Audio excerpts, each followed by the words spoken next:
Hemen ayarlıyoruz.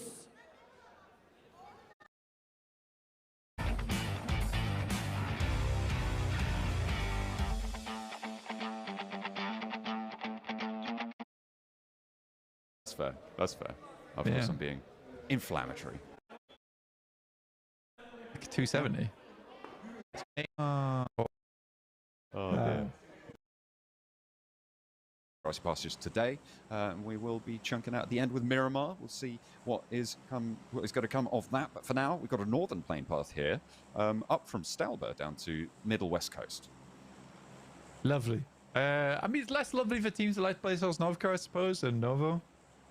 A bit of a distance to go on that one. You can't really challenge for vehicles over in Yasnaya. You got to go a little bit further down towards Milta.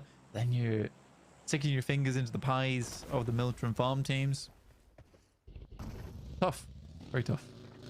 Anathosis, though, they completely turn tail. We'll have Kameshki split. I'm beginning to like Kameshki split a lot more recently because there's actually quite a few options available to you. Because you can swing over Stalber down towards Severny coastline, head to far west shooting range if you get a northwest circle, or you swing underneath, maybe go over the top of Yaz Lake. There's a lot of interesting things you can do. What, and then, is there a downside to it? I suppose military circles, a very difficult position to play, but that's fairly uncommon. Quarry as well. Quarry circles. It's tough. So there are disadvantages to it, but... Yeah, I mean, the main disadvantage is it's far away from the center of the circle, right? Yeah. But I think that the kind of okay, because you have there's a lot of safe rotation you can go as well.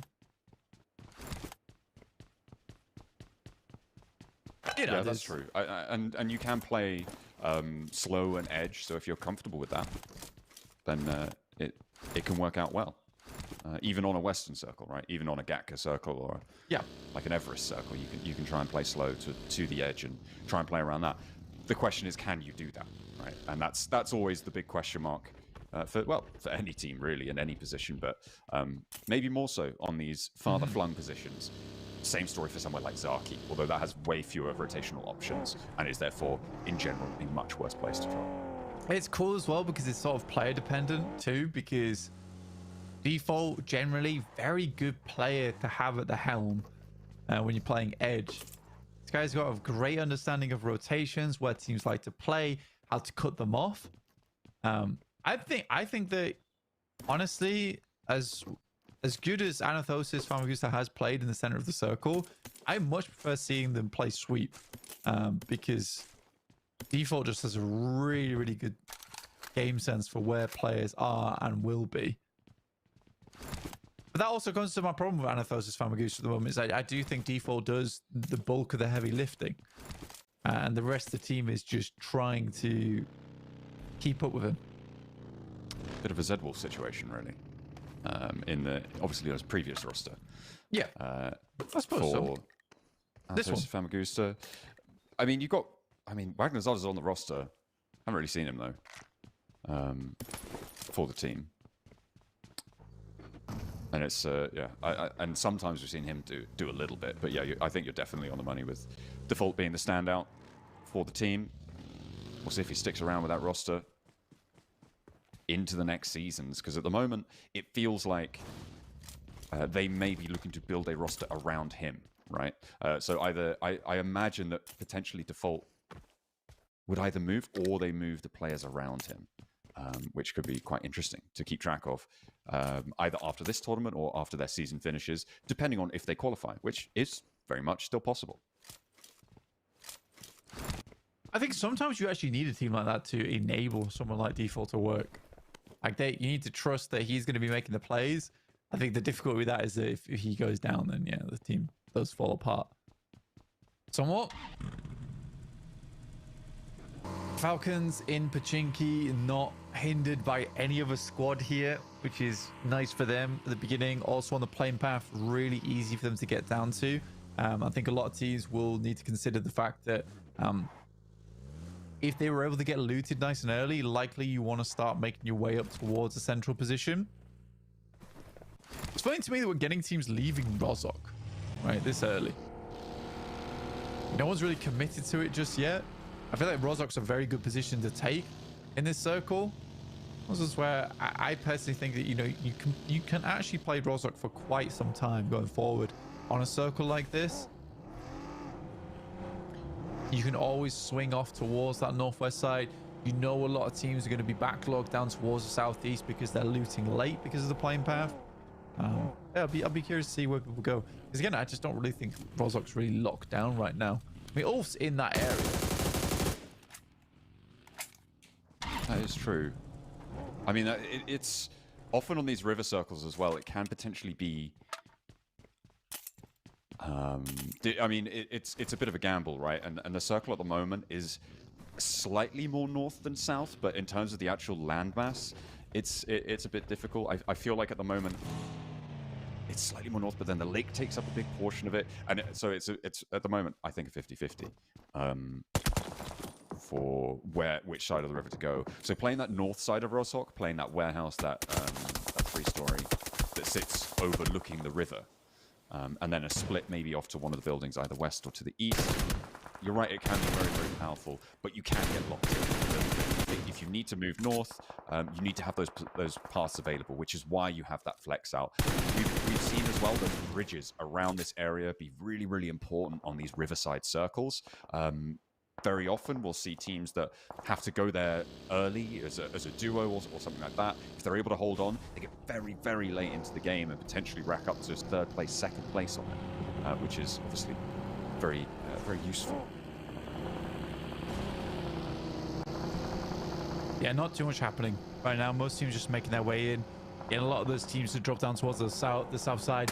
Got a much longer rotate to make. TMB getting shot out by Papas, who massive off in the distance. They're actually going to be locking them down slightly. I think Papa Supermassive would like to get some more shots on this, and they have a pincer as well. You see their teammates far away trying to assist. Lost. 2492, smokes going down. Adrenaline shot being invested. Interesting. Yeah, that looks like that was the only stim available though. To him, you can see a bit bare in the cupboards there for Auron. It's only the one first aid kit, only 2 nades. Luckily, he's got a bit of ammo in the back pocket, but really not much more than that. Maybe he's just the cart horse for the ammo pack for the rest of the teams. But still, we'll see if that's going to come back to bite them in general, as well as being able to pick up. You can remember that you are. Whoa! Try that again. That you will be able to pick up first aid kits from anyone that you take down in the end. Sorry. Do you ever have a dream? I'm back. Well, you thought you could. And then when you you could do anything. Yeah, once or twice. Yeah. Reckon Curry making a bit of an interesting decision here over the bridge. Go for a 2-1-1 split. Have control on the west side of Yas Fields. But they're absolutely going to try and regroup on top of Loxy here. Loxy instantly heading over towards the bridge to make sure that he can cut out teams coming through later on.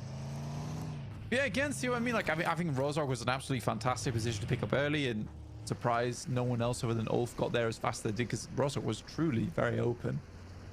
Falcons pushing in. You drop there. Yeah, exactly. I think Regnum Kyrios kind of setting themselves up, but I don't think you really need to leave that early. I think you can play like maybe a 2-2 over towards the bridge as well, and then you have some control. Play 3-story warehouse. I don't know. Interesting. I think, well, what in circles sort of on this northeast side, generally Regnum Kai have moved over to the West Yaz Bridge and tried to cross early, get control of the compounds to the west there. So maybe they were sort of just trying to position to do that. And, well, now they're kind of back over towards Rosok, but the Falcons have joined them on the South Hill. You've also still got Ultimate on the west side. North of the river is still slightly more of the landmass that is in this next circle blank, but it is still definitely undecided as to which side of the river it will be going. It looks like S2G favor the north edge, though, as they are going to move over. We did have First Blood coming on through, and that went over to Kara as they take one of the Falcons down. Yeah, so I do sort of understand why Regnum Kyrios makes that play, because the wheel change in from default. Halfway, Kamikaze straight into the welcoming arms. Luckily, he's not down just yet, and default cannot pull the trigger on the shotgun quick enough. So they might be able to get Kamikaze up. It's going to be difficult, but good shots will make it happen. Yeah, I think they're going to be able to make this one on the crossing. They can invest a smoke or two here. It's worth it to get Kamikaze back up. Of course, no recall beacons. So used to seeing back over on Rondo. Oh, actually, this might make it a little bit harder. Ragnazada and Spike now, the duo remaining, but lost on the back flank. Could be pivotal here. 3 players for Papra Supermassive, but they are caught along this line on the rocks. I'm looking at other teams, and nobody's going to be moving out this way. As it stands, this is right on the edge of the circle, so it's a full mano-a-mano fight right now. Grenade over the top. Nico looking to put pressure forwards, backs him off the angle. Wagner's a little tentative on the peaks here, but steps up and finds the backline onto Trumpy. Spike handling business on the back as well, and Lost falls. Papra Supermassive getting taken down by a duo on the rocks, but it's just Spike now remaining. How much longer can Papra Supermassive survive? Oh, it's almost 2v4 there. One player down, not down just yet in Wagnerzada, and Spike could make his way over. One stim to work with, pushes up. Papa Supermassive going for the res, looking for the 2v1 instead. It's the high probability play that you go for. Tromby will have to immediately hit a first aid though. So we'll just move away from Rozog. And because Regnum Kyrios are already on that eastern side, they know the bridge is clean. They're going to send up over towards the northeast. Tough circle though, a lot of landmass here, especially over on that northeast side. Kind of unplayable. You don't really want to play around there. Sure, you can go into that region of the map, but it's going to be, you know, you can be flat to the ground, snaking around. Most you can do. Get to a full 3-man. It's not ideal, but they do get out of this. Looking at the map now, you can see those compounds to the north of that river. Regnum Kaya managing to get into a really solid position there. They moved nice and early on the north shift into an uncontested location. To their west sit Jetgo. And they too should be fairly solid for the time being. This northwest side though, a lot more treacherous. Fenerbahce, S2G, Brat as well in the area. Bashik just moving down from the north side. And then closer to the center, it looks like Asgard and Xlay going to fight for the privilege of trying to fight Jetgo up on their high ground position. Asgard and Xlay close to one another. Nior on the corner. Takes the tag from that, but TMB gets up towards the picture. But realize now why Asgard had not been peeking out. You have other teams in the region. Nice shots. No steel toe caps will block those bullets. Man, Sefkan's just finding freebies. He's getting loads done. Look at him, 2 points already. What a unit. Noisy Boys not really going to have an impact on the south side. Ulf could potentially still find the side swipe, but they're back towards the bridge and not really peeking up just yet. Ketch finally starting to make inroads, but they're more concerned with the Noisy Boys. I feel like the Noisy Boys are in the worst spot right now. They are, of course, only 2 players alive and a bit in the crunch. Fortunately, the Circle isn't putting pressure on this fight, so in general, they might be able to survive a little bit longer. The same may not be able to be said for Kara out on that east side, still around that Yaz Bridge area. Their crossing may be uncontested, but beyond that, there's a lot of teams are going to take a chunk out of them if they move.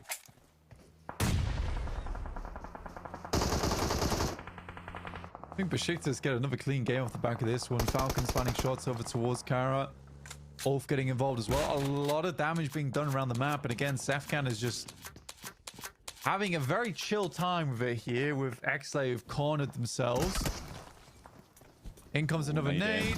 I think it bounces on the outside though, which is pretty bad from Mars.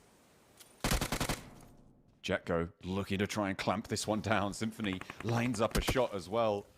Remember, they're just in the oversight completely of Jetgo on this eastern edge, and it's such a hard building to move around when you have that control from the position up on high. Fortunately, it looks like Asgard will be able to pull their players back up. Last players, 2 players alive now for Papra Supermassive on this northeast side. They managed to get off those rocks, along with Anothosis Famagusta, who are still just on the 1 player, so both of them disengaged. Looks like they're going to run parallel. Jetgo moving back up, moving back into position on their compound. It looks like they don't want to get too much more involved here. They've done a bit. They're going to keep people at arm's distance. It's a gigantic fight going on right now. Down towards that south side jump. So many teams here. TMB, Ulf, Jetgo, Xlay. You're right earlier about Regnum Kaya as well, finding themselves a nice compound to work with. They had a lot of information from earlier as well, which made that push all the easier for them. Papra Supermassive managed to push further into the circle with 2 players. They get 4 elims from earlier as well. Holding the angle as Asgard looking to keep these nades rolling in, but they just can't find it through. Finally, Mars is able to land the nade, and boom, go Xlay. They are out now, our first team to be eliminated. And that's 4 points for Asgard on those eliminations so far. A really nice little conversion on their previous match as well. You see they're now up in 4th place because of that, and that will continue to push up as time goes on, I'm sure. But they are still under the watchful eyes of Jetgo. However, they do have a little bit more flexibility. They have that western outward path that they can then try and sweep on the edge. If IWNRX fight on that western edge, they can potentially third party. Kara moving across that east side bridge, have had a real tough time of it. You can see their last player is still putting up a fight. Ulf with 2. Looking to try and control around this Harry Potter tower, the wizard tower there.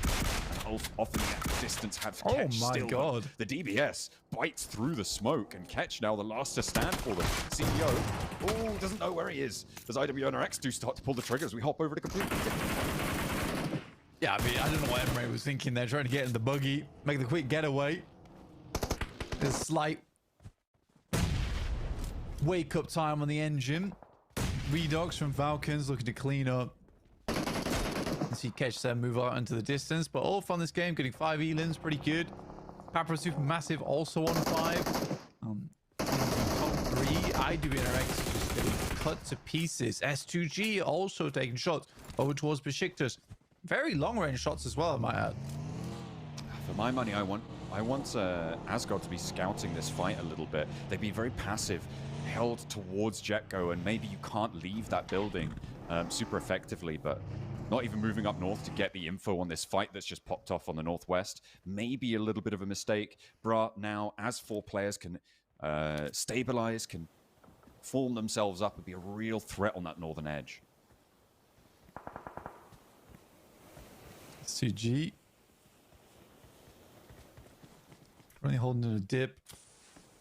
That's all you really can do from this position. Very, very open. Mostly working with trees, hard cover like rocks. Besiktas made a quick wrap down towards that south side. Did a fairly good job of cleaning out this area, but they do only end up with 1 player going forward. The circle moving down towards Jetgo. Asgard. I think Asgard holding that western side is very, very important, considering BRA at some point are going to move down this way. Now they can consolidate around that path, try and play some of the ridge lines that sit there around them. But of course, just that oversight from Jetco is so difficult to move around. Brad's looking for that opening. They know where they need to be looking for. And you look at the spray down on Sefgan. He's been doing bits. That would be a great pickup to find, but it's actually Papra Supermassive who are eliminated in the meantime. A real big pickup there. They do get 5 elims, so it's not a done and dusted game, but taking them out is good news for, well, actually, at the top, a lot of our teams are kind of struggling. I think it's Wolf who are maybe in with the best chance here, although they are still a little bit on the outside of survival. Very possible. S2G under fire. Have the hovercraft. Unfortunately, that moving titan of cover now gone, up in smoke. Storm's able to find the shot over towards him. I think S2G was a little bit slow on that rotate down, and BRA was just identifying weakened points of the map where they could put pressure on. Storm's going to crash it in. Good shot from Solke, but how long? Kelsey goes for the big spray. Ooh, the off-angle's there as well. Oh my god! The explode! Taking him down, and Hamzy keeps the team together.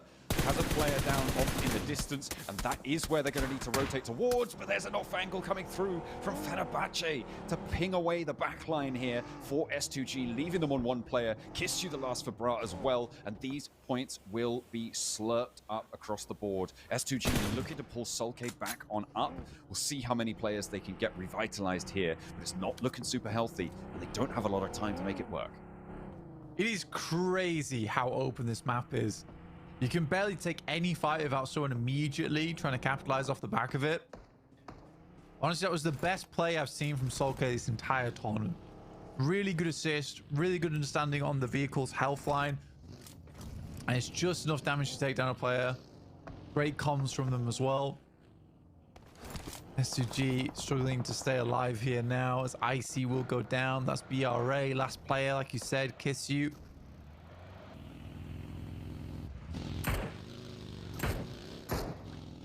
Now we sit with 10 teams remaining.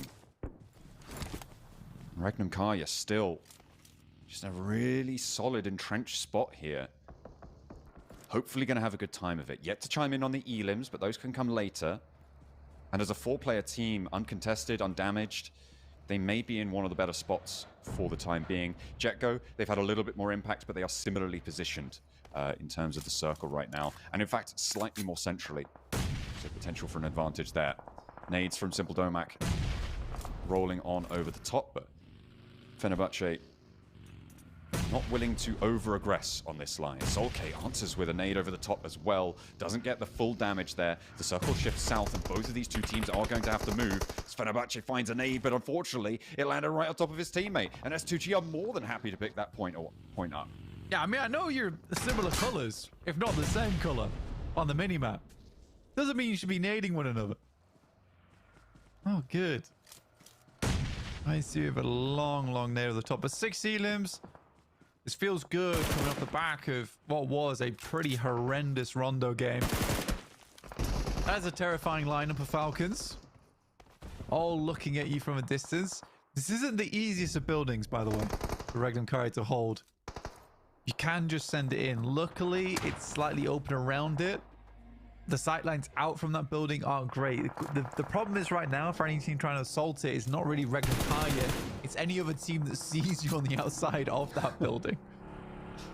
Yeah, they're in a bit of a keystone position, right? They are the thing that is stopping, that is holding all of these teams out. As soon as either they move or someone else collapses away, that structure starts to lose form. And it can become a lot more dangerous to be in that keystone position. We'll see if they're able to keep it going. S2G and Fenerbahce still trading blows with one another and staying close by. The Noisy Boys finally eliminated there. That was on the west side. They only have one player remaining. Found out and eliminated. North side now, still with these two yellow teams, not cowardly, in color on the map, duking it out, and no one really a decided victor. Fenerbahce only at 3 because of their own mistake, but they do still have the numbers advantage. Yeah, I think for S2G right now, as a 2-man, you sort of have to open with the nade knock, right? They haven't found anything yet, so now they have to dip, try and wrap round to the south side. Somehow Asgard is making short work of Jetgo. I see an instantaneous shot round. One player from Asgard falls down the vehicle and will plummet to his death. What is Solkay doing? What is Solkay doing? Lux with the spray down. That's going to be an easy pickup, but Narvalo gets one of the points stolen away for the Falcons. A nice little steal there. Asgard continue their assault in the meantime. Tries to move on up, but does get rebuffed on the staircase. Looks like they might just be able to win out the top floor here, but was that a team nade? Not entirely sure. Either way, it's just the one player now left standing. Real for Asgard as he steps in against 2 for Jetgo, who have let the enemy into the base camp here. And now Ulf could potentially move through this effectively. They've already got 9 elims, and you can see they're chiming in. They've stolen one of those elim points going, and it will be continuous approach from that south edge, where they've been rebuffed so much before. I don't know how Asgard has managed to get in towards this building. I mean, Jetgo were really suffering, managed to stay alive a little bit longer with one player remaining. Ulf, by the way, 10 elims on this match. It is a ginormous game for them. Good knock from Koa over towards Regnum Carrier. We'll leave them a little less defensible. Take one of those guns off the doorways or the windows. Go for the res. All the while, Falcons get closer and closer. They just want to get towards nade range here. That would be ideal.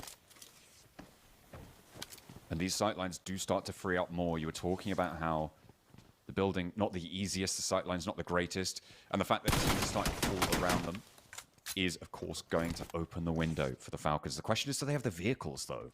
Being so open, and a lot of the spray downs happening, I wonder if they have the mobility. It looks like they might have at least one to be able to make that approach. So we'll have to see just how fast, how effective they can be, because they have to be worried about third parties as well from the north. Yeah, you somewhat have to blanket that compound in smoke. It's the only really real way to do it, to get in. Pretty odd game overall, though. Shik's still alive, by the way. Sandwiched between Fenerbahce, Jetgo, and Asgard. He is very lucky. That does not bounce straight back out in his face.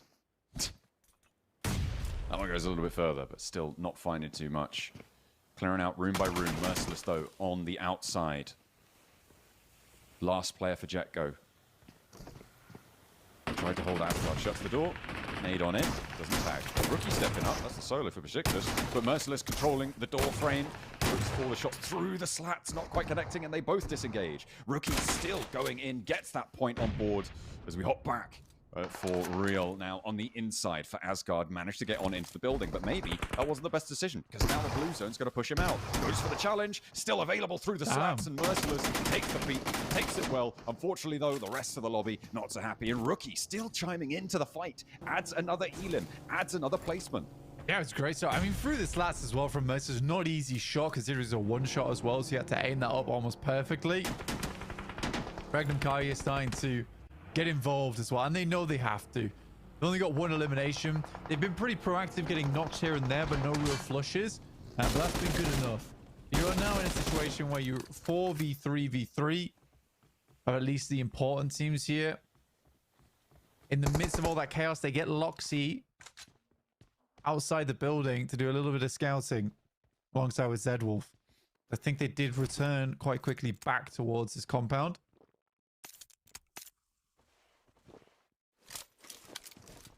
Just a little bit of information gathered. They can't really hold that hill on the north. Just trying to see if they could peek towards Rookie, but he's got that massive earth bank to his east side right now, or in the way of Regnum Karya's vision to him, which is keeping him secure. And this is really great news for Besiktas, right? Adding 5 elims, getting a 4th place guaranteed. This is a great conversion off of their chicken dinner in the first match. But it's really, I'm looking at Ulf here. 10 elims. They're in 2nd place right now. It looks good that they're going to be overtaking Besiktas here as well. And to find a good start with these 3 players would be phenomenal on Erangel. But Regnum Karya still the final boss of this one. Get the next circle too. Very pleased about this. Falcons walking up going to be hard. Again, you have to abuse the sidelines of the team. But you're right now, because that northeast side is to the circle. By the time we get this in, there's effectively no way you can backstab this team. You're going to be fighting them 180. And it's likely Ulf who's going to come up against Falcons first. They know that they have to crest this hill. And he just needs to hit some pretty easy shots over towards Navallo. Instantly gets out of the vehicle though. Nades from Falcons trying to open the door, give themselves an opportunity, but they don't connect on the first salvo. Crawling, spraying down over from Scarface, spots the players on the deck. Then Zedwolf steps out for a peek as well.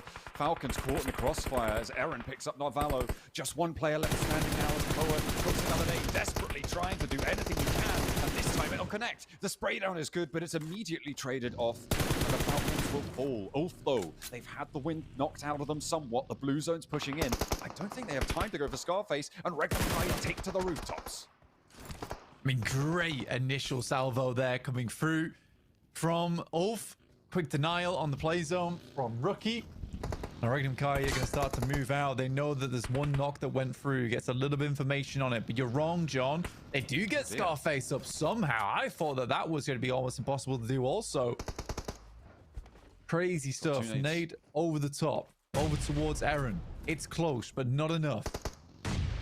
Another one as well, and that one will be enough. Wild able to do what Silas could not in that moment there. And spray down onto Loxy as well. Regnum Karya moving on through, but Ulf are giving it a good go here to pick this one back up. Immediately going for the flush as well. Now Regnum Karya down to Wild. All of a sudden, it's a big old switcheroo. Ulf with the numbers advantage. A nade in hand, that was the last he had. It's all done all the way for Wild as he steps out. And a spray goes wide. And it is Ulf to dominate on our first Erangel of the finals. What a performance coming through from them on the outside. And for Regnum Karya, what a low game from them, because it's a 2nd place, very minimal elimination points on that match as well.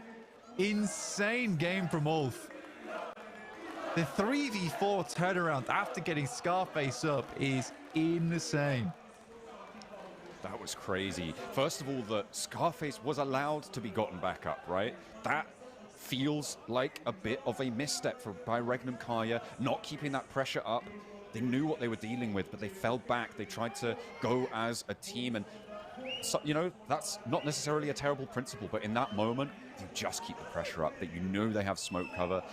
You maybe try to play the center of the circle there, but it just felt wrong. They only got 1 elimination that game, Blank. Regnum Karya with 1 elimination point is not good enough. They needed more from that position. They did not get it. It is still points, but that's got to feel real bad.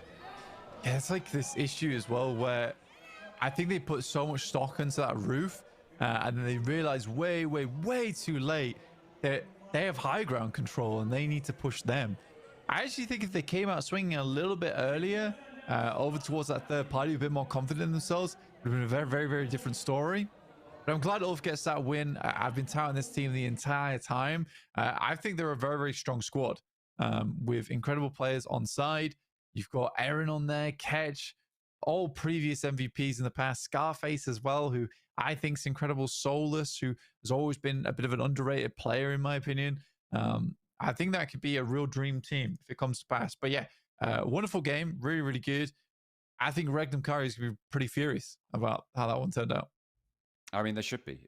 It was difficult to play until that late game for them, and that is the danger that you run if you're playing a quiet game, is that you're really investing in actually then being able to go over that line. For Ulf, it was kind of a win-win situation. They'd already done so much and were having a great game either way coming into that game. I was slightly worried about their chances, especially with that lineup as a barrier that was preventing them from moving up from the south.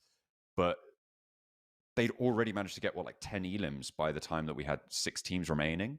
It's already a great match. So they're playing a little bit unleashed there, right? They don't have the weight that Regnum Karya did, which is we have to win this. We have to get a chicken dinner, yeah. Nothing. Yeah, exactly. It absolutely was a case of it was all for nothing for Regnum Karya, and I think that is definitely where it comes to pass. Yet again, another symbol in the, what would you call Epitaph? it?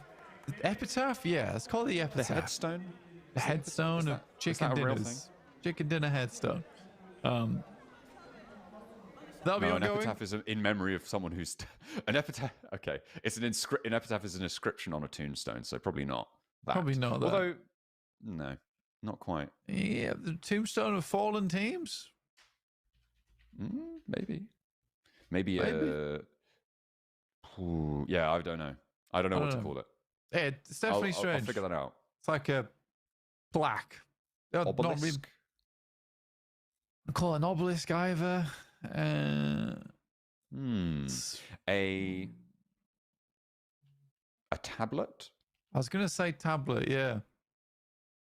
Sort of like yeah, let's call it a tablet. Large tablet. Yeah. Yeah. That's what we're working with right now. The big winning tablet. Open to suggestions as to what that one should be called. Because I feel a little bit reticent to call it a tombstone. Or a gravestone. Yeah. Both of them don't feel great. No. But Scarface setting up plenty of gravestones in that game. 6 elims, doing a lot of work, and was res in those final moments fairly crucially for his team. MVP for the game. Yeah, very, very good. I mean, 672 damage, 6 elims, very efficient elims as well from Scarface.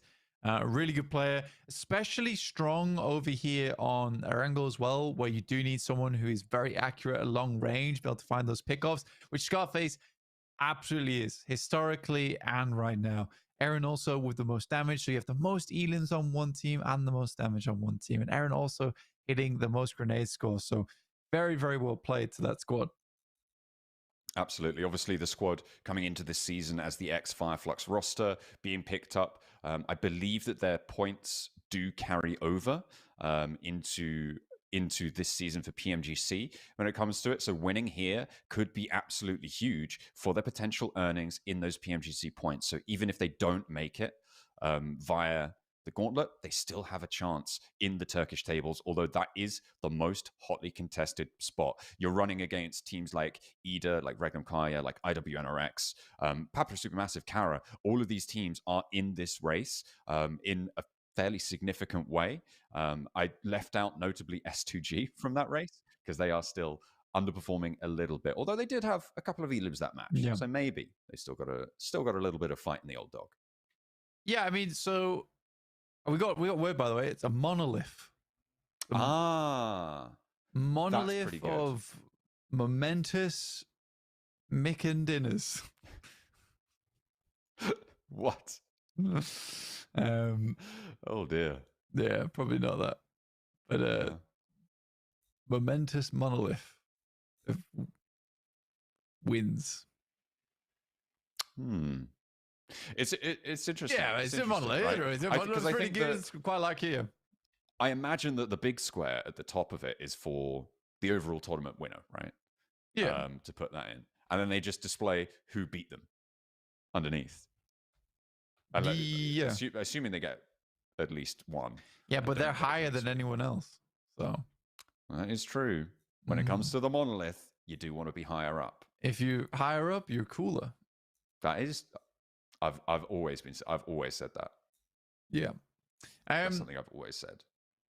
I think overall, though, very, very, very, very cool to see. I've been enjoying watching today's games. And again, it's kind of like how I said at the start, where it is very, very different squads than what's expected to win. And it's made up of teams that were broken down and reforged over the mid-season into these really, really wonderful teams. Because I do think that Ulf is a very sharp sword that has been formed over time. And I mean, all of those players on that team are players that I've looked at in the past and been like, that's a great player. He needs to be on his own team. That's a great player. He needs to be on his own team. And I think whoever formed that squad did a very good job of scouting. Very, very good job of scouting. So yeah, props to whoever did the scouting for Ulf. Did really well. I think you picked a lot of players that I would go out on a limb and be like, yeah, these guys need to be put together on a better squad. And then you could kind of unleash them. So yeah, really, really well played. I think, yeah, it has been a great pickup. And as I said, like a lot of it was the Fireflux roster, right, that came in before. The big change was Matcap out for Eren. Matcap going over to Ida. And then Eren coming in. And I feel like Eren obviously proving his worth on the damage there. And I assume that's sort of the most prominent person that you're talking about. Actually, him coming from Ida. So it was a little bit of a direct swap between those two players. He definitely had a feeling of someone who had more to give in his roster. And doing that swap, maybe it's going to favor both of them. But at the moment, Ulf are in the lead. But Ida aren't doing too bad either. I have Apocalypse to my right, and of course, First as well, joining us on the stage. Two people who have an insane amount of experience when it comes to PUBG Mobile. Now, I have a question for both of you. When it comes to strategies, or rather, when it comes to the game, it's not just about strategies, it's about the people. So, can you tell us about the hardest part when it comes to leading such young players in this competition? İnsan ilişkileri son derece önemli. Stratejiler tabii ki önemli ama insan ilişkileri de çok önemli. Bu gençler duygusal anlamda ne ifade ediyor, onları yönetmek nasıl bir şey diye soru var. Yani insanız, hepimizin duygusu var. We Ve are human, yaşları da we have a lot of küçük olduğu için etkilenebiliyorlar. Ama bunu en iyi şekilde hırsa ve oyuna odaklanmaya yardımcı oluyoruz. Biz de onların aynı zamanda bazısının abisi, bazısının kardeşiyiz.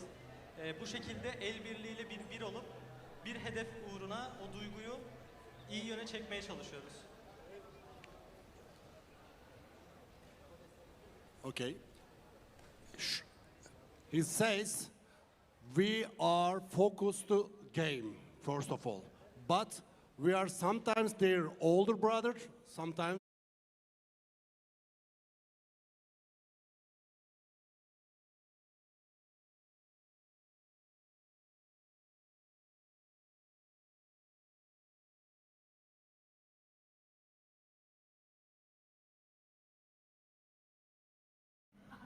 Sama mo raw.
for the red team!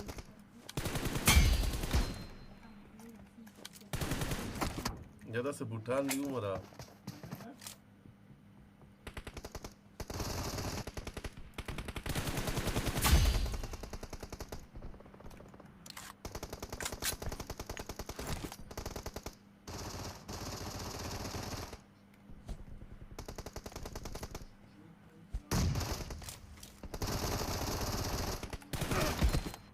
क्या हो सकता है?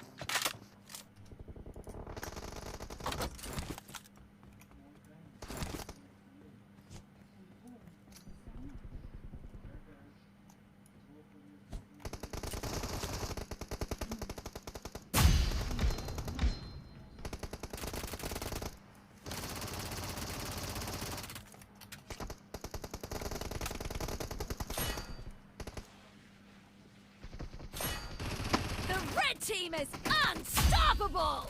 I need a weapon.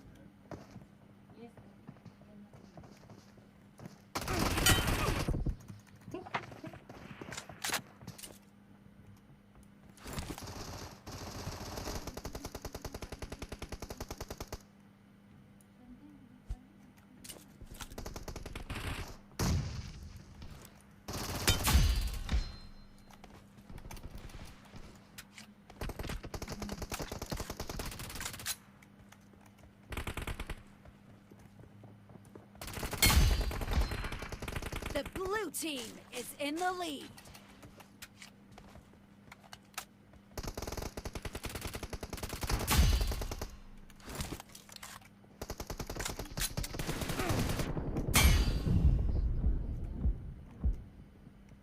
I need a weapon. Killing spree for the blue team!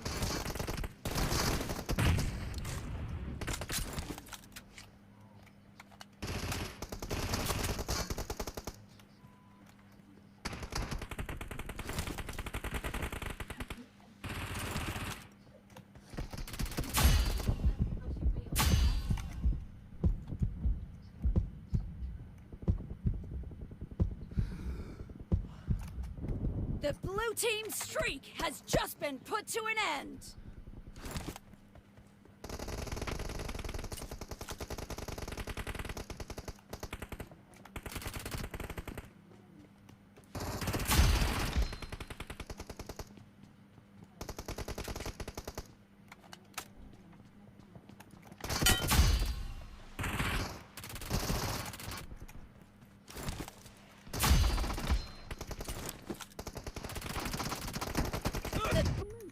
About to win.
वर्षा हूँ मरा चिरी ये.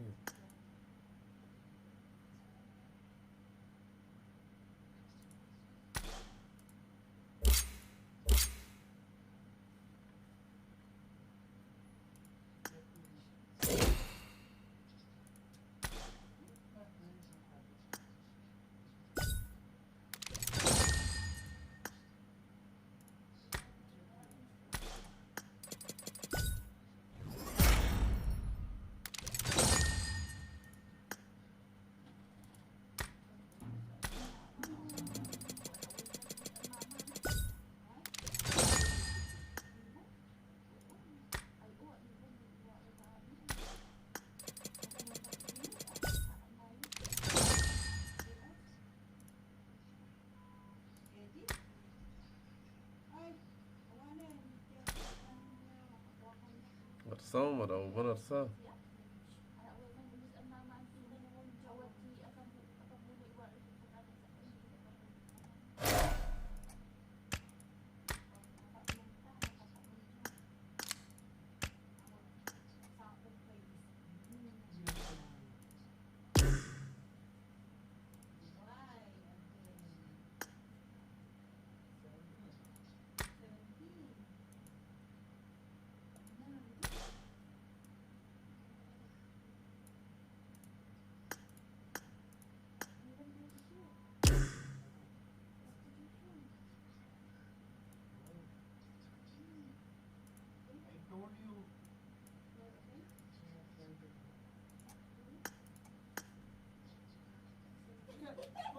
Cannot be watched.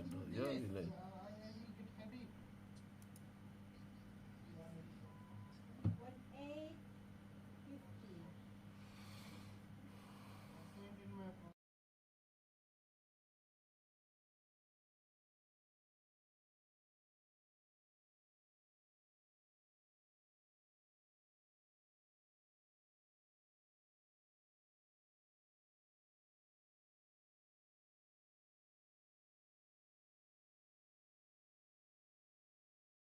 Sometimes younger brother.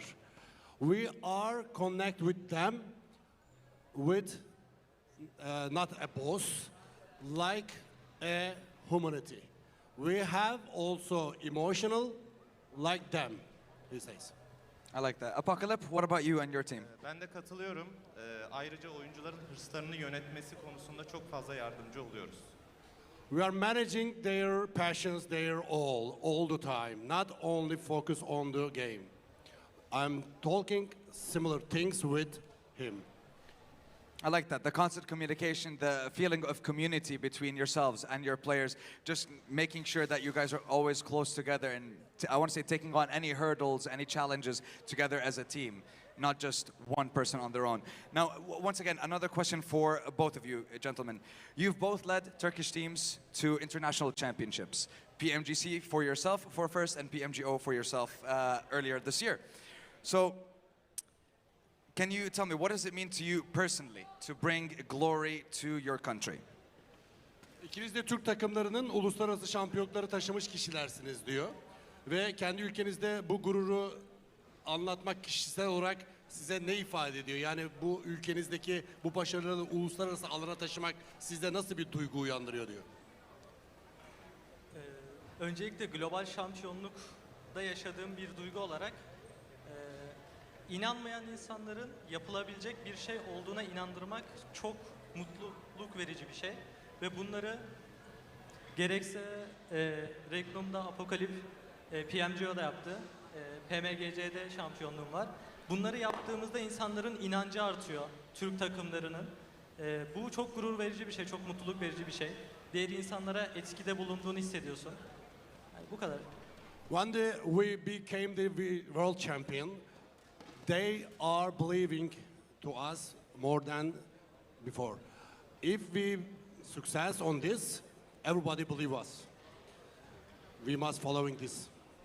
I like that the belief and the trust, of course, from the community after getting such a successful international event. And Apocalypse, what about yourself and for your team? Bence bir oyuncunun en hırslı olduğu yer zirve ve o zirvede yer almak inanılmaz mutlu verici bir şey.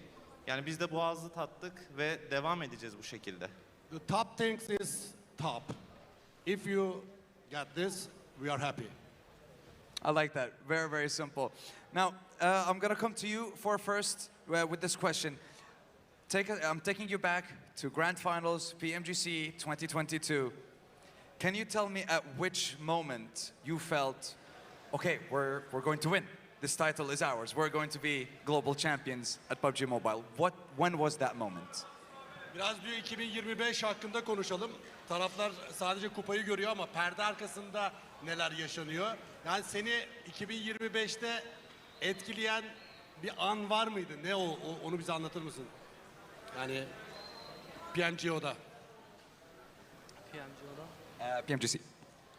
2022'den. 2022. En etkili an yani oyun içinde ve ben oyun dışında destek olan ekibim. İzlerken tek bir oyuncu ve sanki birleşiyoruz. Dışarıdayız ama çalıştığımız şeylerin tek tek yapıldığını görünce inanç ve o şampiyonluğun geleceğini anlıyorsunuz zaten. En önemli anlardan biri de o maçlardan biriydi. Yani o ilerleyişi görünce inanıyorsunuz ve hissedebiliyorsunuz bu şampiyonluğun geleceğine.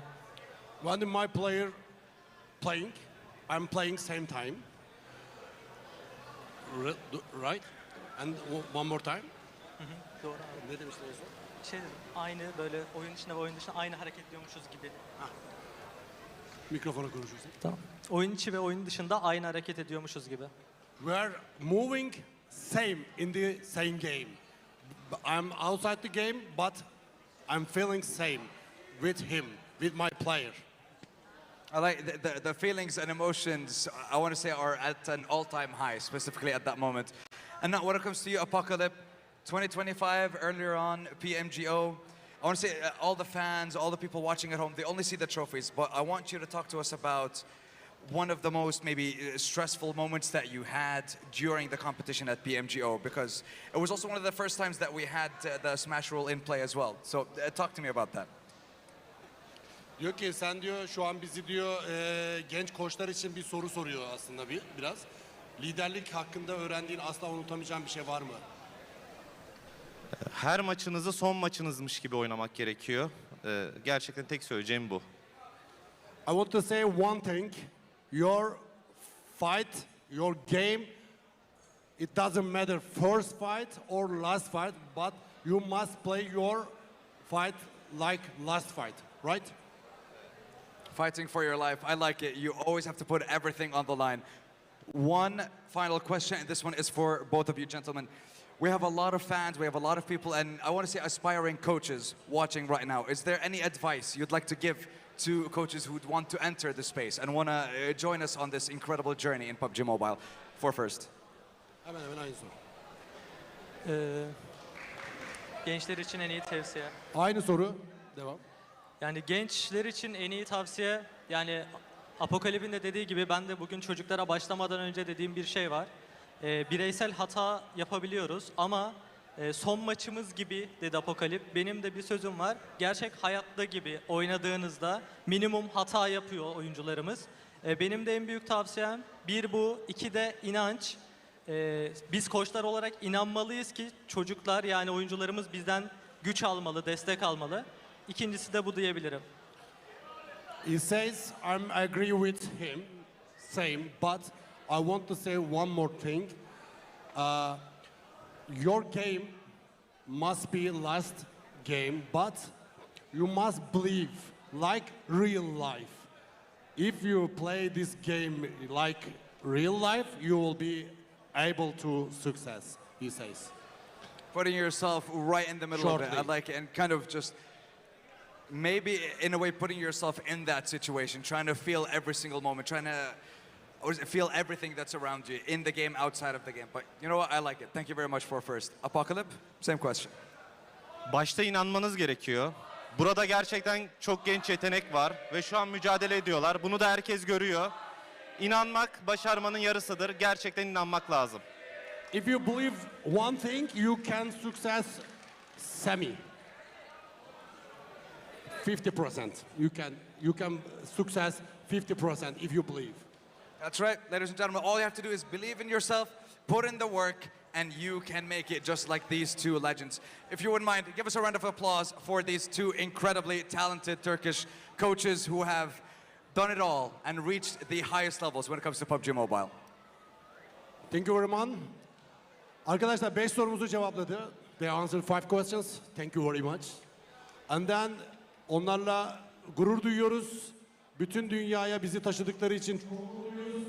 Başarılar diliyoruz. Sonra büyük bir kazanım eseri son oyunu kazanan ve ikinci olan ekiplerin başındalar. Karya ve Ulf. Bir alkış alabilir miyiz arkadaşlar? Teşekkürler. Yayınımız devam edecek. Herhalde analiz masasına atıyoruz. Tankut ve Tony. Gökhan. All right, let's get back to the action, back to the games, and back to the studio.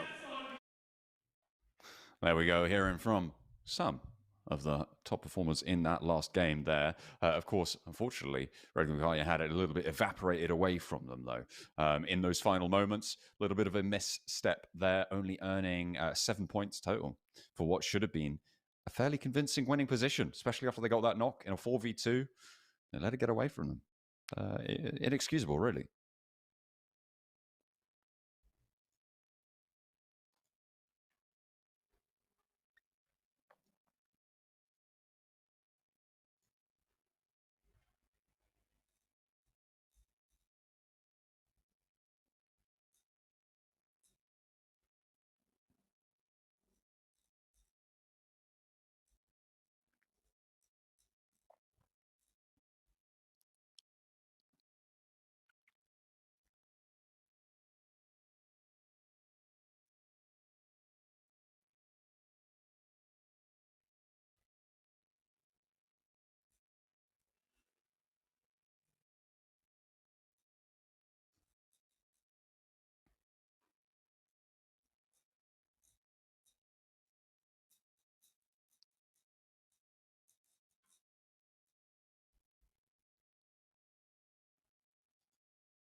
And they were able to do so much before that as well, right? It's a really, really chunky Elim game for Ulf. I believe this is where they lost one of their players, but they were able to keep 3 of themselves alive. S2G waning in their position as well. The conflict over the west side position that was west of Regnankaya, really important. But look on across all of that side swipe is just so good. The lineup there, the spray down is brilliant. Ulf with 27 points on an Erangel as well. This isn't Rondo, guys. This is an Erangel. 17 Elims is nutso. Besiktas actually getting 10 points and taking the second place on the rankings there, despite Regnankaya outlasting them. Yeah, it's a crazy result from Ulf. 17 eliminations, 27 points total. That is a wild amount of points to be getting on a wrangle. That's like Rondo level, really, isn't it? Besiktas is able to come second after a great game on Rondo. I think that puts them a similar position on the overalls now. And Regnum Kai, you can see there, despite them getting so far in that game, only ending up with 7, tying with Falcons and S2G, who lasted out quite a while. Ida, TMB, Xlay all ending the game on 0 points. But you can tell we're in the finals right now because we're not getting... It's not until 13th where we're starting to see teams get 0 points earned. Yeah, teams are really starting to be heads up on getting these small point games, right? I've said it before, on an 18-match set, right, you can try and figure out how to earn 18 more points in one match, right? Or you can try and figure out how to earn 1 more point in 18 matches. The net effect is entirely the same. Maybe you lose out on a few tiebreakers, sure. But it's such an important thing to be able to pick up these small ball games, to be able to just add that floor time and time again. It's the foundation that you build your totals on. Ulf right now after that match rightly sat atop the pack on the top there with 38 points, 25 of which are from eliminations. Besiktas just behind them, still towards the top, and Regnankaya just below that in 3rd. Yeah, 14th. I mean, it's that they're actually much further ahead than I thought they were going to be. So their first game was fairly decent as well on Rondo, getting 38 points total. Besiktas at 29, despite having a pretty good performance there over on Erangel. There's 27 points total, right? So we're looking at 11 points over on Rondo as well. Yeah, I think it's a pretty fantastic result so far from Ulf. It has been a long time coming, though. Then again, slightly different team. New synergies, new setups. It looks like they've been doing a lot of practicing over the past few days, past week or so, since we had that knockout stage. So very, very impressive to see. good start. Certainly great to get out of the blocks fast. We'll see if they can maintain that pace over 18 matches or 16 more matches as we have already put 2 away. Our back page here features Fenerbahce at the top, the Noisy Boys languishing towards the bottom. I don't think that's entirely unexpected. I think that they are certainly a team that people would have questions about coming into this one. I think the same is probably true for X-Slay just above them, and that's not the right logo, but there's definitely questions as to why IW Next Ruya are sat in 14th right now. This is a team that should be doing far better. Yeah, because they don't look like IW Next Ruya. Well, that's why we're not using the right logo. That makes sense. They're struggling. They're struggling a lot at the moment. I think the losing Zedwolf really hurt them as a squad, and they're still reeling from that. Still good enough, though, to make it into the finals, so there is that. I don't think they can be too disappointed in themselves there. They made it through that brutal league stage into the knockouts to get to this point anyway, so let's see what more they can get done. I think for S2G, definitely not the result they were looking for. BRA with 9 elims, that's very characteristic of them. They're a very aggressive team. 0 placing points for at all. So yeah, I'm hoping we'll see some different teams start to step up a little bit more here. But it is feeling more and more likely that teams like Ulf, Regnum Kaya, even the Falcons, I think the Falcons do very well in finals format for some reason. But them, as well as Papra Supermassive, maybe BRA can pick it up a little bit later, but I still have high hopes for Papra Supermassive. I'm just hoping that being on a stage like this doesn't affect them too much. Yeah, absolutely. You certainly can hope that, but it will in some way certainly impact them. Hopefully it won't be too negative, I guess, is the is what you can hope for. Maybe, and some teams do thrive in this live environment, right? They love that pressure that exists in a live stage situation with the audience going wild. If you're doing well, if they're at your back, or if you're pulling off some crazy play, players can absolutely thrive on that, and that energy is a potent little adrenaline boost to some players. But it is a heady tonic, and you need to be careful. You can't allow it to get to you. So we'll have to see if they are able to weather the storm. Of course, there are a lot of experienced stage players on the cards here. Yeah, because sometimes you can hear the cheering, hear the roar of the crowd, and push you to make a play that maybe you would never have made in the first place because it was too risky. So again, we're definitely hoping some of these teams can kind of tune out that background noise. Let's put it that way. But channel it correctly and push through. But we do have 2 more Erangles coming up. I'm just waiting for the lobby to get set up right now before we head into game. And then after that, we'll be playing the Miramars. Yeah, we've got quite a few players already in. Yeah, I'm seeing 52 players in this lobby right now. Hopefully the rest of them are going to get in the next 30 seconds, because I want to get going. I want to get going on this, moving into this tournament. As we take a look again at our crowd, who are ever adoring of our teams at play here. Keeping track of what's going. Bra, the section filled out for Bra quite nicely, as they have been able to claim a few seats there on the side. I think that's just beyond the Kara section of the audience, who I suppose they both have Wolf logos, so perhaps if their team goes down, maybe they can transfer over to Ulf. They are looking opposite directions though, so that's the giveaway.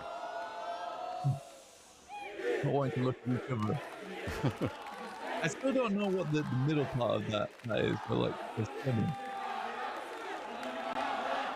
Are they clawing in competition with their eagle claws? I've no idea. I've no idea. But that's not for me to decide what they want to do for their chants, for their crowd actions. I will never know, because they're not going to a global tournament, so I won't be able to ask them. Yo, okay, that's some hate been thrown out there. I mean, kind of cruel, but true. Yeah, they're toughing it out. They're toughing it out right now. That last game looked a lot cleaner. Again, Solke did so. I don't really know what Solke was doing. Did you see? You saw that bit where he like rolled up in the vehicle, yeah, and then just stopped dead, and then got blown up. So is that distraction play? You like doing some kind of technique? I'd probably call it a bad decision and bad play, I would think. Bad decision and bad play at the same time. Damn. Double. Well, a bad decision to do a bad play. Generally, it always is a bad decision to do a bad play, I would say. Yeah. There might be edge I can agree with cases. that. I can't think of them right now. Yeah. Scarface going down kind of led Regnum Kaya in. Well, I mean, you say that, but they actually backed off after that knock, right? After they knew the player up there, or they should have known a player up there was down.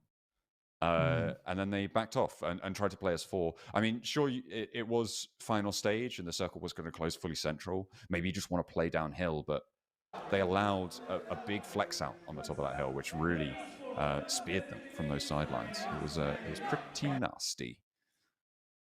Little cheeky shot of the audience on the stage. Then It was was straight like back to us. Flicking back and forth, keeping you guessing.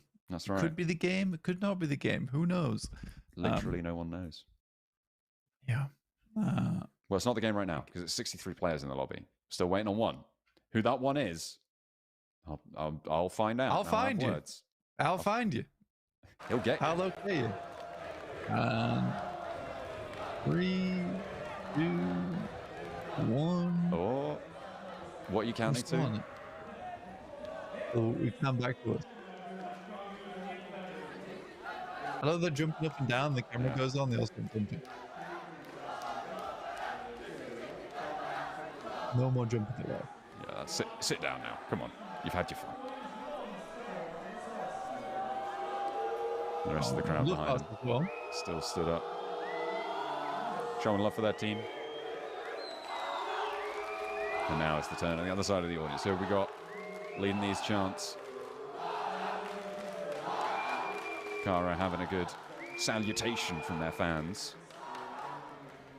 An answer to the S2G outcry. So mean. Every time the cameras on, they're like, okay, stop. Oh, we're done now, actually. The cameras are on us. We do not want any of it.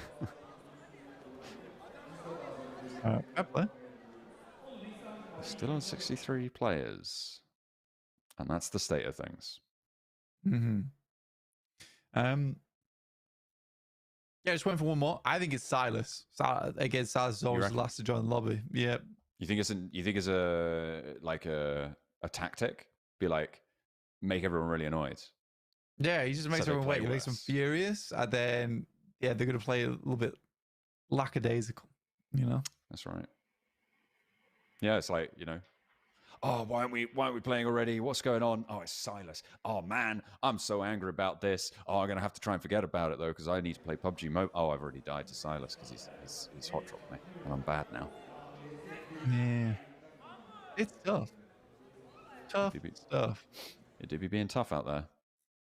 Quick shot of the trophy straight back to us. Gotta love it. Love it every time. I think it's a cool stinger they use. It's a cool trophy. You gotta do it now and again. I need to be able to do that in my real life, like outside. Just be like, and then like an object, the trophy. like quick cut to an object, and then quick cut back to me. That'd be a really cool superpower. Well, everyone around you just cuts to an object. Yeah, like why was I looking at that thing? Area-based hallucination, close proximity. Yeah, or so you're Loki essentially. Yeah, I guess. Yeah. That'd be cool. Yeah, I'd take that. I guess about all the other quips. I mean, a mass area hallucination would be a cool superpower. That's true. Maybe it's more like That's Scarlet what you Witch. just suggested. Maybe that's more like Scarlet Witch, right? No. Although, again, I don't know, because she started like doing some weird stuff. That is right? true. Okay, yeah. That's probably some... The funny thing is like, Scarlet Witch, at the start, like, oh, cool superpowers, and then like later on, oh, red explosions?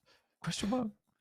That's what really gets me about a lot of those things, is where like they have like Cool these incredible, origins. they have all these incredible like powers, and all they end up doing is shooting different colored bolts at each other, and you're just like, come on, man. Like, I feel like there could have been something good. yeah, well, sometimes I have to quickly move you around to show everything everywhere. Thank you, producer. That's fine. Well, maybe I can get my green screen. When you like green screen our faces like onto the stage, that could Ooh. work. Yeah, we could do that. We would green screen our faces like onto 2 seats as well, like in the crowd. Yeah, 100%. I think this is a good idea. This would all work really well. Yeah, I think there's no reason we shouldn't do this. No. I also can see that there is currently a game that has been loaded into with 64 players in it on an Erangel. I'm hoping that it's esports rule set, and I'm hoping that we're going to be in this game fairly soon. But I said that before, and I was so wrong. So we have no You were games very ready. wrong. That's what I'm going to say. Well, you don't know that for certain. Okay. That's a bit weird. Okay, they're gonna stop coming in. They're gonna know the camera's on and they're gonna stop. Back again. Oh, they're going for the jump. Ah, Oh, there it is. See? It's the camera stop. Every time. The camera stops and they're like, I'm not doing it anymore. They're so uncooperative. Yeah. Oh, there we go. Oh, it's back. Hey, we're coming back. You can't get rid of us. We're like a bad rash. I thought you said ad rash, and I was like, what's an ad rash? It's like an advertiser that won't stop. Imagine if they showed the same advert like every 2 minutes on this show. Okay. I'm imagining I could do it. The GT30 series. 120 FPS. Ooh. What? Oh, dear. Oh, we got a game. Game's ready. We're going in. We're going in. Hey, look at that. Into the game. Huge. We're going to play huge. fast. Match number 3 is underway. And we are into Erangel once more. We're going from just west of Severny down towards Milter Power Peninsula, that sort of area. And we will be getting underway fairly soon as our players will start to drop out. That Kameshki split, still possible, maybe a little bit more tricky to execute on, depending on how many vehicles you can find along those roads and get out there fast. So maybe an adjustment there. Military base, much more accessible on this drop in general, so maybe an adjustment that way. Severny, like you say, down towards Novo. It's a bit more difficult to get down towards that southwest side. Slightly late on that Ferry Pier Primorsk quarry drop. But yeah, I mean, overall, I think this is a fairly reasonable playing path for everyone. No one's too unhappy with how this one's panned out. Anathosis are going to go for the Kameshki split, by the way, John. Okay. The long drop they're going for. They're quite close to Besiktas too. Could be Similar dangerous. vehicles. Yeah, they are going to have to grab the Severny peripheral vehicles. It looks like they're going to do so successfully. Yeah, full disengage. So maybe Besiktas a little bit less mobile than they would have liked. That could be the upshot of all of this. But they might need to be mobile because the circle goes down south. I think that's actually perfectly fine. I think most people are pretty happy with how this one's worked out. This is actually a really, really good circle considering the playing path. You can make some very apt decisions. I mean, S2G could head yellows, go Ferry Pier, and then double back over towards the center. I do find some areas here quite difficult to play. There's also some very prominent compounds, but great shots from Spike. That's one down, looking for another. Ooh. It's too easy. That will Catch be the car though. a real nice pickup there. Again, extra vehicle. Picking 2 points this early is really great stuff. Terrible for Besiktas, by the way. And Anathosis Famagusta wanted to put a dent in the lead, but Besiktas has been able to extend over the rest of the lobby here. You can see Ulf still very, very clear of the pack. But of course, it is still early. We've yet to see those averages start to have an impact here. We'll have to wait a little bit longer for that, but it's a good start as any. Getting 2 points, getting all the vehicles, and getting on the road very, very quickly because it was an early drop. North plane path. This is a very early fight because they could drop out so early from that plane path. I think that it's sort of a mistake on Besiktas' part. There's like a lot of vehicles down towards the south. There's a ton of vehicles in Severny that you can pick up.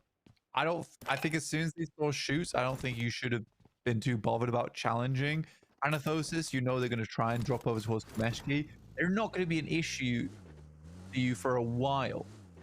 And even if they are, you just give them a vehicle because they're likely just going to rotate around Stalba Kameshki, pick up all the rest of their vehicles, and then you just play on the northern roads. Oh, you have a bit of a weird one. Even weirder is that IWNRX are playing in Zaki. Yeah, I was gonna bring that up. It's like, okay, you could have gone to so many different places, but Zaki? I mean, North George even. I mean, to be fair, Xlay were dropping there, and have now just transitioned to South George, but Zaki? Really? I don't know. IWNRX. Not going to be super helpful for them in terms of getting towards that circle either. They are on the farthest position from it as well. So it's a long road ahead of them and will be layered with treachery, I'm sure. Plenty of teams will be wanting to take those points for themselves. The upside, I think, of Besiktas going for that fight is potentially that they get points, right? And that is, certainly if you're fighting in the middle of the pack, a really important factor. So it could have been a decision on that front, but they're at the top of the tables right now. They're in second place. As it stands, they would qualify to the Gauntlet. I don't think you can be making that sort of play. Brat, Papa Supermassive, bit of a conflict as Trombi lays a nade into Azel, and it makes it work for the first knock of the fight. BRA starting slow here, not good for them. Good nade, looks on target, goes too far though. Now Quantum stuck on the outside in the monster truck. Maybe looks to assault inwards. Player underneath. Good shots from Nico, very close, but even back. Even better, immediate switch to the DBS. Quantum is on fire right now. Quick with the decisions, instantly another nade. I respect the thought process. Doesn't pan out though. Yeah, he tried to get him on the run out there with that nade and the bounce, but Kamikaze staying put, getting a little bit on board, trying to stay alive for a little bit longer. Quantum now on the outside, slightly more maneuverable, but more exposed to Kamikaze stepping out and a 1-2 tap done. Could potentially be dangerous for him, but as it stands, both teams still have 4 players alive. That knock was rezzed over towards Azel, and now Brat are on 4. A little bit split, Afro Supermassive more condensed, but we'll see if that's going to work out for them.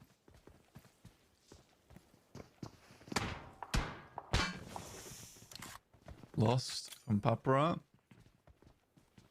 I mean, Quantum really is the issue, right? They can't fully focus over towards the other building because he's still alive. Can provide pressure from that high ground.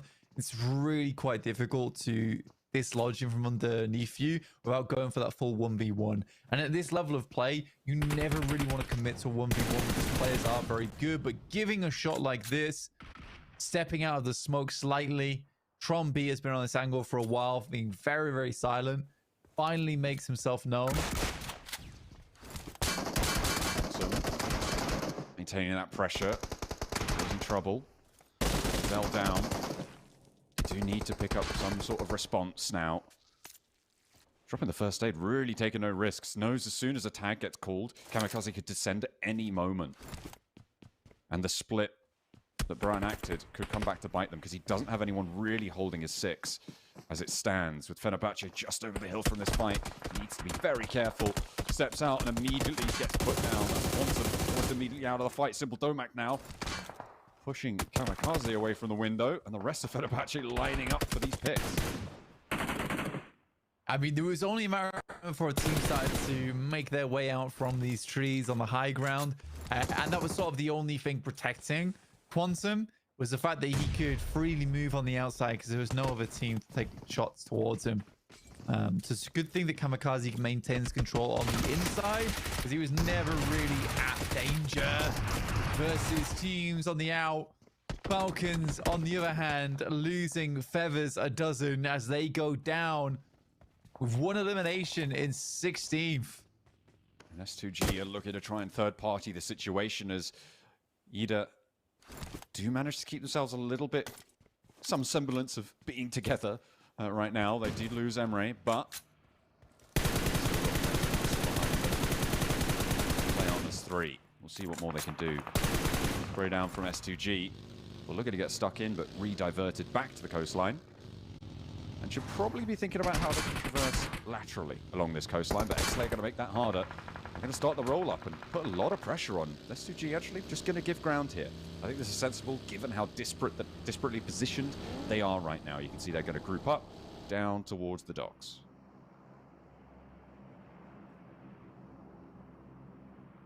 They know Storm's still inside this building. They're just going to wait him out. It does affect like how they're going to play out the rest of this game, but I think they're already fairly central, so it doesn't matter too much.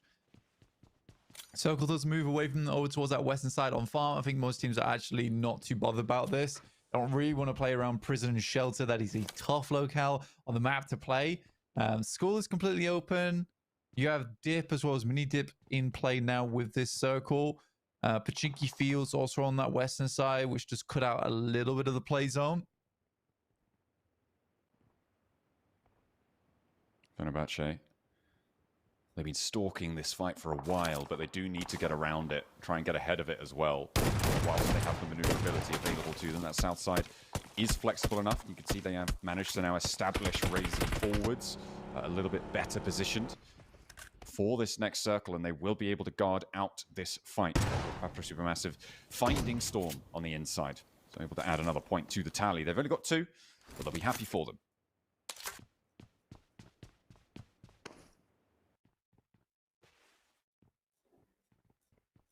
Excellent, down towards the southwest. This is a team that really needs to pick up the pace right now. 5 elims, 5 points total, in fact, sorry. TMB also with 4 elims, 4 points total. Goodness me, man, that's a mistake twice. But yeah, I think the problem with TMB is that what I saw from them in knockouts as well as group stages is just some absolutely hopeful plays where they were just sending it, and I think they had a lot of false positives during their knockout stage in particular, where they would just make these wild moves in the circle, and some teams would just not punish them for it. I think once you get to finals like this, it's the same team every single time. They roughly know your rotational path. They've got it on lock. You are not making those kind of plays anymore. And I think that's what has really caused TMB to suffer. Yeah, they have not been able to find any inroads into this lobby now as it gets tighter and tighter. Find what they're looking for. Solke with a nade over, trapped in the shack, but maybe that's exactly where he wants to be. Has got backup now arriving on the sidelines. He's got Ramsey move on up. The rest of S2G maybe also looking to keep the pressure up because the sprays are connecting for him. And XLA are sort of boxing themselves into this clifftop peninsula.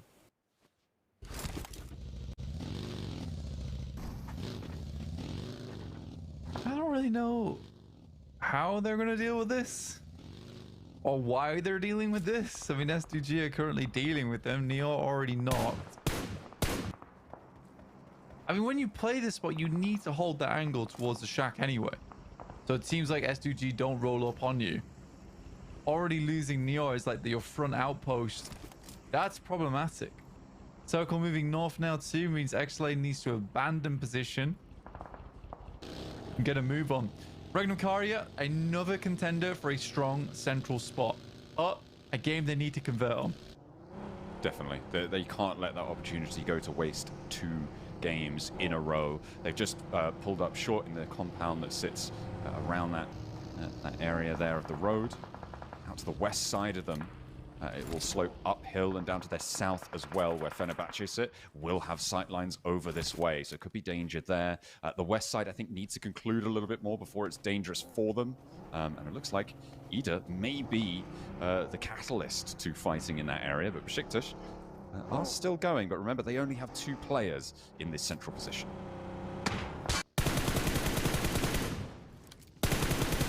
Over towards TMB. Again, this is what I'm talking about. It's just these wild rotates. And I do think they go unpunished because people are just so surprised that they're happening in front of them. Mazzaro, slow rollout. And they're like, what is happening here? Why are they all just sending through open ground? And sometimes it just works. It just works. I mean, yeah, it's miraculous, but that's what they found. S2G. With the one Elim going to be moving in a little bit behind now. TNB managed to get through ahead. Ulf want to defend their lead, and they are as well in a pretty solid spot, ready to maybe try and tag on to TNB, but seemingly not able to find these knocks. This is continuing miraculous development for TNB. Yeah. I don't know how it's possible, but in fact, I do know how it's possible. It's that teams just don't expect it. They really do not expect it.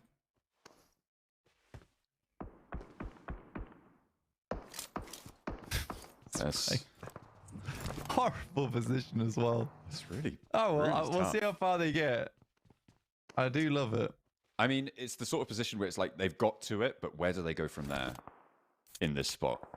Luckily, they're fairly central on the circle, though, which means that they're fairly likely to be on the next zone. But leaving from their position is going to be very, very tricky indeed. So we'll see how far they can go. Ulf looking over towards Asgard, eyeing up the prey at the top of Potato Hill. S2G out to the west of Ulf as well. They've got to keep an eye on the Noisy Boys too. So 3 outlooks, and they do still need to worry about the south side. Still an approach possible from that direction. A very, very under threat position, I think it's safe to say, for Ulf. They have a lot of teams who could potentially be looking to rotate through them or deal with them and cause third parties for the teams that do want to crash. I quite like Asgard and IDNRX's position up until this moment. The circle moves away.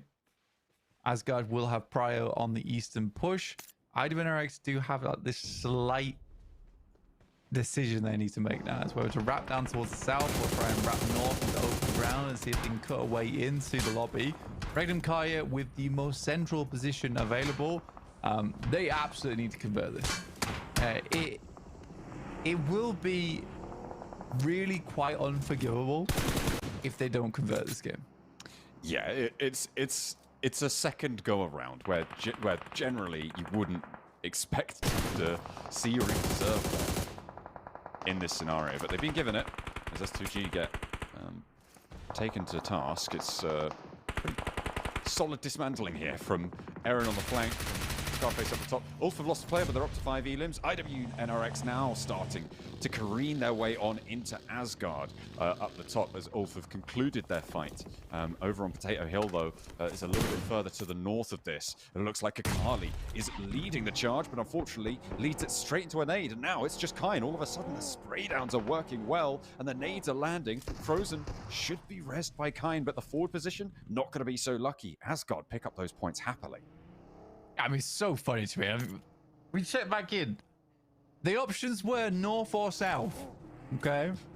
Trying to aggress upon Asgard here. Having high ground control. They put all these sight lines down towards this lid. That is a really, really difficult push to make. Yeah, IWNRX is just like, I'm just going to go for it. Yeah, why not? To me, confusing. Still got 2 players. They've still got 1 player. They are going to try and make the most of it, but I don't think they're going to have the best of times. Bashik's essentially taking shots at, over towards Asgard, and that might help quite a lot in terms of actually allowing Frozen to get forwards. But out the frying pan and into a really bad situation. Frozen gets spotted from a distance, and the Noisy Boys are actually going to take a chunk out of his health bar. We receive that one as Asgard now patch themselves back up. They needed 2 reses, get some healing on board. They got the time to do it and move on forwards. Kara now chiming in with a nade over towards Ray Z. Fenerbahce on their high ground, now starting to have pressure put on them, not only from Kara, but look off in the distance, it's Ida putting pressure in too. Managed to spread that through. What happened to the wall? Did you see that? I don't know what you're talking about. They just stuck to the ceiling. Yeah, he Sure managed to never spread the needle through both the windowsills. It's impressive. Hey, it's talented players out here, what can I say? Fenerbahce take a second knock. This is the multi-angle threat that they've sort of found themselves in, and this encirclement has happened fairly quickly around them. Ulf struggling to make their way further forward. 6 elims already on the game. So even if they do go down here, they are still very far ahead of everybody else in this lobby. to play. Still got a little bite left in them. Solus ticking away. A nade in from Lewis. Is the first aid going to pop? I think so. No, he goes down. And it is actually CEO to be able to pick up that spray down. So first place is eliminated. Locked in at 44 points after the third match. That is still huge and big. Yeah, I mean, 44 points. It's very, very good over 3 matches. That was bold. Bold and brazen, but maybe slightly dumb as well. As Besiktas will also go down with really nothing in this game to show for. TMB finally falling by the wayside. Circle shifts hard down towards the southwest. Regnum Carrier's saving grace as they can clear out a lot of this northeast side. And it will just be teams brawling against one another. Black eyes galore down towards the southwest side. And Regnum Carrier will be looking to come out smelling of roses. Merciless on the back line there, trying to keep things going. And actually, it's Exley who end up going down. Jekko managed to get through. That is crazy. I thought Exley had them dead to rights, but goodness me, they were able to get that on the swivel. And now they have the north side. We'll need to push further south, though. The zone has shifted that way.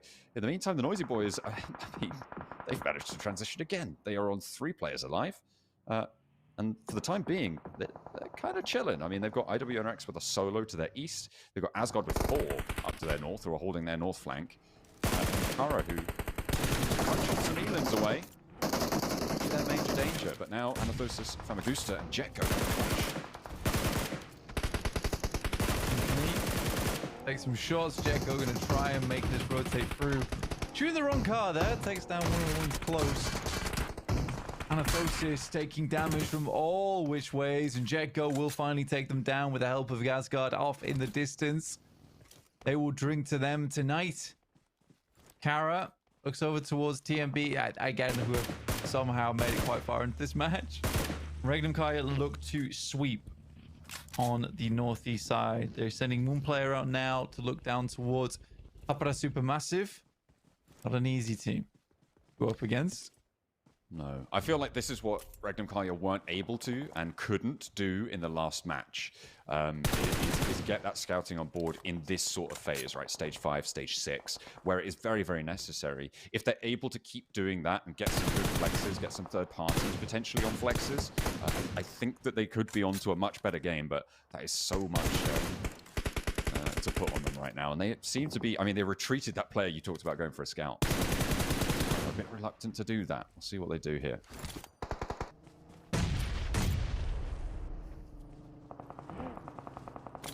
Asgard. Again, realistically, you don't have too many options here. You don't want to move down towards that south side. Tons of teams down there will be waiting for you. Much rather clear position over towards the north and be able to sweep round.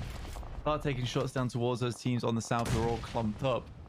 Right now, this is a battle of attrition between both teams of who has more utility, but Jekko is wasting a lot of it. I think Asgard have put in quite a bit as well. Fenerbahce actually couldn't make it off the hilltop either. They do get eliminated. 9th place, 2 elims. Not the sort of result you want to be seeing. Jekko making their way forwards over to the rest of the teams here. And Regnum Kaya do flex out onto the north side, but they get spotted, clocked, and decked as they try and make their approach to Jekko, who have their flanks covered. Should be resible for Regnum Kaya, but that will slow this flanking outreach from them. You can see Silas looking to back off. Actually, it's flushed away. Okay, they don't get that res. Asgard still is 4, Jekko still is 4. I thought they crashed into each other, but no. They diverge, and they force the fight over towards the Noisy Boys.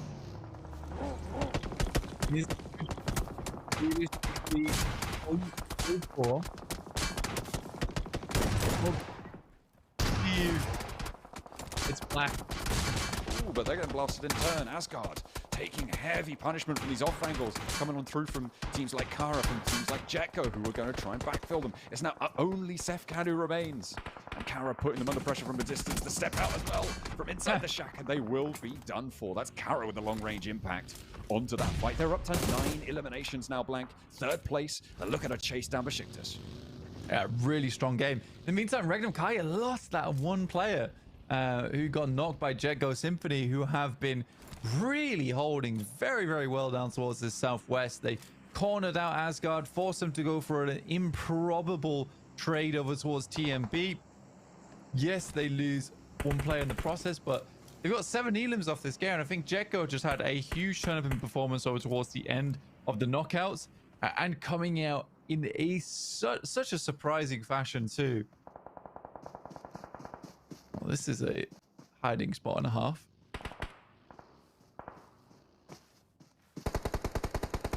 It's a little sneaky Mazzaro trying to make it work right next to Marceau. The rest of Kara not really in a great angle to take this one, but if he steps up, Jetgo may have sidelines over towards him, I think, on this spot. Danger from Papra Supermassive as well. You can see no reason really to step this one. Not just yet. Wait a little bit longer. Wait a couple more placements as IW Next Ruger do fall as well. Their last player now out.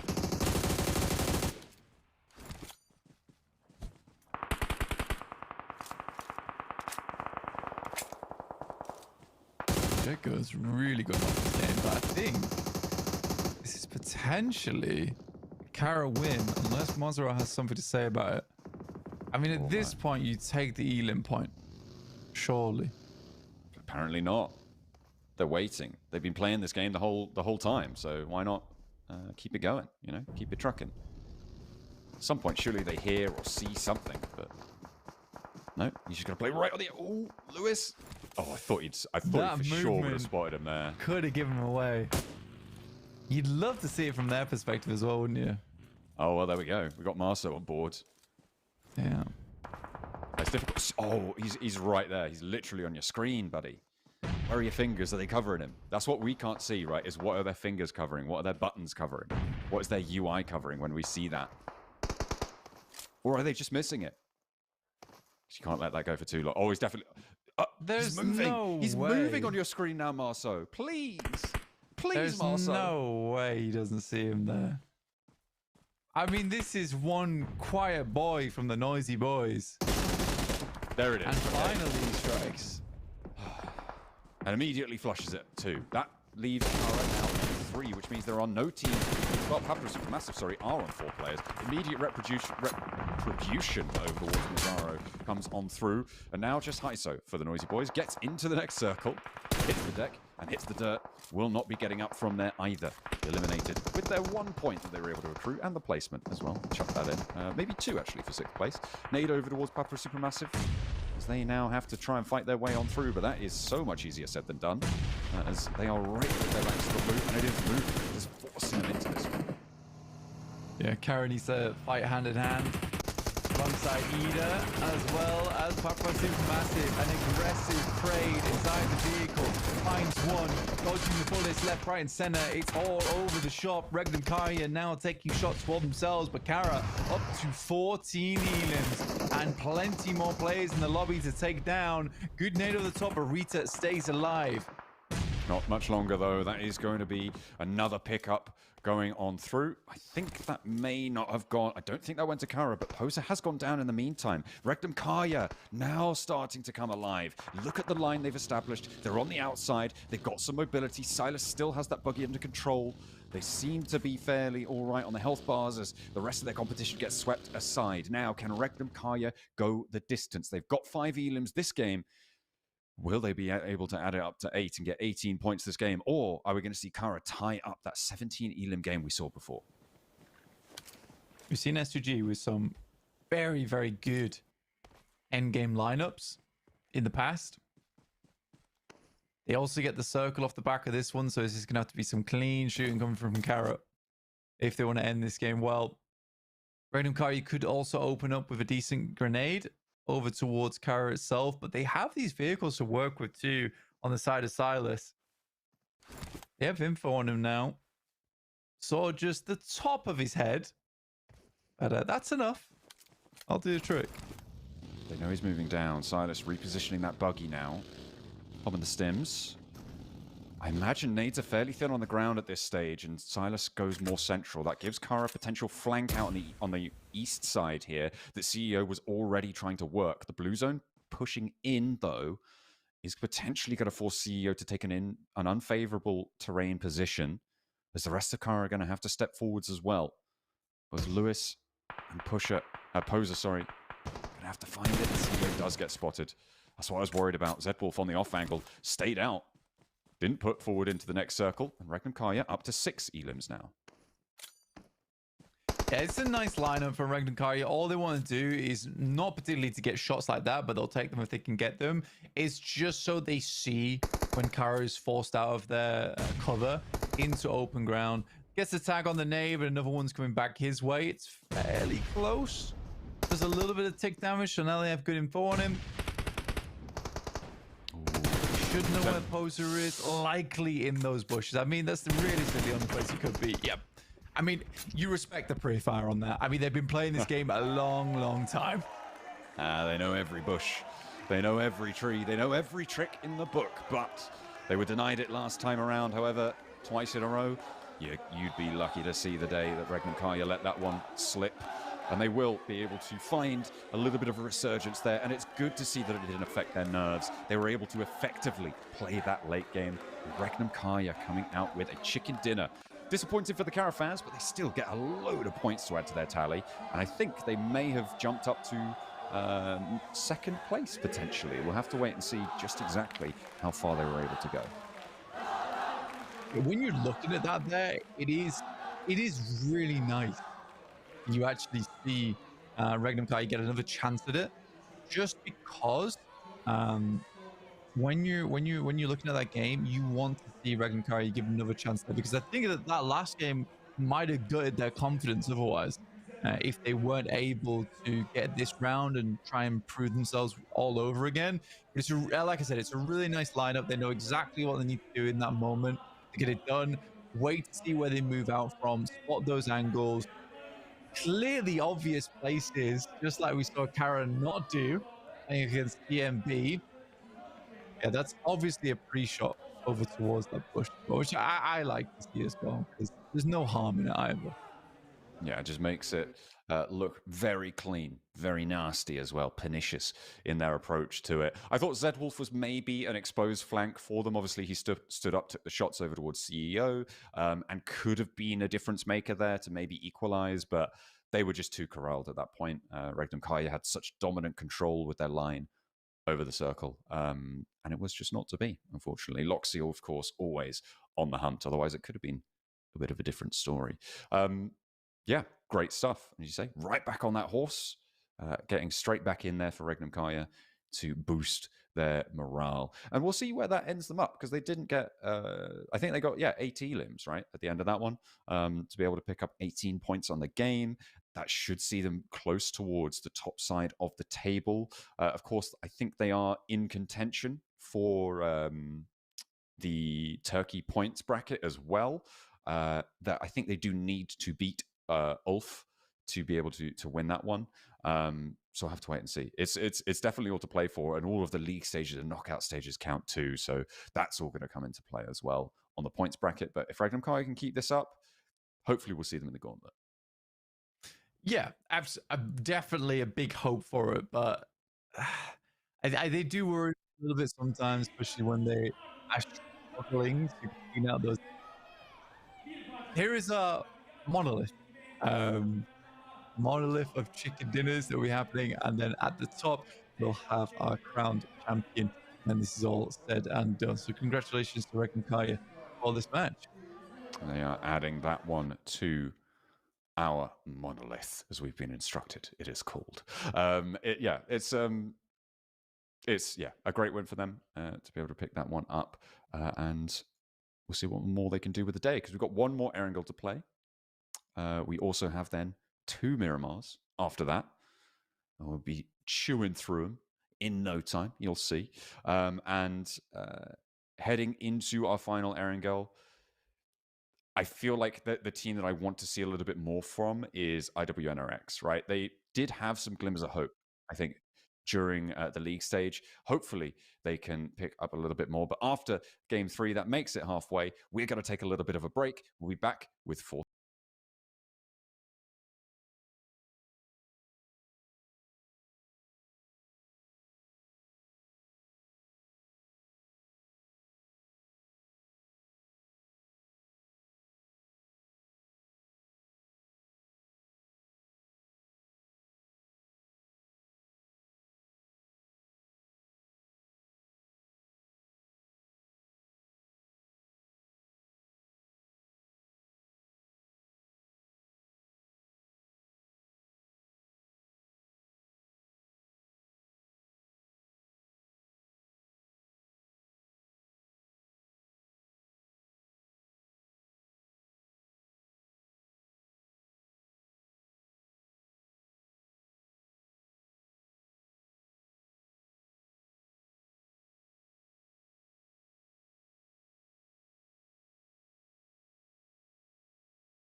Skibbity Toilet has arrived.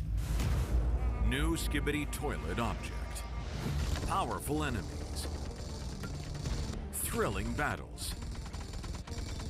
Protect the base. Use WoW's powerful creation tools and build defense towers to your heart's content. Engage in intense battles. Various defense towers. Earn points in battle. Unlock more defense towers. Tons of strategies. Epic battles. Play now.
Halfway point of day one, we are now gearing up towards match 4. Of course, we saw Regnum Kaya taking down a game in that last one where they were denied that opportunity, arguably by their own sword.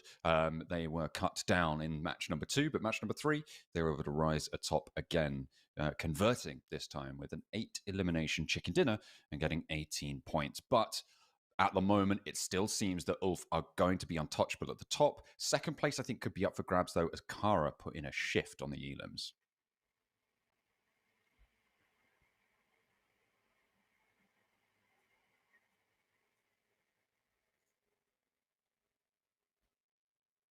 Yeah.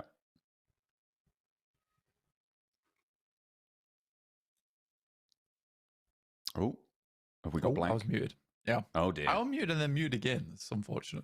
Anyway, as I say, Kara, very, very good team. I think they're feeding off a lot of the energy of the crowd right now, doing very, very well for themselves. I think, honestly, when it comes to teams like S2G, they're definitely struggling a little bit.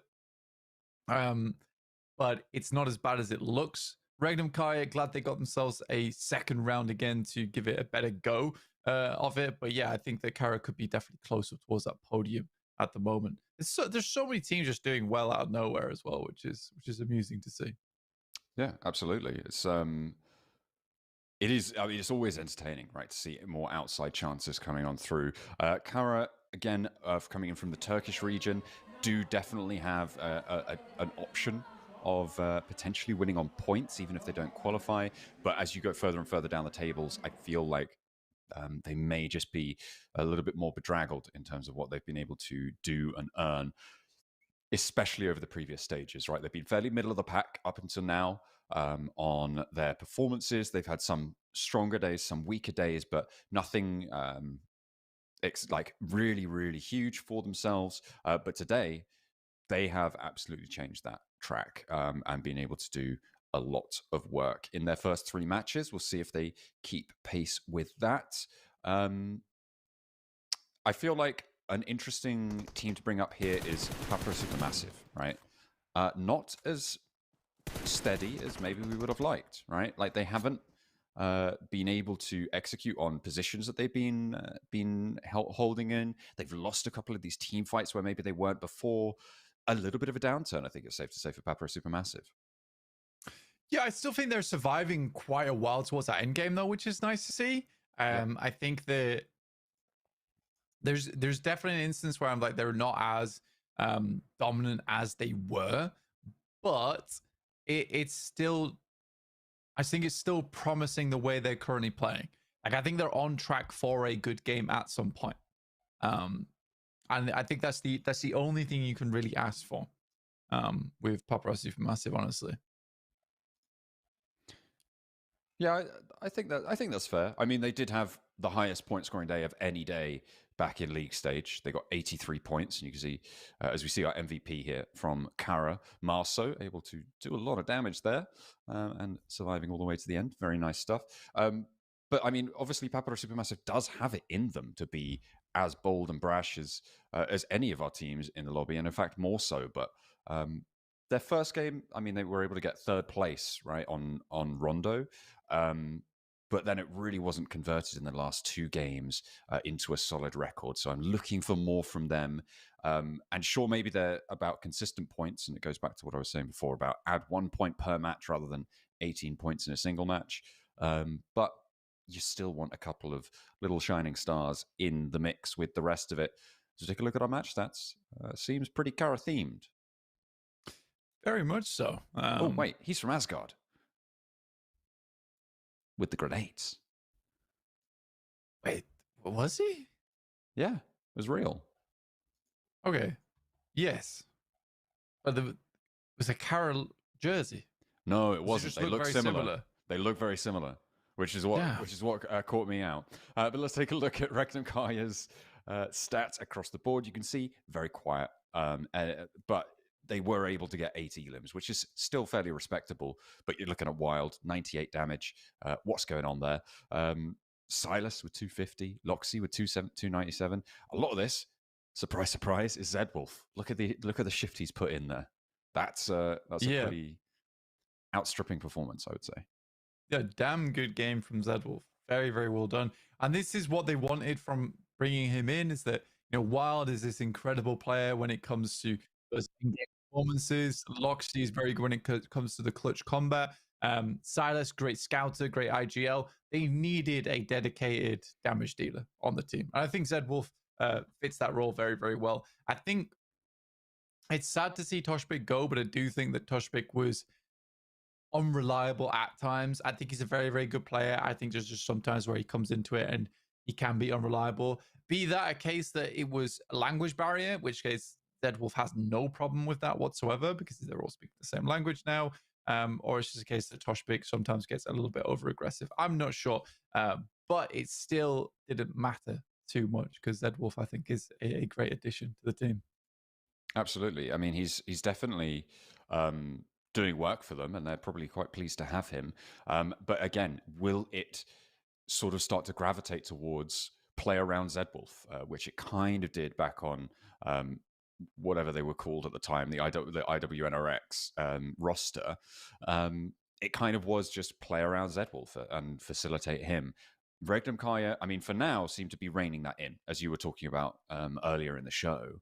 But maybe if he keeps, outperforming, are they going to be maybe not baited, but like lured into that sort of play style that sort of saw the downturn of IWNRX? Yeah. It's a danger. We are just waiting for the next game. We have the lobby set up right now, and it is getting filled up as we ruminate on the previous 3 matches now. Is it 3 matches? We're on the Yeah, we've fourth had 3 match now. matches. Yeah. Yeah, it's Because we had we, we had Regnum Kaya not winning the first Erangel and then winning the second Erangel. hmm, We had a Rondo that felt, like a fever dream, all things considered. it did. It did. It's a 8-hour day at this rate. Goodness me. Yeah. I know. But I think we'll get through it. We're getting faster and faster each time.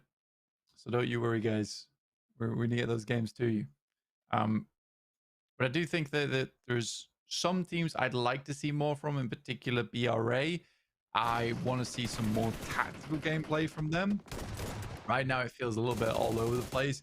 Still a very strong team when it comes to those team fights. But yeah, in terms of getting towards that end game, I'm not really seeing the vision. With Regnum Kaya, it was very clear what they wanted to do from both their previous games where they got into a good spot. With Besiktas, it was very clear what they were trying to do on Rondo. But BRA, I don't see the vision right now. Yeah, they haven't really proven anything at this stage, and other than that they can get here, right, which is no mean feat. It has to be said. They have managed to qualify, which is more than can be said for some. 4th place back in the league stages, going into a 1st place at the knockouts. It is all about keeping that message going out and making sure that they are going to have a good time, because it is a little bit lackluster here. Taking a look at the points, you can see it was actually Kara who earned the most out of that game, despite finishing 2nd place with 20 points earned. Regnum Kaya getting a delicious 18 for themselves, but actually quite a lot of double-digit scores here for Jekko and Ida as well. Yeah, I think for Ida, 12 points total, somewhat surprising. Jekko is the outlier, and they were outlier on day 3 in knockouts as well. I don't know where they got this energy from, but they have just started blasting in these lobbies, which is so weird. But yeah, Regnum Kaya, even though they got the chicken, they did fall behind Kara with 14 elims, 20 points total. Regnum Kaya in 2nd place, despite the 1st in the game. But yeah, very little points making its way down to our teams on the 2nd page here, with Anathosis with 4, dropping down to Xlay with 0. On 0 points there. I think even Falcons in 13th, only the 1 point, up to 11th with 1 point. Kind of crazy. So a lot of big winners and a lot of big losers that game. But with that, Regnum Kaya will sit themselves in 2nd above Besiktas, and Kara will tie with them. All right, okay. I thought it was Kara who might be taking that 2nd place, but Regnum Kaya do indeed add enough to their tally. 12 points behind 1st place still, but just ahead of Besiktas there. There's still lots of games to go, though, so that will, I'm sure, be changing for the better or worse. Depends on who you're a fan of. Jetgo behind that on 23, Papra Supermassive on 19. And remember, it's the top 3 teams that will get that gauntlet spot for PMGC. That is what all of our teams are hunting down so desperately. You definitely want to be going towards the gauntlet. It's a much better situation for you at PMGC. There are other ways to qualify. Of course, we talked about PMGC points quite a lot, but that will take you to the group stages, which is a lower chance of making it to the grand finals of the PMGC. So you definitely want to be in the top 3 here as we transition over to our back page.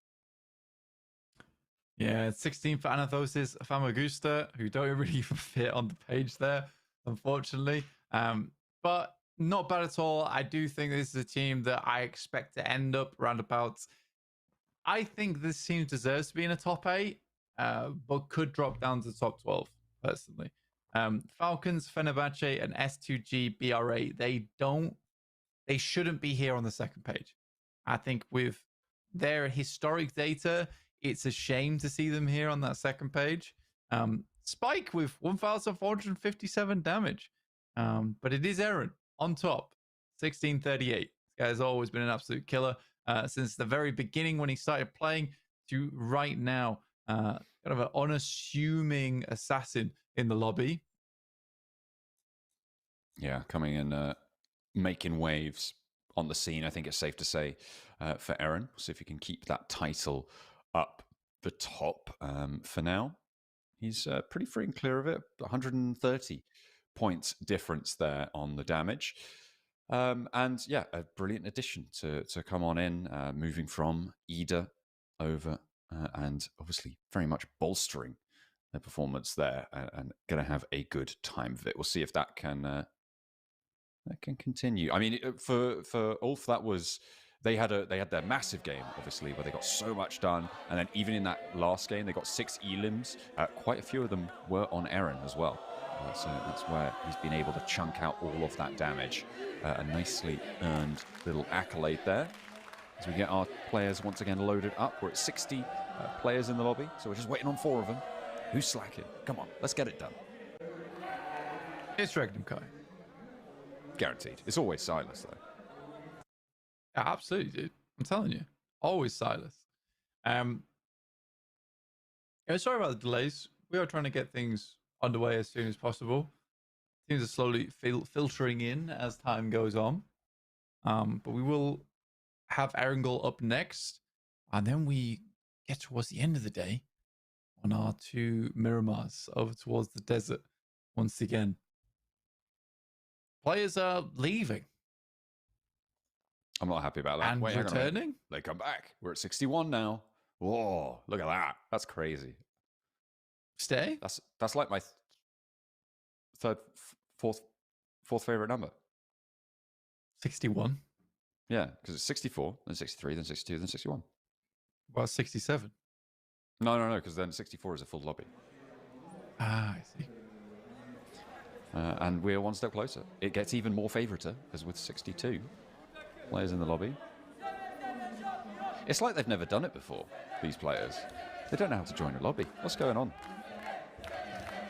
63. Yeah. I like whatever that chant is. That sounds fun. That's it. That's a very, very fun chant. It's got good rhythm, good beat, good tempo. It did, yeah. Bring that back. Bring that rhythm back. Yeah, Oh, okay. dear. 64 players. We're maybe beginning soon. Why not, though? Don't say that. No, okay, that's fair. Don't be saying that. Disgraceful behavior from you. Yeah. That's understandable. Who are you thinking next game? Who am I thinking for the next game? Who are you looking out for? I think that we are going to have... Okay. I think we're going to have an outside win. I feel like Besiktas was sort of an outside win. They were sort of maybe not quite.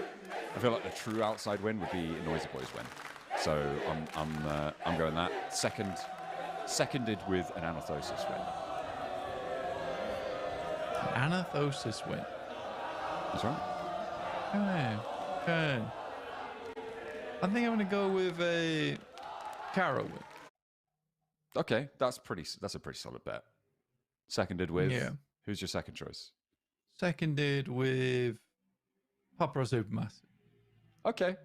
Or to be fair, I think Papra Supermassive is probably a decent shout here. I think they are due a good performance at some point, right? You'd hope, because they were a team that we talked about a lot at the start of the day, a team that we were expecting to maybe be able to go all the way, maybe take the title even towards the end of this tournament. But right now, they're not living up to their reputation, I think it's safe to say, moving into these finals. Yeah, I think it is unfortunate. I think that they're just having some pretty decent performances so far, where things aren't too bad. Like they're not going out in a horrific way, are they? Anyway, we do have our 4th game of the day. It is Erangel.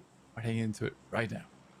Absolutely. We're getting the plane into the sky, heading in from Primorsk, or just a little bit west of it, over towards just east of Severny on the plane path.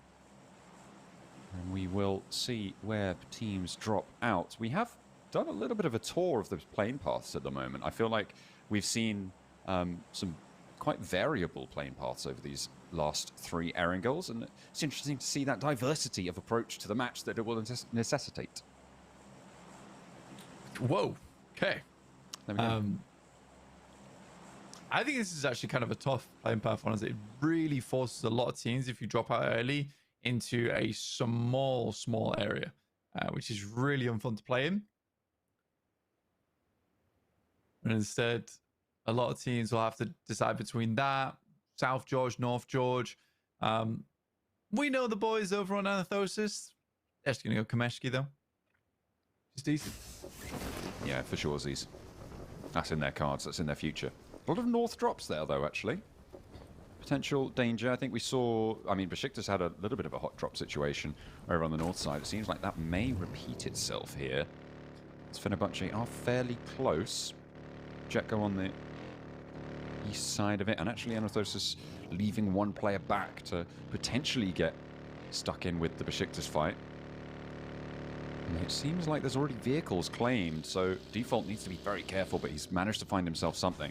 However, they are on the chase here. Septimus launching the knife from the back seat. It comes to a dead stop. Brings the pistol out. Pop shots. Nah, you're not connecting. I think Default's away free and clear. Might run into Rookie, though, as the circle goes south. That's a weird circle to have, actually. Very, very weird circle to have down over towards that eastern side. Encompasses a lot of Sosnovka. Yeah, tough decisions on this one, John. Where to head to. Either down towards that south side for Sosnovka, or trying to play on the North Island. It's kind of an unsure one to begin with, because this could easily go down towards Sosnovka, so I don't know. I think you just have to stay the course here over on the North Island. I think whilst it could head down to Sosnovka, I would guess that it's still it's as much as it has quite a lot of Sosnovka in it, in terms of where the circle can go. I think it's actually a fairly minimal slice of this. Unfortunately, there's a lot of water in it as well, which kind of skews the situation. But I think we're at least a 60 to 70% chance that it goes up to the Northland right now. So areas to positions like farm could potentially be strong. That approach that I think currently on the south side, I think that's Kara, if I'm not mistaken, trying to move in around that area that lines the south coast. Generally going to be fairly favorable here, and maybe some of the positions a little bit further up north as well. Yeah, I mean, for Kara lining that area, like you say, around farm, Milta, gives you a ton of options to work with. It's just a question of how fast a lot of these teams on the western side are going to get moving. Smart choice to make that move early, though, knowing that the plane path did deposit a lot of teams over towards Zaki shooting range, Georgia Paul, and that western coast. I don't mind this from Kara, but they will have to make a decision soon, and they can't really afford to wait around too long holding that much area. The best thing they can do, though, is get a lot of information off the back of this, which looks like exactly what Ulf's going to go for as well, as they make a quick rotate down towards Milta, as do Ragnar Kaya. I mean, that is still an approach path, right? You can hold your horses for a little bit onto that side and see what you're going for, but getting on the road fast has its advantages as well. Ida shots over towards Frozen, who steps out in the open to try and get flush. Oh, one more would have done it, but Rita just too slow. Thought he had it done, but stopped the spray a sliver too early. Out in the field, Emre clamoring for a pickup, but might not get it. Nade over the top here for Kara as Bra try and take the approach. CEO jumping out wide, looks for the spray down on the approach, gives Bra the building, hops into the hovercraft there. Might just be out of it. Free and clear, but there's a lot of damage being poured into the side of this thing. You can see the flames already start to billow from the fans at the back. Bra really lining up, but not quite connects onto CEO. Steps out for the nade and will be shut down finally. Storm picks that one up. It's a tough fight. Very, very tough fight. Trying to make it work. Kara dropped one player. Now looking to look more. Poser hits the deck. Ida will grab that first blood with Darkin on side, who's been fairly good so far. Poser down. Kiss you. Grabs it, and this is BRA looking a little bit cleaner on the approach as they swung round towards south of Milta. And Storm will be picked up. Fenerbahce they have a heck of a journey to make. from Zaki again. I mean, it was IWNRX and Zaki last time. This is crazy that we've seen 2 matches with 2 Zakis on the drop. From 2 different teams as well. I think that's notable and weird. And a little bit cringe.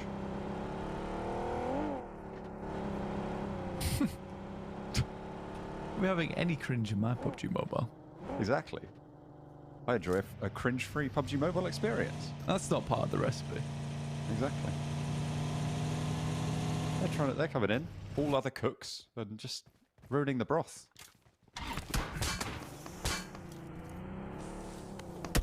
Right. Trying a second look, but it's very small on my map feed right now of where players are. Well, Ulf managed to get a pick-off against Papara Supermassive, actually, towards the center of this one. And it looks like Ulf are just out to the west of Milta, closer to the middle of the circle. And they are obviously quite close to Papara Supermassive, where they get that flush, which is not good news for a Papara Supermassive potential win. No, but yeah, guess so. You've had me there. Or Kara, they've lost 2. Your picks aren't doing so well right now. No, they're really not doing very well at all, are they? Alas, these things happen. It's a pretty crazy circle. That's what I'm going to blame it on. Yeah, No one knows where to go. Everyone's like crunching Milta. They kind of are. It's a farm fiesta right now. I mean, Regnum Karya stopped early. And for good reason. I think that they want to be as maneuverable as possible come next circle, just in case it does go Sosnovka. I think if you're playing anywhere in between BRA and Regnum Karya, you're going to struggle. I think as much as Ulf made the right decision to head down towards this position early, they are somewhat smack bang in the center of quite a lot of teams. So when they move, they're going to be jostling a lot of other teams' arms when they try and get out of there. So I think you're going to have a case where a lot of teams will be spotting them. A lot of teams will be taking shots towards them. It's tough. It is a real crunch here. That is even tougher though, Blank. We're going south. This is crazy. There's no way that this has just popped a huge south shift and it's going to be all guns blazing. Get to the roads, head on through. That west bridge is looking to start to heat up. The east bridge is already on fire, proverbially, as Brat try and move forwards as fast as possible. Jetko bringing up the rear. Kara trying to give it a slip around the east side on the water. And this is what I'm talking about for Regnum Karya. Obviously, they didn't send themselves out down towards Milta. They didn't go down towards Heavy Farm. They didn't play the Lighthouse. But now they have an option to move out.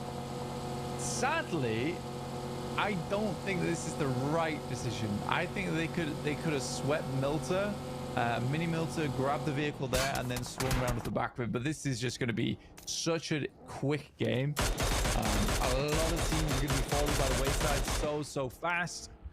Eda's taking shots over towards Asgard as they attempt to get themselves across the bridge. So many teams moving now. It's all about pace, and the teams that have outstripped it are already through. But this is where you find yourself in the quagmire of engagements that you didn't want to be on your doorstep, but you haven't really got a choice but to answer it. Kai nade over towards Rita. He's already low. Needs to get this healing done. Won't connect with the first. Has a second in the pocket. I think he's still got one more as well. No, this was the last, actually. And again, doesn't connect. IWNRX on the hunt here, but they're using up a lot of time. They're going to allow other teams to move past them in this process. You could even see teams all the way up in the northwest, like Regnum Karya, make their way on through if they can get unstuck from their position over on that northwest side. From Jinky. Great outs. Looking good for IWNRX. How is he alive? And there's still one more to go. Unfortunately, as it is turned around, Emre with that UMP doing brutal work. There goes in. Nasty Molotov. Oh no. does a ton of damage. Immediately has to hit the first aid kit. That Molotov does stop them from storming up the stairs. They don't have much health to work with. Rita really needs to start hitting those bandages as soon as possible. Nade would have taken him down if he didn't jump out the window in that very moment. The fleet foot will not help him, as Madcap is able to finish him off. Good addition to Ida, in my opinion, replacing Eren. I think Madcap was one of the few things holding Fireflux together. And now playing over on Ida's side, I think they're going to use him a lot better than Fireflux did. I mean, it seems like a happy trade, right, between the two rosters, giving Eren for Madcap. Both of them seem to be performant. Yeah, I'd say so. Not a happy... I thought you said it was a happy trade for Fireflux, and I was like, well, no, because Fireflux is now dead. Well, not Fireflux as in Ulf, right? As in terms of the rosters rather than the organization. Yeah, exactly. To clarify that. But yeah, it's a happy trade between those two rosters to find them going. We saw what Eren has been able to do for them, right? Over on the damage numbers at the start of this match. Ulf, though, now at the back of the queue, and they're going to need a little bit of that Eren magic to try and get themselves on through. Papara trying to make their way through, but Kara, being the meanies that they are, will hold Nova up. I can't believe my two teams that I chose are literally battling each other for the death over on the pier. 2 apiece. Feels almost poetic. Yeah. Hey, you know who I picked on this one? The Noisy Boys. You know where they are right now? Yeah, I know. Central Seaboard. You don't have to remind me. I don't think they're winning the game, though, by the way. Oh, no, they're Observatory right now. They're Observatory, yeah. They're all the way at the top. They got a pretty good spot. I still don't think they win. Okay. I'm so happy to be wrong, by the way. So happy. I wish you the best of luck. Yeah. My secondary pick was Anathosis Famagusta, though, and they are currently stuck on this bridge fight, having a real tough time of it against Ulf of all teams. Papyrus and Massive do indeed go down, but no points to smash. Not what you want to be seeing. Kara seeming to be only able to claim one of those, though, and it might just be a blue zone drown going out on the outside there. So 2 players remain on that front. Jetgo holding the bridge against the 2 grey rosters. Ulf across the road from Anathosis Famagusta. I mean, this is such a nasty position from Merciless. Getting out of here alive is so tough. Yeah, the only way it happens is if the bridge is outside the circle. And this is one of the few times where the circle is so unforgiving to players coming in late. You can see here where, because it encompasses just the majority of the bridge going in, Merciless can sit on this beam all he likes. Watch these nades fly, because Jetgo ram into the north flank of Ulf. Unfortunately, they were the side that they picked to go on. Ketch now, really no hope of doing too much to stop his teammates getting exploded in that approach. And Jetgo could continue to move through, I mean, fairly effectively, but what will they find? Other than the points, which can be fairly good, but Ketch is going to give him a run for it. Has the PP Bison, unfortunately, doesn't quite connect there. Nearly takes down Freedom in a 2v1 strafe battle. Jetgo are able to keep themselves alive for just a moment longer. The next circle does pop in. In fact, it does go out to the east side here. I feel like Observatory might be really very strong right now. Yeah, no, absolutely. This is such a good spot for the Noise Boys. I think so I completely agree with your assessment that this is a really good spot. And if I was TMB, I'd be like, we're winning this game. The only reason I don't agree with it right now, 100%. I'm not against it 100%. I disagree with it maybe like 70%. It's just because I don't think TMB has like closing power. But you might be right. This might just be one of those positions of the map that's just going to give them the out where everyone else is going to slowly just rot out as this game goes on. And the only ones coming out looking clean are going to be TMB.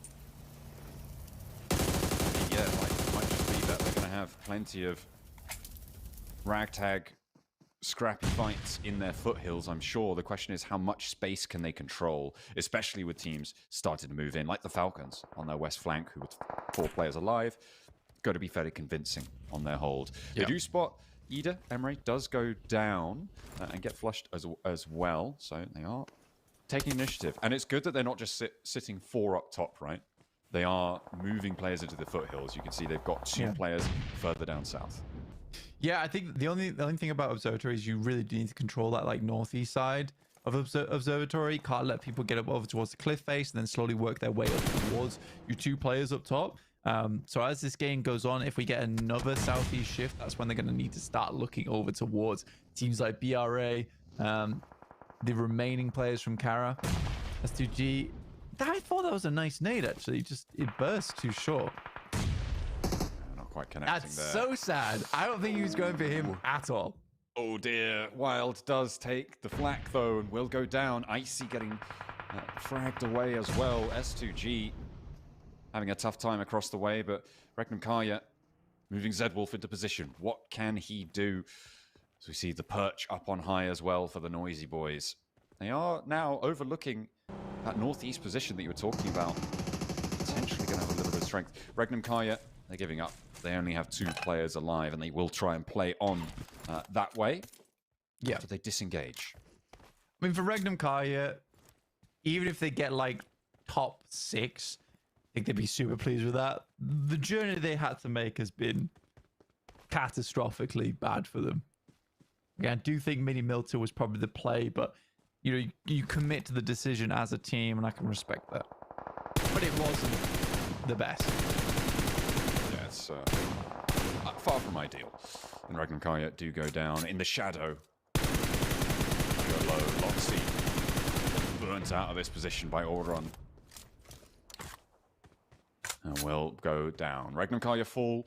And the Noisy Boys get 1 step closer to potentially their first chicken dinner of this tournament, Blank. They haven't been able to find one so far. And like you say, they haven't shown that closing power up until this point.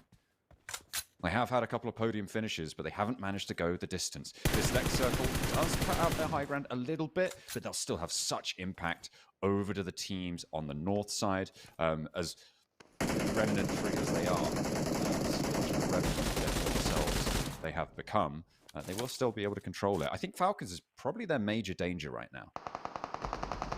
Yeah, I actually quite like how Falcons have set themselves up here. Not been the easiest rotate either, by the way.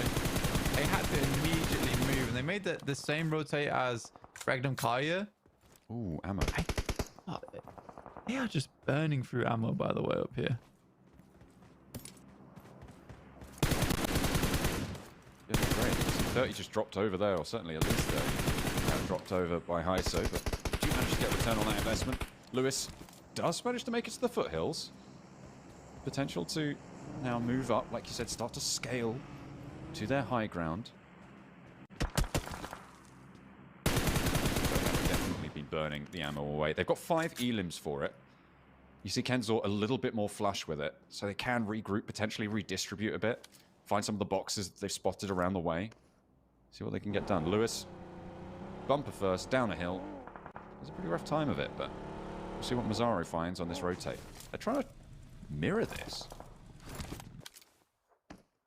Yeah, follow up. I mean, for Falcons, ooh, Ralph sees Lewis.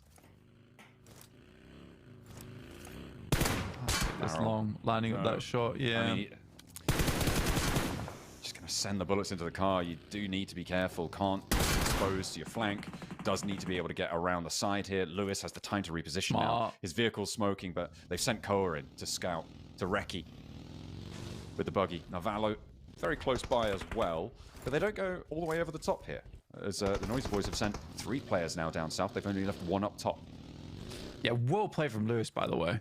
Immediately tagged on over towards Ralph's position. As soon as the car starts flaming, you reparks it so it's out of the sidelines of Ralph as well, so you can't blow it upon him. Little micro adjustments like that are very, very cool coming through from Lewis. All under insane pressure, by the way. So, very, very impressed by that. Yeah, being the last player alive for Kara. defending their third place spot from Besiktas, who will be all too happy to take it away from them. Because if you go down now, a placement points adds in. Besiktas will be at least drawn and do beat them on the tiebreaker because they have the chicken dinner on side. So it'll be very important. But I feel like with Koa here, with nades, with TMB launching nades in this way, it's going to be so difficult for Lewis to get anything done. But stranger things have happened, and maybe a nade finds its way through from TMB and lands onto Koa. Oh my goodness me. Narvalo now and Ralph have moved in to get the backup here. Redox trying to hold their flank as Asgard marauding around on the north side, looking to try and join in the scrap. But Lewis is so hardy in this position, but he's moving too far in the open. Surely one connects here. Falcons looking to try and step up. Tag 1, tag 2, and that's what they were looking for. Narvalo can now move in, but will the Noisy Boys try and stop it? The circle has actually moved back up towards the north side. Yeah, they made it look so difficult to take down Lewis there.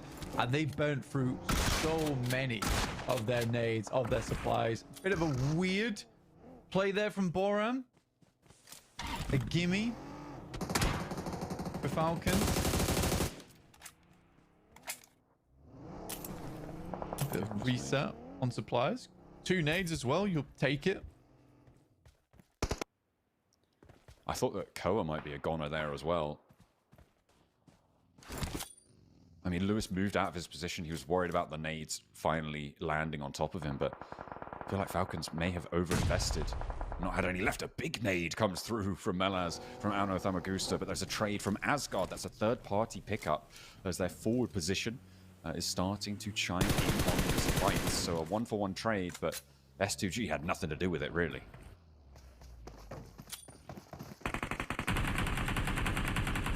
Okay. Ooh, he's just gonna leave it. Let it happen. MCG is going down. Surely. Can he get a massive nade in? It's on the backside. Now they know. Or at least they should. They were throwing a lot of their own nades, so maybe they didn't see that one, but they'll know now, definitely. That's what they were looking for, and immediately there's the response.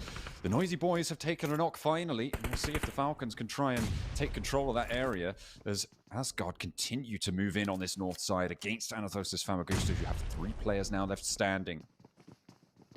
And they have for a while. They managed to escape the bridge. Calamity, which has been taking its toll on lots of players. Another on 3. They have to cross the road. The momentum needs to be from their side. In the meantime, Falcons, they're flanking out west. Yeah, the thing with the Falcons, right, and it's so weird to me to watch, is that in terms of tactical prowess, in terms of rotations, in terms of deep understanding the game, probably one of the best in the world. I think, honestly, what holds this team back a lot of times is just raw mechanical skill, which is kind of rough to say because they lose a lot of the 1v1s in terms of actual dueling. They lose a lot of team fights. Yeah, I don't know how he's making this work, but he is. He got so close, finally put back though, and Asgard stay up as 4. The res onto Real should be fairly inactive. He's right there. Spike not flushed out just yet, but the blue zone is upon them. All the while, the Noisy Boys have been continuing to keep things together, and the Falcons start to lose players. The only team now with 4 players alive is the Noisy Boys. 6 elims found, and they're starting to open up the cannons every which way as the Falcons falling faster and faster here. They start to plummet. They try and move out to the west, but they overexpose, and they are paying the price. Mozaro. Some shots. Asgard Real underneath. Noisy Boys doing some good damage. ISO fairly accurate. 8 elims right now for Falcons. A good shot over towards Kenzor from TMB. I mean, honestly, this has been a pretty damn good game from Falcons. From where they've come from on the map, it has not been easy. I think their flex out is the only questionable part of that game so far. They potentially looking to try and third party onto Asgard position when they were fighting across the road. Really just got punished there by, I think it was Ida had a big say in that, and TMB actually struggling to get the res. They are more concerned with Braut on their northern side. Which, you know, fair enough. Maybe they can't overinvest here. And of course, remember their ammo supplies will be fairly low. I don't think they've had too many crates nearby. And their supplies are running bare. Take a little look at the map as it's going. I mean, this is coming down to the road in between. PRA eventually will be exposed. That's a nasty Molotov to be sending down his knee. Enzo will be brought back up again. I think there's a player resing him as we speak. There he is. I think TMB should be the first to face on this next circle. If he goes central, they could get blessed and go southeast, and that would really help them close this game out. A lot of big elimination counts here in the final 5 teams. Bucking that trend, only 2 so far. But Asgard have 11 already. Falcons up to 8. TMB with 6. This is pretty brutal. I mean, Eda with 6 as well. It's really, really nasty stuff from these teams. They've been plugging away. Hazel caught on the flank. No way he's getting back up. That should be it. And with that final nade from the Falcons actually picking up the point, Eda fall as well. We've got 4 teams remaining. And all eyes go across the valley right now. The 2 counterposing 4-player teams on high ground each side, and it goes away from Asgard. They have to make the move. It might just be a TMB win. Honestly. I'm telling you. I'm telling you. I think you might have called it here, John. I think you might have done a masterclass in circle prediction. Absolutely. Before I even saw the game. Well It's played to incredible. you. I know, It's very, very you well know, played to you. My analysis methods, very, very sound. There's a mystique. An absolute mystique. Should be taking shots there, though. Curiously than not. I mean, they have nades. They do have a lot of nades to work with. Damn. I mean, yeah, they've been using all their bullets. They've been absolutely blasting that approach. Okay, maybe it is just a TNB win now. Force everyone to fight the cauldron beneath you. Yeah. And, see what sort of potions you can brew up, because that was a big nade bombardment. They've been shooting everyone blank. That's from Falcons getting a lot of those points there as well, coming on through to assist. But yeah, they've been using their weapons, rifles out. Kenzor with 3 bullets in the M4 now. All they had was nades, but to be fair, that's sometimes all you need. Okay, so the play here is that Asgard and Falcons do not fight one another. Unfortunately, they did not get the memo. And the only way they won the only way that TMB loses this now is if Asgard and Falcons work together from the underneath. Hello. Hey, Alvalo's just going. He's just going for it. 1. Oh, I really felt it. I really felt it there. But well played, TFP, John. You genius. I know. Who could have called it? The answer is me. TNB able to take down a chicken dinner with a massive game on a south shift. The eliminations maybe not quite massive, but still very, very strong. That south shift that really, really forced teams into a tough spot. They were able to just pick people apart. The bones were completely dry by the time that TNB were done with it. From that observatory position, they held their position nicely. The vulnerability on the northeast side was controlled, curtailed, and the teams that tried to approach from there were the ragtag teams. Of your predictions, Mike? Yeah, it really was on the eastern side. No, it's a cool game. I think Asgard wins that if it goes even center. If it went center, that Asgard 100% wins that. I think TMB's lucky that it goes southeast, but I was not expecting the salvo and the accuracy of those grenades coming out from TMB in the end game, because I think that's one of the few times where I have actually felt that is a few noisy boys on side. So well played, very, very well played, and they get themselves some good points of it, which means that they drag themselves out the bottom side of the table. For how long, we'll wait and see. But you'd hope that the Sosnovka team would win a Sosnovka circle, and they do. So you can only be proud of them for that. Yeah, absolutely. Definitely good stuff. And it wasn't like they were being super quiet either, right? As their name would indicate.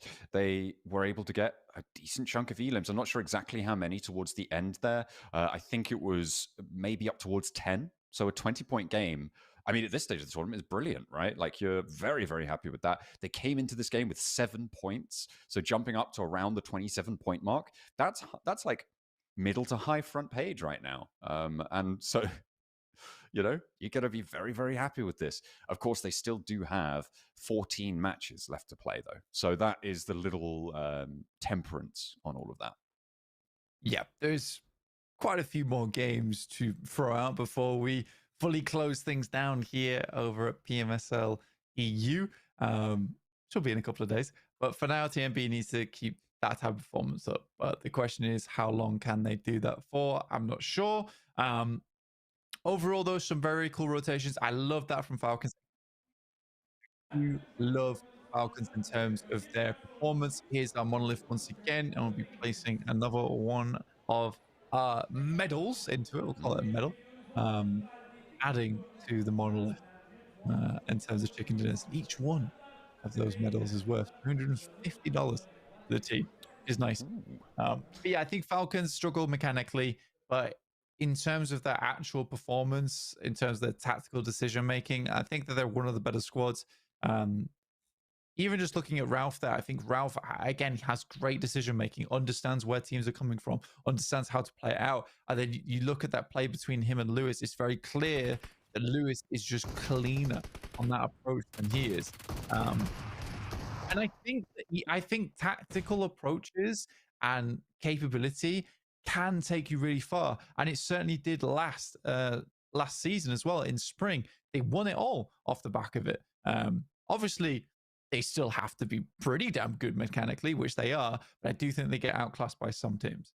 Yeah, well, everybody at this stage of the tournament, at this stage of the international circuit, is mechanically good, right? Like, there's a little bit of perspective in there that when you're comparing them against some of the best in the world at what they do, of course, some are going to pale in comparison. But yeah, you're right that they are currently just getting pipped to the post far too frequently for their liking. MVP from that game, Mazzaro. 5 elims, 863 damage coming on through, but it was Narvalo with the nades to actually do the most damage. And actually, we haven't seen too many threes on this scorecard, so good job to Narvalo. Yeah, no, you just send them out left, right, and center. Very, very well played to him. Mazzaro, though, 863 damage there coming through from TMB. We've stuck with this guy for a long, long time. I'm glad he's still giving it his all over in competitive PUBG Mobile. I remember him back on Beast. I thought it was a long, long time ago. But here is the team statistics. A lot of damage done, as you'd expect from an observatory position that early on in the game. There we go. There's the winners there, taking the glory from the top of the mountain. 863 damage on Mazzaro, but plenty of work being done across the board. And staying as 4 right until the very end. I mean, that, I think, is what's most impressive in this scenario. I think that the lack of presence of a strong team on the east side really did affect things. And maybe if Bra had tried to push up into that,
Need any? Well, you can do it.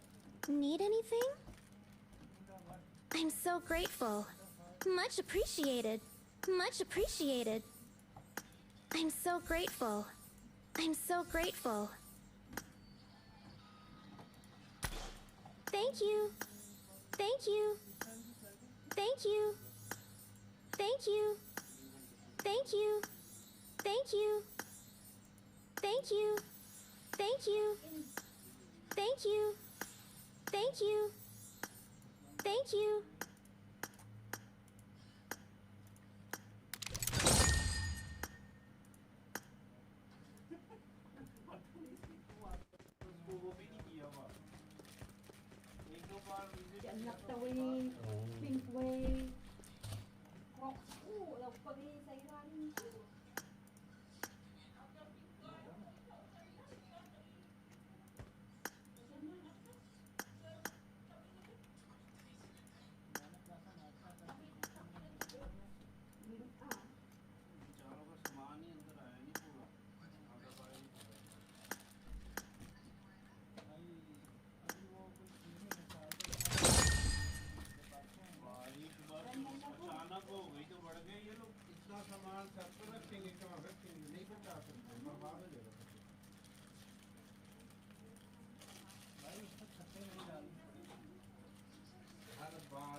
Gaz burası da tavile na šao. Over šao, metik na...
Assalamualaikum buda. Berbat buda.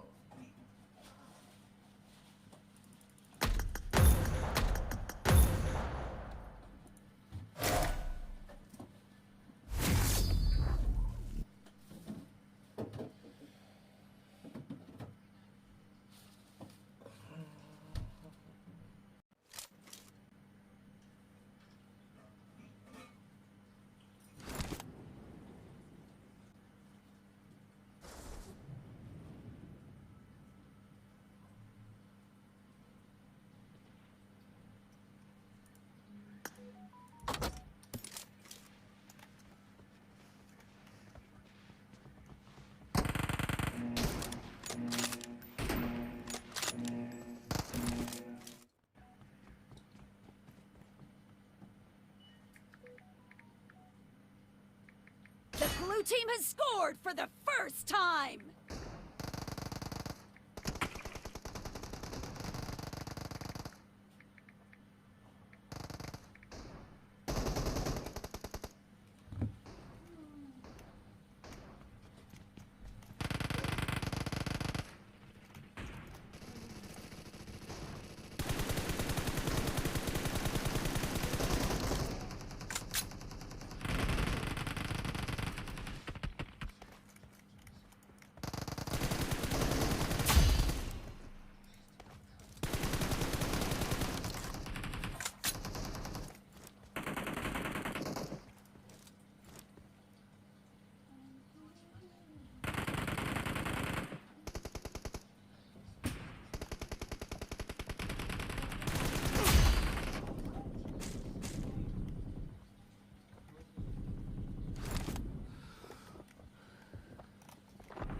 striker लाना था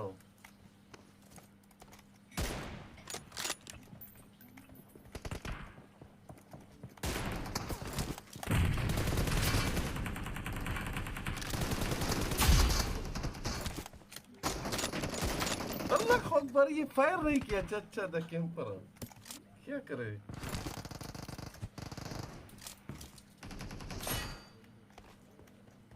नहीं striker Killing spree for the blue team! Nasir के लिए लगाया मैं तो एक पहला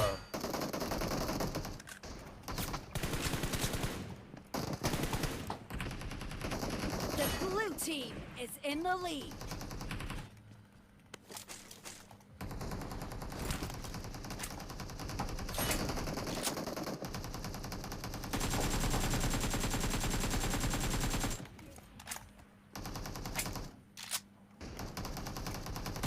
The blue team's streak has just been put to an end.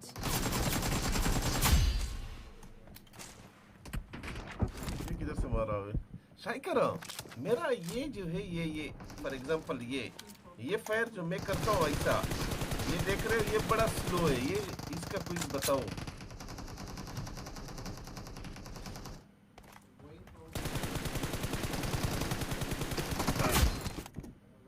इसका कौन सा करता है भाई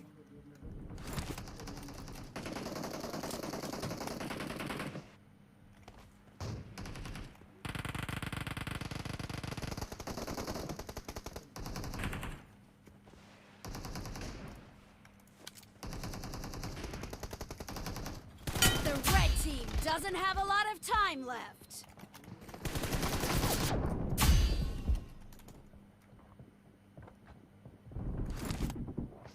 increase edge sensitivity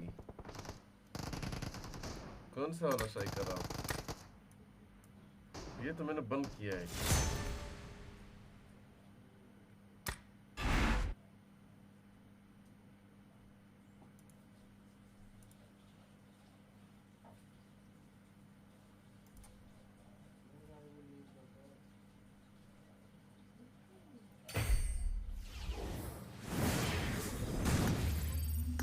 मैं हर टाइम striker इस चीज से मरता हूँ striker ये मैंने बंद किया था अभी कुछ टाइम बाद ये पहले ऑन होता था मैं पहले से ये ऑन था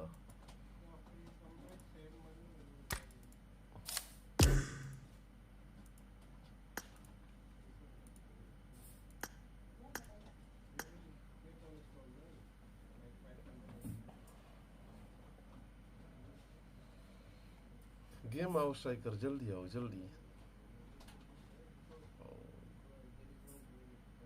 अभी मैंने पेशाब किया वुजू किया अभी फिर पेशाब आ रहा है पी उसमें हाली तज़ा नसर वाइल तवक्का अवदास में वो कमाई से बेवल मंज़ बिजी रन अच्छा वर्षों लिव खेलते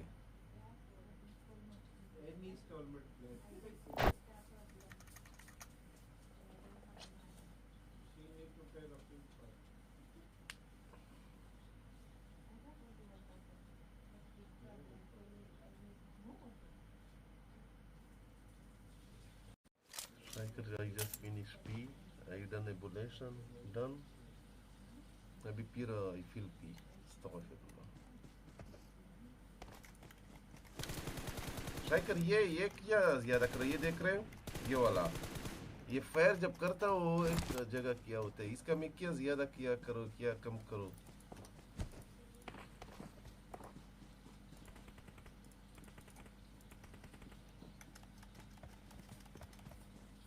It is showtime.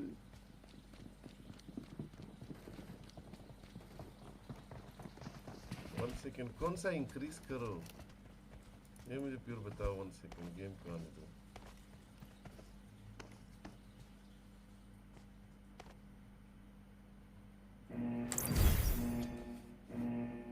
और लैंडिंग चेक करो हाँ अभी मैं लैंडिंग भी बता देता हूँ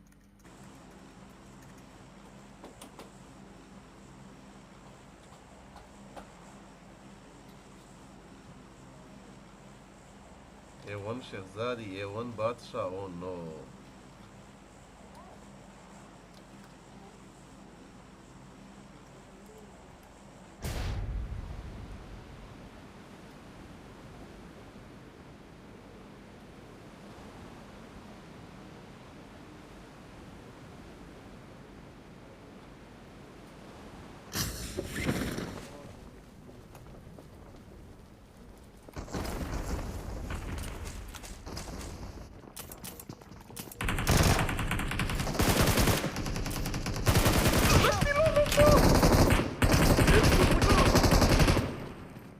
शॉटगन मिला था आप उधर से देखो नंबर Watch out. ये रहा मारो मारो मारो मारो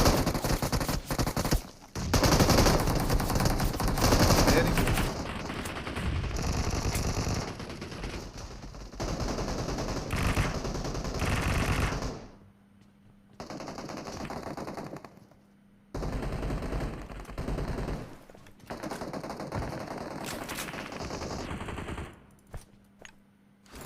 इधर एक बंदा चस चस कर रहा है ये है Watch out.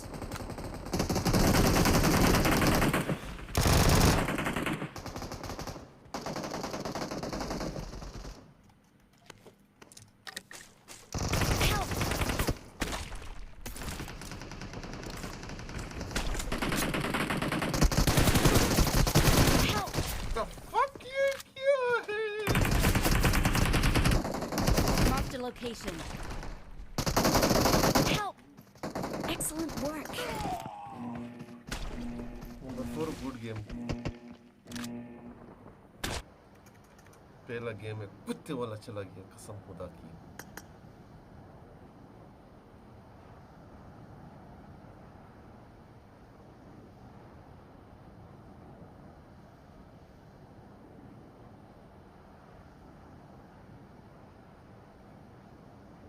बुढ़े कोई नहीं है ग्रोनस में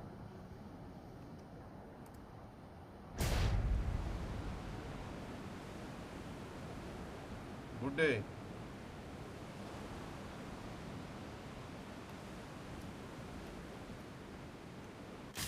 फायर क्या है पता नहीं बूट था कि बूट फायर था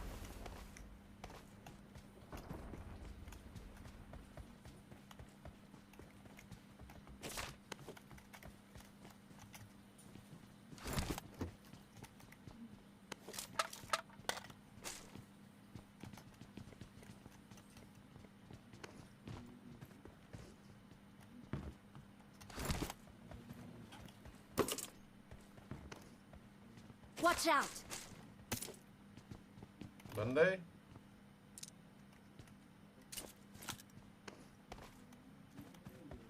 Watch out. ये बताओ सही किधर हो नंबर 4 मार देगा इधर आओ Watch Saeeda out. Saeeda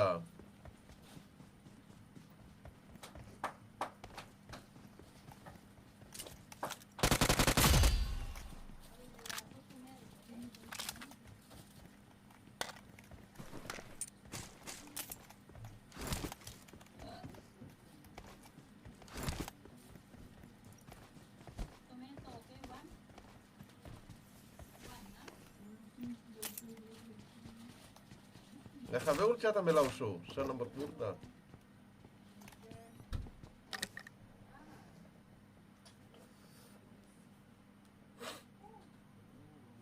Mai jara meditation set to poversi Nasir bhai. राजा मुझे अभी तक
Londe ca sunt da bie joker de Londe.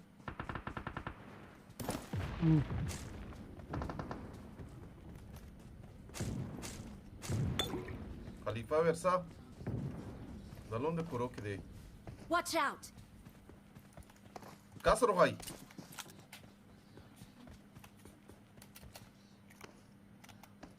Watch out!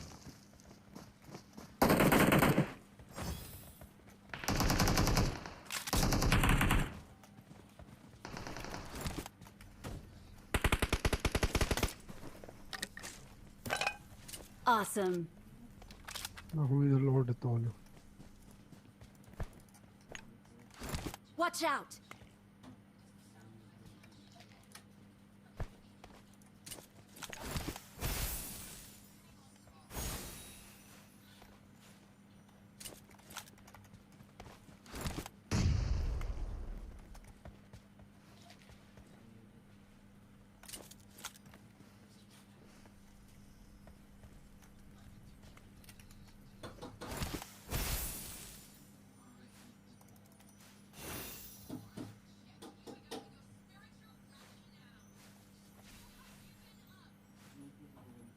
Cerca de grenade que viu cari na.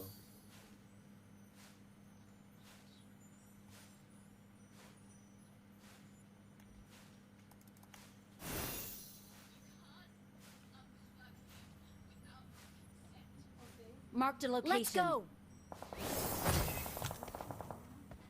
Awesome.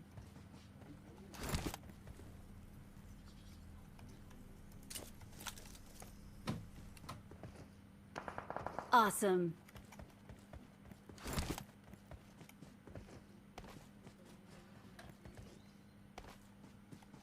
هواي ولا تركي ليش من الهويرة؟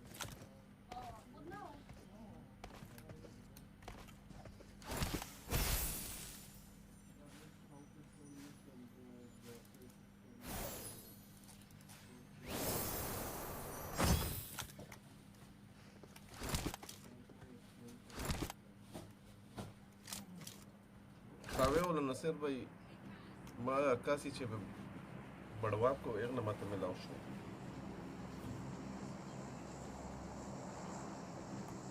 Eu mara o price patola shu.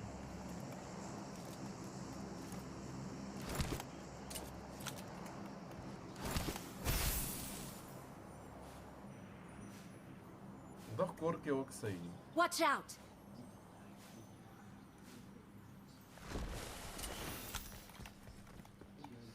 Dave doi, da atitli. Marked an enemy's death crate.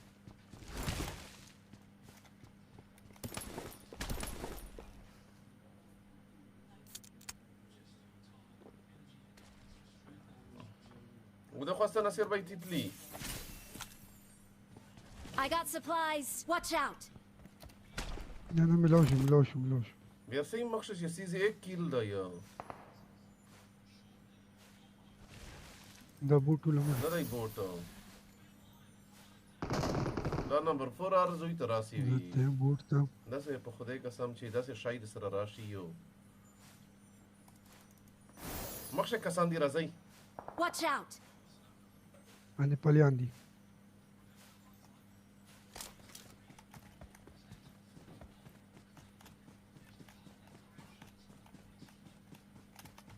د کورو کې پاس بچت دی.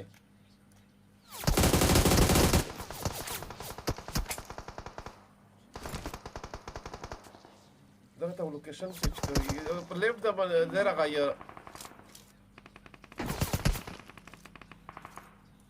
Help!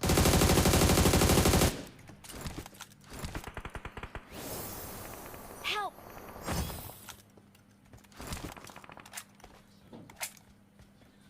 رضا شاطة هربلي.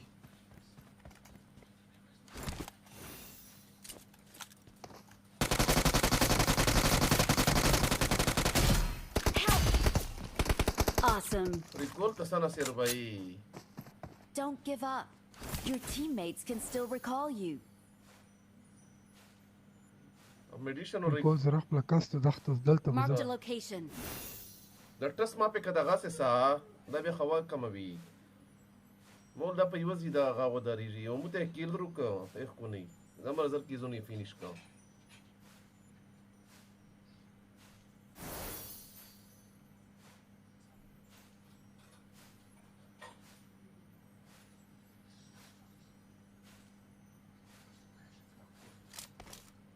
I'm recalling a teammate. زون تزي. Thanks.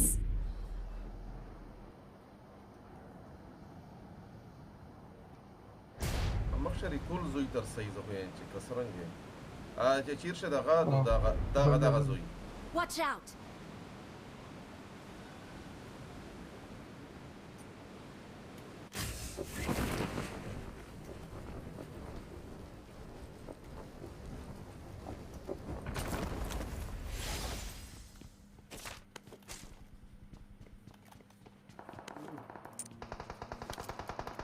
Watch out!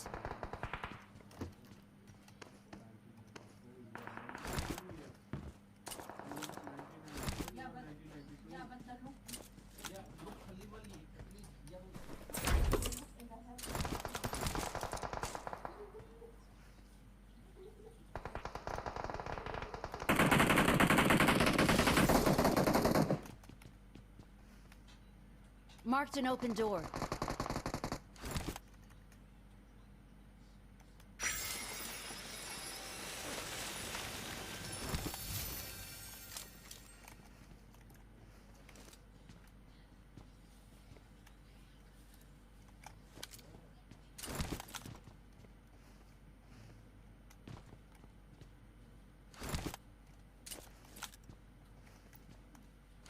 چیرشه دی کسان دا. Marked a location. Form up on me. Plant the power اللي plant. باس.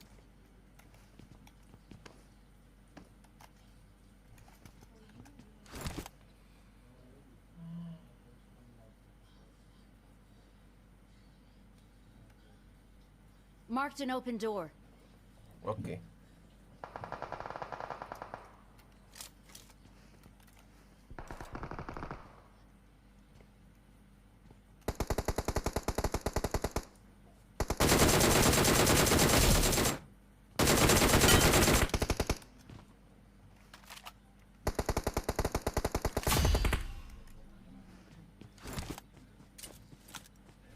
تيري का spot है. يعني पलाए ده ما بشكي.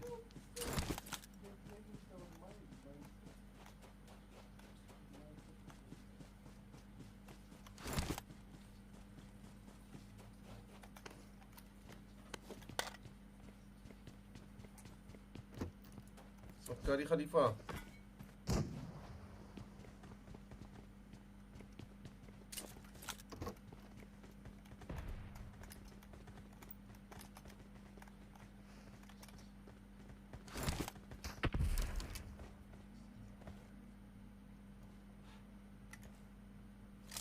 ښکاری کنه. دغه څنګه نه وکسي دغه څنګه نه. دغه چې مو چې یو نو مولا اوس یور سي چې دا صحیح سب دی د گیم. نه دایما شک ته نه پلاي پاتې ده دلته کی چر کی Marked a ده. location. Excellent work. Di palai, di palai. Ata ito or toli. full squad हुआ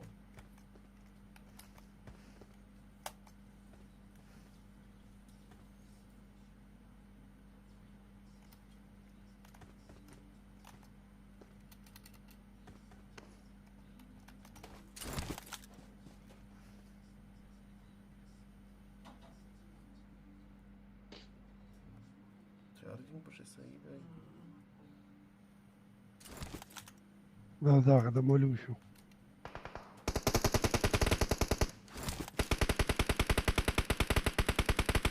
mark Kani shate. Marked a Kani location. shate. Marked a location.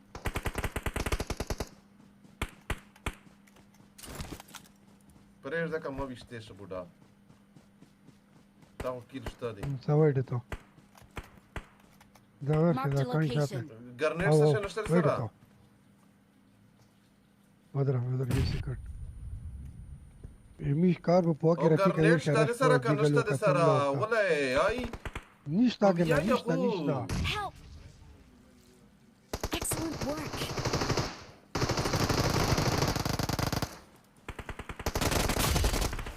Ai zeda چې garnet شته نشته دی وی یار ته ویلوډ د We are شمو number کارو په one. وی. Indi garnet ta Žaba ho wai. še jiggle Ne wakao. znam pa kani pura nosta je usar. Victory belongs to us. 1-1 tool.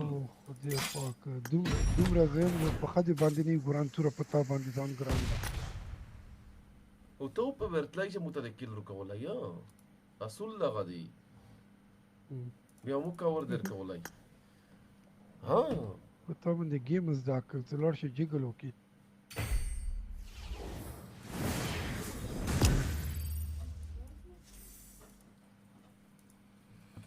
هاي هاي هاي هاي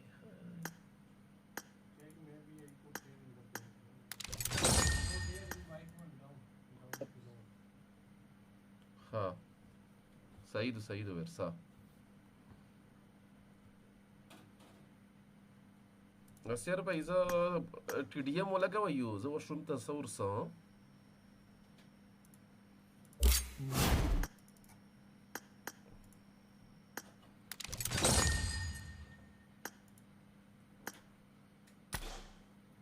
ومرر سيا لیډر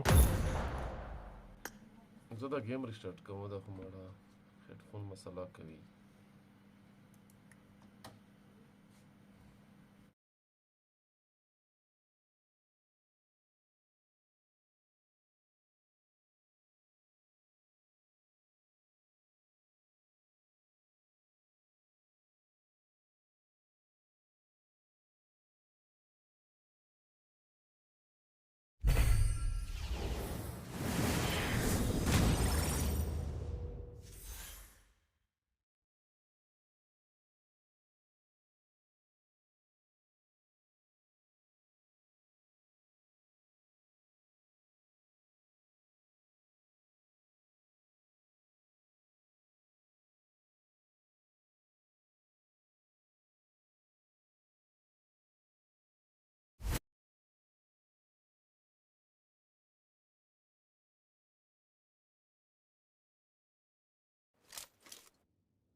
The blue team has scored for the first time!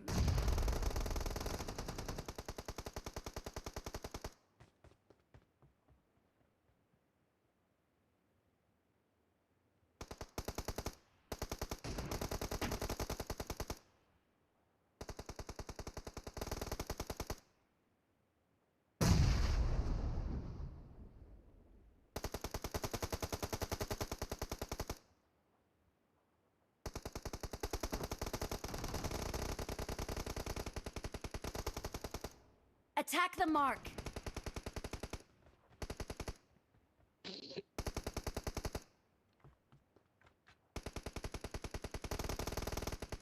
Attack the mark.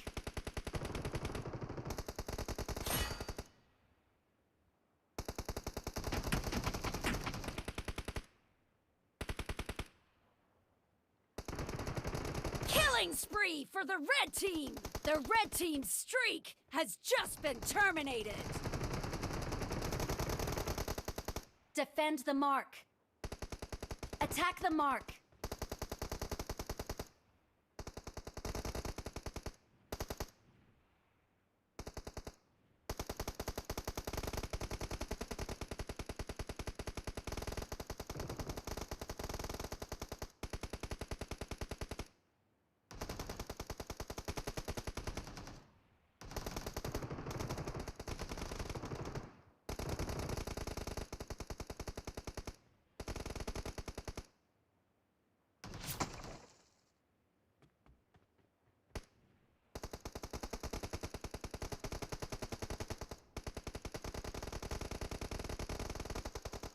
Attack the mark.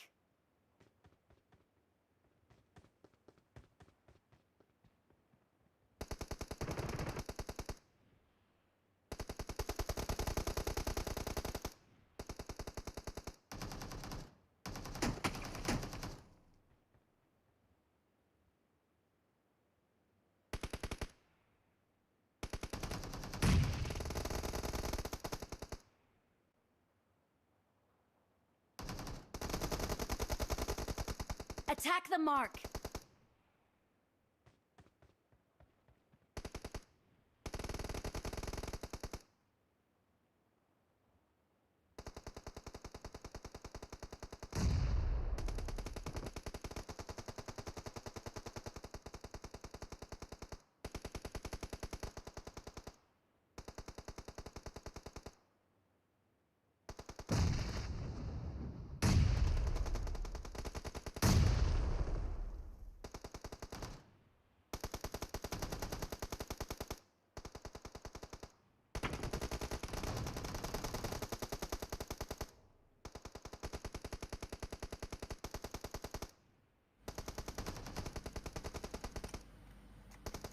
या गोल कड़ी दी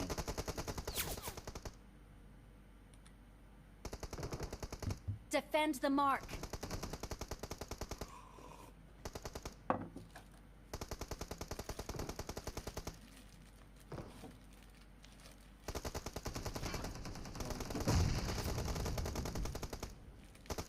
The blue team is in the lead. Watch out. عمر ده 6 كيلو ده ركيته. Attack the mark.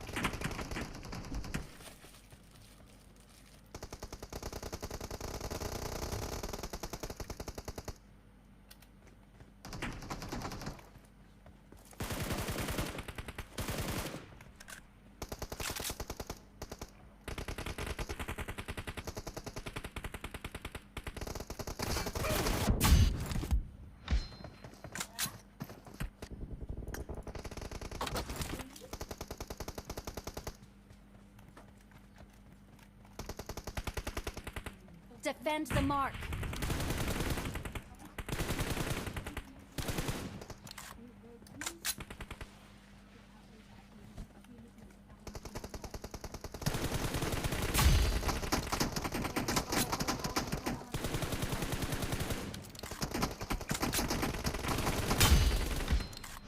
Half of the match is over, and the blue team is in the lead.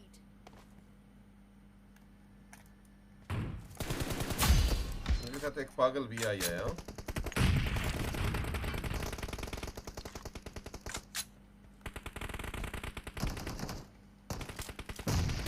Watch out.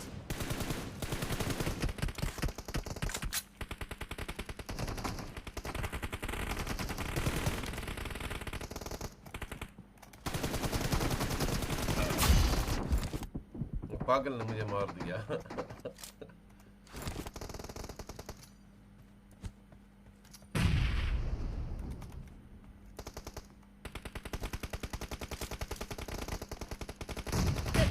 team is about to win. Watch out.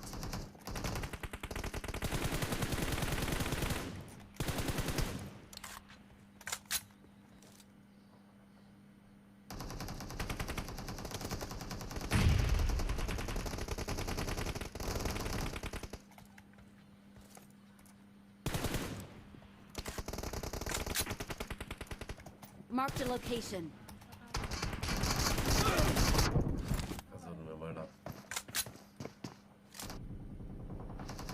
Marked a location. Attack the mark.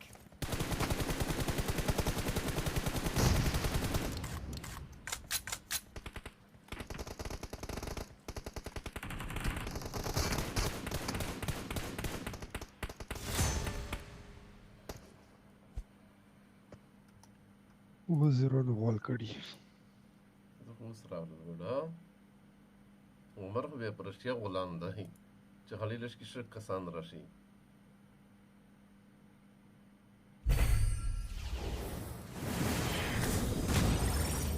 ته نصر بھائی لیوی کلیک کا چا آپشن راځي هغه پروموشن ولا ان رینک خو نه مړه رینک نه مته نه ردی هن رینک نه رینک کا نصر بھائی ته خړون خو یې 60 ساله ولا ہے مته خوشو څه شي دا سویای ناٹ میټ ټیکیو ته ما لیډر کا یو میټ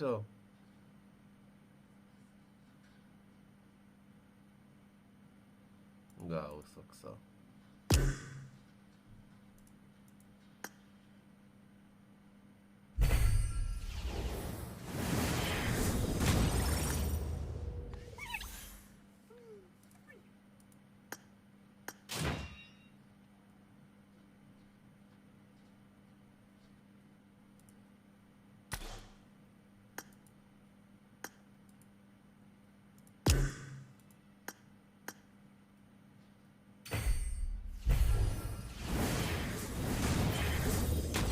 نصر بھائی استا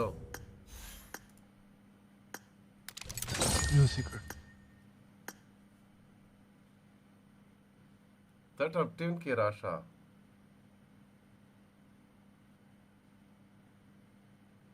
participating in promotion which is پاسه په مې لیکلي دی غټ نصر بھائی وزره یو سیکرٹ ما ته ټیک نه کیږي د لیفت پلس ده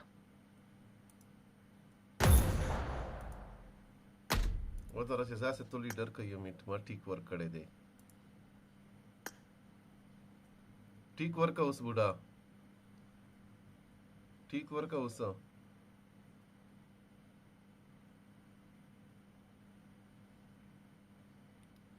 माड़ा Erangel का वे भी देवी लेका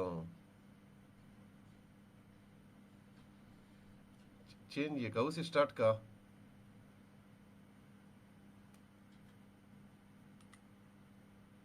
نه کیږي ټیک نه کیږي یو سکند صبر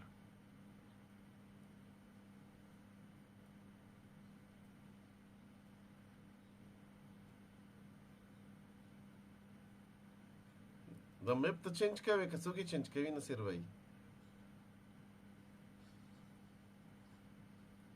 automatic ته سٹارټ کا بس ته سٹارټ کا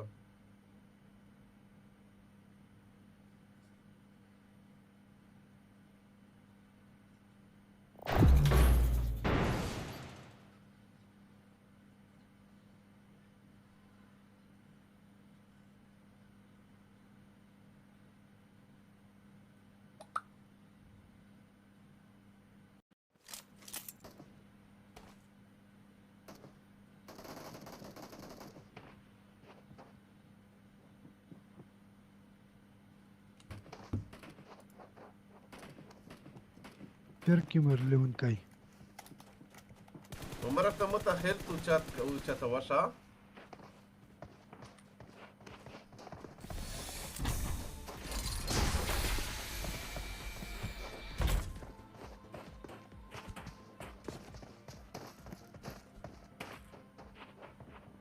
مرة خيلت تشجوا متا. اوكي چرګي مډه تای ولا چې پتا ولا میپ خو د اوپن شي میپ میډستاین من دی او نه رفیق دا 50 سکند شي درته وشای څه شي عمره میډستاین پروموشن دی وشای مالا عمره استغفر الله ځکه زه ته ویا عمره چې دا پار شي څه ګوته سوای سړی زنده ټینشن ورکو ناصر په غوښتره په میډیشن ته لوډ شي کا غاته لوډ شي بلومستر ته په پروموشن وختای ورځو ته غول ولا لینډینګ د کای صاف ماړه ای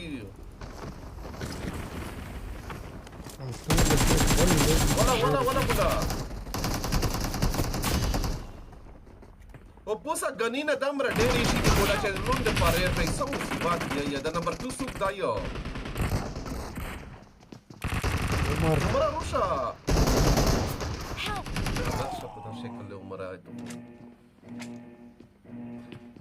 خو ناصر عمره پوسه غړو غونډه شل قسمه ټیپک کی شي دی اوره ویل نرسیت ناصر بای چې الفلو کوي ټول لاین وغول شي شل ټیپک کی شي دی انفولو فدی کو ته گلیچ غلطه گلیچ مو دا قران وای ناصر بای کوي ورځ مې الفلو کړای وي په قران شریف کا سم کوي ورځ مې الفلو کړای وي یو گلیچ نشتا قرانونه ما کو قرانونه بدوي دا غي سکرین شاټ مې تو بسلو قران بدوي ما کو قرانونه رفیق پوس دوا غنینا وی غنور انیمی او پاسن موزه لونده مړورشه خپل بوتان دی ورشه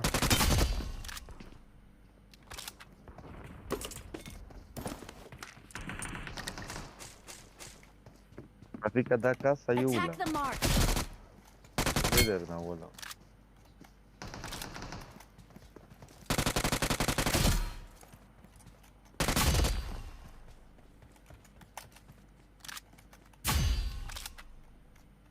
ما بلا راغلو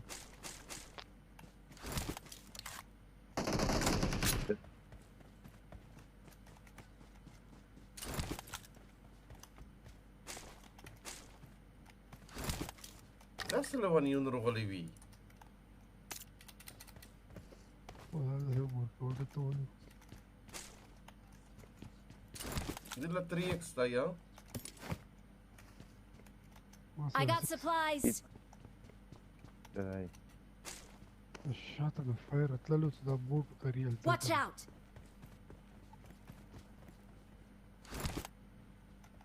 Barcodes on the road. بوتان دي لا بوت كاريال دا بانكا Barcodes on the road. على وزير ايه بوتو ودا ربدا يو مالا بريك دا اريال براغلو دا خو پرېږ دا نصیر بھائی الله اکبر ته دې واچې چې موته پرېږ دا دا وې دلته خفینیش کا Marked an enemy's death crate. هغه باړو وشتو کنه نصیر بھائی ته ته مې پرې شای و اړو ته ته پاتې چې پرېږ دی آی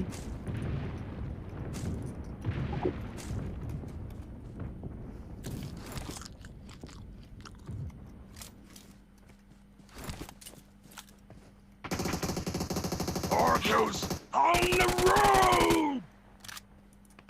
The one shot ها full Guguya. Watch out. The one shot the exact location on that. Barcodes on the road.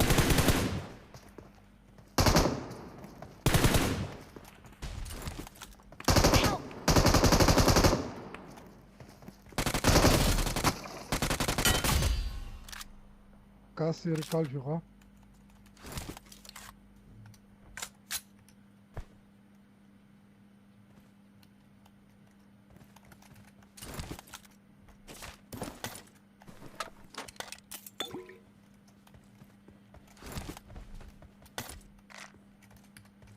مرة تشركي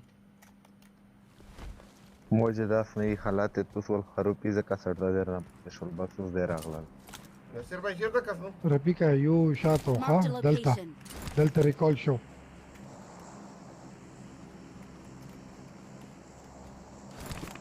Help! هر بای دا په چېته کې او مرا یا کواګنا Attack the mark. Argos on the road! دوستای نصیره بدا پوس کمرا شه دای پوسم په دانا په دوه چاته بدا ګوشي کمرا سره ګوشي کلاو او مې کتو دا درې نه او فور نمبر را نصیره په دا ګوشي په دا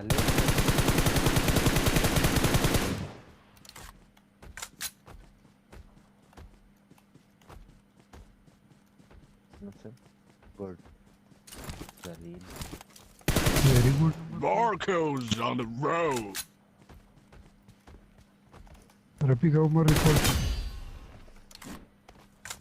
همو پټیشن مې دارا راشه خپل پټی ته مارک وکړه راشه عمره I'm recalling a مو نصیر teammate. دې ته نصیر یې وسټه و چې په غولکشن وس نصیره ایټه مې دغه طرف نه فایر راون وشا او باز ته څه نه پیژه چې تو څه ایکټم بوټ و مړه ریال و په قرآن Barcodes عمره کا on کلیپ مې در ونه شمه او the road. ډیلیټ کا وې خارسو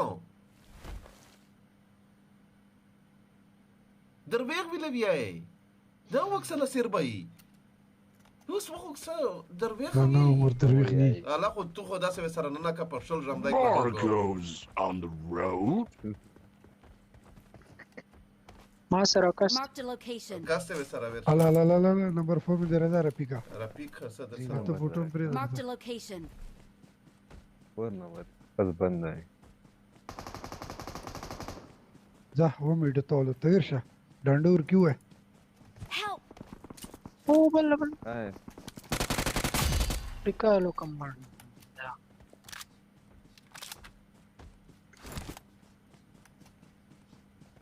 ټاپ 6 شر وصل لی بوټانو نمبر 4 اوس به سیف گیم کا وټیک تا چې ټاپ 6 کې وکی شا ما ځکه برکل راخسته دي مخامخ کسان دي Watch out! او شي نمبر 3 تکړه I'm recalling a teammate.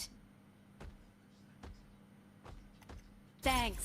نمبر 3 سے آئی D دا غټه د کنه گیم کول زرا کوي نصیر بھائی درته راځي ته شي کوي ولتا کدل ته کې کسان نه دي دا دا پرېږ دي نصیر بھائی میشس کسون مونږ سکه په ټاپ ټی شرټ تاګ دا یو اته سموک چلو بدره دا یاره دا په عمر ته اوس وګوره کنه چې انسانیت شته که نشته یاره هغه دیله په کور کې نصیره. دا اوس فایرین ورباندې کوي لیونی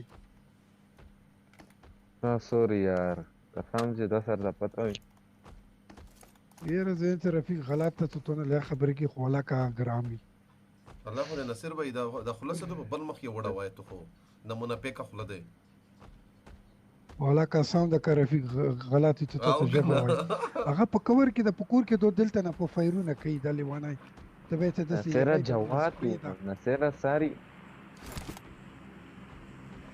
دسه دی رایټن ولا سپری نصیر بھائی اوس د درویغ وی نصیر بھائی په درویغ اوسه مور خلګوي ډیفند کو درویغه Barcodes on the road. او یای بس اسنو سره پیږي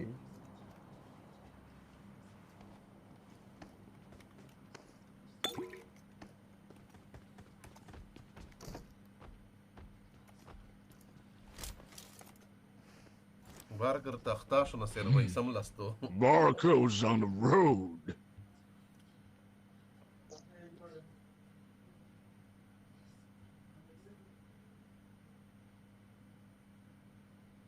نمبر 4 نمبر خلو والا جبه والا او غن سار نو وزدا اس پی غون بیا ور لوډس مته مې خویلو ګو مته کوجه خلیدا ایډی غټه دا کا گیم د خخ ده پتو شه اکشر ز نصیر له خټه راسا Marked a location. دا کور ته دي او کنه نصیر بھائی داسه مومنټو کې سلو ناصر भाई Marco's on the دوره ته مې road. غم کړی دی 7 مې فرست کټ وخستی دي او بارکل مې خو خو زي بارکل مکمل 10 فرست کټ 4 کو 5 Zero مورو to clear خوستی ده. دي.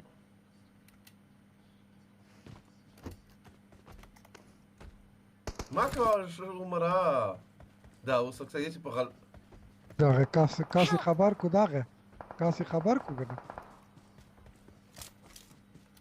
استغفر الله. اوس دای ناصر وای کاسه عمره داسې د غول ولاړی په خدای قسم یو دلته Marked a ول مې location. ولاړل خو بس. هغه دای ناصر وای Watch out! Fargo's on the road. Help! Fargo's on the road. بس نه سړا شو عمره Your teammates can still recall you.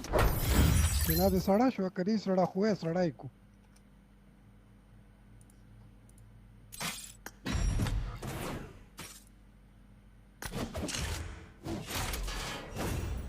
ایو گیم چا پروموشن ولاخه په غړ چک شو نه خو ونه کې چینجی کنه فیرونه کوي رایدن دي سپری دي نو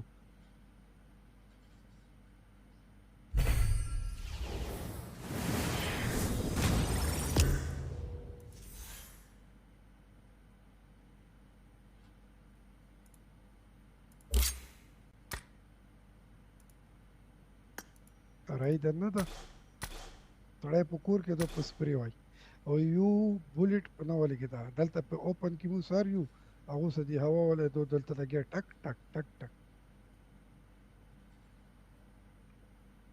ناصر وای په دغه باندې مستر لیکل کړي ته عمر لیډر کا عمر سره چې کومه لوبي راځي د نن دې کټا کفر کوي دا عمر نه ده نن دې کټا زیاتای کوي شاټ کا عمره مول خو ما یو پروموشن مول مې ګټلې وخت مو اکثر غړ game ورو ښه وي. یو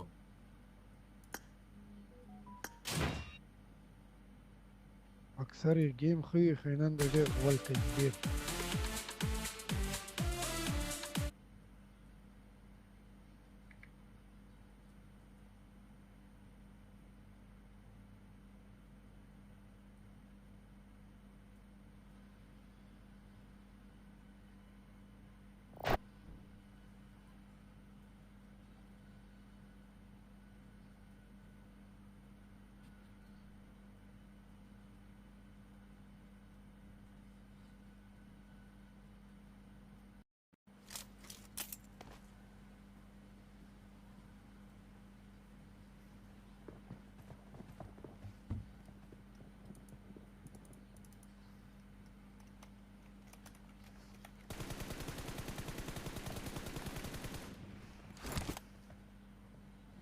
زاب لونستر ته دا وزیره Leh. نن دې کټا زیاتای کوي عمر نه ده Leh. بنتهایی زیاتای کوي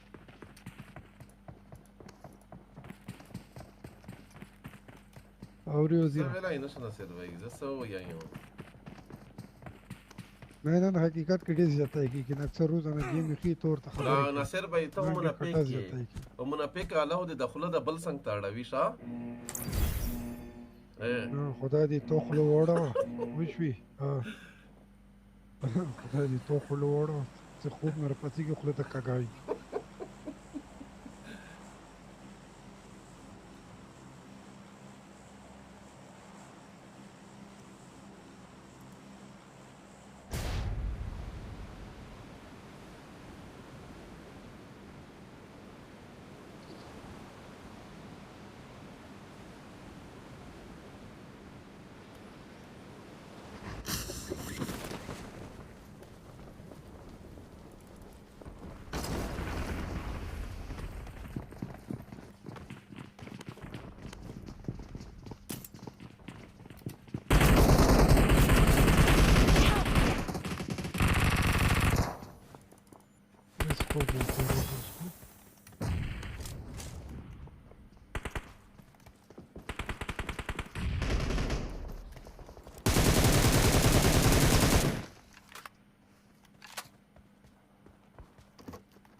کې هو وشول Please recall me.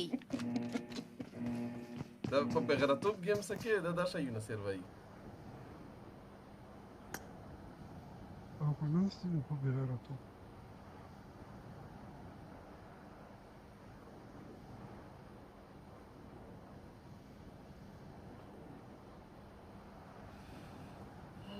مره بار کلر واخله دا عمره د ګوړی تر ده Barco's on the road? دا کای کمی جوړ لو راځي یو ریکول تا میشو خر سپرینګ ته زیشا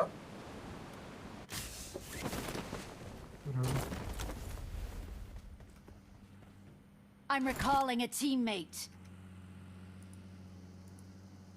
Thanks.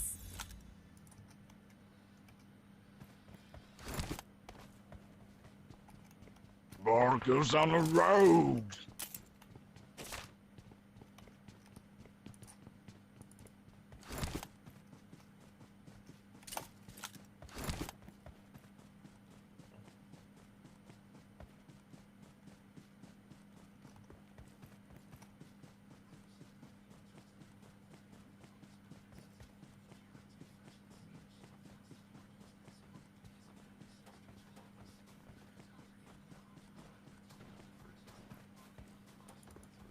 I got supplies.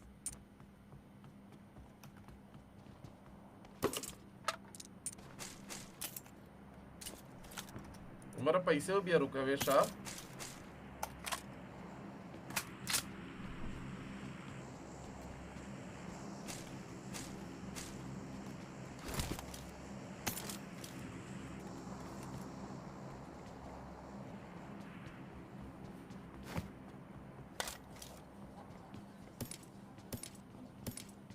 مره پیسې چې تاسو یې ونخلې عمره ته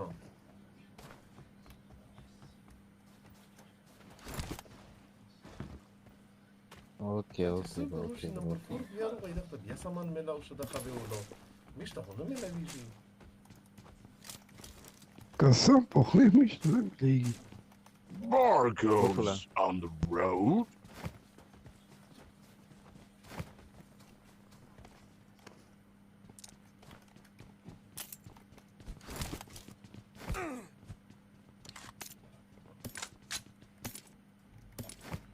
I got supplies.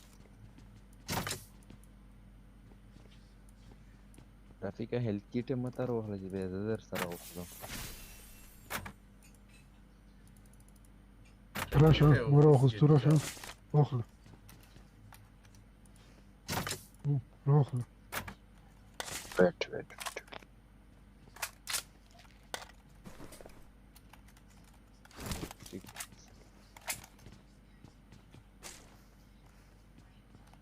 M4 guy. I got supplies.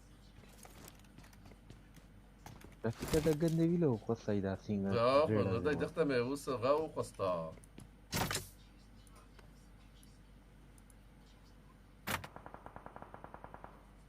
What?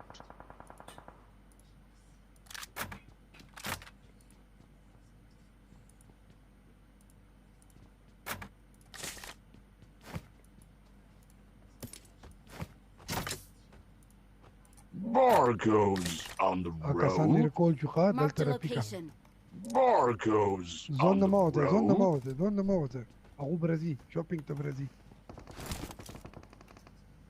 ګاډي را روان دي تاني गाड़ी شي Watch لون out. کیشو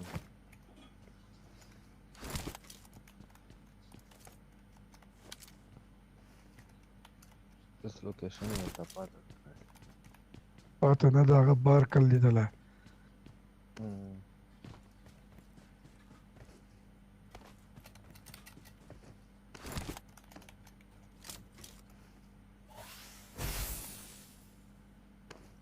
دا څه شی وشول په هوا شي کاسر وای که صحیح څه وشو ولا که پته نه نه نه په هوا کې خو نه د ساوند خو ډېره غایي ساوند ورته راغلو خو نه پته چی شو ته عمره څه غول خو نه وکړلو دی مو سره دی عمر به څه کړي مو سره دی کاسر روان دی Daí posita.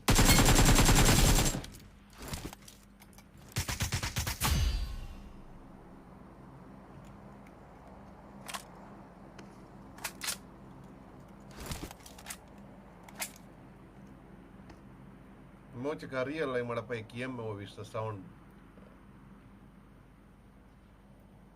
Nagbal da música suppressor o José na servai. E dag bi pato no lagi. Se kimana me wali.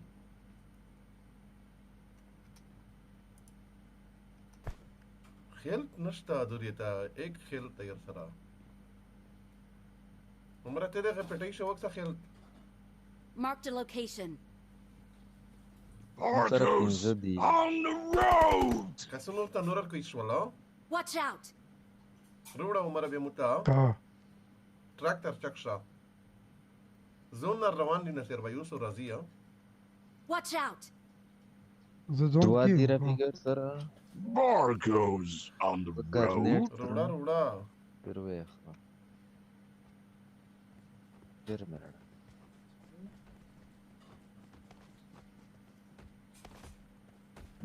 Help!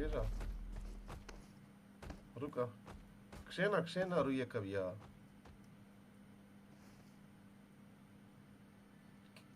ارتريا في يوم مرة مرة تبايا اي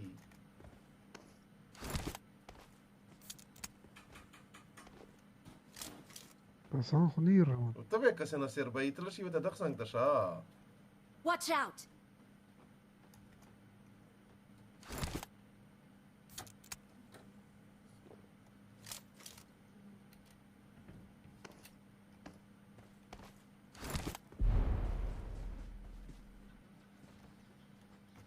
وزير زون دير ورياضة زوخين زورور نازي Barco's on the road?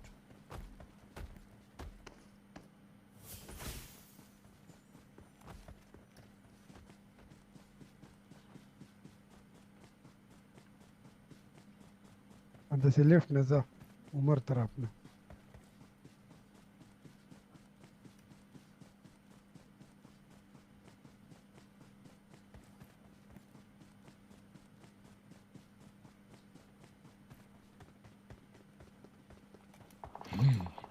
Barco's on the road.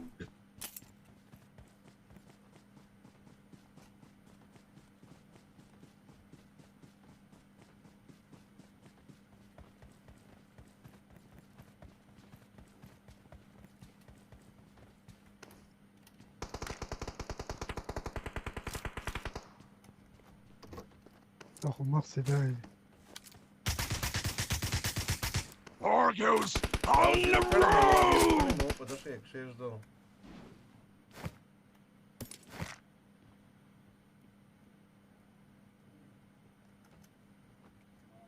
دبار كنت صغام رقصت دير طول مخي لو داري دا ګاډی نروخلی نه سیر بای Watch out! روخ لقنا عمره ګاډی نروخلا Attack the mark! Watch out!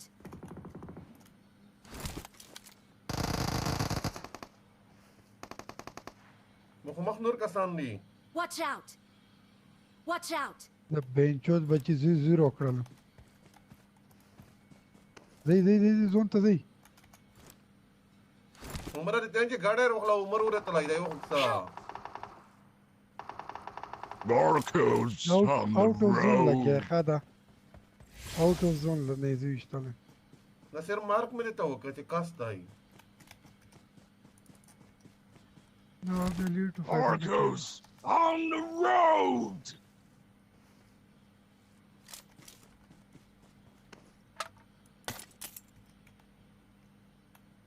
څه شي کاس عمره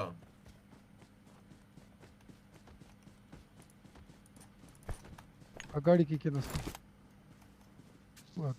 ناکا اوس دا بیا کوس اوس ګوره اوت اوف زون په فایر کې دي ته عقل ورکون ډېره سخته ګرونه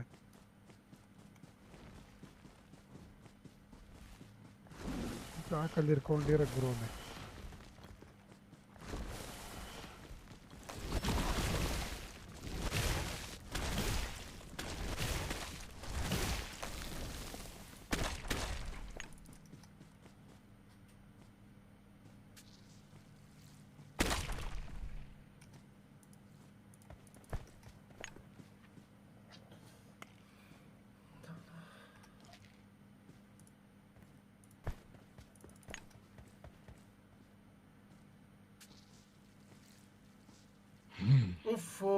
Barcodes on the road.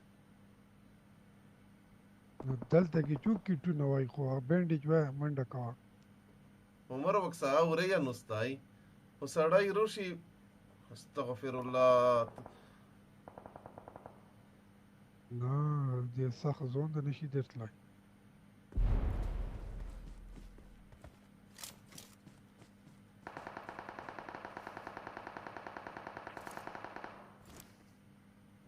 دا وکسا چې عمر غلای وای کلای شو نصیر بھائی لیول په 6 شرتل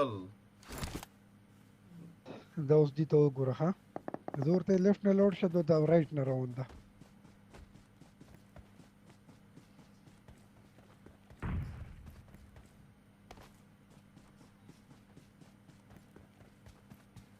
Barcodes on the road.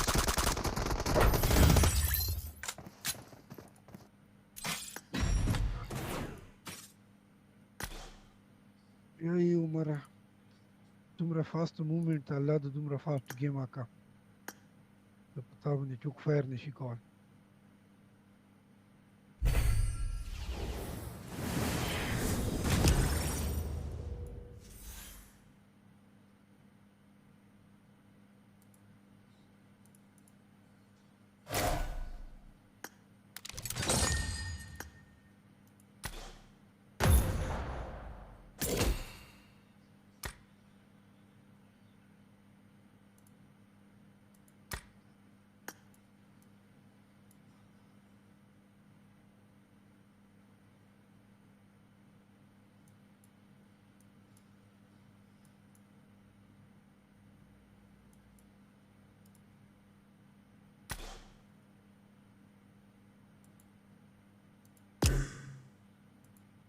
مره مولي ډر کته پروموشن ورشه خوټه وایا اوس نه کیږي اسه خپل گیم سره خرابوي رفیقه دا په ګوشي شي په ګوشي صحیح شي په ټولنه عمر دا اس ډومینیټر دی عمر دا اس نه دی دا اس ډومینیټر دی اچھا سر نه فیر ته صحیح ہے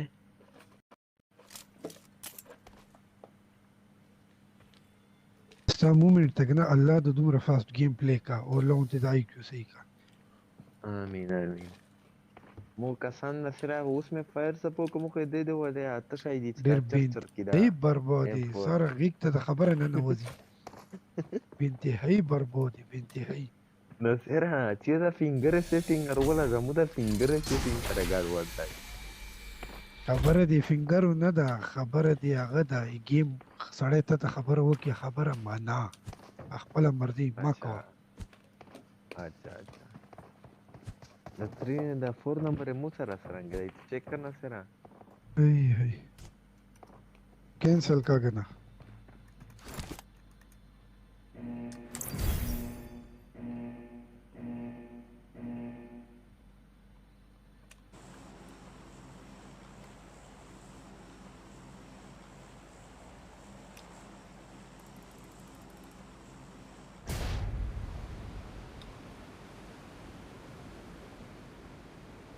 رفیق اوس د غاز گیم کی پروموشن ول نه دی نه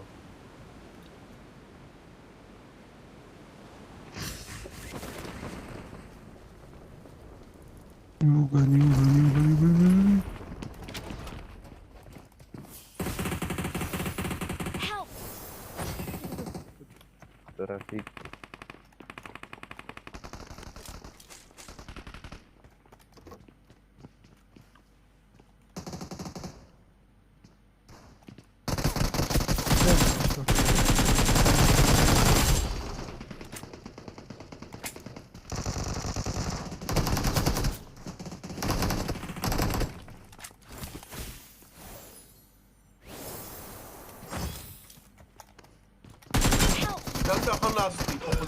دا چیک کرے کہ میں 804 پاکستانی ہوں وکسا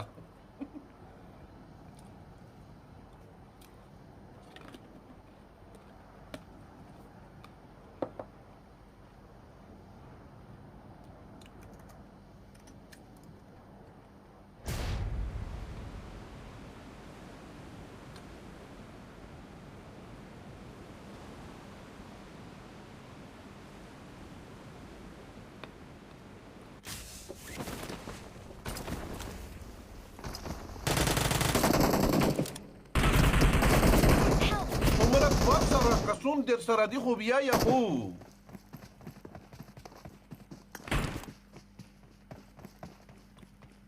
Don't give up. Your teammates can still recall you.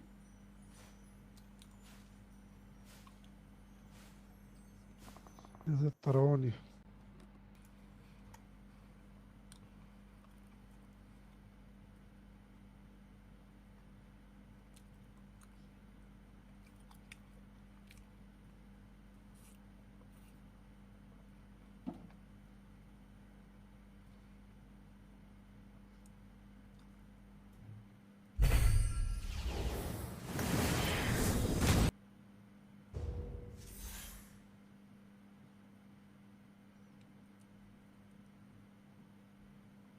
Please recall me.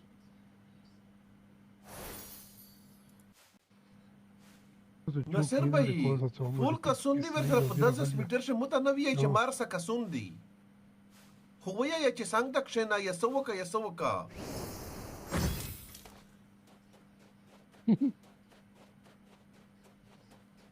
لا اله الا الله محمد رسول الله گیمر نزدا کې I'm عمره recalling a teammate. کلمه مې د تیر کړه نصر بھائی په دوا کوله شي نه کزدا Thanks. كويتا نصر بھائی زکلی ته تلای مو دوا کله مخ کې ایک ټیم نه دای گیم کو دوا کله شول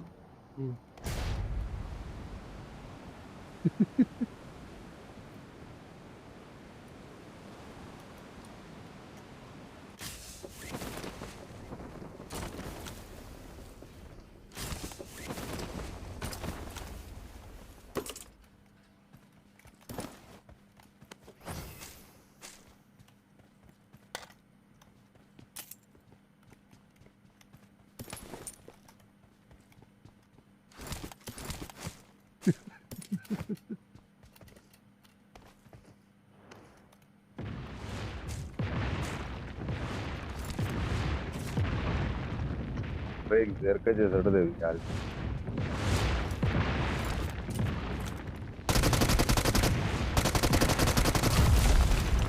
على ريال كنا راك دادا بڑوا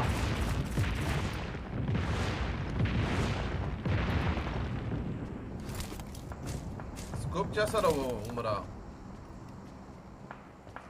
ما سره فوركس سره شوخلا I got دغه supplies. P P दो I got supplies. دغه څه ما رفيقه دادا كنا نوم يخي كنا راك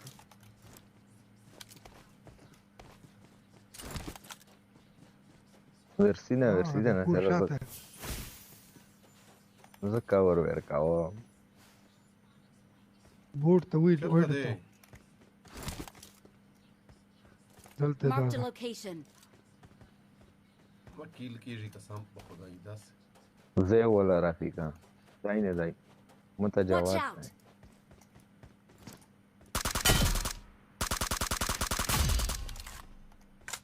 بوټینا وګوزا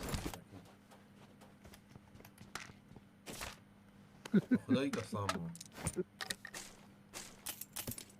برباد كده رفيقه بربود نه داسې برباد یا همر په غلیار نه سیخیږي په ایونت شته په خپل زون فالو ان فالو کې ته بل زی تلور شي به چیرته گیم کیږي د نور کسون وکړه نور ټیم ولا کسب په خدای چې ټول د مونږ روشي امیجو یو په غاشه وی افغانستان شي یو انډیا شي پاکستان شي به تاسو گیم وشي I got supplies.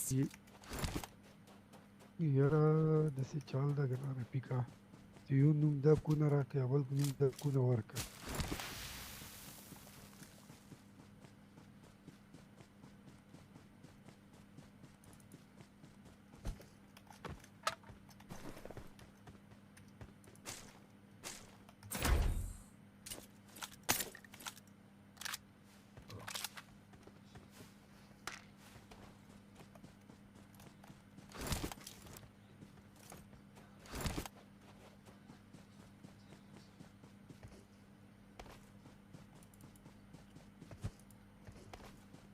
كنا راك اول دا كنا وركه مسجونه ګوره څوک دې میسجونه کېل میسج کې نومونه ګوره کنه یو نوم یې ته كنا راك اول نوم یې كنا وركه پښتون نه دی ونصر بھائی ته میش په کونه شه سس سوای میش په کونه شه دیته شي خو مخ شه سا غاشته د سره پر ریکول دشتا ویلم په وچ پوچ تای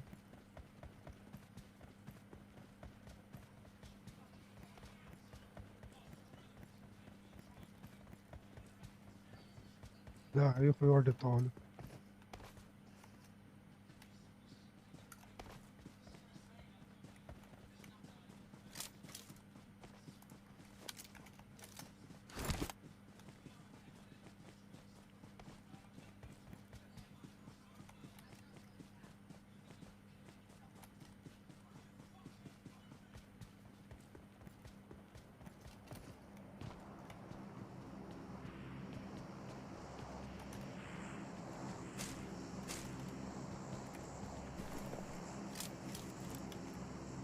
ته لاړ شه ایونټ نصر بھائی څوک شته که نشته چې دا تیتلی خو ملاو شي نشته ښه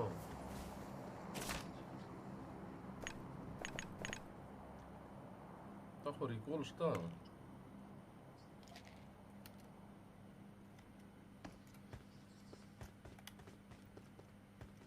ته سټیپ آسان نشته راته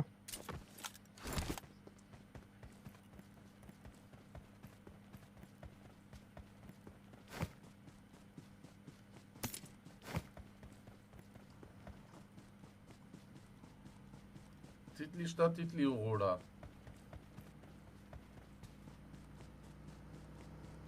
زه به ځان دننه شم تاسو په ګاډي کې ورشئ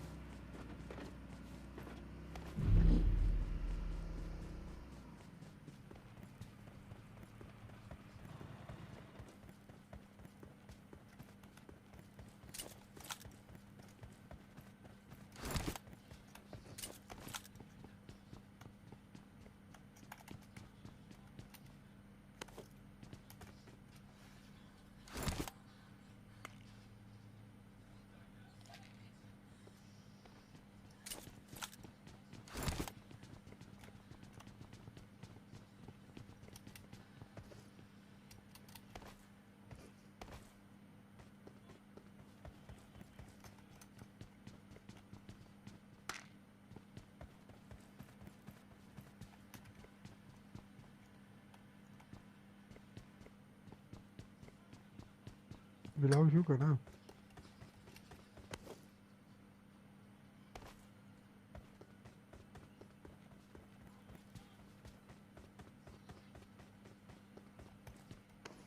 او ما پټي دلته عمر به مو پټي شدای Marked an enemy's death crate.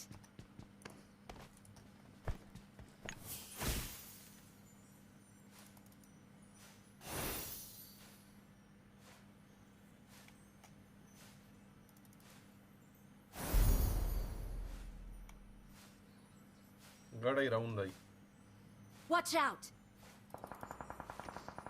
غزل سر به کې زه وغول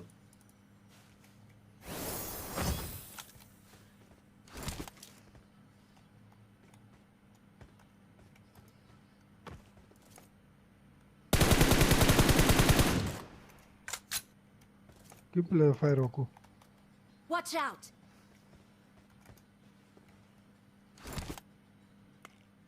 عمر تو څنګه کسا لیفت نه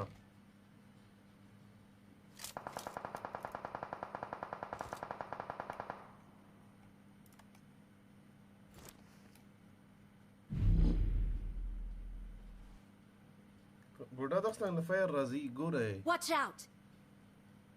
نه نه نه ښکاري رفیقه ځون مختار زون ته راغلو زون ته د په غره باندې شو دلته شو دلته په ګاډي سیکشن وو رفیقه ته پاور سره په ګاډي شو وات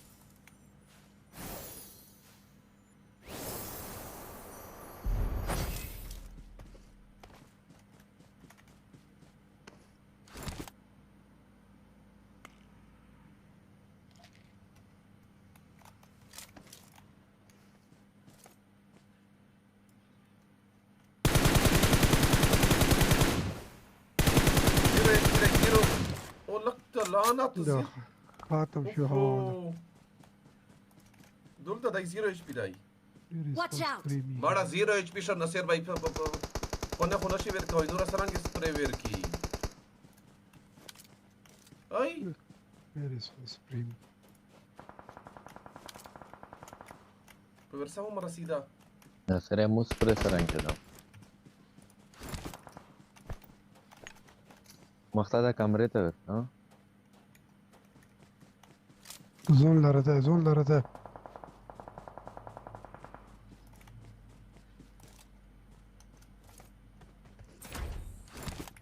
الا فوق خناشتا Ade bai de umara putesho. Appusti rapika. Marked a location. Appusti. Na como de tole.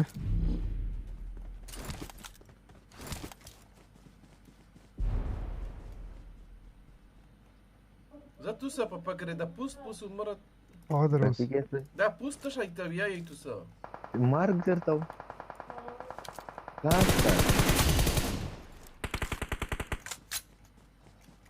Mark में करता हूँ result का Nasir bai marke wakata.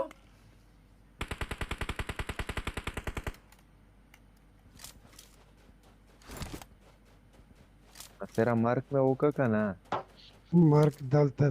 Marked a location. Leo reza ina spray.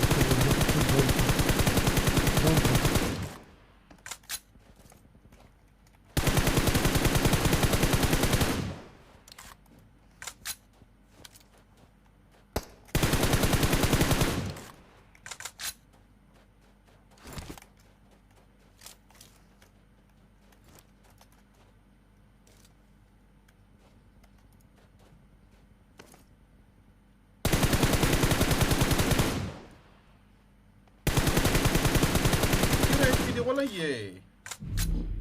Zone na ladal told da go rahi. Watch out. तो उसको मखलम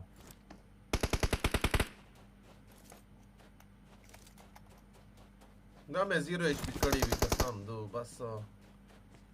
Che kajade vi vi na. उस पर ले zone ना रहूँ फिलहाल जोन तर आ जाए जोन था eh क्यों कास पाते हैं बस मत अप्रेस दे da oscura zero kill din asera Me ta sashi watan rangave. o yo urang se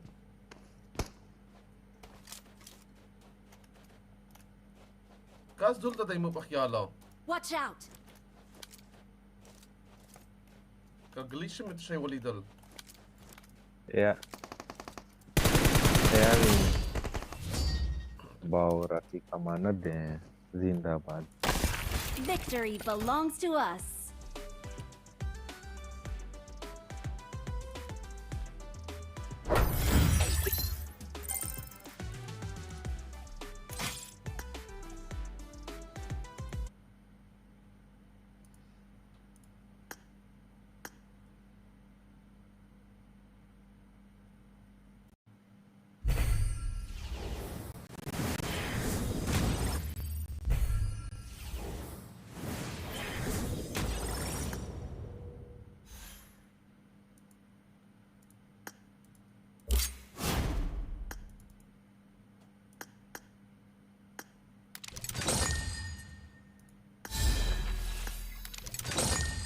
hello चाचा हेलो हेलो आवाज आ रही भैया आ रही आवाज चाचा द वर्ल्ड्स ग्रेटेस्ट चाचा, बैटमैन नसर भाई that कैसे हो team है। मेरे भाई कैसे हो क्या ले ठीक है चाचा डर टीम है चलो मैं जाता हूँ बच्चों को मस्जिद छोड़ के आता हूँ मोबाइल से होऊंगा अरे साला जा रहे हो नसर भाई इतना जल्दी नहीं मैं आऊंगा बस ये बच्चों को मस्जिद छोड़ना ओके ओके नसर भाई ओके ओके सही हो गया चाचा द वर्ल्ड्स ग्रेटेस्ट ट्राई करे काम करते 1 सेकंड मैं लॉबी बनाऊंगा मैं ठीक निशान दे दूंगा फिर प्रमोशन वाले खेलते 1 सेकंड लॉबी दोनों छोड़ो सिर्फ लास्ट में सिर्फ करते ओके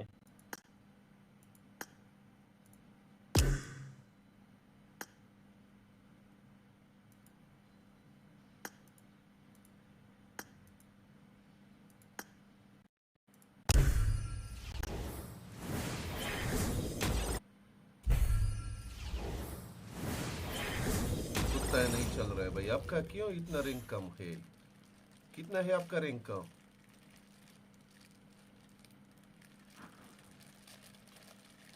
साइकर कितना रैंक है आपका साइकर का पूरा आवाज चला गया क्राउन चाचा क्राउन 4000 है 3900 है कितना है ये पूछ रहा हूँ One second, let me see चाचा detachment लूडिंग कर रहे हैं चाचा detachment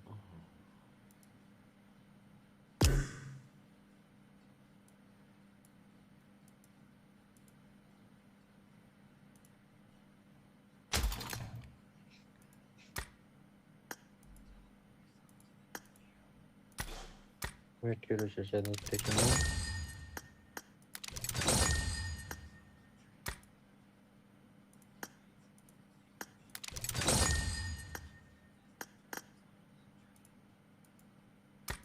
ये क्या हुआ भाई मेरा ग्लिच हुआ ये क्यों काम नहीं कर रहा लोबी छोड़ो लोबी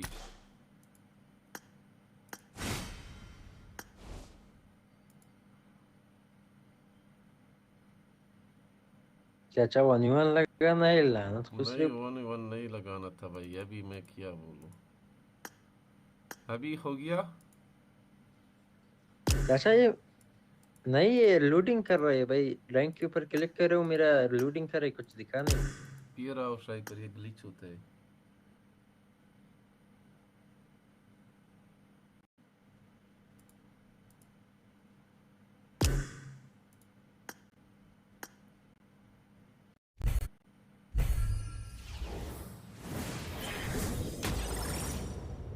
अभी चेक करो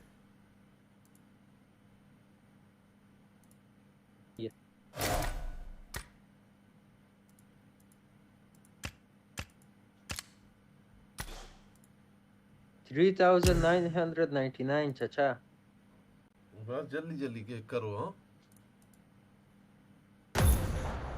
3999 चाचा द टटी मैन मेरा रैंक बड़ा हाई है टटी में यू टटी प्लेयर टाइगर इधर आओ देख रहे नहीं क्लिक हो रहा है आपकी वजह से नासिर के साथ होता है उमर के साथ होता है भाई मैं बड़ा क्या बोलते हैं गेम पर प्लेयर टाइगर उमर तो प्रो प्लेयर हैं क्यों ना उमर भाई हाँ मैं प्रो प्लेयर हूँ इसी वजह से रफीक के साथ होते हैं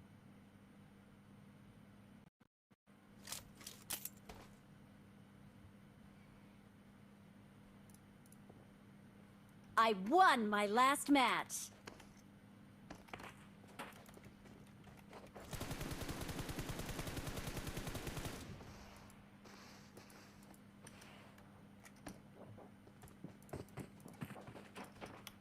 I got 5 eliminations just now.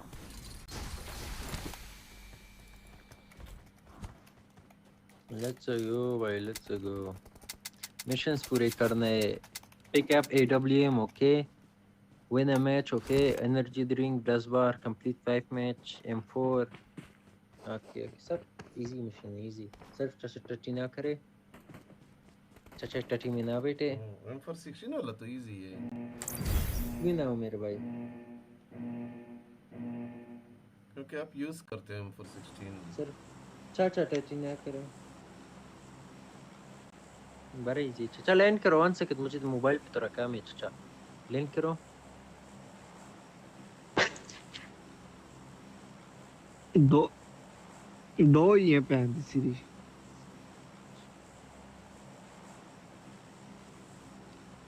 चाचा ये एयर ड्रॉप बड़ा तबाह चीज है इतना मुश्किल से एक मोबाइल से दूसरे मोबाइल पे जा रहा है भाई क्यों भाई कौन सा एयर ड्रॉप जो एप्पल में एयर ड्रॉप करते हो पिक्चर्स वीडियोस दोनों में वो तो जल्दी होता है स्ट्राइकर भाई मेरा नहीं हो रहा हो मेरे भाई मेरा भाई कसम से 3 घंटा 4 घंटा हो गया इतना कोता पाए भाई नहीं स्ट्राइकर भाई हमारा वाला तो ये तो बहुत जल्दी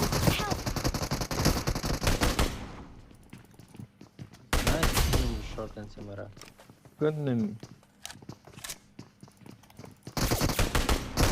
ये हमारा ये से किसने उठाया इधर से Watch out. सा तुम्हारा डीलर सा दे तू गेम दाई सरंग में नुक्का वे उमर अशीरे दे गेम पटला जिंदगी कड़ाई दाई खां यार पैंचोद बड़ा गंदा हुआ है वैसे मैं एक किल भी नहीं मिला अल्लाह अकबर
एक मारो दूसरा मरता है जंप चाचा है टट्टी टट्टी मैन चाचा टट्टी मैन चाचा टट्टी हमारा वाला लवड़े पे चढ़ जाता है भाई इधर उधर ये क्या है Don't give up. Your teammates can still recall striker you. ये मेरा वाला ग्लिच करता है ये नजदीक में जो होते स्ट्राइकर वो रुक जाता है इसका मैं बता रहा हूँ ये फिर से मेरे क्या चाचा भी मैं रेंटिनेट गया था वापस आया मैं भाई आपको फॉर एग्जांपल मेरे साथ बंदा 1 मीटर में है मैं उनके साथ तो 1v1 फाइट कर रहा हूँ मेरा रुक जाता है आई एक जगह इसका कोई इलाज बताओ ये सीधा गाड़ी नहीं चला सकता इसको बोलते को या भाई ये आपका माउस है अच्छा ये भाई आपका माउस का या वही कीबोर्ड है उसका गेम में तो ऐसा नहीं होता आपका वो क्या बोलते हैं स्टॉप हो जाए पॉसिबल नहीं चाचा छोटे इससे छोटे घर में हस्बुनल्लाह व निअमल वकील I'm recalling a teammate. वो तुम्हें मारूंगा रक्षा के लिए नहीं मारो छोड़ूंगा आप मारो भाई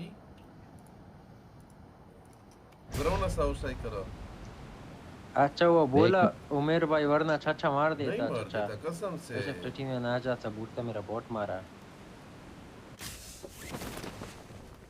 चाचा फजूल कसम ना का गुनाह है भाई ये कभी मौलवी बन जाते हैं कभी गालियां देते हैं आपका कसम खुदा की मैं क्या बोलूं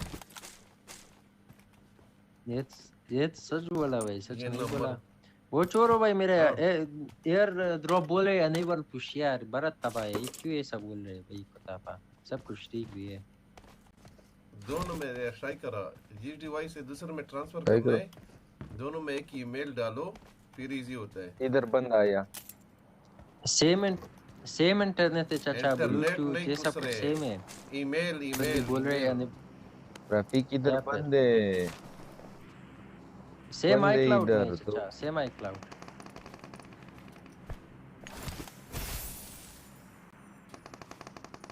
रफीक के ऊपर छत पे है एक Attack the इधर mark. भी है मुझे तितली नहीं मिला चाचा को तितली मिला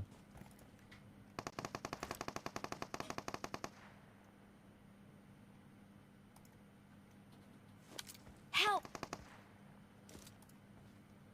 खराब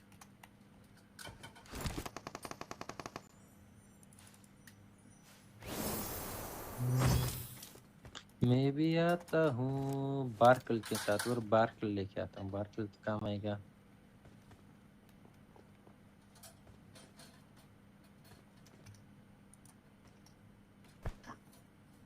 एक ग्रेनेड नहीं है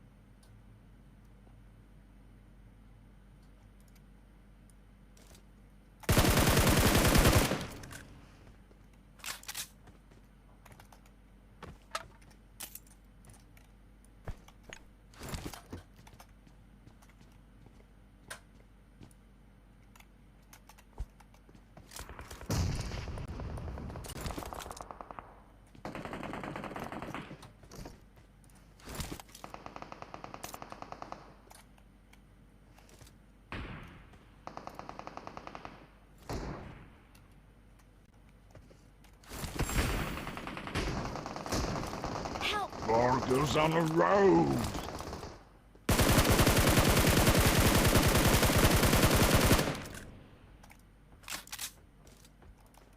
इतना फजूल recall Allah Akbar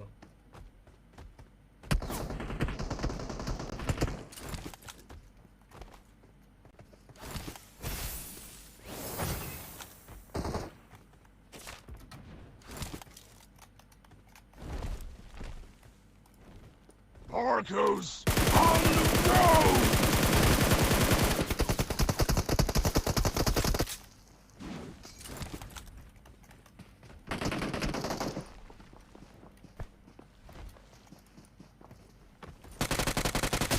Varco's on the road.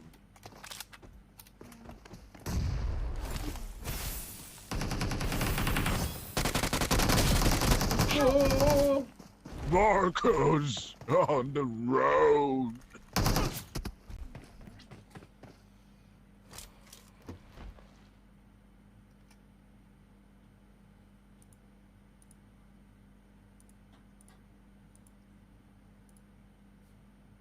Who was he? ده رينكو शायकर का इंटरनेट जाते हैं क्या पता पाए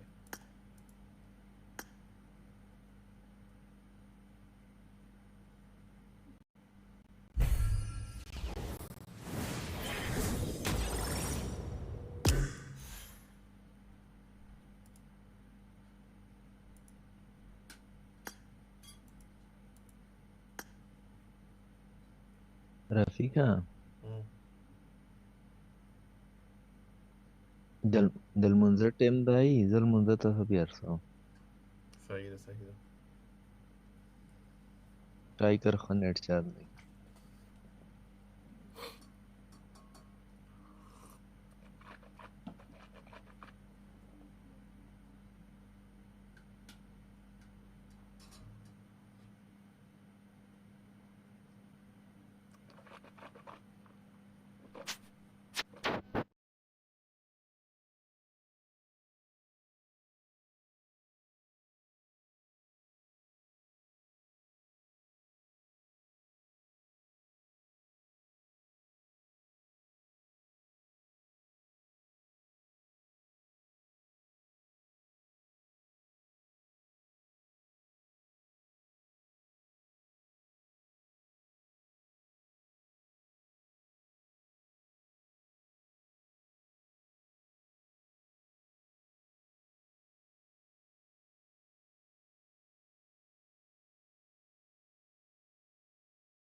ओके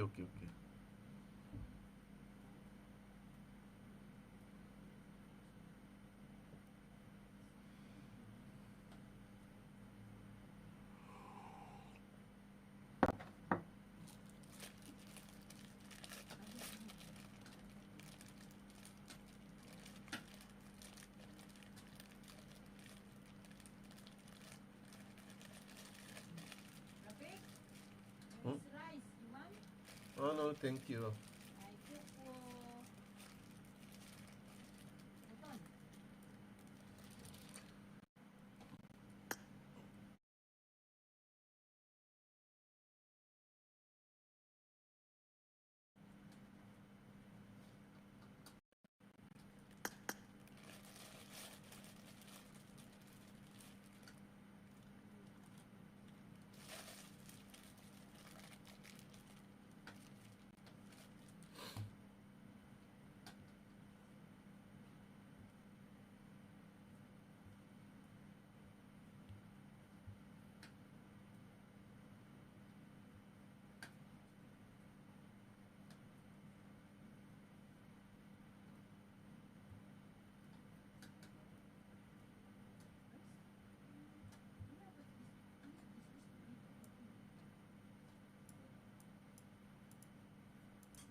कुसरे आप इधर हो कुसरे लाना तो मैं समझे कि वॉशरूम गए हो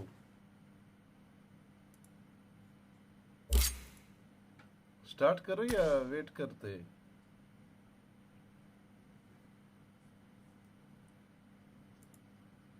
1 सेकंड चाचा ये मुझे भाई ये क्या बता पाए भाई पिक्चर सेलेक्ट कर रहा हूँ भाई एयर ड्रॉप कर रहा हूँ भाई एयर ड्रॉप के ऊपर क्लिक करता हूँ कभी कभार होता है कभी कभार नहीं होता बरक बता पाए वेटिंग बोलता है कोता ये हो गया भाई नाइस सही करे काम करो मैं आपको बता देता हूँ इजी दोनों आईफोन है राइट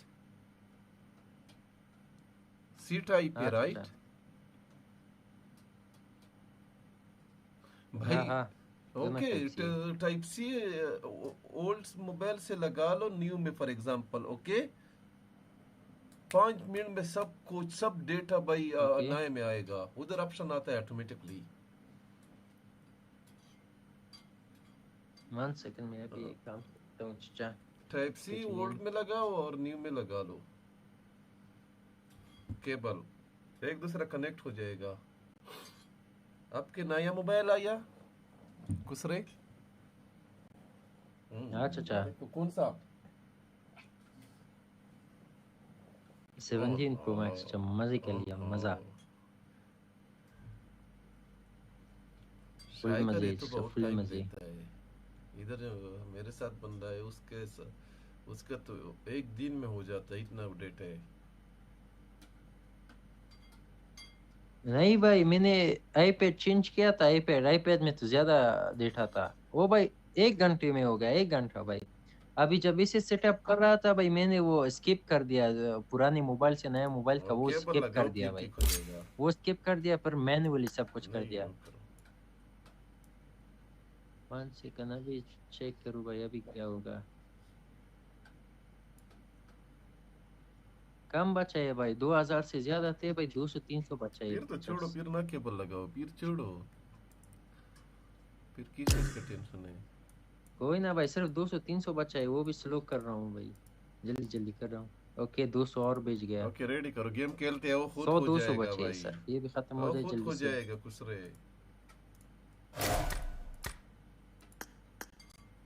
1 सेकंड चाचा क्या बोलते हैं better be safe than sorry careful समझ रहे हो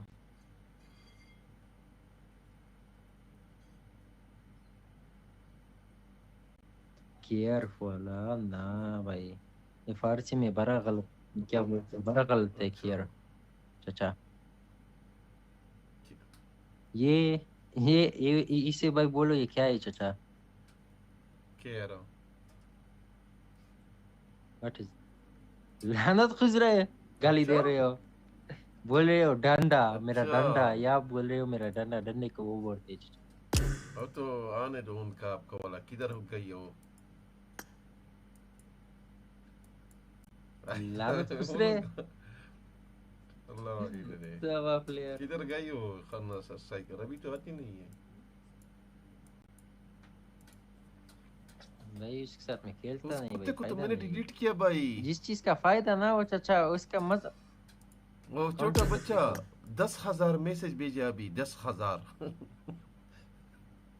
ये वही है माफिया भाई छोटे बच्चों का ये मसला है भाई छोटे बच्चे का ये मसला है भाई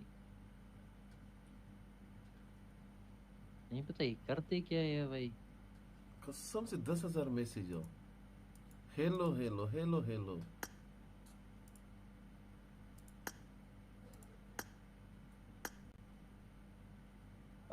भाई लास्ट 100 पिक्चर बचा है चाचा बोले अनेबल टू शेयर लानत करते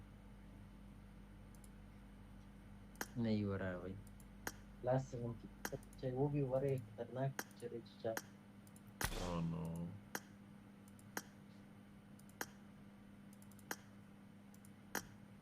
वन सेकंड में मोबाइल रिस्टार्ट भी किया भाई पर भी वही टटी है केबल भी लगाया चाचा केबल से कुछ नहीं हुआ क्या करे केबल के साथ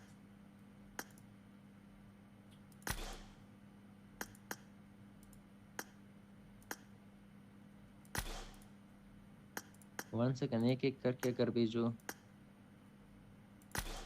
ओ एक एक करके भेज सकता हूँ चाचा, अगर सब सिलेक्ट करो फिर बोलते हैं अनेबल टू शेयर, एक हाँ कैसे उसका पता होगा लिमिट कि होता है स्ट्राइकर। हाँ हाँ? वो आप 30 या 40 सिर्फ यूज किया करो। भाई ये तो बड़ा टाइम लेगा, लानत कुत्ते के ऊपर बोलो।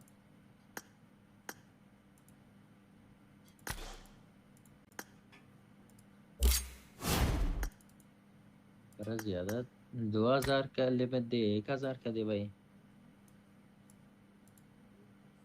एप्पल भी 30 है, इसलिए सैमसंग अच्छा है चाचा। सैमसंग में वो स्मार्ट हाँ स्विच है चाचा, वो लगा एक सब से कुछ भाई, ए टू हाँ जेड वही सब हो मैंने जाता किया है। था। वो भी बड़ा हाई, वो क्या बोलते हैं, बड़ा फास्ट फास्ट भाई, तो है 5 GB शायकरा। एक सेकंड में, मजे की 5 बात GB यह है एक कि सेकंड उनके पे। साथ जो ईमेल के पासवर्ड वगैरह है वो तो हम भूल जाते हैं फॉर एग्जांपल, वो सब आता है। वो भी आता है हाँ चाचा।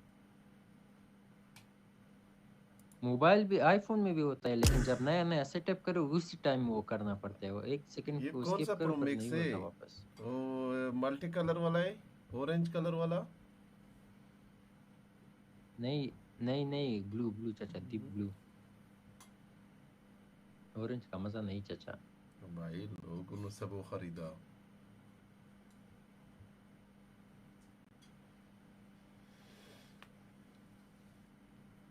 ये क्या हुआ भाई, सेंट हुआ लेकिन ये स्टक हो गया।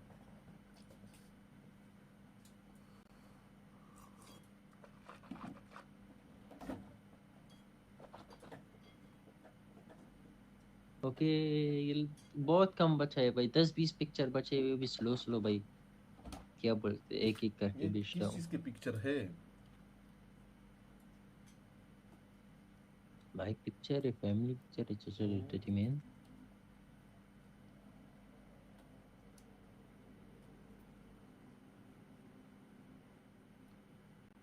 पबजी के भी, पबजी का डिलीट करूंगा भाई, पबजी का पिक्चर क्या करूँ, इधर पबजी के भी है, पबजी का डिलीट मारूंगा, पबजी का फायदा नहीं। और ये और क्या बचा है, और सीटिंग का भी पिक्चर, सेंसिटिविटी का भी पिक्चर सेव करता हूँ चाचा, सेंसिटिविटी। इसका भी, इसका भी, इसका भी।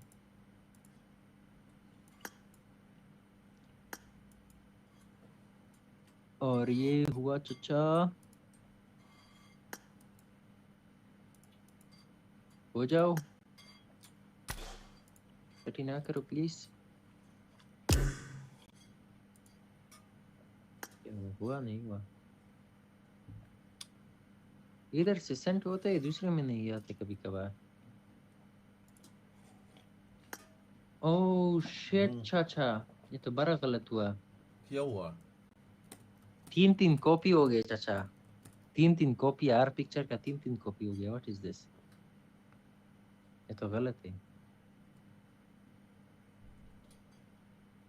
दिस इज वेरी टिटी चाचा।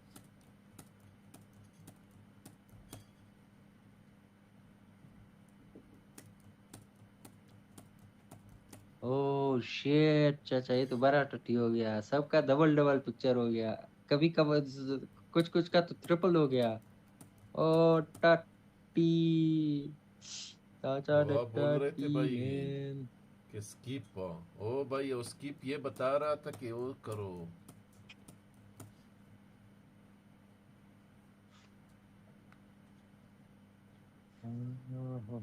1 सेकंड भाई, चेक करो किस किस का डबल हो गया। कोई ना भाई, डबल डबल भी अच्छा है, क्या बोलते हो चाचा, एक चला जाए दूसरा बस होगा। ठीक है, रेडी करो जरा, टर्टर ना करो। 1 सेकंड, क्या क्या बोलते हैं, श्योर हो जाओ चाचा, sure, need to be sure चाचा। इसका भी पिक्चर आया, इसका भी पिक्चर आया, ये शो नहीं करता भाई, कभी कभार पिक्चर शो नहीं करता है किताब, इसका ये मसला है।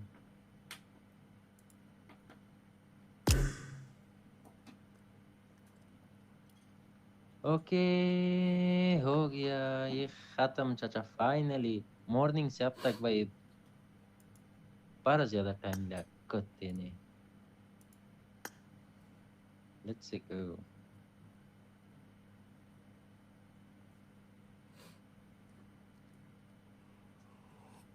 बड़ा ज्यादा टाइम लिया कुत्ते ने चाचा। एटलीस्ट हो तो गया। कुछ मिस भी किया, ज्यादा मिस भी किया चाचा, ज्यादातर मिस भी किया, लेकिन कोई ना भाई। 2000 पिक्चर से 1700 मेरे पास है, वो भी ज्यादातर 200-300 डबल है। ये टट्टी भी हो गया। चलो छोड़ो, हली वाली जो चला वो क्या बोलते, जो हुआ सो हुआ।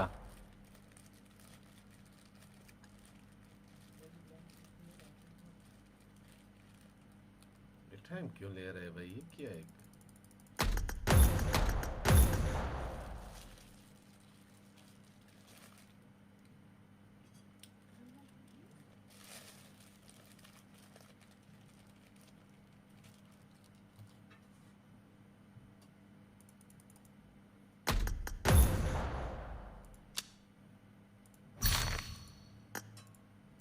लॉबी ना बना 1 मिनट है।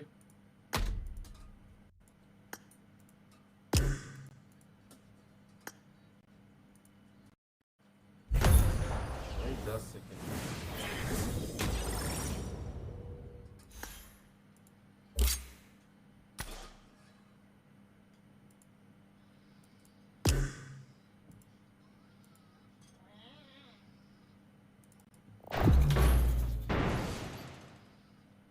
मैं कुत्ते वाला आएगा मेरे ख्याल में।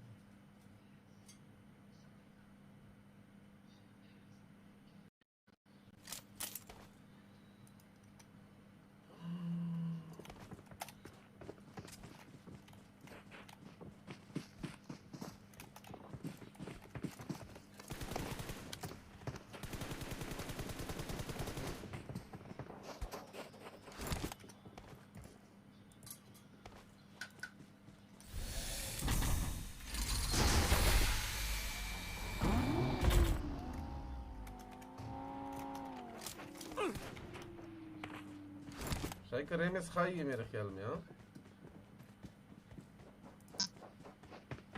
ठीक नहीं I got a triple elimination medal.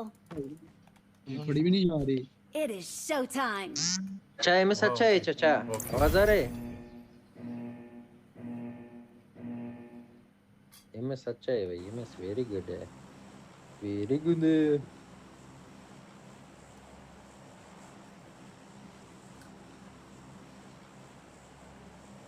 Let's go. कितना मीटर?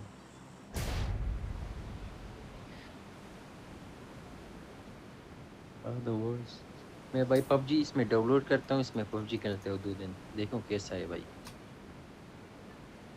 मोबाइल पे शिफ्ट करूंगा चाचा।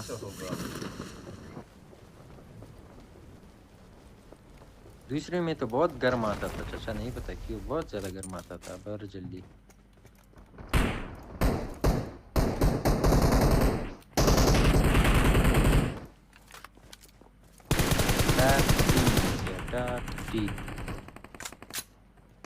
M4 है चाचा, M4 दो, मेरा मिशन है। मेरा चाचा खुद M4 है, दे आओ दो। मिलेंगे। आओ आओ ऊपर आओ, इधर तितली मितली है। ठूस रे लानत, M4 चोरी कर दिया। टैटी मैन ऊपर तितली है शायकर। आया आया आया आया। Let's go let's go let's go.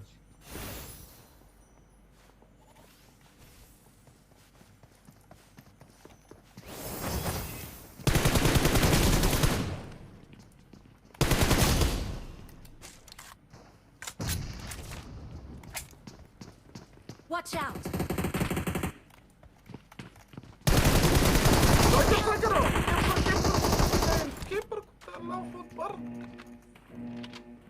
इनके अस्तगफिरुल्लाह। हाँ देख लिया भाई, इधर बैठा था। मजा आया, मजा आया। अभी मेरा M4 हो गया चाचा, आपका M4 मेरा हो गया। मेरा तितली खराब ना करो। मजा आया, बड़ा मजा आया। समझ रहे हो? नहीं तितली है मेरे पास चाचा, टिच जेब में रखो। ये देख शायकर भाई, बड़ा कैंपर लॉबी आया है। लोग आए भाई, समझ रहे हो? तो अभी गद्दा ले लो और रश मारो। मेरे पास वो है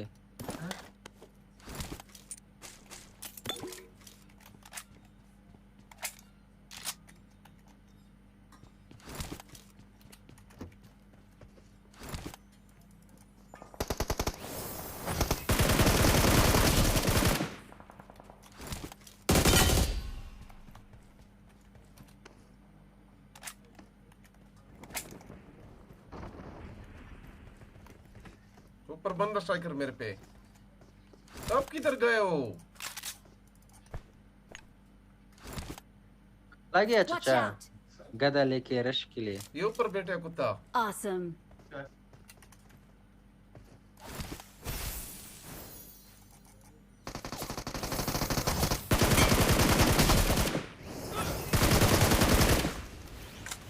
Awesome. Red ma'am Awesome. इधर से उठाओ, मेरा भी मिशन है।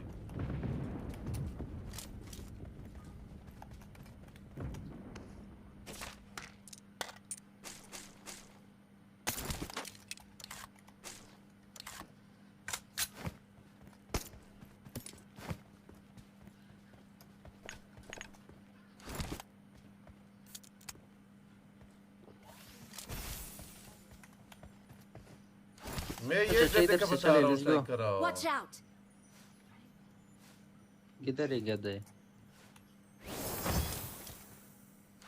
ये आओ, ये इस पे चलते हैं और मारते हैं।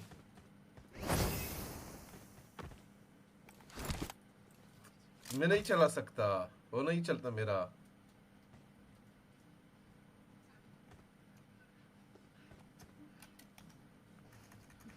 कसम खुदा कि मेरा नहीं चलता स्ट्राइक करो। मेरा सेटिंग चेक करो लाइव पे, फिर आपको समझ में आएगा।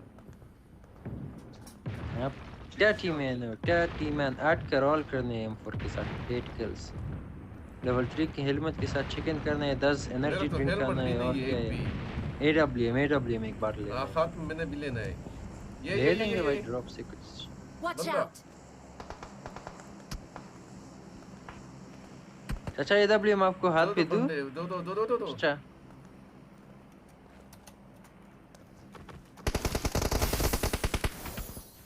ये भी गया, ये भी गया। चाचा टीमैन। Awesome. वो आपने मारा या मैंने मारा? मैंने अपने मारा कुसरे। मजा आया, पर मेरा किल ज्यादा नहीं हुआ। वो 10 किल से भाई 2 से 3 हो गया। मुझे लगता है फिनिश भी करना है मुझे। लेट्स गो चेक करें।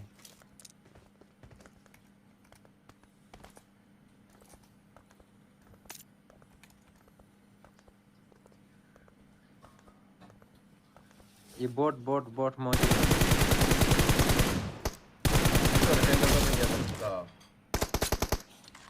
Awesome.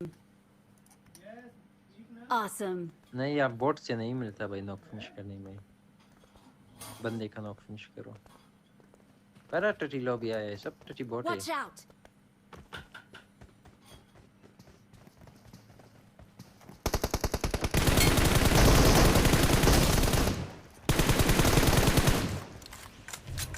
अच्छा डर गया। आपने बोला भाई कि कौन सा लॉबी आया यार? Thanks.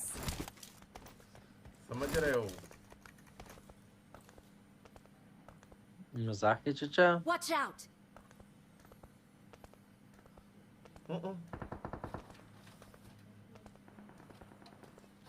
भाई इसने अपना खबर कूद लिया। 7 और Watch out. गैप मारो, मैं मारता हूँ।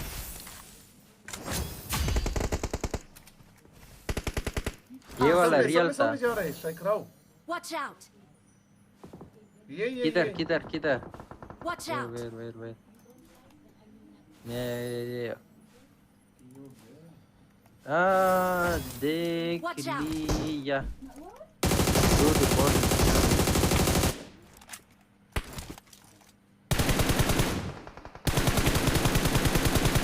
लानत खुसरे मार भी नहीं पाए। लानत खुसरे बोट नहीं मार पाए। किल चोरी कर दिया।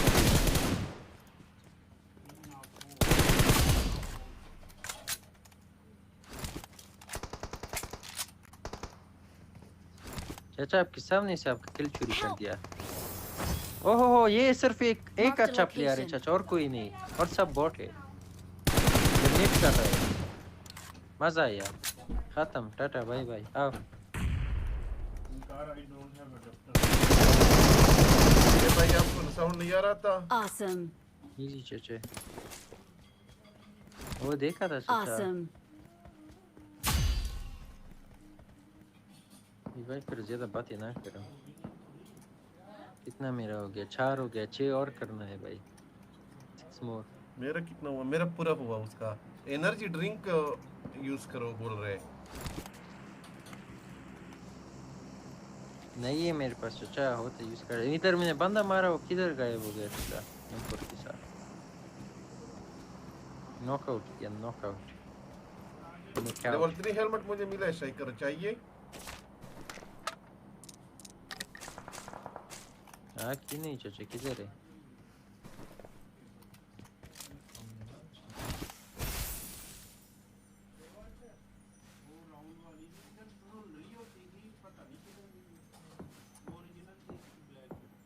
ये खान है। आओ खान। मोन के जंगल में मैं चला खान के ऊपर खान गया चाचा। ये देखो पागल है पागल गया Awesome. वो जोन से कुत्ता मार रहा है। चाचा का टाटी निकाला मजा आया। अस्सलाम वालेकुम। Help. ओ टाटी चाचा ने भाई आपने क्या किया? क्या किया भाई चाचा? गिव अप चाचा क्या किया? गिव अप करो मेरा मिशन है। रिवाइव ब्रो प्लीज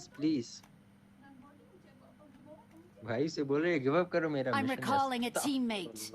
भाई गिव अप करो भाई। खान भाई गिव अप मेरा मिशन पूरा करो। गिव अप का माँ पुना रखवा शाइकर इस पे आओ कुत्ते पे। Don't give up. Your teammates मुझे can still recall you. Please करो भाई। रिकॉल करो प्लीज भाई। Please recall me. शाइकर ये रिकॉल करो मेरे ख्याल में। Got it. I'm recalling a teammate. Thanks.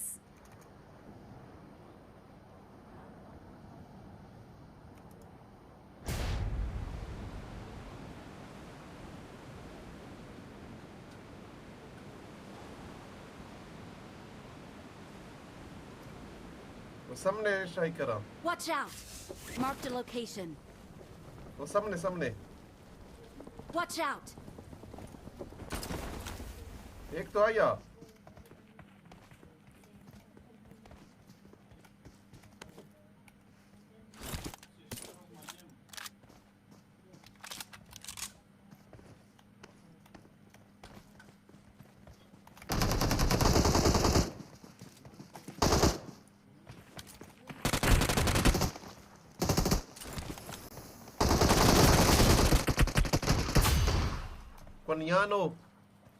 Quaniano. Awesome.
Watch out.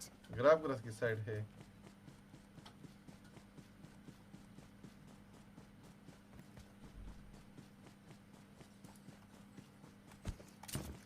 Hello चाचा उसके पीछे चले लेवल 3 के हेलमेट है मेरे पास, खराब ना हो जाए। आ जाओ, मैं खरीदता हूँ आपके लिए अगर नहीं है। 8 डैमेज है चाचा, 2 गोली लगे लेवल 3 का हेलमेट टाटा बाय बाय हो जाएगा।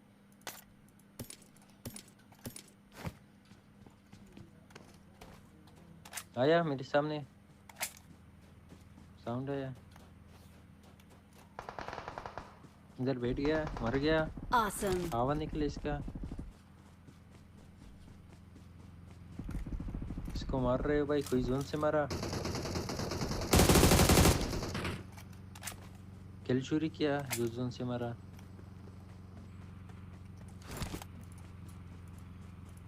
AW में नहीं मिला चाचा, गाड़ी गाड़ी गाड़ी वीक।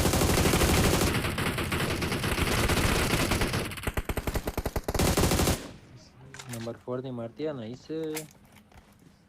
Awesome.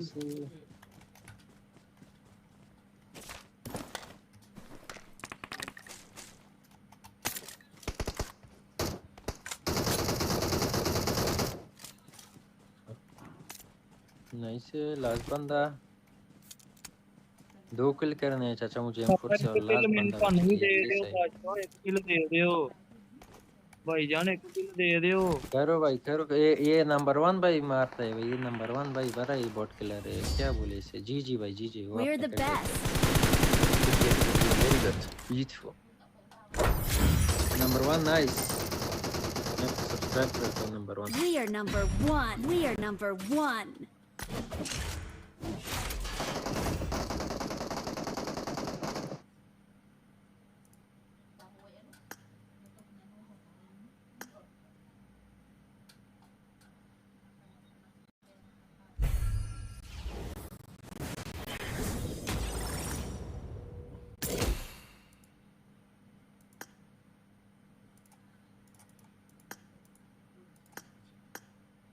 अरे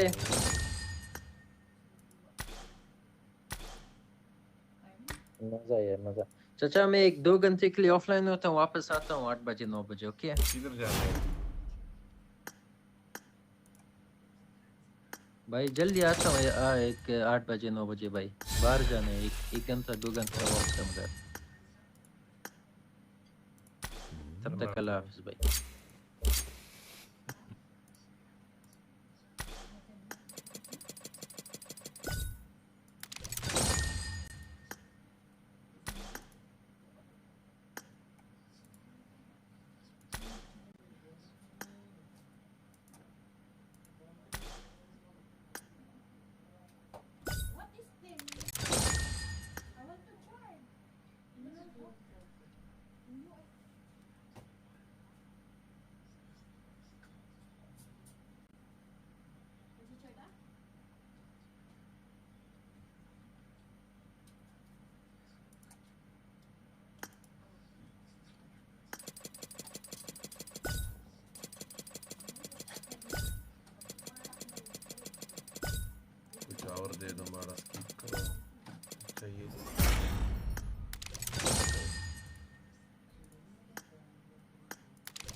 You assume that it's a still fairly to turn attention. EW online playing with them. Daughter who shares my designs with her friend. Despite getting second place, are actually fourth in the match rankings, with Fenerbahce getting slightly higher. Damage and bold move out does prompt this conflict a little bit more over towards that Potato Hill position. They're both going to be competing for vehicles. Massively. Asgard even heading down towards Nova Repnoia right now. And we get a Southern Circle. Okay. Very nice. Very easy. Especially with the Southern Circle being majority over towards the west side. So a lot of teams have got out early on the western side of the circle. Will be able to get looted up very quickly. The only really teams that suffer here probably JetGo, Papa Supermassive, specifically Fenerbahce, who need to make their way out from Lipovka. Besiktas maybe, but I do think there's fairly easy rotational routes for them. Ulf starting in Rozhok, getting a quick pickup on the vehicle. We'll switch. Seems like Solus just likes the motorbike a little bit more. They're just trying to get looted. Regnum Karya, they dropped early, as in they got to the ground earlier. They grabbed vehicles and they're still heading up. Likely that we'll see them head in towards Rozhok, but could still be a little bit of danger depending on how fast the east point of Ulf's hold loot up. I don't imagine that they're going to be too strong on the knocks, but we'll have to wait and see. It's getting closer.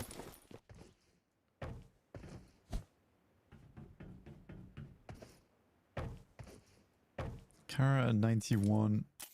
Again, I think I say this every single game, but I'm still so surprised that Jet goes here at 4th place, 90 points. There's a real world where Jet goes through to the grand finals into Gauntlet. I think in Gauntlet they're going to get mashed, if I'm perfectly honest. Yeah, it would be an interesting dynamic to see them come in, because what we said of them here is that they feel a bit timid, right? So, well, certainly what I've said of them. I'm not going to put words in your mouth, but they do. For me, they felt a little bit timid, a little bit reluctant to get stuck in on opportunities when they've been presented to them, and that is not a global mindset. That is not a mindset that you can really take to PMGC and expect to do well with it. So I think you're right on that assessment. I think, especially if they went straight to Gauntlet, I think they get absolutely rinsed. They might be able to do something in the league stages, but even there, that's going to be really tough. Ida from Rita from Ida. Been taken down there by the Falcons as the rest of Ida attempt to come on over, but they think better of it, realizing that the player's gone. No reason to continue on that one.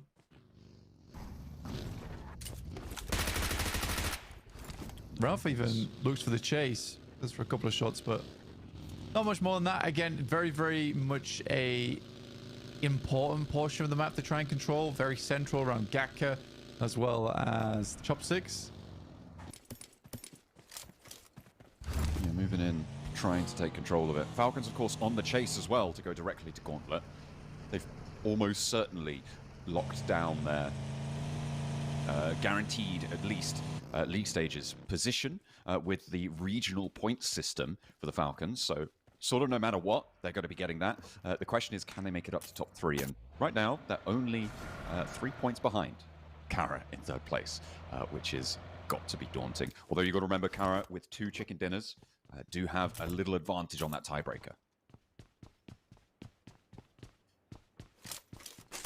Yeah, a slight one. And if their performance in Aragon is anything to go by, I think that likely we'll see potentially more chicken dinners coming through from Kara here.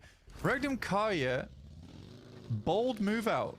I think they understand that Ulf likes to leave Rozhok early, sent down towards that south side, and Regnum Karya's like, fine, we'll take Rozhok for ourselves. We'll play on this north side of the map. That's a very good read, and likely a day 3 read at that. Generally left fairly early.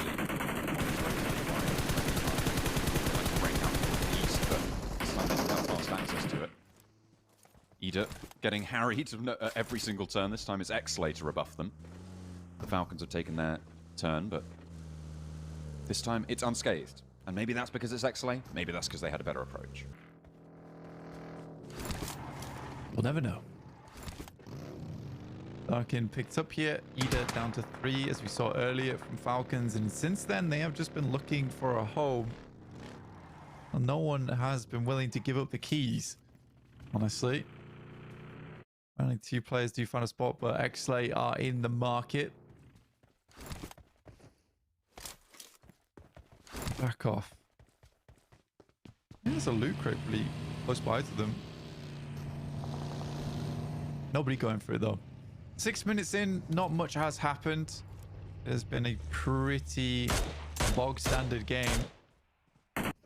Most teams just trying to navigate around those fields, around Gatka, trying to get into a better spot. With the usual suspects down towards the south side, like S2G controlling the northeast side of Quarry if they're coming out from Primorsk.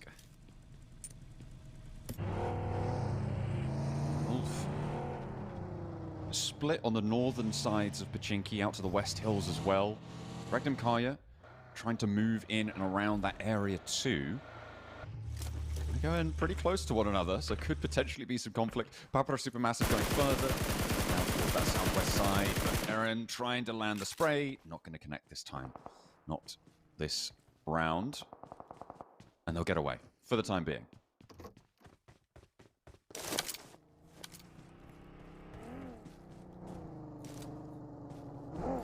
Still looking for someone to stay, honestly. This is not a terrible spot for Ulf going forward.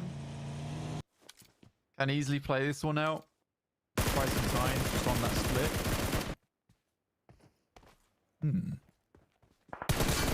Not sure what that was. So checking the spray pattern. Guess so. Sure, why not? S2G, they've managed to play from that southwest side, obviously in Primorsk, moving up to these hills around Quarry. Going to be fairly easy as rotate, and they'll have been there nice and early. Following on the inside of the building, though, making sure that staircase is secure. He's got it on lockdown. Fenerbahce is making a long rotate on the north side right now. We're going to pass by Box Compound, send down towards the south. Upper Supermassive look to be just on the south side of the Falcons, which is around Gatka. I think most teams are trying to hunker down for the long haul here, knowing that this is going to be centering up around the fields. But with Pachinki now a very focal position of this circle, I don't think we've seen a proper Pachinki finish in quite a while here, John. No, it has been a while. And actually, Ulf maintained control over a lot of the hills to the northwest side of things. I believe they've got Church under control. Not entirely sure at the moment. I'm sure we'll get a review on that. But they're starting to move around. They're trying to regroup, figure out where they can play, where they can't. Because everybody's going to be moving in now. And the hills to the west of Pachinki are pretty prime real estate. The thing that they do have going for them is that the open ground over towards the Gatka trenches is very, very difficult to navigate, and so they do have control over that. Can linearize the fights to the north and south.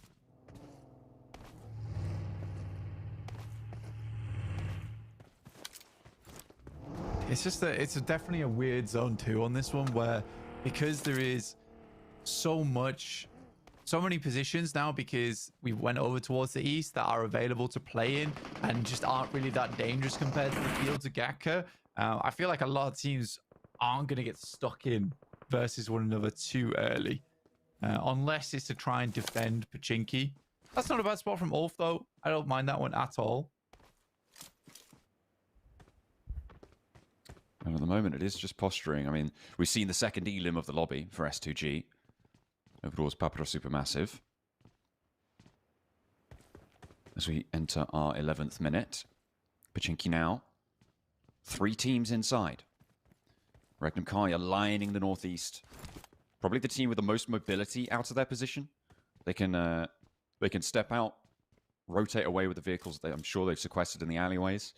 Whereas for the other two, they're going to be heading out, but towards a lot of other teams. And out on that west side, it is a lot more full, especially when you consider the open fields that sit to the west of Pachinki. It's going to be very, very difficult. But Besiktas equally could control Regnum Kaya in this spot.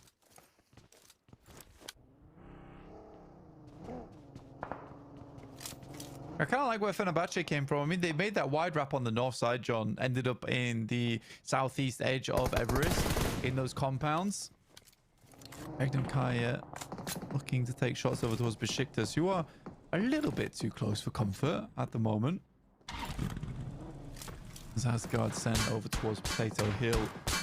That's a tough rotate, though, through the fields.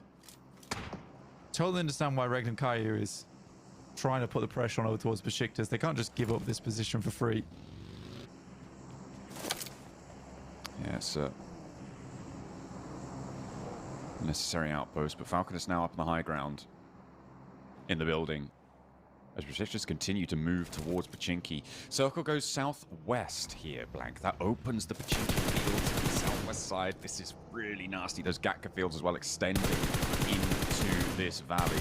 S2G fairly sequestered on their western side, and that ridge hill that sits poking into the west of this next circle is going to probably be a very important feature of this next phase. Yeah, again, it's just a weird one where right now it's a super slow game. 12 minutes, only 2 players gone down. So that's an elimination every 6 minutes, which is pretty crazy. Regnum Kaya, Zedwolf does get knocked, as does Ulf. Zedwolf's down. It's going to be another one of these games, isn't it, John? Oh, it may well be. The question is, who's going to get their big game this time around? Is it going to be Jetco finally being less timorous? We'll have to wait and see. Falcons. They're out right in the middle here on these longhouses, on the barns. And they do have a team trying to push down into them, but Ida, they lost a player earlier, so they are playing on as 3. Regnum Kaya, they've sent Loxley and Wild out. I think there's still 1 player left over in Pachinki. So they're playing 2 and 1, but basically 2 separate squads. It's really rough, actually, for a lot of teams with the circle coming down towards the southwest side, because you had this moment of like, we're going to have to head over towards Pachinki. We need to pick up some of these areas. Now suddenly you're sending down towards the south. Big fight between Jetgo as well as Ulf, though. They do lose a player in Eren, but they are continuing to take shots over. Fenerbahce also getting into the fray here over towards Jetgo. Scarface in underneath, and it's looking like it's slightly going awry here for Ulf. I mean, for both of these teams as well, Jetco have lost 2. There's a spray down. Kara chiming in. No, sorry, that's a different fight entirely. Jetco still lining up. Besiktas also moving into third party. BRA holding the staircase as hell. Able to find one of the noisy boys trying to make his way on up. You get a little glimpse of Ulf still healing, still flagging, having a difficult time. They've only got the 1 point this match, Blank, and they still need a couple more. It's just not enough. Solus gets flushed. Eren bleeds out. And Ketch now the last to go again for Ulf. Oh, dear me. Dear me. Another nade hits, tags pretty hard, and Freedom's got more to throw. And it looks like Ulf will once again be going down early in the game here. And that he is. Besiktas gets involved on that one. BRA will immediately take down the entirety of TMB. And no smash point ruling. Not yet. Not yet. Regnum Kaya still alive with 3. They've got 2 of their players right in the middle. Silas is playing completely separate. But remember, they're 15 points behind. So Ulf, maybe not. But Regnum Kaya, potentially. And this is a nasty circle as well. Fenerbahce, pretty happy about it. But I'm looking at those central houses that Falcons and Ida are scrapping over and thinking that might be one of the better spots. Unfortunately, they have to share it right now. Falcon's not happy, though. Look at the nades being poured on over like a waterfall. Hops back in. Can't quite make it, though. And there's the spray down. Regnum Kaya going for a bold move out. It's the best they can do of a bad situation. The fact that Silas has been left behind with realistically no vehicle to work with. But 1 player is taken out. Regnum Kaya puts 1 more on the tally. I think Silas, it's sort of a case where Regnum Kaya are playing as 2 now. I don't think Silas is getting out from that position. I think he's stuck. Yeah, it's a very difficult route out, right? Those open fields to the southwest side of Pachinki, you know, the storm drain on the edge of Pachinki. I'm sure you guys at home have played it. It's really difficult to get across that. And if he doesn't have a vehicle, all the harder. So we'll see what their 2 in the middle can do. I think the big news after all of that, though, Blank, is that Jetco are now in 3rd place. Kara need to respond. Falcons still looking to chase it down.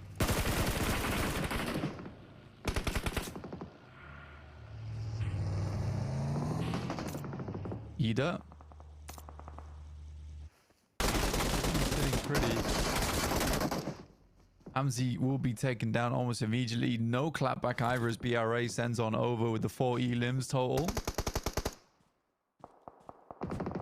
Cooking the nade. Not going to be able to connect.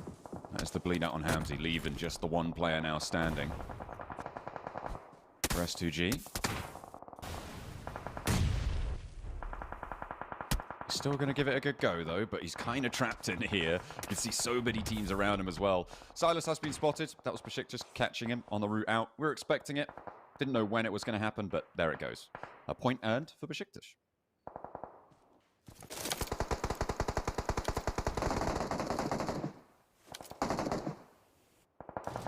And Kai, you can see there. I mean, like I said, Silas is going down eventually. You're right, Besiktas will pick up that point. Asgard coming in from that eastern side. But Regnum Karya, I think even as 2 players, there's still a good chance to put some good points on the board here. It's not an easy circle to play whatsoever. Most teams coming in are going to be battered and bruised. Regnum Karya has the benefit of being towards the center fairly early, which means a lot of teams are going to have to fight against one another even to start having a look in over towards that position. Papra Supermassive taking down a lot of the players from Anathosis Famagusta. Down to just 2 now, and their health bars are dropping rapidly. That is unhealthy, certainly. Papra Supermassive, though, they're taking shots, and Bagdazada's still giving it a go, trying to earn those points. Nico with the nades, looking for the spray down. Final player from S2G does get eliminated there, and they will go out in 10th, so closer to the placements yet again. Starting to build up and see what we can find. Nico moving in the wake of Lost on the bike. Nice and fast, up the hill. Pretty dangerous, though. Can go for a tumble. Make it to a shack, and they're playing nice and central. Kara. Now, this is a team that we haven't seen too much from so far this match, but Jetco have overtaken them here. With only 1 player, their point scoring potential severely diminished, but Kara needs still to put those extra points back on the board.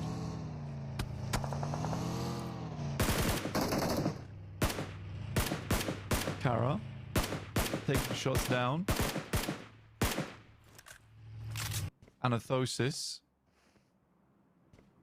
Attempt to live on as long as possible. See here, Regnum Karya on your screens. Loxy is locked in at the moment. Hovercraft being repaired a little bit. Very much necessary towards these circles. Regnum Karya went for a 2-man split. Correct.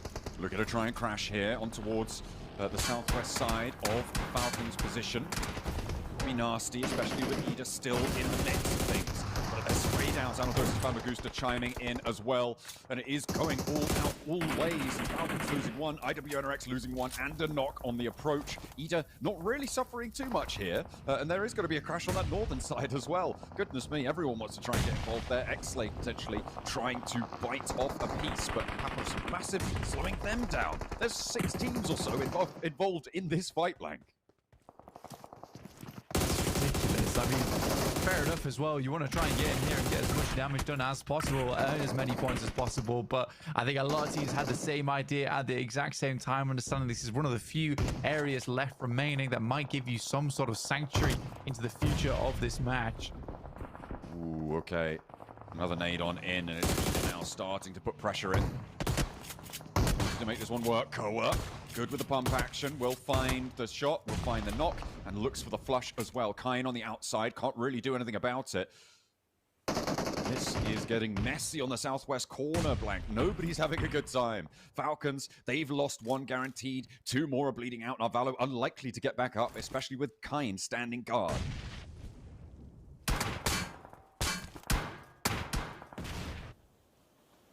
IWNRX looking to hold on. But we are evaporating players all over the place right now, John. That is true. Asgard now out. Yeah, it's good news for Regnum Kaya. I mean, obviously, they would need more points, and there's one of them. Looking to try and earn. I mean, it would be great to get over Ulf. It'd be even greater to get over that 134-point smash point. That boundary beckons. But it may just be a little bit outside of Regnum Kaya's reach. Another team falls, though. And we are once more closer to those placements. Jetgo closing out their game on 93 points gives Kara that clear window as to what they're going to be looking for. And actually, Kara are fairly isolated, not really getting stuck in too much right now, but the circle shifts away and out into the open blank. I mean, Regnum Kaya is not too displeased about this. Isn't a good spot to play around them, and even as two players, they can really put a world of hurt on a lot of squads attempting to make their way in. And for them, if they can make their next game even easier to get towards a smash ruling position, good for them. Besiktas also attempting to hold on to some semblance of a spot towards the top, but they are taking shots from many different teams on an absolute lineup and a half.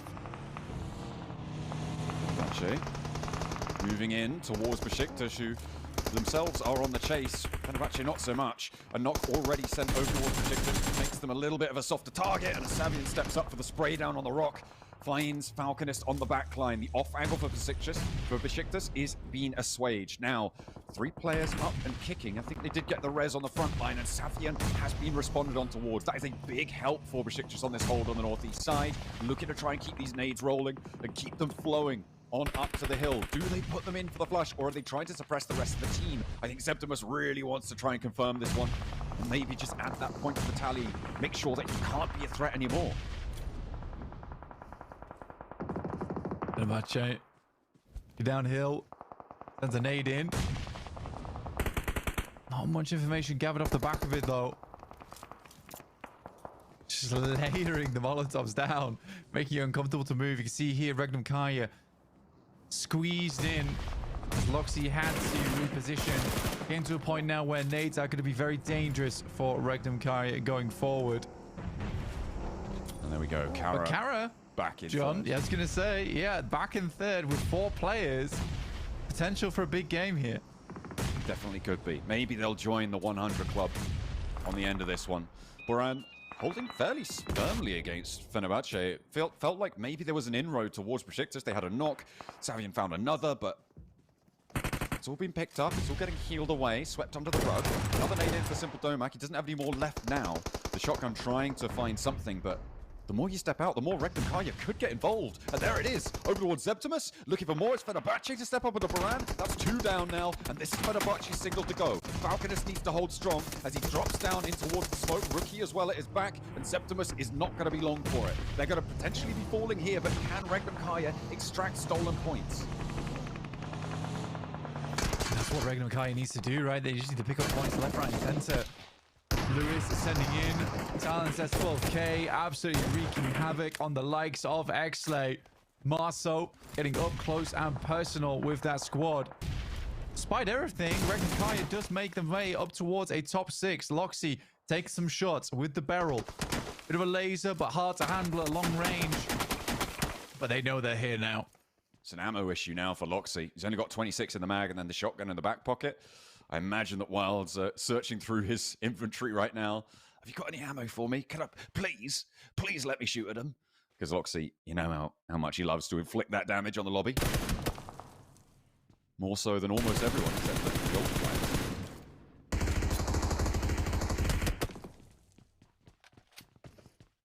players. Emerald down to 31 bullets left in the backpack. And the 1 magazine to work with. Darkin doing a little bit better with the PP buys on. It's not the ideal weaponry. Certainly is not. In the midst of all of that, Falcons, they're on 1, but they're on 90 points. If Kara go down, there's potential to chase, but they're unhappy because Kara are as a full 4. Sure, they're not in the circle, but they do have all of their players alive. It's them and Fenerbahce, really, that are the major players in this circle, Blank. And the fact that Regnum Kaya is holding Fenerbahce at bay with just 2 of them is kind of crazy. They also have the circle off the back of this. I mean, Fenerbahce is the big issue for that team, right? As for players, they're eventually going to get closer and closer. They desperately need Kara to turn attention towards Fenerbahce so they could potentially pick up some points towards the future. But I think Kara's more preoccupied with watching this run out, picking up elims on that side. Ooh, maybe they should also have been. Dark and finding Lewis. Oh, tough. And getting the full flush as well. Kara now busted down to 3. Now makes the threat towards Fenerbahce a little bit less. Not good news for Regnum Kaya. Depending on how they want to hold it out. Kine looking to try and move across the open. It's a 1v1. It's a raw death match here. There's an over to Fenerbahce for Wild. That could be big. But in the meantime, Koa still looking to survive. Backs off the flames. Doesn't let them lick. And will be able to survive a little bit longer. IW next Ria. Where did he just go down? I don't even know what just happened there. But Koa falls as well. That's Fenerbahce taking a knock to the 26 bullets of Regnum Kaya. Para attempting to make their way across. Another knock over towards Simple Tomac. Okay. All right. Okay. Let's see how it goes, because we've got 4 teams remaining now. Regnum Kaya starting to find maybe a semblance of hope, but Simple Domac, I mean, is going to get picked back up. And it just continues to be a massive ammo issue for Regnum Kaya. This is so nasty. Lux actually taking shots over towards Para, who all of a sudden, they're down to just 1 player. Not terrible, though. I mean, if all's said and done, Regnum Kaya still might be able to get like a 3rd or a 2nd place off the back of this. There we go. Oh my goodness. This is, I mean, this is pretty nail-biting stuff. They need a 5 Elim chicken dinner, or in 2nd place, they would need, what is that? That's 4, so 9 Elims in a 2nd place. I don't think they can get 9 here. I believe they've only got 2, but a big pickup from Matcap on a Simple Domac, who's been down so many times. They don't have a lot of time to get back up and pick him up. Oh, he's done for. Again, what's Fenerbahce's next move? Do they deal with a threat on their south side, or do they push west? Like you say, I don't think Simple Domac's getting back up here now. 1 nade in the hands of Lux, but he's struggling to step up, take shots, and Regnum Kaya is just sitting it out. Xavian getting slightly closer as we speak, but the Blues going to start to push them in. Simple Domac does get taken down. Razy pulling the trigger. Luckily, the boys on Regnum Kaya do have shotguns. There's a 2v3. It's not easy, with the nades that are going to come over towards their direction even harder. The form factor of this shack is so important for Regnum Kaya right now. The solid wall towards Fenerbahce is what's been keeping them alive for so long. If Fenerbahce try and crash, either are going to step up to the ridgeline, take those shots from Darkin up on that high ground, from the 2 players across the way. It's the approach to this shack that is so difficult.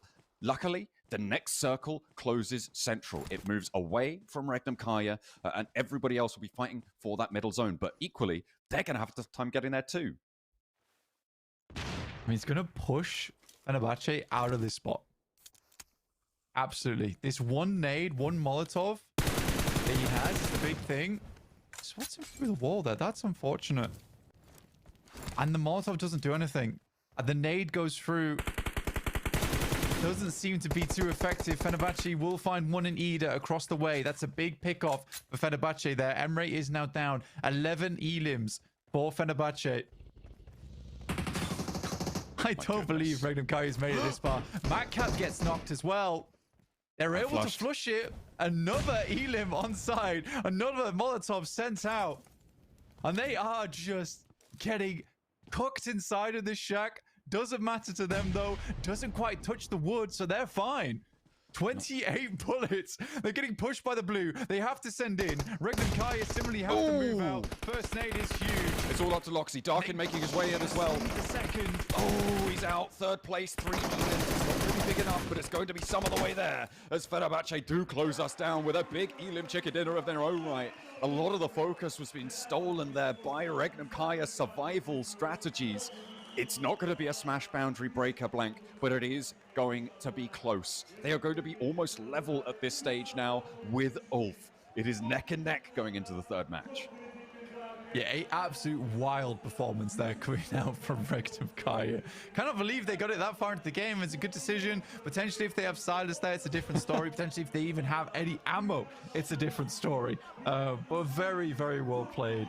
I think, actually, if they have nades, they're able to nade out Fenerbahce and they're able to finish out that game. But again, so tough for Reg and Kaya. Still getting 5 points as well as the 3 elims. That's 8. Like I say, that's halfway there. That's a little dent in it. They are just another step closer. Fenerbahce putting their first placard on the monolith. And we're now pushing back our potential smash victory to maybe game 4. Of course, they need to pass that smash boundary before getting a chicken dinner. Goodness me, that was very, very intense right up until the final moments there. But again, Ulf fumbling in a couple of these situations. It's not ideal, especially when they had the easiest time of it. Yeah, I mean, for Ulf, I think they've lost that confidence coming into today. And I think it is purely because they're worried. They're worried the pressure is getting to them. I think they were able to just play free and loose over the last 2 days. But coming into today, it's like, oh, we could win this, I guess. That does start to wear on your mind a little bit, because I think that because they came into this tournament not being one of the favorites, we had Fenerbahce, we had S2G, I mean, Fireflux have a down their look. They had that roster change, they had the team change as well. They kind of just got to play this out however they like. But now they get to the point where you need to have that mental fortitude. You really do.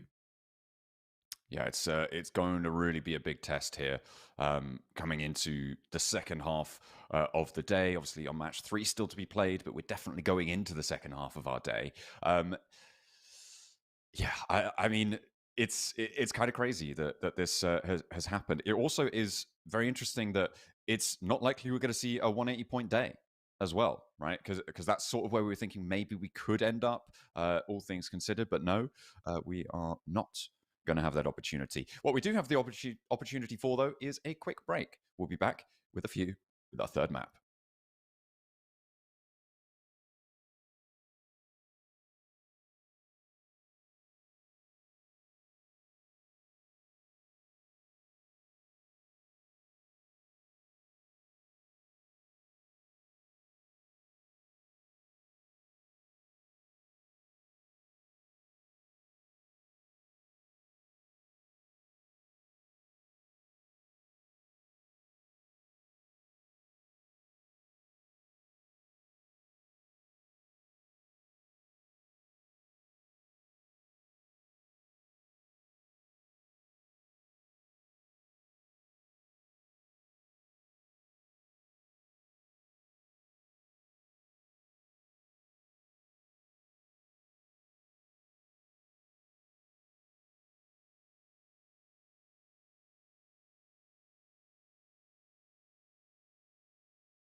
Skibidi Toilet has arrived.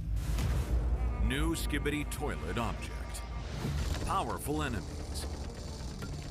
Thrilling battles. Protect the base. Use WoW's powerful creation tools and build defense towers to your heart's content. Engage in intense battles. Various defense towers. Earn points in battle. Unlock more defense towers. Tons of strategies. Epic battles. Play now.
And our players are heading back to their seats.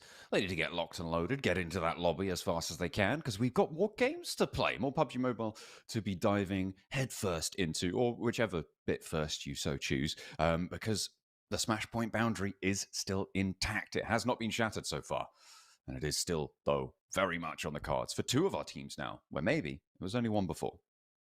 Yeah, it's kind of, I always find it annoying where these games just do not go the way you want, and like the top place team fails to earn 10 points over 2 matches. I mean, you always expect it to happen at some point, because the thing is, what's going to happen now is Ulf's going to win this next game, and then they will win no others. But they will win the game they need to get them onto Smash ruling. But that's it. Yeah, maybe That could be certainly the case. We'll have to wait and see, though, because we do have plenty of other teams looking to try and make their way up the tables. I mean, we saw Fenerbahce able to get a pretty big chicken dinner there. And whilst they're probably still very much definitely still very much an outside chance for the top of the tables, it's getting a little bit easier as time goes on, right? That boundary between Carrot and Jetgo still fairly firm. The Falcons as well, trying to push on up there. It's getting a little bit out of reach for a lot of our teams, but Fenerbahce getting a chicken dinner. What was it, like 16 elims or something? A pretty high elim count chicken dinner. I mean, it could actually put them in the running here. Yeah, it could do. And I think that there's quite a few of our teams that I'm excited to see do well. I mean, for Regnum Kari, it's kind of frustrating considering they've had like 2 pretty damn good games, yet still aren't on Smash ruling off the back of that. I'd love to see them make it happen, but right now it's just not the case. In the future, though, we may see something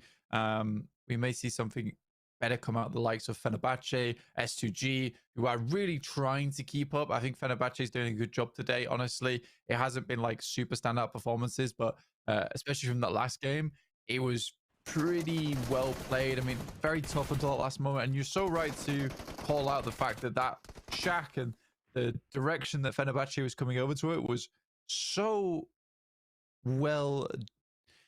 I don't want to say it was divined from the guys on Regnum Karya, but they did have a very strong spot. I don't think it was the case that they knew a team would be coming from that location and it was going to be the one thing that sat between them and victory, but either way, still very good. Yeah, absolutely. It's difficult to manufacture that sort of scenario. But again, if they'd had ammunition in that scenario, right, they're taking at least a good chunk out of Fenerbahce.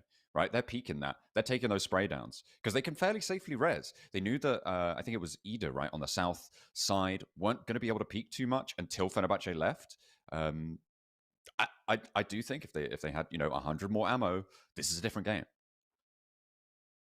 Yeah, very much so. I think they're able to take more shots, be more proactive as Fenerbahce was coming in, which would have been cool. But let's take a look at the match stats from that last game where people ended up.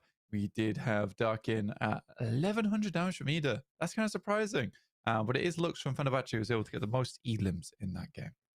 Yeah, 1.126. I mean, they were in the really hotly contested buildings that we saw the Falcons having a tough time on. That 6-team engagement. They were involved in all of that as well. So maybe not too far flung for him to be able to have achieved such high damage numbers there for Ida. And Darkin, I believe, was also the last player to stand for them. He was trying to make that dash out in the open after they had been taken down a notch. Let's take a look at our winning stat lines here. Savian breaking the 1,000 damage barrier as well.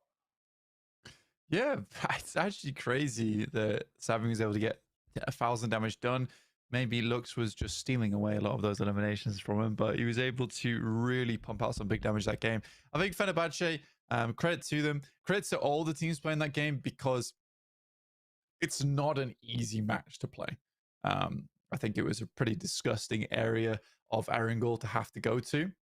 Yeah, they all stuck it out. They all tried to push it through right to the end. I think Ida had the worst of it. They were constantly in battles the entire time, and they were struggling through. By the time they get to that area, they know that realistically they need to take the fight with Fenerbahce. But I think they were worried about Regnum Kaya taking shots. Fenerbahce obviously seemed scared, but that was because they had no sight lines on them. And I think that the fact that Ida was like, oh, Fenerbahce don't want to push them, so that must be like a 4-4-man squad. We got to be worried. So they don't push down towards Fenerbahce for that reason, where I absolutely think that if that was the case, Regnum Kari would have sat back and been like, you guys take that fight. We're not getting involved.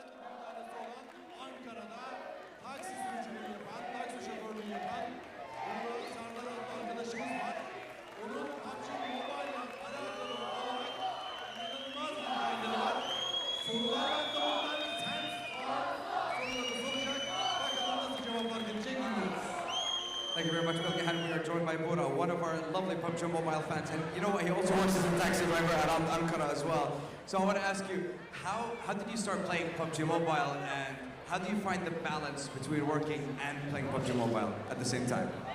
PUBG Mobile oynamaya ne zaman başladın diyor. Bir de hani Ankara'nın trafiğinde falan böyle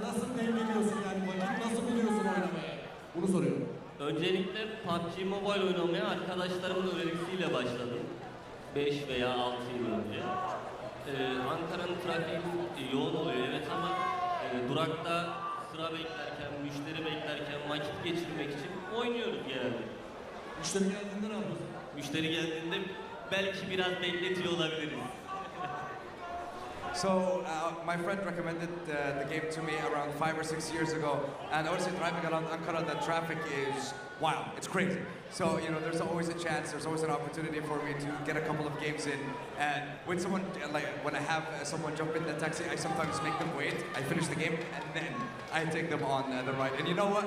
I like that. You know, he has his priorities in order. Finish the game, and then get the job done. Now, is there a favorite team that you're supporting here at the competition?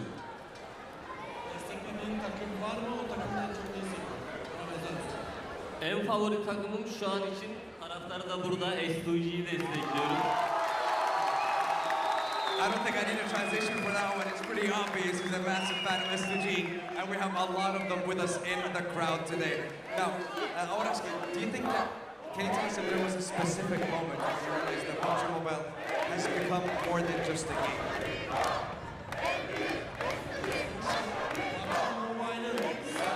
Oyun olmaktan çıktı. Eskiyi artık vazgeçmeden olduğunda nasıl oluyor? Yani şöyle ilk başta turnuvaları izlemeye başladığımda artık tamamen bir tutku, tamamen bir hobi olmaya başladı. Takımları tanıdıkça sevmeye başladık. Tabii kılaşanlar oluyor, güzel oluyor onlar. Bir de Barış G'nin yayınlarını da tabii takip etmeye başlayınca artık bu tamamen hobi olmaya başladı diyebilirim. I started by watching a few esports competitions when it comes to PUBG Mobile, and I was just pulled by the community, by the plays, by the clutch moments, and then I started watching a lot of streamers as well, and now I can't stop watching the competitions as well, and I'm very happy to be here. Now, have you ever had someone, I want to say, you know, a passenger who jumped in the car with you and who also plays PUBG Mobile, and you end up talking about the game as well? Enteresan bir soru. Diyor ki, PUBG Mobile oynamayı seven veya oynayan bir yolcu aldın mı? Onunla böyle bir sohbetiniz oldu mu? Tabii ara sıra denk geliyor PUBG Mobile oynayan insanlar. Sohbet etmeye başladığımızda yolculuk çok hızlı geçiyor. Nasıl zamanın geçtiğini anlayamıyoruz. Sohbetlerimiz de güzel oluyor. Hatta şöyle bir durum oluyor. Numaramızı alıp size abone olup bizimle sürekli seyahat etmek isteyen insanlar oluyor. Bu oyunun çok bağlayıcı bir gücü var gerçekten. Çok memnunum o yüzden. You know, it happens sometimes where we end up talking about the game, and just because we end up chatting the whole time, the ride just flies by. And you know, sometimes we actually add each other and we play together as well. Again, it's just one of the ways that we see PUBG Mobile bringing everyone together as a community, and I love to see that. One final question for you. If one day you find yourself driving and a PUBG Mobile world champion was in your taxi, what would you want to say to them? Bir gün arabana dünya şampiyonu bir PUBG Mobile oyuncusu binerse neden olur?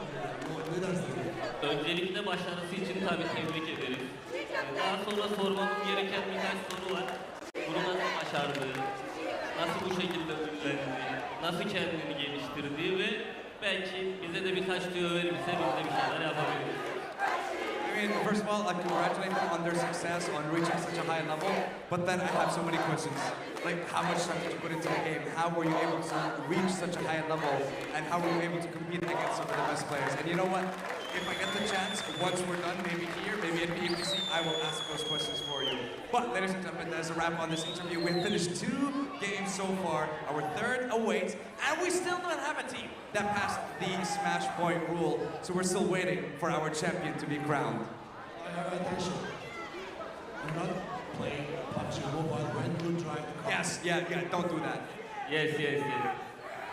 PUBG Mobile oynarken araba kullanmıyor. Kesinlikle hayır.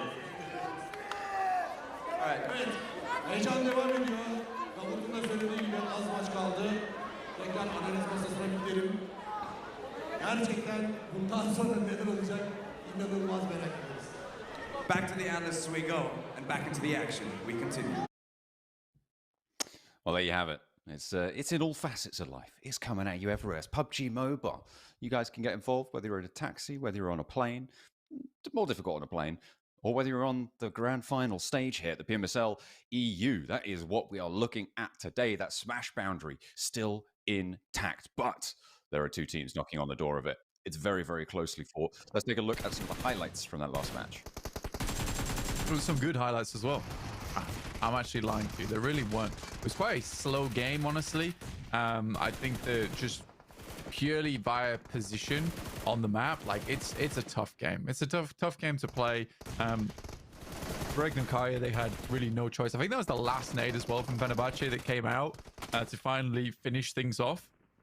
But Fenerbahce, as soon as they were able to dismount Regnum Kaya, they were able to leave, which is very nice for them. 24 points total that they were gaining on that one. Regnum with 88 points total. Kara getting 8 as well. Good points for Kara overall, despite only I think that's a 4th place they're able to get there. Still 8 points added to their total does keep them in the running for that 3rd place. Yeah, it certainly does. As does the Falcons, 6 points. As does, well, yeah, everyone around that bubble really looking to try and keep hold of their chance. But Fenerbahce jumped up a huge amount on that. 24 points there. Let's take a look at where that's landed them. On the overall rankings, they are going to be elevated. Certainly, I think off the back page, the question is, how far have they gone? Regnum Kaya very close now. 1 point behind Ulf, with Kara Esports still just about in 3rd place at 99, 7 points ahead, both Team Falcons and JetGo. Like I said, I think Team Falcons, although they don't always have the craziest of performances, and they're never quite in the limelight, they are a force to be reckoned with, and they just constantly remain as a good team. I think that they've got a lot of international experience. They have some very good rotates, as we see constantly come through from this team. You got to be proud of them if you are a Falcons fan. Yeah, well done to Team Falcons. We'll take a look at page 2 now to see which teams can still chase, but we are getting towards the end of our day now, you know, halfway point after this next match. BRA, 22 placement points, but 57 eliminations. Clear and away ahead of most other teams here, other than, I guess, Asgard as well. But yeah, for BRA in the future, they absolutely need to fix some of their rotates. They need to fix their mid to late game. That is definitely an issue for them, is getting towards those later portions of the matches. I mean, we're almost into 15 total matches right now. It's not looking good. I mean, that's like a 2 placement, maybe like a 3 placement point per game average right now for BRA. It's pretty bad. Yeah, on 14 matches, it's sub 2. I think it's even less. Yeah, on yeah, 14 matches, I was gonna say. it's sub 2, because that would be 28 would be 2 points a match. So Yeah. they're lacking 6. I was like, 2 seems really low, so I'm not going to say 2, but yeah, you're right. It's bad. It's 1 and 3/8, whatever that fraction goes into. Yeah, it's not great. It's not great. But then again, I mean, the Falcons, I think they only had 28 placement points after all of this, right? So it's not too much. Yeah.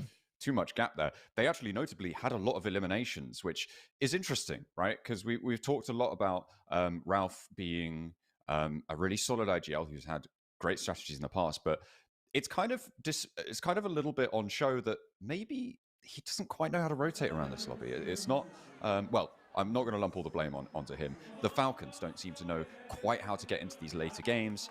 I mean, obviously, if you compare them against someone like Regnum Kaya, they had 51 placement points at the top of the tables, which is like at least 12 to 15 more than anybody else on the placement points. Silas absolutely has this read like a book, like he knows exactly what's going on.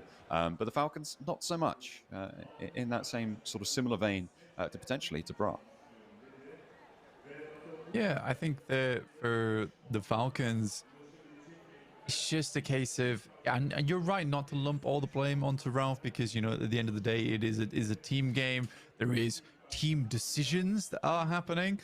So for the rest of them, it's not always Ralph. Ralph's making the call at the end of the day, but it is the rest of the team who's discussing and suggesting what they should do next. But overall, I think the Falcons could make it in towards the top 3, especially because all of our squads at the top just are unable to get towards that smash point. Yeah, it's been a little bit faltering. I mean, to be fair, Regnum Kaya seem very able, right? Like they've actually made a huge ascendancy. Let's not throw them in with Ulf on this one. It is just Ulf who has been faltering so far at the start of today. Regnum Kaya getting into a was it a third place guarantee? A third place on that last match. Ulf going out way earlier, despite approaching from similar directions. Regnum Kaya getting the chicken dinner on the first match of the day as well, with a really big elimination count to boot. They seem to be the ones with the pace to them. Sure, they're a point behind now, but where will we find ourselves at the end of match number 3 on the day, match 15 of our 18-game set? Yeah, we're getting to the point now where we are coming to the close of Erangel's. We are heading into the game right now as lane path underway, and it is heading over the top side of the map. Oh, no, it's from Primorsk all the way up towards Kameshki. It's an interesting one. I think this is more of a reasonable playing path, I would say, compared to many of the others. Yeah, it's definitely more favorable than all the south cuts we've been seeing. But areas like Lipovka may be difficult to get over towards, but I don't think that's going to be too much of a problem. And it's much better, of course, for our two key teams, our Ulf and our Regnum Kaya, who will be seen around the middle of the map. And we'll see if they return to normalcy. Expect Regnum Kaya and Rozok. Expect Ulf further south of that, school and apartments on that split. Well, honestly, Ulf's been the one who's taking a lot of control over Rozok recently. I think it's Regnum Kaya who's just been like flitting into Rozok after Ulf's leaving, which is more a case of something that's been happening recently today. Because they do both fight over it for quite some time. I think that Ulf is now giving space on that position. You can see here that like the rest of Regnum Kaya do drop a little further down towards that south side, and they have one outpost over towards the north, all very close by. Looks like they're dropping down towards the south side now around school. Getting forced out. Again, yeah, I think Ulf just doesn't want to take the smoke this early. Fairly content for now. Circle up towards, well, kind of the middle of this whole shebang. Well, why not? Let's keep our tournament leaders in the middle. See what they can do with that. I don't need that many points, but it seems like the circle's going to help them out a little bit there. No military circle. Only one team on the military island as well. That's, the Noisy Boys going to be maintaining themselves there.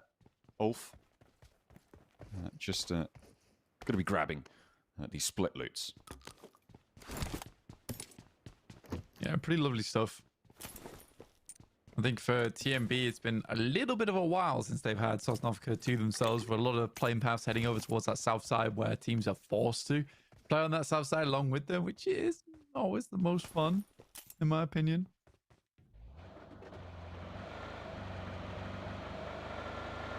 Yes.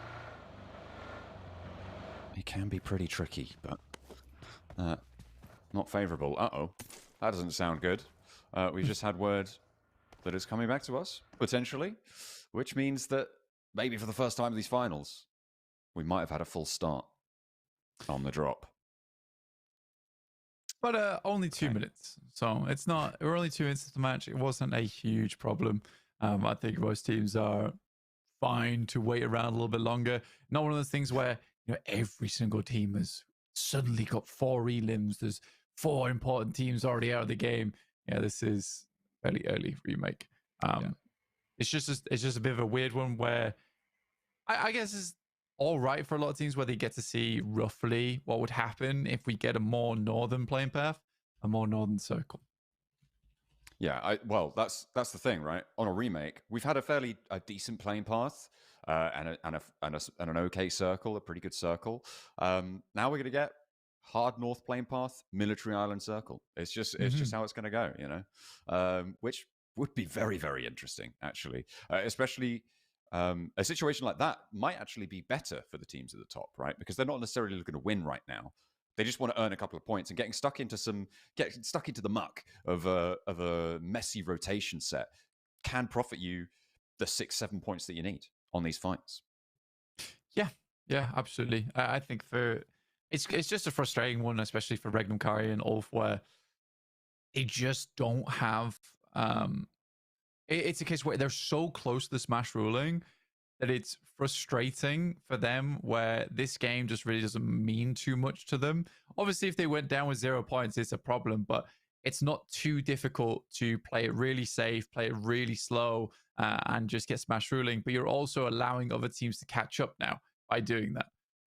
Because there is no guarantee that this is going to be going through until the last. There's no guarantee that this is going to end early, right? There's no guarantee that someone's going to get the smash ruling in place. So by playing slow and timid and getting like a 5 or 6 point game, which is perfectly possible for both Ulf and Regnum Karya, it just requires a slightly different playstyle. You're having this situation now where other teams are able to profit on those matches, and you come match 6, and because you didn't go for the 10, 12 point game in match 3, one team might be ahead of you by 6 points and takes first place. It's all these things have run-on effects. Yeah, it's I mean, it's all such a big dynamic system, right? You've got 16 moving parts, and in each of those 16 moving parts, you've got 4 further moving parts. So degrees of freedom are pretty insane. We're just taking a look at what information we've got about getting this lobby going. But we are waiting for everyone to get back in. We're not too sure what caused the restart, what caused the remake, but we're getting it sorted as soon as possible. Indeed we are.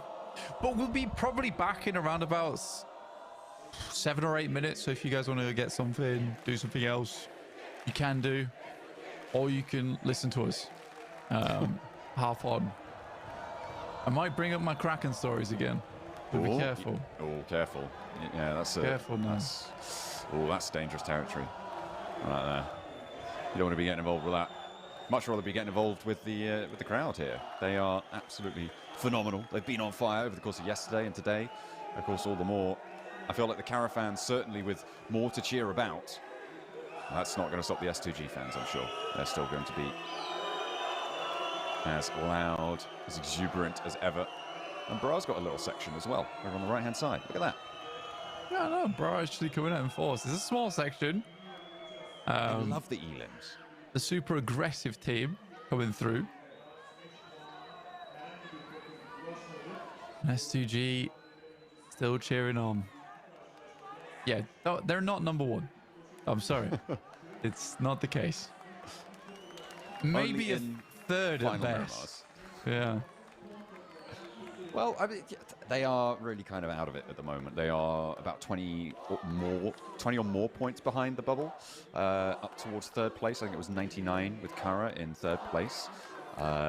They are on 73 right now. So being that far behind the bubble, being 26 points behind with 4 matches left to play, that's pretty nasty.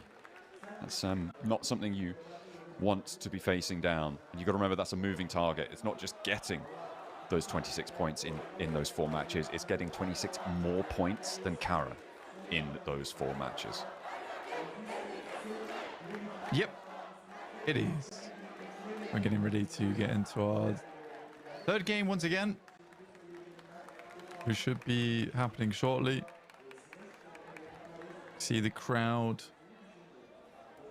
Full display. Nice packed building, honestly. Absolutely. I hate to be the security guards just stood on the stairs though. Right calf workout.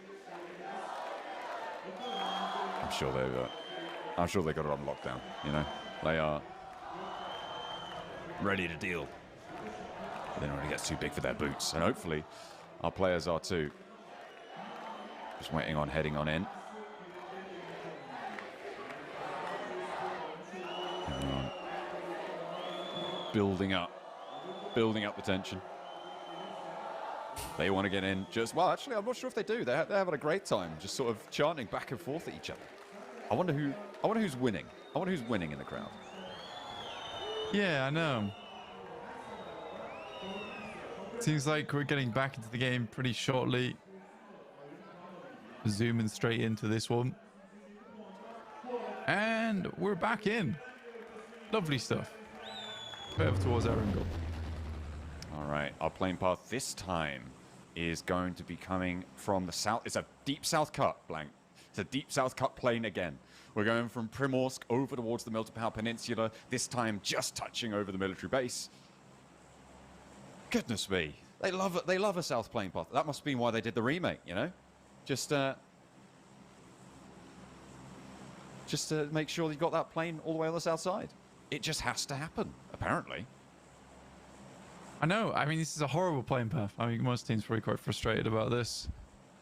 Going from Primorsk up towards Stalbert to now getting a south plane path it does really suck for a lot of our teams. Probably quite a few heading down towards Sosnovka, I can imagine. There's definitely going to be that scrap, Anathosis Famagusta dropping on over, but I feel like at this point they're very aware of each other's presence. I'm more interested in where the circle's going to go, right? We've seen bridge camps happen, more by Anathosis Famagusta, because the Noisy Boys do tend to just maintain C block. And Anathosis Famagusta stay out very late in order to catch them if they think they're going to get away with it. Everybody else dropping out as well. Of course, Ulf and Regnum Kaya, still eyes on them. They're going to have to make that same rotation, grab those vehicles up towards the north. And it's an east side circle. Almost certainly not going to be a military island finish on this one. But you never know. You never know. It could still be. More likely, though, we're going to be seeing ourselves outside of Milta, up towards the north, potentially up towards Shelter, this sort of area. I mean, Eastern Circle here is not bad, right? It's really not bad. Doesn't encompass a lot of Sosnovka, so we do cut out a lot of playing space early, though, because I think a lot of teams won't want to be playing in that area of the map anyway. So they're likely more to be a case where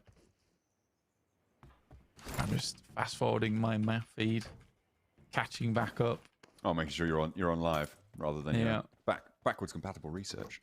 Asgard, in the meantime, whilst you catch up, are on that Novo position. Could potentially be a roadblock for the two teams on the south side, or maybe the Noisy Boys are going to try and go west again, and Anathosis Famagusta are going to catch them again. Yeah, maybe. I think there's quite a few teams, actually. I mean, I said this last time, right? There was no real reason for multiple teams to be in Sosnovka, but this time around there is. Going back to my original point, this is one of the cases where a lot of teams are going to be moving across over towards north side of this circle. Not a massive reason to play in Sosnovka other than at the beginning of your game.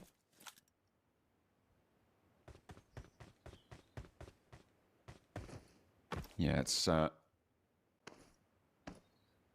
unlikely to be headed back over there. I mean, I give it maybe a 5% chance that it's a Sosnovka finish. I think that it's very, very unlikely that we will be ending up there, but on a 5% chance, that means, 1 in every 20. 1 in every 20, it happens. Unlikely, though. We'll have to wait and see. The question is, what will teams on the south side do? Because on that 1 in 20 chance, you basically win the game. So is that worth it on average to make that play? Or, because of the lack of games remaining, is it just going to be too much pressure, go for a more consistent strat? Yeah, it depends, like, if you're... I think it mostly depends, like, if you're blocked out. For instance, if TMB gets ahead of Asgard early, Asgard just makes that play to stay down on that south side. Doesn't always guarantee you the win just being on Sosnovka. I've seen a lot of teams don't really do too much. I think that most time in the past where it guaranteed a win was back when Stalwart played in over at Neuer. So if it comes down towards Sosnovka, this is a insanely good team. They know this position. They know exactly where they need to go to have the best spot and the best chances going forward. But a lot more recently, the teams that actually play Sosnovka are the ones that have get cut out of most of the good spots on the northern side of the circle.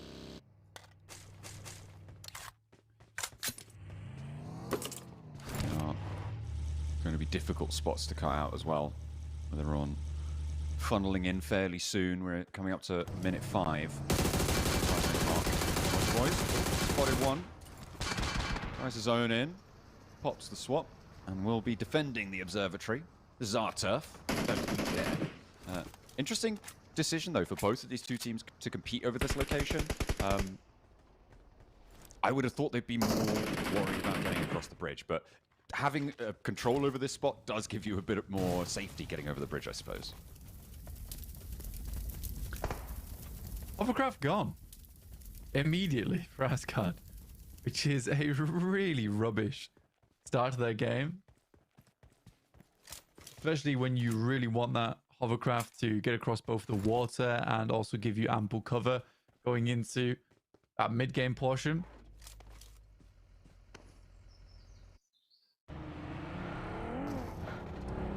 Are the Noisy Boys just convinced that if they stand on an observatory, they win games? Do you think that's what's happened here?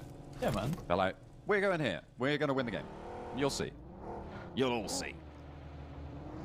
Well, and now it'll be a Sosnovka circle, and we'll be fine. Well, so maybe TMB are going to get the chance to overtake the Boars after all on their regional points.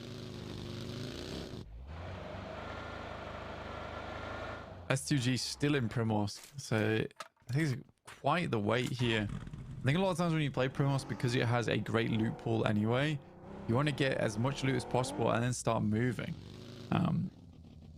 I know that there's the case where there might be teams ahead of you, but there's certainly a big capability to start moving much faster than this.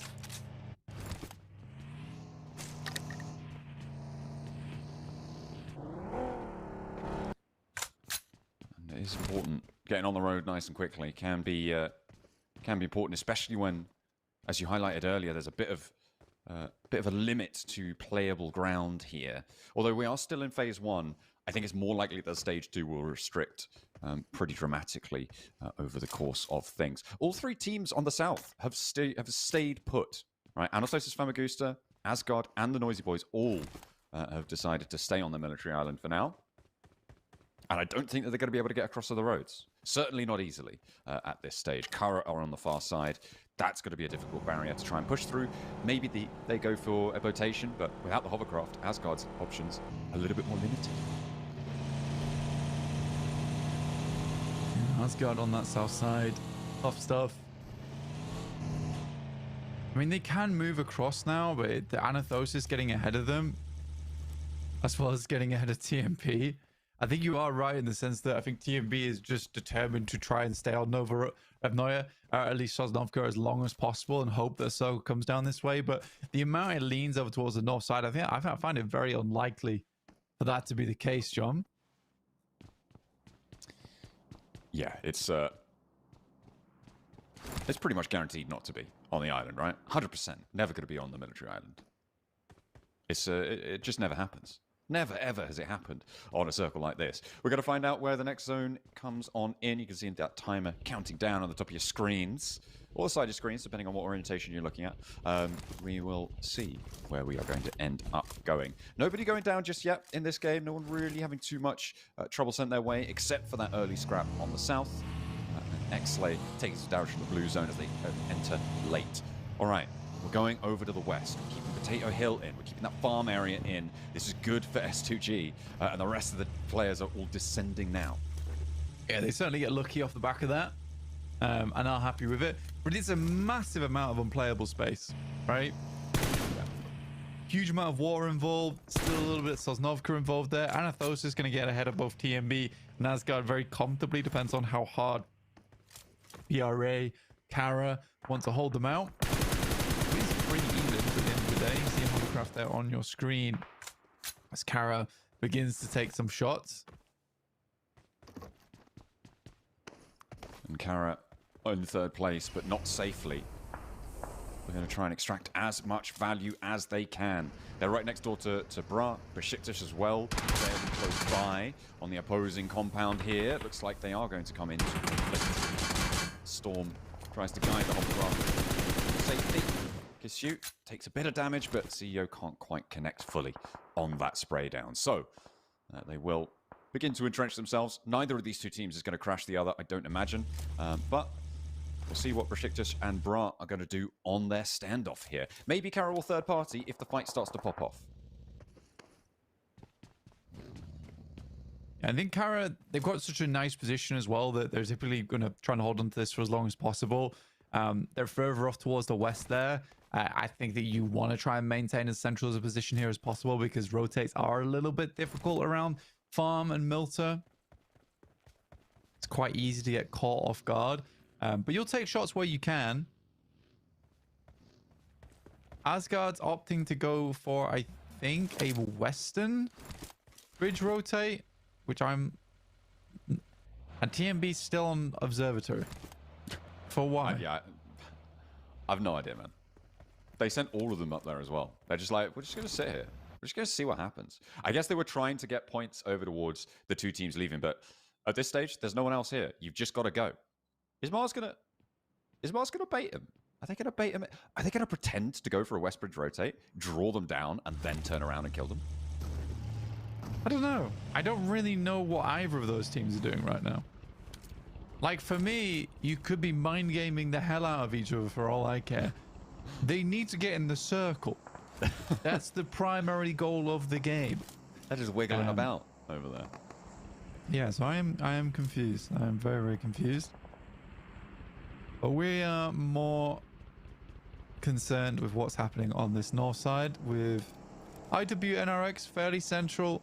They still haven't been able to climb too much. Those are our three teams that haven't done terribly, honestly.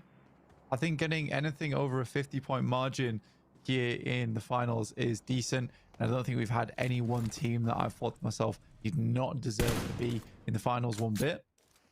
But those are the two. Those are the three teams that just aren't getting in. But yeah, this next circle heads all the way towards that north side. It's kind of not that bad, honestly. I think most people assumed it would be locking in over towards one of the areas here, and it locks into most of the teams. The teams that are really suffering here are Falcons, Ida, potentially.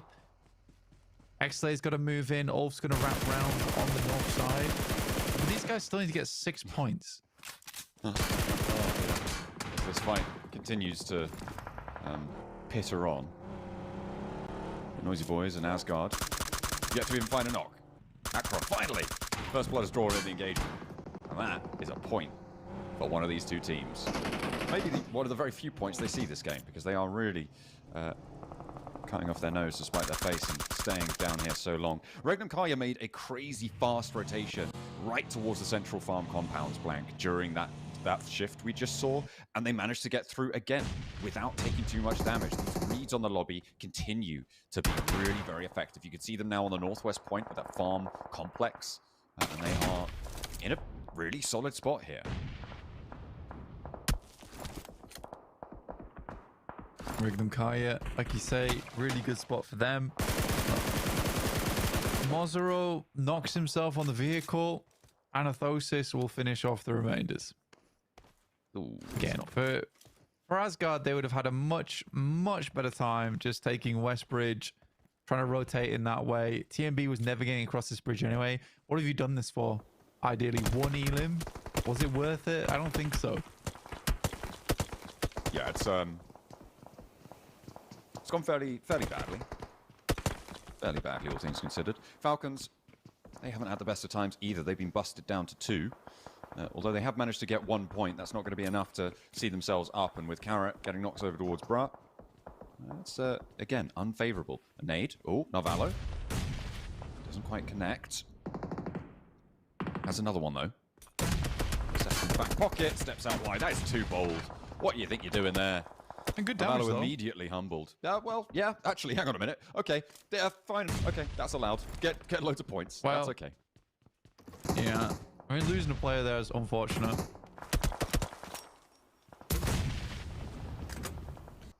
First nade was good because it knocked the door off, right? And then I don't think they expected him to peak for the second nade. Yeah, at least get 3 elims. But it's just Redox remaining, which is really sad. And Kara is starting to get some points on the board, and they just hit the sentry there. 100 points accrued for Kara over this finals. Oh. This is easily looking like a Regnum Karya win. Man. Which is unfortunate, considering last game. Imagine if they'd have passed the boundary in that last game as well, right? Like, this would be absolutely insane that this is happening. I'm also still wary of Ulf, right? They're on that northeast side, sorry, and they are rotating down now towards Milta, trying to move into the hills on the east edge of this next circle blank. But still, this farm complex is just an such a difficult position to be moving in and around now that most of its corners are filled with deadly players. Yeah, I think for Ulf, they are trying to rotate as far out on that eastern side as possible, limiting vision away from a lot of our teams. They may run into Anathosis. Famagusta needing 6 points to get towards the Smash ruling. Ideally more. Again, though, for Regnum Kai, if they win this game, it's not the end of the world. With the way that we're seeing Ulf play, they might not get to Smash ruling until game 4. So for Regnum Kai, it's not terrible if they get a chicken dinner here. It just means that they will set themselves in first place. 35 grand almost secured. Got a few more games to play after this one to make it happen. At the moment for Regnum Kaya, I think the north side resolving is the most dangerous thing that could happen right now. There's 3 teams up here who are on board with Papara Supermassive. Of course, you've got Jetgo, and further out west, you've got Ida, who are trying to make things happen. Oh, okay. S2G, fine. Sure. That's 130 for Regnum Kaya. Didn't even see them coming in, but they've gone immediately. Evaporation sent their way by Silas and Wild. Yeah, and it's the first time we see Ulf dismounted from first place. So Regnum Kaya now our first place team inside the lobby at 130. 4 more points required for them to set themselves towards the top. Merciless also getting knocked by them. Ulf finds Fenerbahce, that's Savian. That's a backstab coming through from the east side as Ulf really huffs and puffs to try and catch up. They definitely need to be big and bad in this game to try and make sure, well,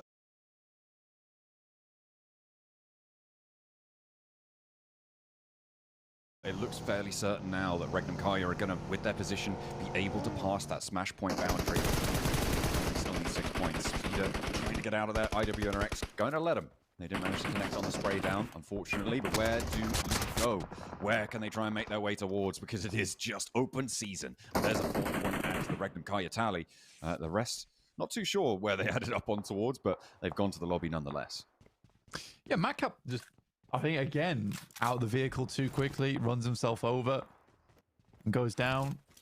3 more points is all it'll take. But you're right, I think for Regnum Kaya's position, it's highly likely we're looking at least a podium finish here for them.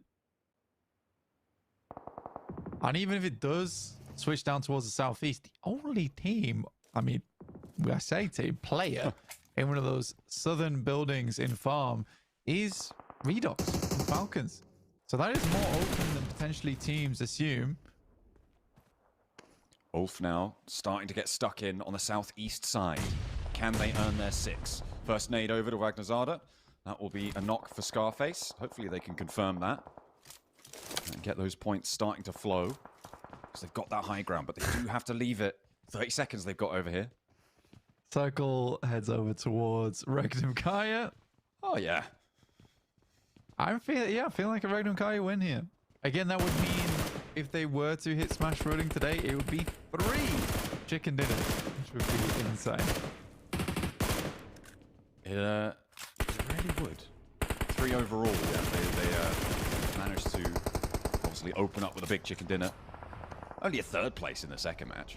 3rd match, though, back on top. There's a point. There's a point for Ulf. As we come up towards that 130 mark, they've started their game. And they are still on the hunt. But their next move, I think, is going to be one of the most crucial that we'll see from them. How effective can they be there? Russian pose over towards Asgard. Akron being a little bit too aggressive. And Jetgo getting pulled apart by Papa Supermassive. Nico doing some good work for his team. Only Kamikaze lost there. 6 elims now for Papa Supermassive. They are so in the open, John. Yeah, it's this smoke that's keeping them safe. They do have that little mound that sits in front of them, but you can hear the bullets whizzing overhead as they try and survive for as long as they can here. Just put themselves back together. IWNRX out to the west side, yet to really make their move, but it's Kara who are dominating on the south as they open the cannons, along with Asgard over towards Anathosis Famagusta. The remnants of our teams moved late from Sosnovka, and they are really not finding their feet here on the mainland. Akron Asgard got set down earlier on, back up. Opts to not make the same mistake. Is back inside the safety of ceilings.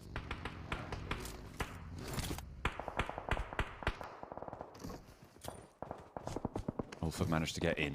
Nades from Asgard, though. There's 4 players who know that they're here. They're waiting to try and find these angles. Shots as well over towards Ulf's position. The step up from Asgard is pretty dangerous, though, because you've got Kara to worry about. You've also got Fenerbahce off in the distance. So Ulfa being kept a little bit safer by that, but it's still very precarious. The split that they have, not terrible either, but they're expending so many smokes to stay here. Kara, Southwest, playing it out for as long as possible. Remember, this is our 3rd place team looking to catch up and set themselves apart from the likes of Falcons in 4th place, who are now very, very close to overtaking. We're only Fenerbahce chasing at 91, looking fairly decent. And I think Fenerbahce on the next circle will have a tough time of it as they attempt to leave. Regnum Curry still has Silas playing on the south side of them, playing as early warning system for a south side push from Kara. The next circle, I think, does head over their way, but favors Kara much, much more, alongside with Ulf, I suppose. This is potentially going to help Ulf's position. Remember how difficult it has been for them to play. They're right up against the wall, but you remove that east side threat, which is going to have to resolve, which is going to have to move. All of a sudden, they can use those ridges as actual cover, rather than just trying to hide behind the vehicles and sandwich themselves between those 2 spots. I do think it's, yeah, you're right. I think this is going to favor Ulf. It's going to help them out. Yeah, it's one of the situations where Ulf is playing, they're protected by Kara. Their issue will come from the east in Fenerbahce, Besiktas, as well as Falcons. They have a lot to hold out and over a lot of open ground. They have 4 players to do it, though. That is the major grace that they're given. Is getting 4 players to this spot that you need multiple sightlines to work with. Depends how aggressive Asgard want to get. Only 30 bullets here. Ooh. I don't know how Scarface is still alive. There it is. Finally gets taken down. Oh my goodness. What a swivel. What a switch up. Of course, it's Aaron. He's making it work. In the meantime, Fenerbahce, Lux, the last player of the Falcons to deal with, but he's already inside the house. Not to matter. A shot to the gut puts him down, but Fenerbahce now on 2. Besiktas looking around the corner. Falcons are out, and the placement points have kicked in as well, Blank. That's really important for our teams at the top. 3 points away for Regnum Kaya. They now are only 2 points away with that extra placement. The res came through, but no, instant re-knock coming on through. Besiktas bearing down upon them as Savian fully flushed away now. Scarface as well. Ulfa down to 2 in the midst of it all, but we're back on board with Falconist. Besiktas with 4 players looking to try and keep their pace up the tables, potentially challenge Kara. I mean, for Ulf, it's not done yet. They still haven't got themselves into that position of smash point. They're 4 points shy. Regnum Kai way more likely to make it happen, but you're right, lots of damage being done. Papra Supermassive still on 7 elims. X likely next to fall here. Fenerbahce are eliminated. Weren't able to really get too much done that game, only 1 point, but I think it's a monumental rise actually from Fenerbahce, from considering how they were doing over in the knockouts, the groups. Getting here to 5th place in the finals, I think that fans can be proud of this team. Absolutely. It is very impressive what certainly they did in the last game. And now they're up in the 90s. But Kara in the hundreds already, broken that century. Silas! Oh, no. Spotted by Papra Supermassive. Of course, they only need 2 more points, Blank. One of them can come from, if a team goes out now, they get an extra placement point, right, for getting up to 6th. 5th place, at least, they are guaranteed to be on that smash boundary, at least. Ulf need a little bit more. They want 2 elims, and then they'd be drawing level. But it is... Yeah, I mean, right now, Silas, Ulf guaranteed 131 with a placement.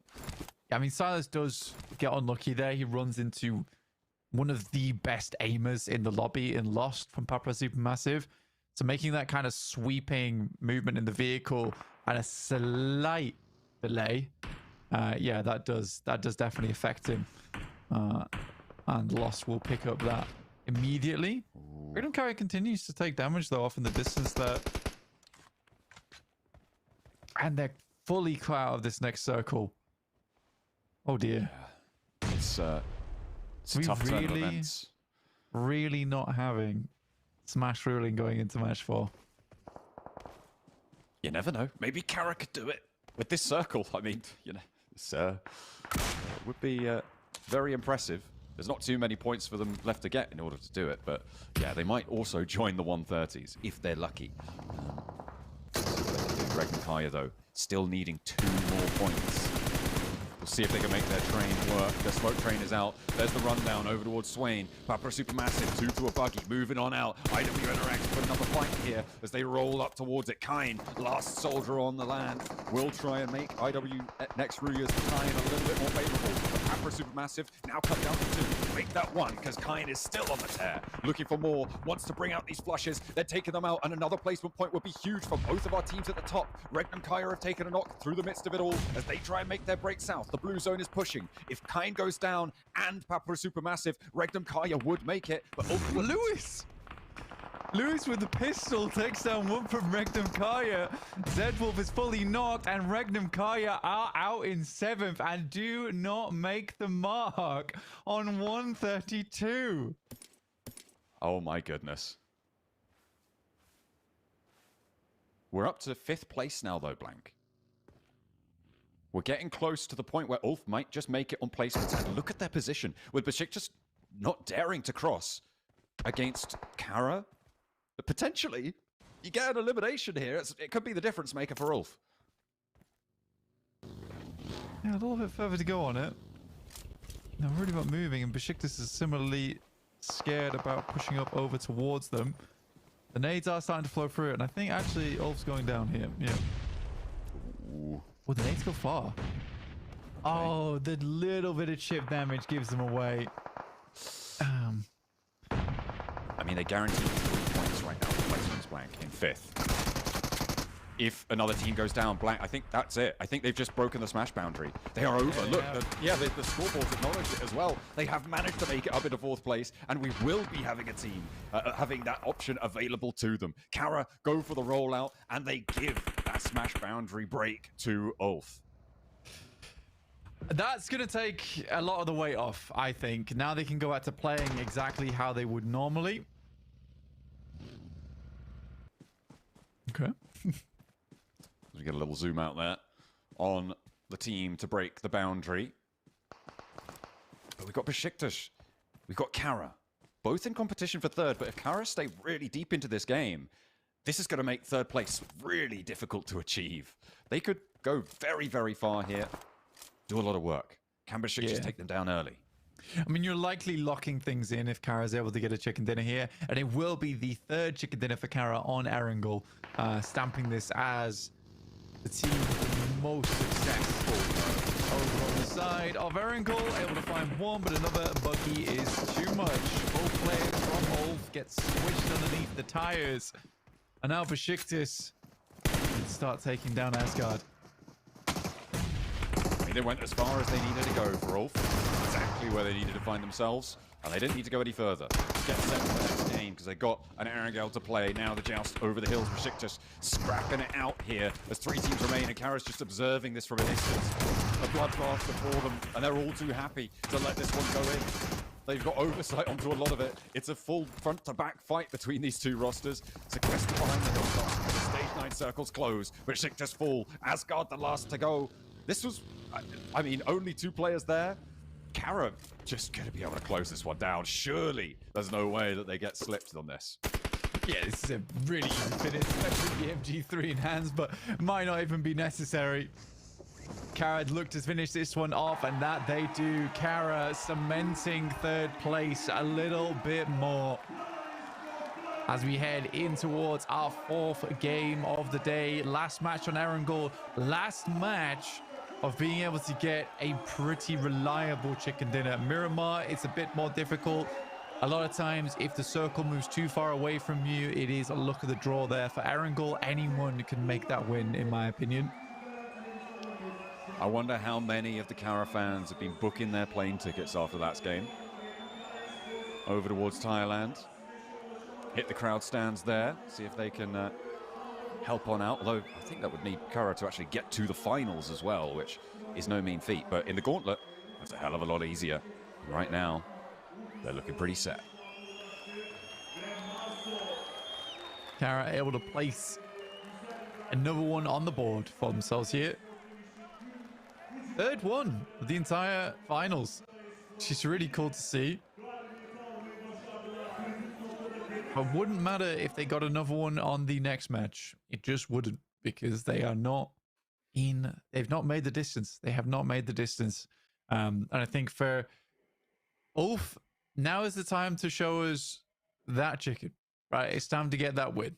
Show me the chicken dinner, because they don't really have any worries anymore. They don't have to worry about slowly playing things out. That's not their playstyle. It's never been their playstyle. Their playstyle has been very aggressive. And I think that Aaron's been chomping at the bit to get a bit more freaky with it in these finals. Yeah, had to move that placard back over.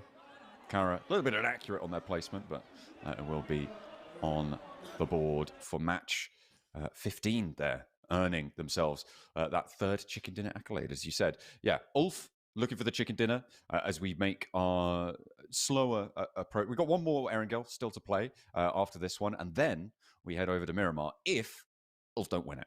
That's what we're going to be looking for. Yeah. And I mean, I'm so interested to see what this circle does, right? Because that will really change it. That will really change things up based on how accessible it is for Ulf. I think for Ulf overall, there was this feeling that they just couldn't play to their maximum potential. And I think now more than ever, they have to start figuring out where these points are going to be coming from. Because they can no longer really afford to allow Regnum Kaya to be jostling between them being second and first all the time, with Karen now hot on the heels as well after a big game like that on Erangel. Yeah, I don't think first is guaranteed anymore. It felt guaranteed finishing off yesterday, where they were so far ahead. Like, it was hard to catch up to them. But with after Regnum Kai's big chicken dinner on Rondo, yeah, it's not easy anymore. What is very likely is that Regnum Kaya get over the smash boundary in this next game, right? I think it's like 1 or 2 points that they're going to need in this next match. So if Ulf don't win it, it's super likely that we're going to see a 2-horse race going into our Miramar sets on that front. Not to mention Kara also, you know, they might not have gone the distance in that last game. They could also join them with a big game here, and they are strong on Erangel. Very much so. I think that for Kara, at least as well, they are typically a very, very good Erangel team. Could shoot up further. I don't think Ulf is bad at Erangel at all. I think that, like I said, they have just been lacking confidence massively to make these games happen. Regnum Karya, though, their rotates have been good. That last game looked decent. It's such a shame that Regnum Karya isn't able to get over the smash point rule going into match 4, because this is the last time they'll play Erangel, which is a map that they're very, very good at, yet they won't be able to clinch the game out. The only team that has that possibility will be Ulf going forward now. Maybe that'll change next match, but we'll wait and see. Hey, and just to remind you guys at home, if you just tuned in, the smash rule is in effect. We had a smash boundary set at the start of today. That was 134 points in that last game. We just saw Ulf achieving that metric. They got, actually, I think bang on the nose, 134 points. They didn't get 1 point more because technically they didn't need to. They are now in the area where they can win a game and immediately end and win the tournament. If they get a chicken dinner from here on out, the tournament's over, and they will be crowned as the champions of this season and get that qualification spot to the Gauntlet at PMGC, which is that all-important prize for our top 3 teams who end up in the podium. Yeah. Bloody good stuff from Kara. TMB, on the other hand, terrible. Really quite bad. Was not entirely sure what was going on with them. I think that they thought the circle was on Sosnovka. That's the only thing I can think of, is that they had like a mind meltdown where they were hallucinating circles of where they might be and where they weren't. It was like, this this is for sure that other day when we won from this spot, right? That's exactly where the circle is right now. That's what they were thinking that. What's going through their minds? I'm curious to know. I think Because we're going to otherwise- the stage at some point, but I don't know when. Could Oh, be we might do. could be sometime soon. Might not be. Actually, no, I it mean- might be. I think it's just break. I think it's break after this. I'm not sure. I mean, I don't think we've seen the rankings. But we gotta look at the rankings and etc. first. Yeah, I don't think we've seen any of the stats so far from that game. Yeah. So yeah, we've still got to go through all of those. But we will be waiting for them in the meantime. How is your day going, guys? Oh, there's a replay. Oh, of the final blow.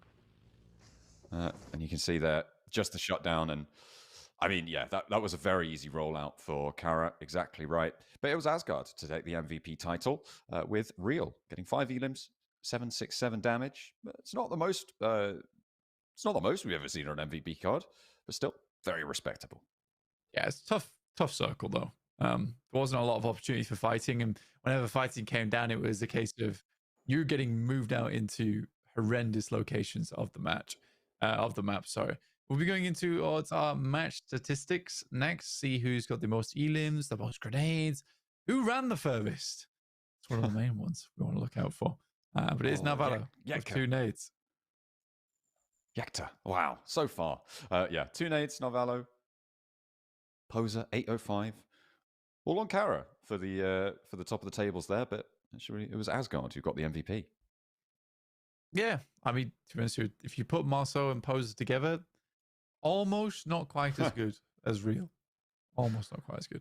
But you can see here that's very indicative of the map and the circle, with Spike only getting the most distance at 309. There really weren't a lot of long-range engagements that you could go for on that map. We're going to take a look next at the team statistics from Kara, who was doing the most there. And it's a lot of them, realistically. That's a nice spread in terms of damage from where they were playing. Really good proactive nature from the squad, totaling up to 12 elims on the game, so a nice 22-point match, which I think puts them in the 100 teens after that one. I think they've just broken 120. I think they were on 199. 99 at the start of this game, I believe. And with 22, I think they're on 121. I'd have to double check though. I believe as we head back to us. I'm banking on 121. So they're within striking distance. That's 13 points behind the bubble, behind the boundary. We'll see if they can do it. But let's head to the stage for a quick check-in. Bir tane daha mükemmel bir hediye var. Marshall kulaklık arkadaşlar. Bu kulaklığı kime armağan edeceğiz biliyor musunuz? Whose birthday is it today? Bugün kimin doğum günü? Bunu ispatlayan varsa hemen buraya kimlik kartıyla gelebilir. Kimlik kartıyla birlikte buraya doğum günü olan güvenlik arkadaşlarımıza göstererek gelebilir ama seyircilerimizin içinden olması gerekiyor. Personelden olmaması gerekiyor. Tamamen seyircilerimizden. Bugün kimin doğum günü? Var mı doğum günü olan ispatlayabilecek kimlik kartıyla? So we have quite a lot of prizes. I see someone in green over there. Gel doğum gününüzde gel. Kimlik kartınla gel. Kimlik kartınla gel. Is it your birthday today? We need to confirm. We'll give you this lovely prize, the Marshall headset, and I believe we also have some other goodies in the bag. Bugün doğum günü olan sanıyorum yok. Var mı? Kimlik kartını gösteren gelebilir. Yok. No? Okay. Bazen şöyle yapıyorlar. Benim diyorlar. Kimlik deyince when I ask them where is your ID card? Yeah, I was gonna say I don't think a 7-year-old is gonna have an ID card. He's like, yay, hi. I don't think so. Kimlik kartınızı ispatlamanız gerekiyor arkadaşlar. O zaman yine de dün doğum günü olan var mıydı dün? This week. Anyone's Yarın doğum birthday günü olan this var mı? week? Yarın doğum günü olan var mı? Kimlik kartıyla gelebilir. Yesterday? Dün ya da yarın doğum günü olan. Did we not have someone whose birthday was yesterday? Yesterday. Yeah. Or tomorrow. Or tomorrow, okay. Yesterday, tomorrow. Anyone's birthday that you can show us. It was yesterday or Kimlik tomorrow. kartını ispat edip Where? sen gelsin. Hemen gel. Okay, oh, İşte wait, geliyor. we might have one. Hold on. 5, 4, 3, 2, 1. Yetişemezsen başkasını çağıracak. Heh. 1 second while we confirm. Yarın eğer doğum günüyse Marshall kulaklık onun doğum günü hediyesi olacak Burger King'den arkadaşlar.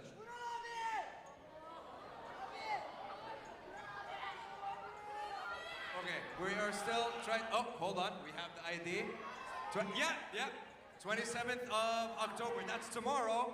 That's tomorrow. 27'si yarın mıydı arkadaşlar? Evet yarındı doğru. İşte kazanıyor.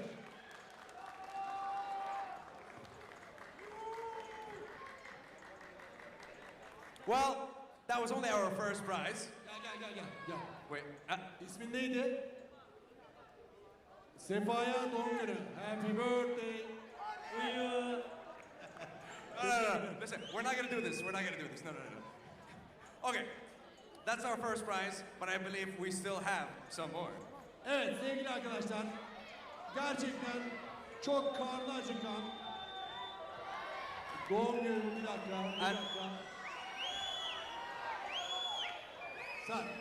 So, at this moment as well, while Bill Gihan hands out our Burger King coupons, I would like to invite our content creator from Kara Esports to join me on the stage. How are you, brother? So, I'm gonna make it simple. We have to give away mouse pads. Okay, so I will let you choose 3 people. 3. Why? Oh, 3. 6. I only have 5. Okay, 5.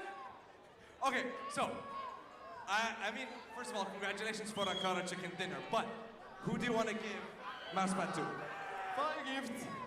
1, 2, 3, 4, 5. Pick. Start from there. Now. Tamam ben seçiyorum. İyice sürümde kaldım.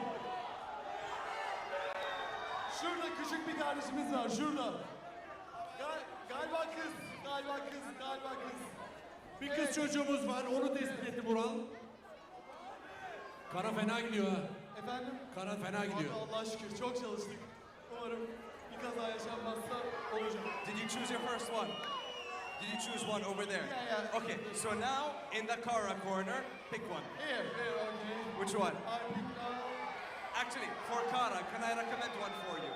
Okay. Can I choose for you? Where is he? Yes. Biggest Kara fan I've seen. Him. Okay? Okay. No problem. But I pick here. You pick there. Okay. It's 3, okay. Biraz hızlandıralım. Oraya yakın gidip seçebilirsin. Tamam. Yakın gidip seçebilirsin. Şurada, şu. Evet sen, gel. Işıktan çok göremiyorum. Gerçekten çok az görebiliyorum. Şundan. Silüet gibi görüyorum. Okay, I believe we have chosen 3. 2 more. Okay, wait. Okay, do you mind if I choose one more? One. Yes. S2G. No, 2 more. 2 more? Yeah, Okay. 2 more. One here. Okay. I want to give him one, and then you choose over there. Şu kardeşimiz, evet şu. You okay? Which one do you want? Okay. He chose you, so you get the reward. I mean, look, he picked you, so it's not my choice. Evet. Okay, one more on that side. Last one, true. Yes. İki elini kaldıran S2G formalı bir kardeşimiz var. İki elini kaldırıyor. S2G fan. I see him right there. Okay. Yes, you with both your hands up. I believe that choice has been made. All right. Well, that's 5 mouse pads. And just to show you guys what the mouse pad looks like. Arkadaşlar mousepad var.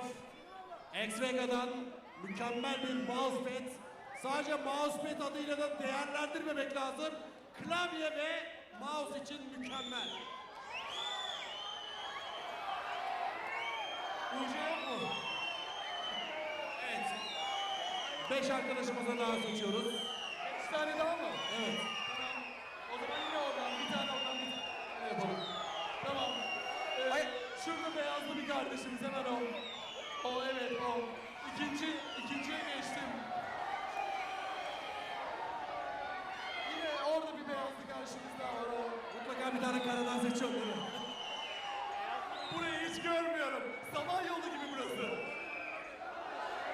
Şu. Evet sen. Sen olmadığın One more? All right, one more it is.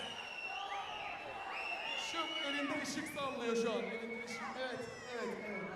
Tamam. Last one. Last, sure. I mean, I don't know where from. That was the last one. Listen. We have more. 1, 2, 3, 4, 5. No, that was mouse pads. Now we're talking about hats and socks. So there's a difference. Okay. Good. Evet. Yönetmen uyarıyor. Tamamlanmış. Teşekkürler arkadaşlar. Hediye yağmuru yine devam edecektir mutlaka. Sizleri seviyoruz. PUBG Mobile'de Avrupa Şampiyonası tam gaz devam ediyor. Teşekkürler. To the games.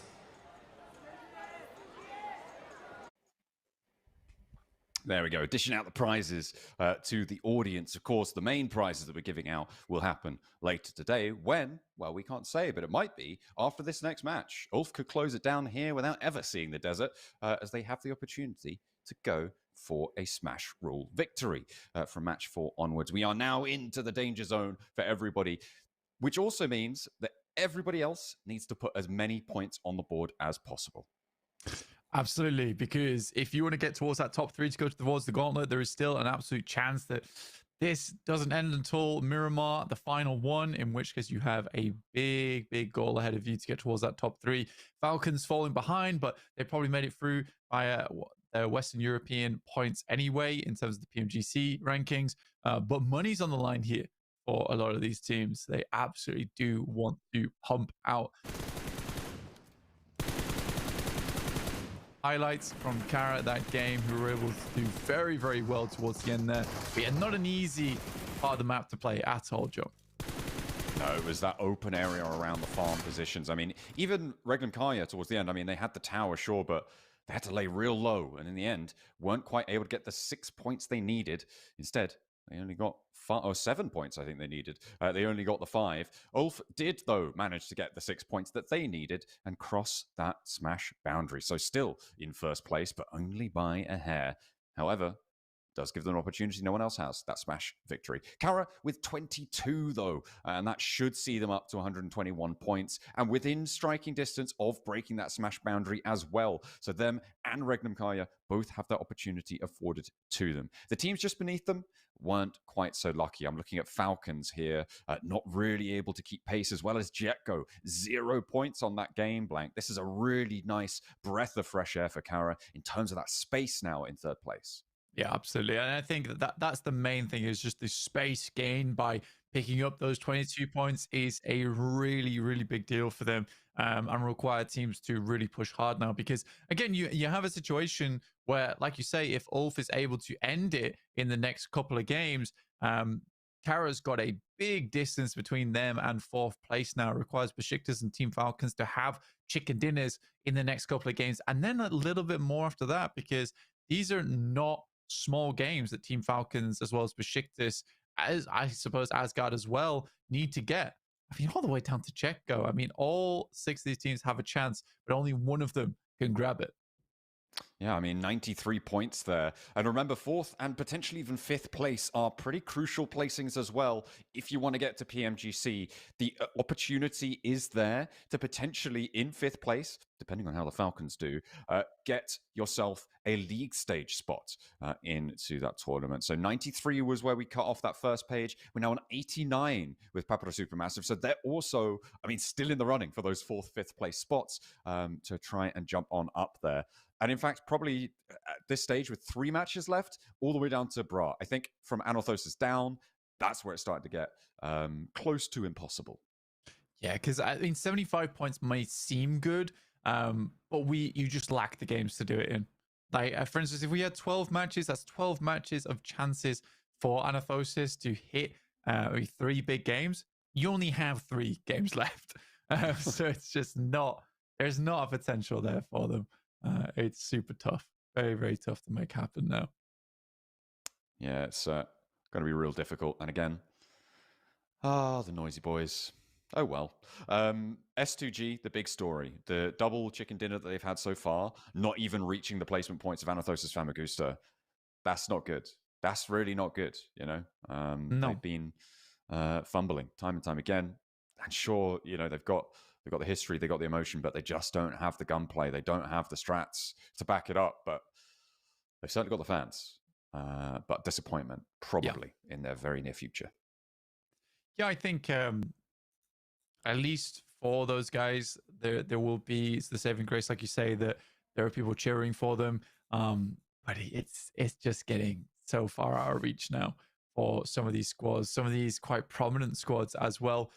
We are having the lobby filled up as we speak, up to 45 right now, but they're coming through pretty quickly as we're going to head in towards our final angle of PMSL EU Fall. Yeah, it's going to be pretty nerve-wracking, I'm sure, and it will be very interesting to see if that dynamic shift, that gear shift that you were talking about for Ulf, can come through, right? If they can now feel a little bit more confident that, oh, if we go for a risky play and go down, it's really not the end of the world here, because we are almost certainly going to be in the top 3 spots. I think if after these 3 games Ulf isn't in the top 3 spots,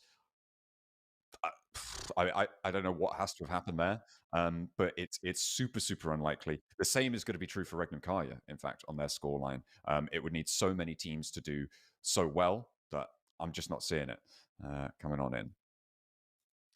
Let's take a look at our top 4 Grenadiers. Not Fallow with 7, actually, which is a pretty significant portion of all of them. He was on 5 before that last game, but there was a really good Nady tossed through the window over towards BRA, which set himself up lovely to hit that 7 marker. Here's a head-to-head between Real as well as CEO. So that's Kara and Asgard from that last game. Real's been doing some good work over the last few matches, especially for Asgard. I think he's one of the players that is definitely keeping them in the mix in a big way.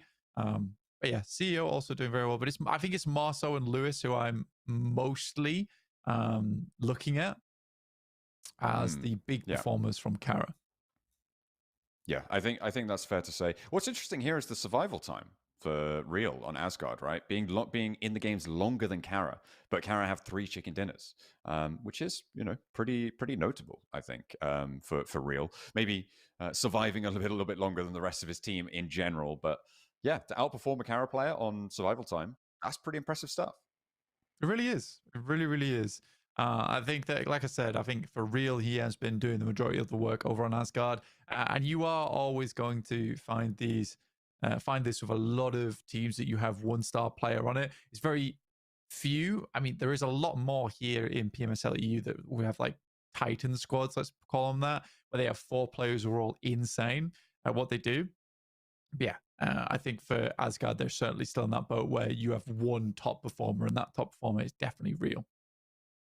Yeah, it's been really good to see that from him, but unfortunately, it's just not being backed up right now with the match results. Right, that is what we're looking for. That's what we are missing for the time being, which is unfortunate. But you know, that's just the way it goes. Not everyone could be a winner when it comes to these championships. The PMSL does not hold any bars. We will be seeing who's going to take the top spot. Kara securing that 3rd place nicely. I feel like, yeah, Jetgo, you were talking about them being a bit of a surprise entry towards the top. I feel like now other teams are starting to come alive and sort of take advantage of that passivity, of that sort of just let the points come to us kind of approach. And they have been giving a real run, and I don't think that they've got the stamina, their cardio not quite up to scratch. Yeah, I think that would be fair to say. It would be fair to say.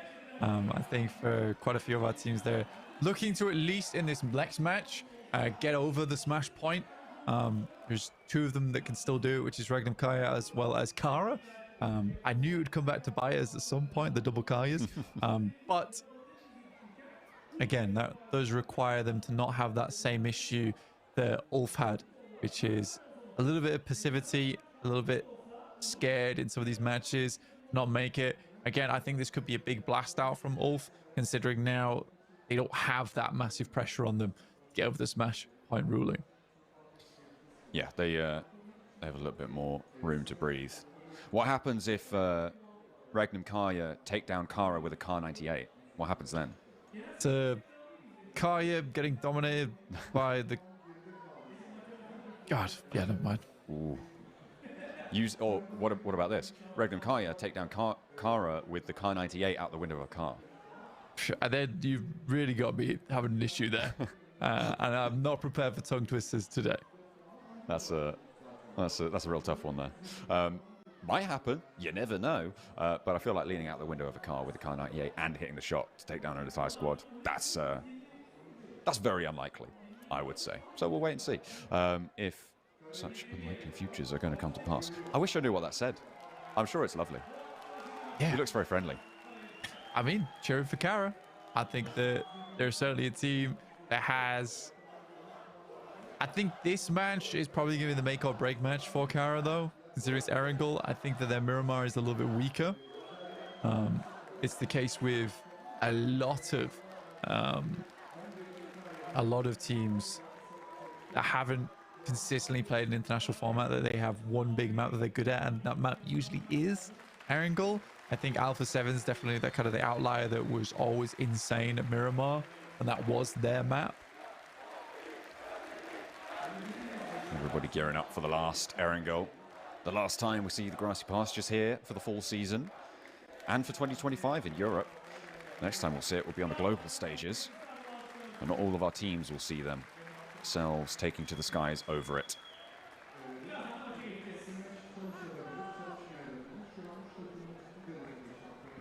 Everyone getting there. We have all our players now in the lobby. Yeah, and we're ready to go. I think we should be starting very shortly now. Ooh, heading into our fourth match of the day. Absolutely. Can't wait.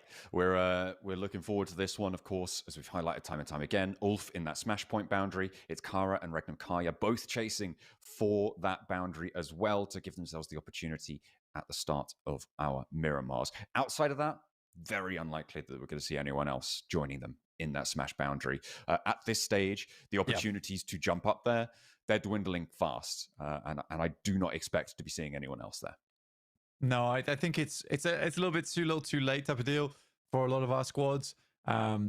Getting 3 into the smash point ruling is pretty cool, though. Sometimes you only see 1 or 2 make it happen. This time around, likely to see 3 of them make it through unless Ulf shuts it all down right now. There is the unfortunate added pressure of being the only team over the smash point ruling. So it's sort of one of those things like right now, right here, this is where we can do it. But maybe you put a little bit too much pressure on yourself by saying that. As we head into our last Erangel, the plane path from Georgopol down to the south edge of Sosnovka military base. A little bit west-leaning, but our team seem to be used to it by now. We'll see just how this one unfolds. And all eyes on Ulf. With that smash boundary passed, their options are very clear as to what do they need to achieve. But they could do it the old-fashioned way, just get those points on board. We'll see if their confidence will stand the test here. As teams will hunt them down, I'm sure. They may do. And I think for Ulf, it is somewhat frightening that they dropped so close to Regnum Kaya in the first place. Heading over towards school area. If I was Regnum Kaya, I may have a say in towards that position. I think Regnum Kaya realizes, you know, we could do some serious damage over towards Ulf in this game. It's likely will remain in top 3 regardless of what happens going forward now. There is that chance. There is that chance. But we also know Regnum Kaya to be a very much by the books type of team. And going out their way to eliminate others isn't really to their fancy. I think the only time we've seen that from them was at PMGC 2024, right? In that final game, where they took the crazy option to stay. If you haven't seen that game, by the way, guys at home, incredible. Went to the East Islands on Miramar. Regnum Kaya was the only team, I think, that took the option to stay on the mainland and take shots at people going for the cross. And they got a huge number of eliminations. I think that's the only time I've seen Regnum Kaya really go for that sort of strategy. And it nearly worked. It was so close. It's so unfortunate because that game right there is the one where Regnum Kaya actually make a really smart decision. I hope it doesn't affect them in the future, because the only reason they lost is because E plus Kia went for the complete opposite, which was to play again by the books and just head across early, and them getting such a high placement off that game secured their victory. I think it was by like 2 or 1 points. I think it was 1. I'm pretty sure. Yeah, I'm pretty sure it was 1 point on that tournament. But yeah, they can't. And it's great to see that Silas has kind of taken that in stride, and the rest of the team as well. Regnum Kaya have been just consistently strong ever since then. Taking down PMGO, doing all right at PMWC, and now here again, up into second place, looking to challenge for that first. TMB! I mean, they've given it their all, but I think their all is not enough. Won't be going too much further than this, but let's take a look in where teams are rotating, because typically both Regnum Kaya as well as Ulf will need to start moving fairly shortly to get towards the circle. It is funny that Ulf is literally on exactly 134 on the smash ruling. Yeah, that's pretty nice to see that 4th place really doing wonders for them. And Kara delivered it to them, actually. They rolled out on towards Papara Supermassive to take down the 5th team. And allowed them to go in before turning their attention to Ulf. Had they not done that, we would be on a level footing for, well, mostly Regnum Kaya and Ulf, but potentially to give Kara that outside chance. Nobody else over 100 points, though. Those 4th and 5th place spots, very, very important. 4th more than 5th, because it's the Falcons, really, who are going to be affecting whether or not that 5th place is in or not. Yeah, and it's funny that they took those fights in the order they did, because if they hadn't, you have this situation where they actually buy themselves an extra game. Xlay, it feels like they realize their tournament's coming to a close as well, as they're the first team to get wiped over on Erangel. Asgard picking that up, and they will ladder off that into 4th place. I think Ida was actually able to steal away one. Oh no, they were just taking shots over to Asgard now. Yeah, and it's like, oh. TMB. No, that's the south side. We don't talk about that. That's happening. We don't even need to acknowledge it. But Asgard are taking more damage though. Emre doing bits. Yeah, I mean, they got 4 elims. They ladder up. That's it. Your game's now finished. Ida similarly also on the hunt as well. Down in 10th place, but massive capability to ladder up. This like middling portion of the leaderboard is so disgustingly volatile. 98 in 4th down to 87th in 10th. It's very, very closely fought, especially after 15 games as the Noisy Boys go down as well. It's really, really volatile because we've seen such an inflation in the middle of the tables. Normally, at this stage, you're expecting to see the leaders somewhere up towards like 150, right? Somewhere around that sort of mark. And so you've taken those points away, you've chopped them off the first 2-3 teams and distributed them amongst the rest of the lobby, as well as the notable lack of points at the bottom of the table for the Noisy Boys, and to an extent Xlay as well. Those have sort of also been donated to the chaos that we're seeing now further up. But does bode well for Ulf though, because removing 2 teams from the lobby this early in the game opens up more space on the map, and because Ulf and Regnum Kaya both need to rotate in over towards this western side fairly quickly, the Noisy Boys haven't crossed West Bridge. Xlay aren't coming in from that north side, so box compound is open. This is a fairly reasonable rotate for both squads. They're making their way in. A lot of teams already around that Everest area, though. Will be difficult. Regnum Kaya have got there a little bit further to the north, a little bit quicker over towards some of the ruins positions. And that's going to divert Ulf back up to the hilltop there. But they're playing smart. They're playing for the win. They're playing for the win here, not just of the match, but the whole tournament with that smash rule.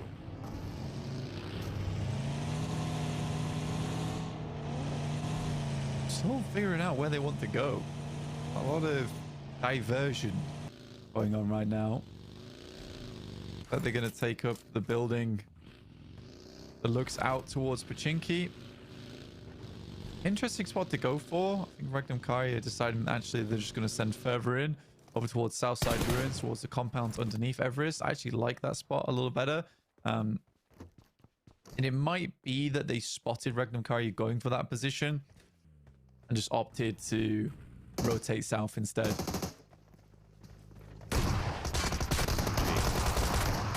Looking to try and take on Time for Issue. Goes well. They don't take a casualty. Point picked up. And Bra losing one. They're now down to 2 players alive. And that's going to be happy days for S2G. They got 2 points, but they're still on 75. Yeah, S2G falling massively out of favor now. With so many other teams having like their step-up performances, I mean, I think Fenerbahce's definitely redeemed themselves. Pabra Supermassive, maybe not, but still 89 is really not bad. Not the performance we expected after what we witnessed in the group stages and knockouts, considering they did really well there. Far and ahead, away from anyone else in the lobby over in knockouts. Waiting for this second zone shift in about 5 seconds from now. It's going to be very important for our teams up towards the north. Ulf diverted down towards Gatka, Regnum Kaya over to the east, but we're going all the way on the west coast here, Blank. This is nasty. There's not too much to be playing around. We're looking at the swamp, taking a lot of ground here over on the west edge of Gatka Fields. S2G, IWNRX currently in those spots, but plenty of teams descending upon it. Look at the crunch. Yeah, this is a terrifying second zone shift. Usually you see a lot of the water in the first zone, but this one cuts around about 35% in on this side. A lot of teams immediately sending for this ridge side that sits down on the west, but look how many teams are getting involved here. Immediately Edis taking shots over towards Asgard. They lose down to 1 player, BRA down to 1 themselves, but plenty of teams taking a little bit of flak damage here and there. It is getting nasty, getting close range, and that zone too. It's a big shrink, and then as you say, cutting out so much of this zone with unplayable water is going to make things even harder. Ida, they've managed to get into some buildings on the west coast, and I feel like this is probably one of the more secure spots. Falcons to the south, S2G further south than that.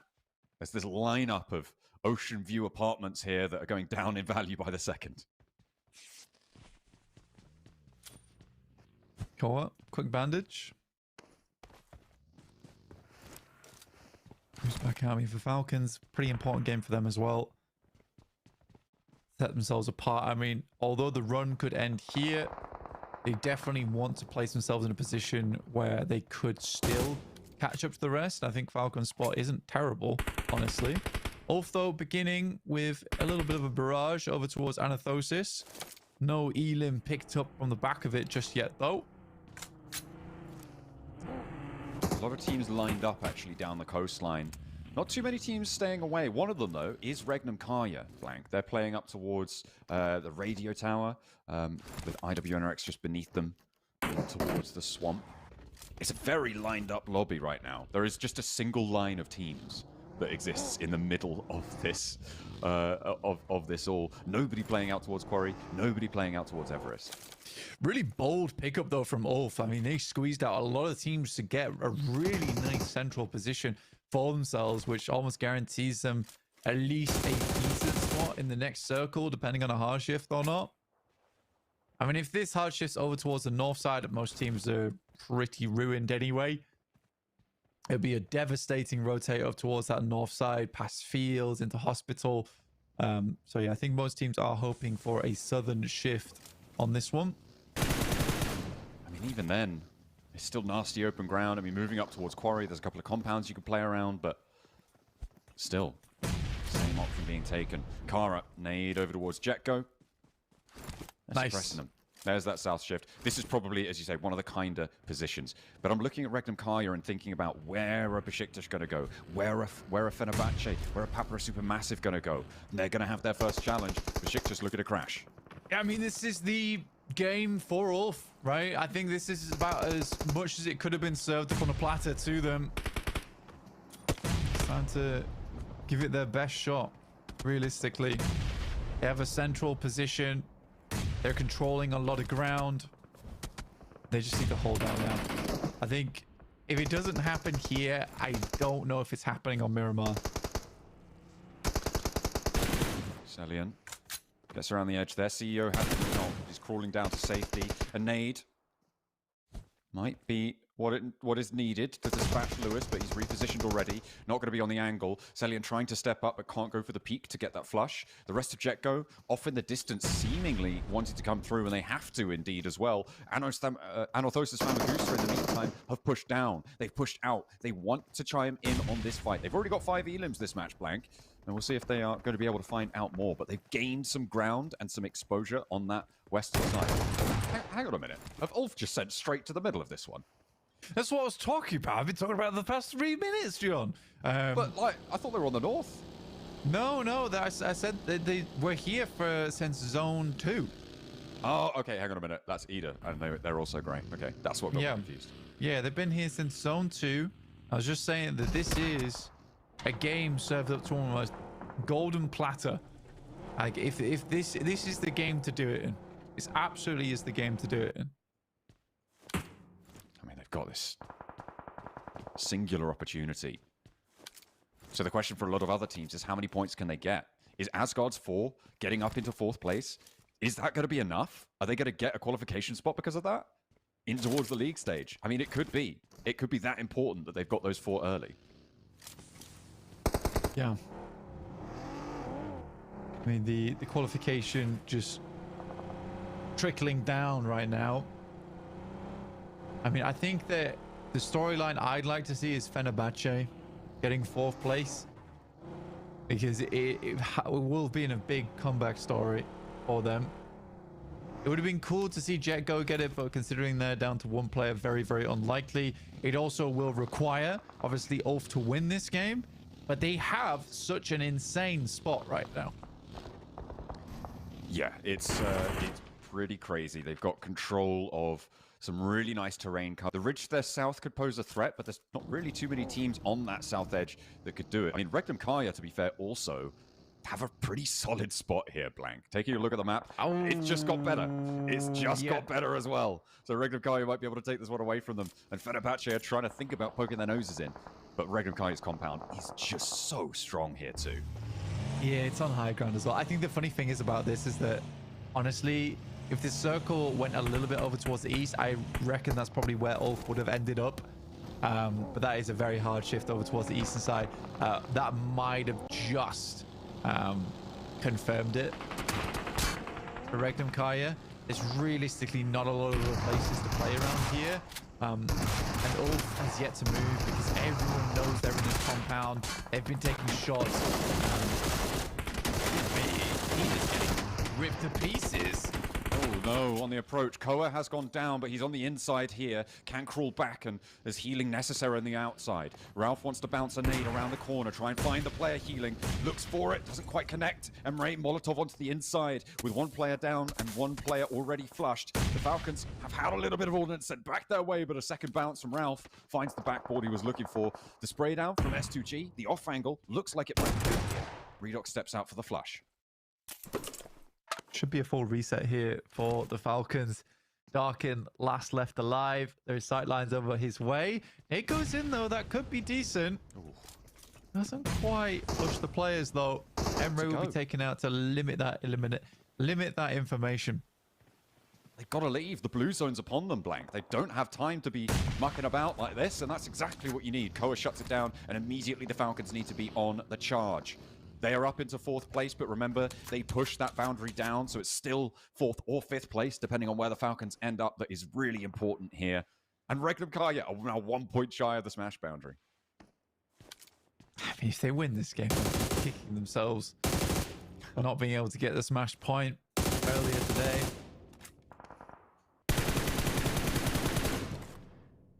Yeah, it's such an incredible spot for them. It's not definite on that side. It's already shifted to the east hard once. Does it do it again? Well, that would help. I would be slightly worried about teams on the south. But even then, I think they have the height advantage over that area as well. And with Kara also taking a hit from Anathosis Famagusta, it's going to slow the approach from that south edge. Looks like they're going to make their way up. See what they can get done. Kara still in their way. Black Nazada wants a piece. Doesn't connect. The lucky break here is that because there's only 10 teams left in the lobby, rotating around this circle is a lot easier. Considering it's stage 4 and we've lost almost half the lobby already, this does make rotates slightly more simple. S2G's rotating down towards Ulf right now, though. I mean, they are still back to the blue. They aren't going immediately into this building set. You can see Ulf established 2 and 2, rolling up to it. They didn't want to go. They want to try and soften it before they make their entrance, but their presence is now fully known. Nobody likely to break out this far. So unless there's a long-range engagement, maybe from Regnum Kaya, maybe from IWNRX onto this spot, it could go their way. A hard north shift. We're going up towards the top here, and IWNRX actually making the most of it, but it's such a difficult ridge to play around. And as soon as Regnum Kaya move out, I mean, there's oversight onto it. A nade in, dear. Aaron's down. That's a very nice nade from S2G. I feel like Ulf should have seen this coming, but that's a very, very good starter. They are playing 2 and 2, so there's potential to get their player back up again, but they are layering smokes, looking for the big push. That nade at least will buy Ulf time. Res underneath.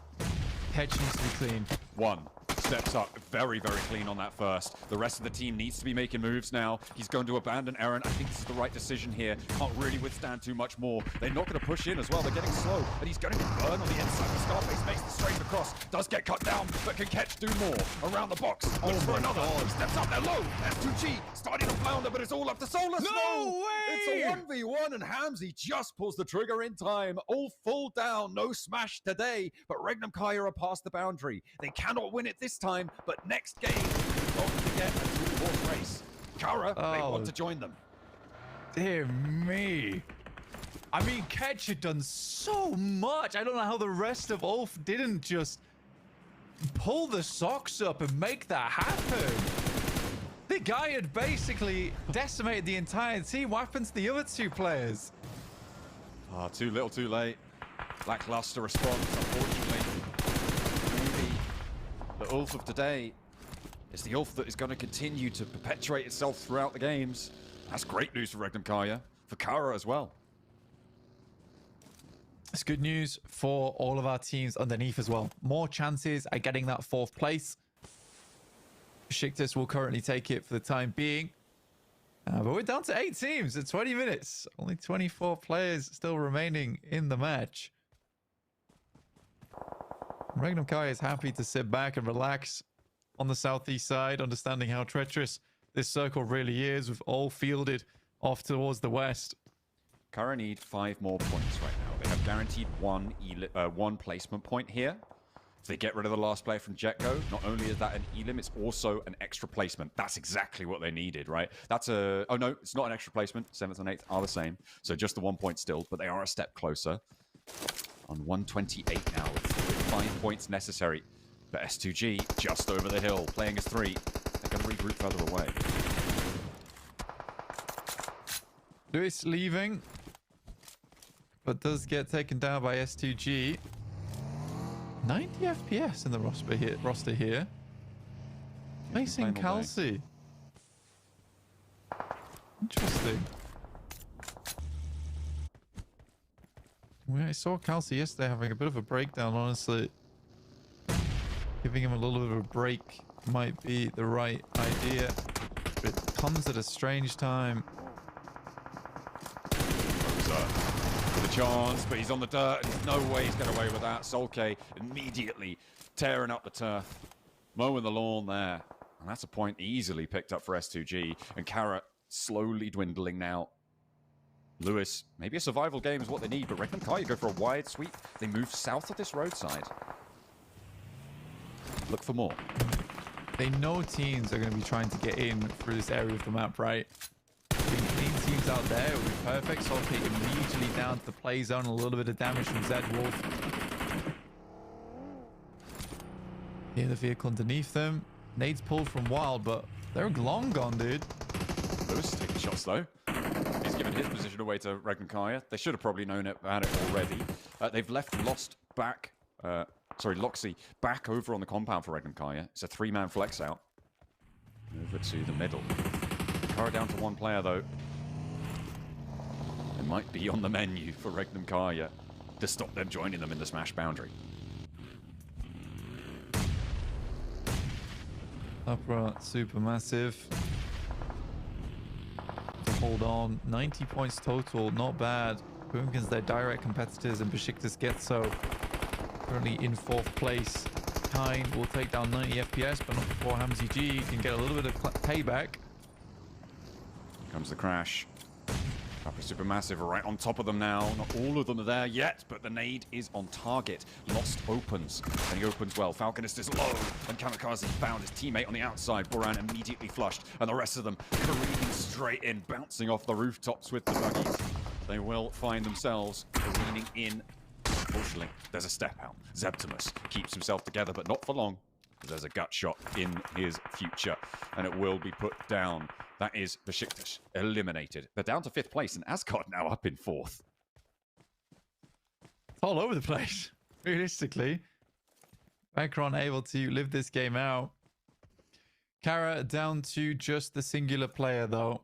I think that he's going to have a very tough time of getting his team up towards Smash ruling. They need 4 more points than now. 2 placements. Yeah, would need to come second, right? To make it work. I mean... 3 more points than now. Well... It's hard. Oh my I think where he's placed as well, Regnum Kai, absolutely no. And he has to leave.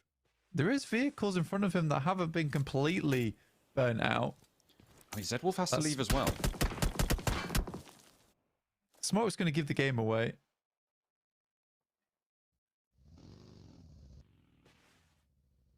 I'm looking at Hamzy G, thinking, how long can he survive, right? That's an extra placement point for Kara. But I mean, Regnum Kai at this point, they're dead set on this. I don't think they want to invest too many nades, and I think probably rightly so. They can be a bit chill, because you know a lot of the teams up to the north are dealing with each other. This is the 3rd Regnum Kai win, no? Oh, there he goes. He's out. No smash boundary broken. Would this be the 3rd Regnum Kai win or the 2nd? Of today? Today? They won the first game. They didn't win the second game. They did not win the 3rd game either, but they've had super high placements throughout. Yeah, they've done pretty well. I think, well, I mean, in that last game, right, they had a really strong central spot, and we thought they might win. But then it shifted away from them, and the tower didn't really go so well for them. So now it's a question of how far can Regnum Kaya go? How far up these tables away from Ulf? Because they are in 1st place now, and they will be at the end of this match. Ooh, great shot from Kamikaze over towards Kakala as he attempts to leave. 2 4-man squads in Regnum Karia and Papara Supermassive.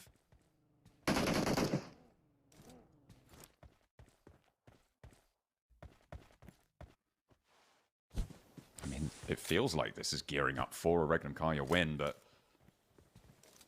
Papara Supermassive as well with these high grounds could be really, really dangerous for them.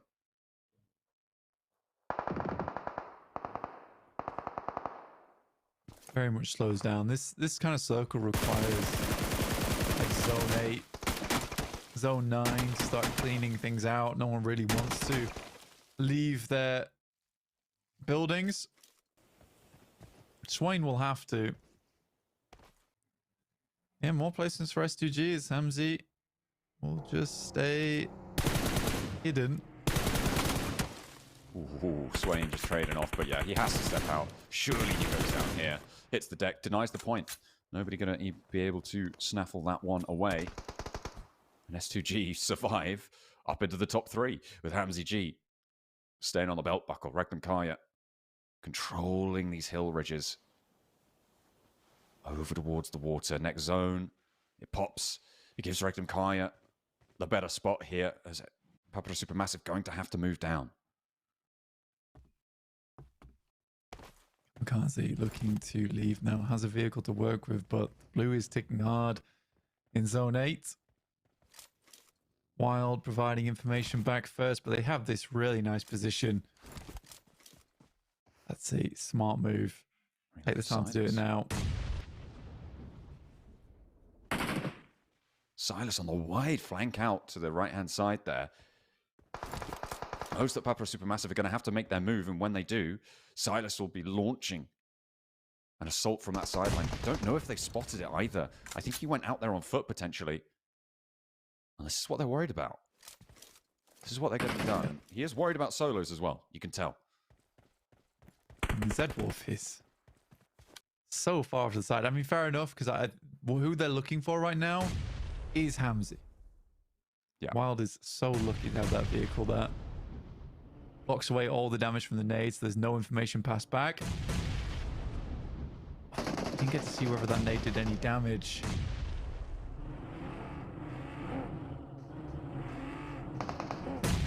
Gearing up. Stage 9 will go central, and again, that's in Regnum's favor. The rest of the team lining up and crush forwards now. Poor Papa Supermassive has gone past him around and given him a slip, but no, the rest of the team are there to pick up the pieces, and that's Papa Supermassive getting evaporated. And now it is just Hamzy up into a second place. He's given his game away. He knows where he is. He knows what's about to happen to him, and he's going to call them in, see what he can do. But the answer is nothing. Regnum Kaya with 2 chicken dinners today. Take that top spot, but they're going to need to do it again to find a smash victory here. Damn, so unfortunate. Imagine if they'd gone a little bit further in that previous game. I mean, you can even see that with Loxy throwing up the 2 fingers. Wild, sorry, throwing up the 2 fingers, and rightly so, because if they were able to get 2 points on their previous match, that right there would have ended the whole tournament.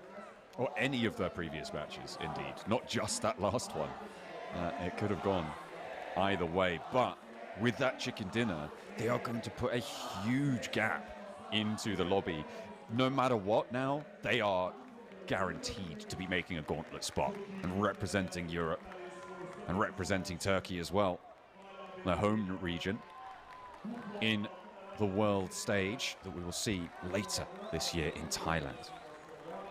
I mean, very much deserved as well, because it's an incredible performance from them. I was kind of waiting for when this would happen, because truly I do believe that this is some kind of God squad. That's 3 chicken dinners. Equalizing now with Kara. Very, very well done. I was hoping that Kara could maybe do a little bit more here as well and really start to lock down that 3rd place spot. I mean, they were so close to that boundary, and give themselves the opportunity to win the whole thing in the next. That would have been really cool. I think having all 3 of the teams have the chance to close it down, I think that would have been really good fun going into this one. But I think they were 2 points shy, 2 or 3 points shy of that boundary. But that does mean that going into match 6, if we get there, that is very likely that that's going to happen. Yeah, I think that when we get through to match 5, at least, like you're saying, it's likely we'll go through to match 6, but I'm excited to see what kind of distance we can see put up between Regnum Kaya and the rest of the lobby. I'm excited to see which teams are able to battle it out for that 4th place position. It's still just a 2-horse race now, though, with both Regnum Kaya as well as Ulf trying to find that chicken dinner. So even if Regnum Kaya does pull far ahead, Ulf can still win and finish it all out. Yeah, that's true. Unlikely. Kind of sad for Ulf as well, because the way they angled down towards that south side, that was a compound that they could have taken. But they went fully central. And because Regnum Kaya was late to the party, they select the next best thing. So crazy. Yeah, it's a very difficult set of rotations, but here's those final moments. I love that Hamzy G was like, well, I know what's happened here. I'm just going to pop a smoke out. Let's have a go. Come on, have a go. And yeah, he went for the peak. Didn't deny the point, which he could have done. And there you go. MVP was Hamzy G, in fact, in the end. Okay, there you go. 939 on the damage for Elims.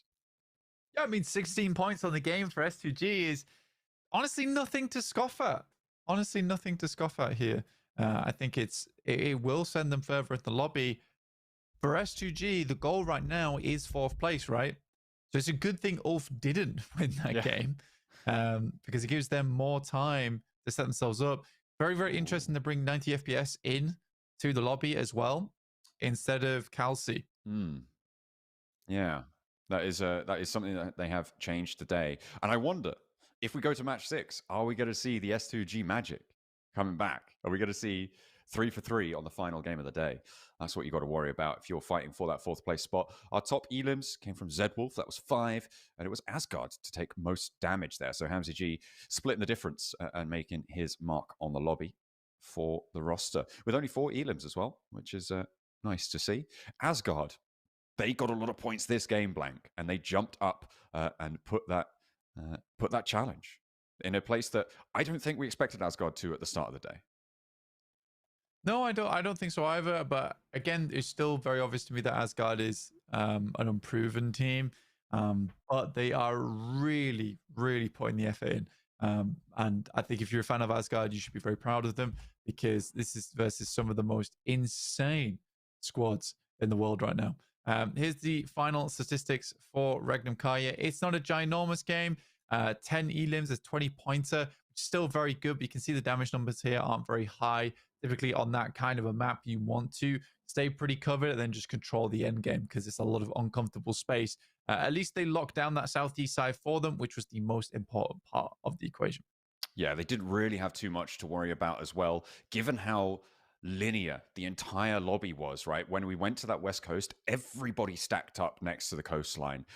They were one of, I think, 3 teams who were inland at that stage, with Ulf having gone a little bit further on when they were sort of both rotating at a similar time. And I think that, it's very interesting that it's that lineup kind of happened. And I don't think anyone really enjoyed it, right? I mean, it was S2G who were able to survive the longest because of it, and profit probably the most because of that position. But yeah, Regnum Kaya just shut them all out. We're going to head down to the stage to see what they got for us. Değil mi? Şimdi penguenimiz yine dans gösterisi yapacak.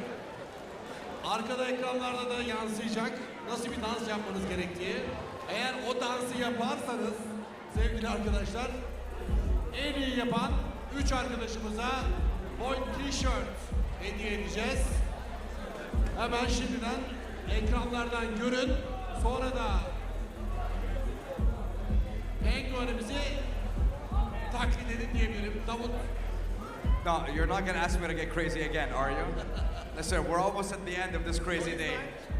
Maybe. But you know what? I want to remind the viewers, so if our lovely penguin can show us the crazy chicken dance, and then we'll see our crazy dance skills from the audience. So our lovely penguin will demonstrate, and then we'll see who has the skills. Evet, görelim bakalım dansı.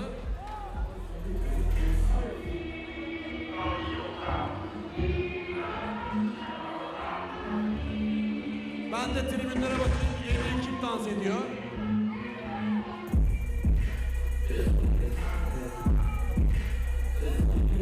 Let's see, where do we see? I mean, we got a lot of people right now. I mean, look, Belgian, here at the store, we have a few in this front row. So maybe we can have a look over here, and then we'll give you another chance to showcase your skills once we have the cameraman right on you. Evet, şimdi en güzel dans eden arkadaşımızı görmeye çalışıyorum. Evet, başlasın. Bir kez daha deniyoruz. Şöyle bir göreyim. En güzel kim dans ediyor? Ama bakın ona benzer. Evet, buldum. Şurada Fenerbahçe formalı bir arkadaşımız var. Fenerbahçe değil mi? Doğru görüyorum. Evet. 10 numaralı arkadaşımız Alex forması mı? Evet. O arkadaşımıza bir tane hediye ediyoruz. Davut. I think, okay. Who do you choose though? Gray, green, or blue? From these three. Okay. Tişörtlü arkadaşımız. Evet. Bir de minik taraftar var. Evet. Mavi tişörtlü arkadaşımızı çektik mi arkadaşlar? So, you've chosen the first one. Okay, let's see if we can find more. Bir de minik taraftarımız var bir de. Evet, görelim dansını. Görelim dansını. Minik taraftarın görelim dansını. Once again, we have a very young PUBG Mobile fan. Evet. Yapsın bakalım bir dansı. Evet, bence en güzelini yaptı. Evet, aldık. Bir hediyemizle kardeşimize gitti. Tamam. Mavi tişörtlü arkadaşımıza da zaten verdik. Doğru mu? Which one? Blue? Okay. Erkeği görebildik mi?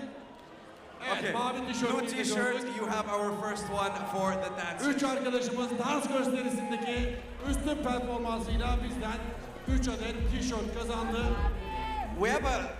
We have a couple of crazy ones on that side if we can get our lovely cameraman over on that angle, and then yes, showcase your skills. I mean, look, he's going crazy.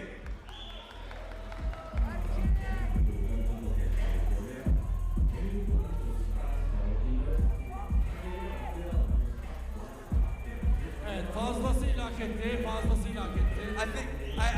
I think that energy deserves a shirt. Evet, hak etti, o da hak etti. All right. One more, or I think we're done. Enough. Okay. I think we've driven the fans crazy enough so far. Evet, arkadaşımız daha devam edelim mi diye rica etse de süremizin darlığından dolayı devam edeceğiz. Sanıyorum Tankut ve Gökhan, Yargıç Tony bizi bekliyorlar. Belki de Smash kuralı devreye girecek. Çünkü iki takım bunu hak eder duruma geldi. Onlara gidelim bakalım neler olacak. That's right. Two teams in the Smash rule have applied to them, actually. It is going to be Ulf, it is Regnum Carry, and now there's a chance the tournament can end. But let's run over back to the analyst desk. Thank you very much, everyone. Teşekkürler to our penguin, teşekkürler to our lovely fans in the arena. And let's get back to the games. Well, Erangel is done. We've had our Dancing Penguin session. We are now heading in to Miramar for our final 2 matches, although it's not guaranteed that we'll see both of them. Because, of course, 2 teams can take it all here and now. The rest of them champing at the bit to earn as many points as they can while they still can. Yep, we're getting towards our final 2 matches of the day. We thought it might end a little bit earlier, especially with Rondo being in the mix, giving a chance for Ulf to earn 10 points in their first game. Not the case, as it usually is. And we should have really believed from the very start that going to be another classic Smash ruling. Wait until match 6. Let's take a look at some highlights from that last game. It was a very treacherous match indeed. Carry getting some points, Regnum Kai with some good shots, but it was Ulf getting taken down early, which was the major point of contention here. Yeah, in that fight against S2G, and S2G ended up playing second in that game, right? If Ketch, if only Ketch had done a little bit more than almost everything, he might have been able to keep them up and alive, and maybe as more players as well in that same place that we saw from S2G towards the end, and that was the final moments as Hamza G did get taken down. Let's take a look at the points that were earned. Of course, Regnum Kaya with 20. They are going to be up over that 150 mark now. I think that puts them on 152. S2G with 16 points. Kara with 10. Papa Supermassive 11. A lot of teams chasing. A lot of teams earning good points here. Yeah, very much so. I mean, S2G getting the 16 is the main story off the back of this one. Papa Supermassive also starting to catch up quite a bit. Kara solidifying their 3rd place still with 10 points on this game. I mean, there's quite a few points to sit down towards 5th, runabout's 9th place with 4 points for the Falcons after their pretty decent fight actually early on. But yeah, very, very rough circle, difficult to play in that one. But we're waiting to get over towards Miramar. We'll see see how that one does go. But it is 2 Miramars next. Now S2G get the chance at Miramar once again. They need a 4th place here, John. They definitely will be looking for it. That, of course, that 4th place would be the transferred regional point spot. We're sort of accepting at this point that Ulf is going to get a Gauntlet spot, which is why it will transfer. And the way that works is if you get a Gauntlet spot and a regional point spot, the regional point spot goes down the PMSL finals tables to whoever is next highest up on that ranking. So as it stands, if you take a look, that would go to Asgard because it would be Ulf winning out on the point spot, and that would trickle down to Asgard for a qualification. But that spot in 4th is so closely contested, Blank. They're only in it by 1 point, and there's 3 teams who broke the century in that last match as well. Yeah, there is a ridiculous amount of teams fighting for that 4th position, and it is split between 1 point between 5th, 6th, and 7th. Only that one singular point is pushing Asgard towards the top with their 28 placement points and 71 eliminations, which is pretty ridiculous indeed.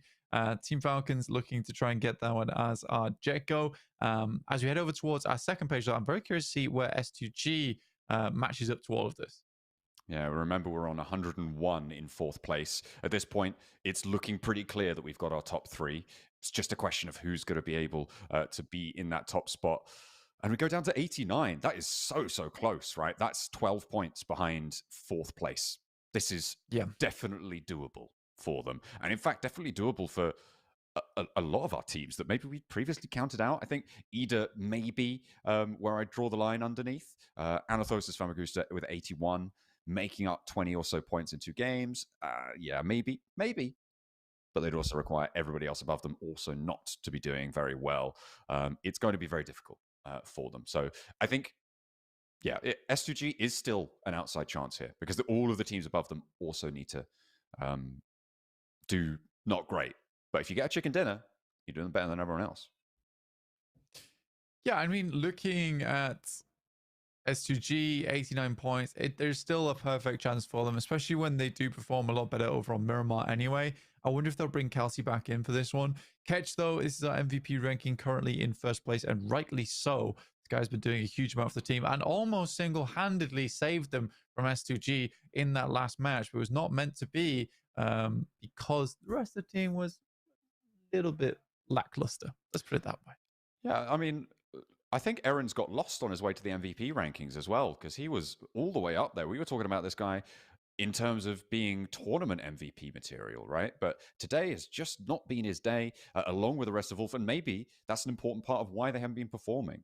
Aaron has not really been as impactful. He's still had a couple of moments, but not nearly to the degree that we've seen from him before. 2 entrants from Regnum Kaya and Marso up there for Kara. Yeah, I mean, Marso definitely performed incredibly well for Kara. Zed Wolf, I'm glad to see him get a turn in over towards 5th place here. Loxy surprisingly doing incredibly well right now for Regnum Kai. Yeah, he is.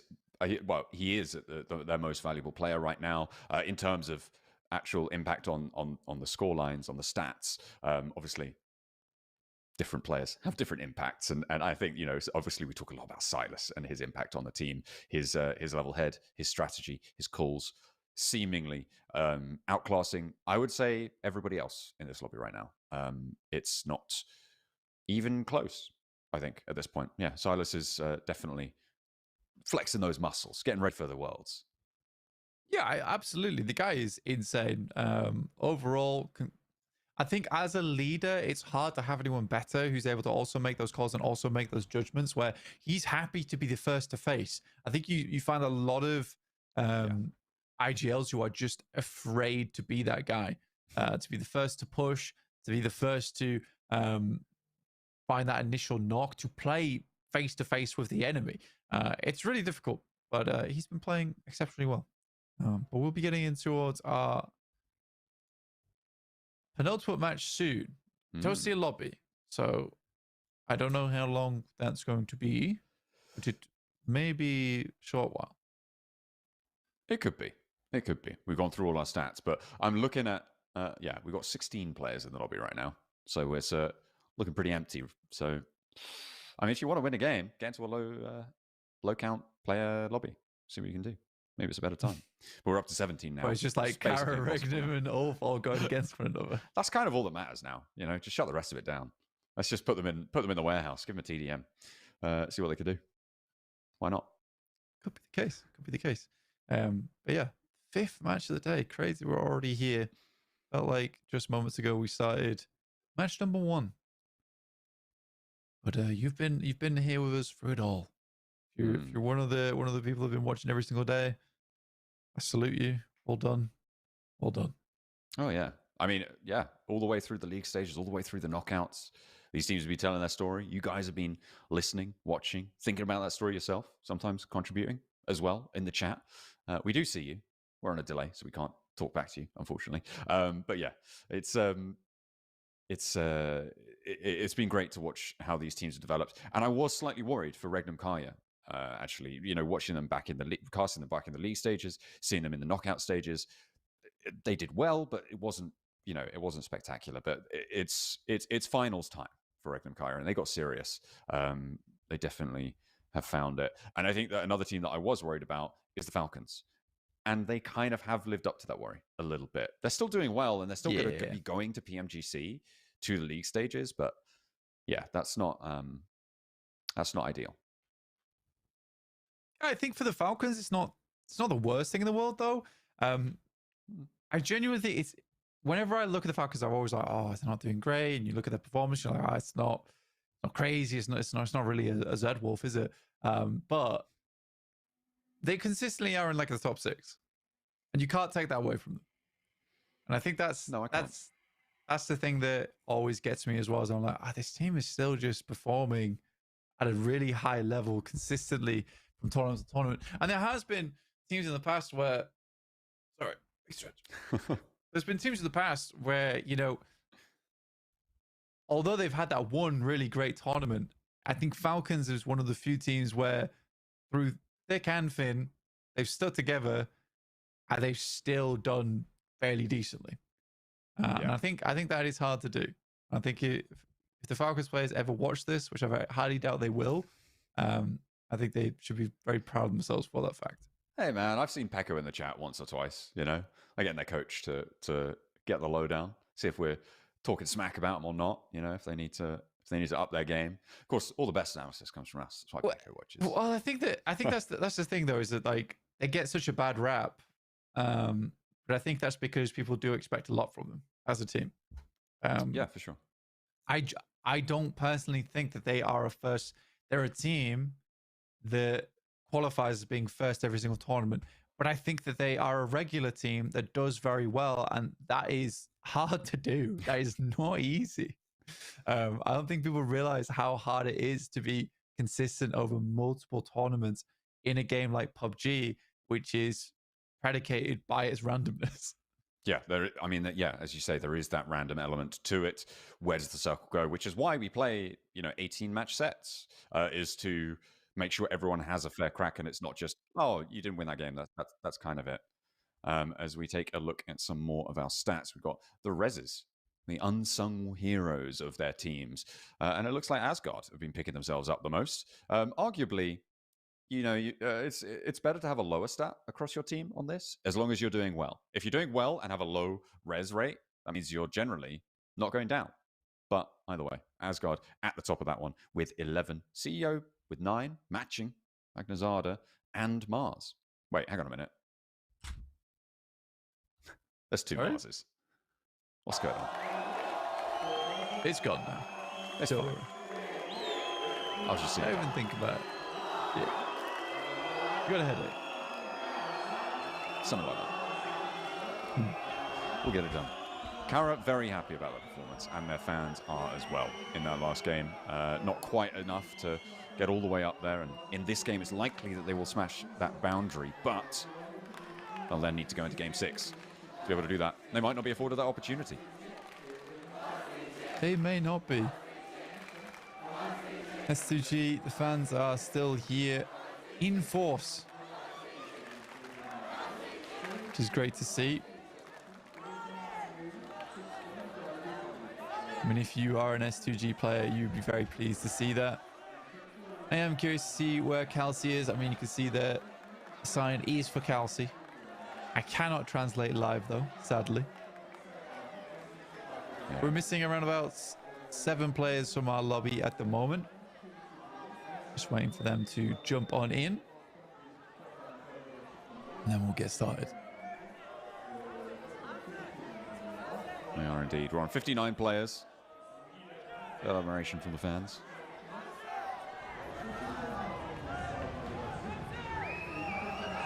It is pretty jubilant, I would say, on this side of the stands. Very likely that it's going over to them. They're now over 30 points ahead. Well, I think they're, sorry, exactly 30 points ahead of 4th place.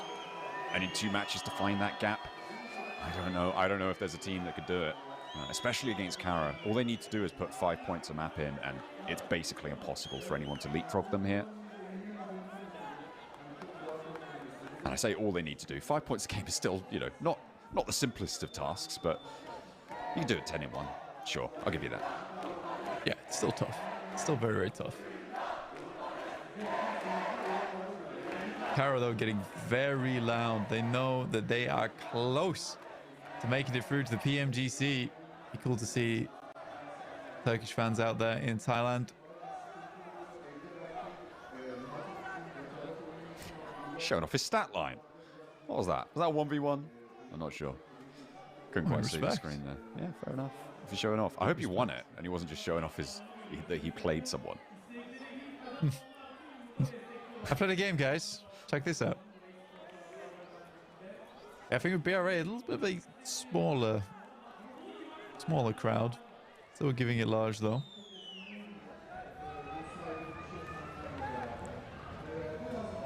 S2G fans still very happy, and I think they should be. It has been a little bit lackluster about this tournament, yet they're still here and still pushing. There's Kelsey in the crowd. Oh no! Right, that's a little bit of information there. Playing with injury. Right. Maybe it was pain the other day that he was coping with. That's the substitution. Goodness me. And that's got to feel really kind of rubbish, right? It's got to feel really bad when you are in that scenario and you know that your team wants and needs you. But no, you are incapacitated. And if you want a chance at globals... child. Whoa, hey, what's happened there? Give that child back. He's going to do his crazy Kara dance. Oh.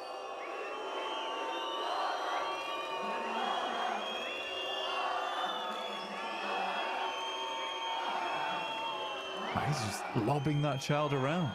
Yeah, apparently. Fantastic. Really a behemoth of a man. Yeah. Now what you need to do is you just need to lob that child back into the crowd. Yeah, from where he is, just like, yeah, you know, like with a t-shirt cannon. Maybe not with a t-shirt cannon. That seems insane. That's too far. You'd have to crush him into it first, and yeah, I don't really want to envision that. No, that's a bad time. Let him enjoy the games. It would have been nice to know that Kelsey's broken his arm. Yeah. I mean, it could be strain, it could be, you know, it isn't necessarily a break, but yeah, injury certainly to the wrist region. Yeah, I mean, it's in a cast. Yeah, that's true. That's fracture / break. You reckon? Yeah, because you don't keep something still for a sprain. Is that true? Okay. Yeah. Maybe. I don't know. I believe you. So look, you use a cast or a sprain? I don't think you do. I mean, you think as casters we would know what you use a cast for, but no. Yeah. Very severe sprains. Okay. Well, it's, you know. But this is what I thought, is typically use a splint or a brace. Ah, okay. I mean, maybe it is a cast wrapped around a splint or something. We're getting too deep into the woods here. I think he's broken his arm. He's got one arm left. He has only got one. Which is also not a... The thing is, that's also not a quick fix. No. It's like a 6-week process. Yeah, I'm thinking about globals. Yeah, he doesn't have 6 weeks. Maybe he'll get a bit more mobility, though. Depending on the severity of it. We're not going to pry into his private medical information, but it'll be interesting to see if S2G, first of all, turn up at PMGC with their substitute and their qualification chances here, or if he's going to be recovered by then. And that would be, I'm sure, a difficult situation to navigate. And it makes much more sense now as to the extent of his emotion at the end of yesterday. When you add into that the pain he must have been feeling, trying to play through it. The guy's a trooper. All right, guys, I'm pressing start game. Just pressing it. Happening. Press it harder. Start game. It's happening. There it is. I need to get like a start game button. Definitely. That's something that we should commission for sure. The issue that I'm seeing oh no, okay. Don't worry about it. I was just saying there was only 63 players in this, but no, the 64th has connected. There's our fans. I don't see that. I see it now. Yeah, yeah. I'm slightly ahead. I get the primo feed. You get the 3 seconds delayed one. Yeah. It's in my contract. I was like, if Blank gets the same map feed as I do, I'm saying that S2G really bad on broadcast. Thanks, John. It's pretty mean of you. Yeah, well. Let's go to Miramar. 5th match of the day. All right. Fantastic. A chance for our teams to find a Smash victory. 2 of them, in fact, to be able to find that chance. It will be Regnum, Kaya, and Ulf, both with the opportunity to make their mark here. In game number 5, we saw a match 5 chicken dinner Smash victory in the spring season with the Falcons taking that one home. Will we see it again here as we venture over the desert once more? From Madriera up towards Tierra Bronca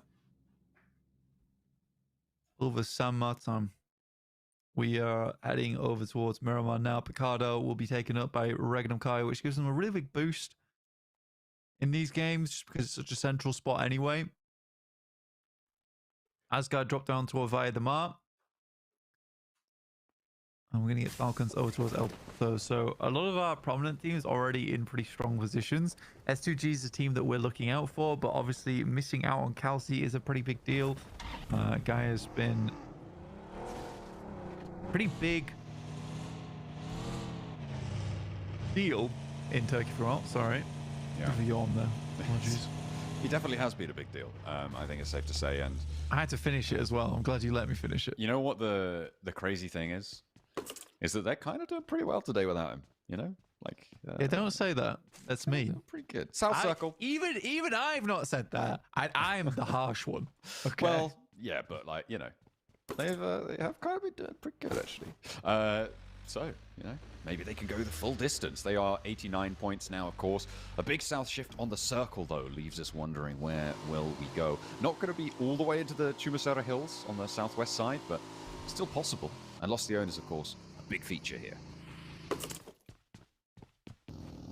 Been going far down towards the south again. Teams have played this one out multiple times now. Los Leones was Partona in play. I really want to see a Partona finish. Yet to see it. I think you had the pleasure of watching one during EWC. I think it was close by. I'm not sure if it ended up on Part. Ooh, I can't remember. I think it was definitely. I close by, remember. Do you? Are you certain?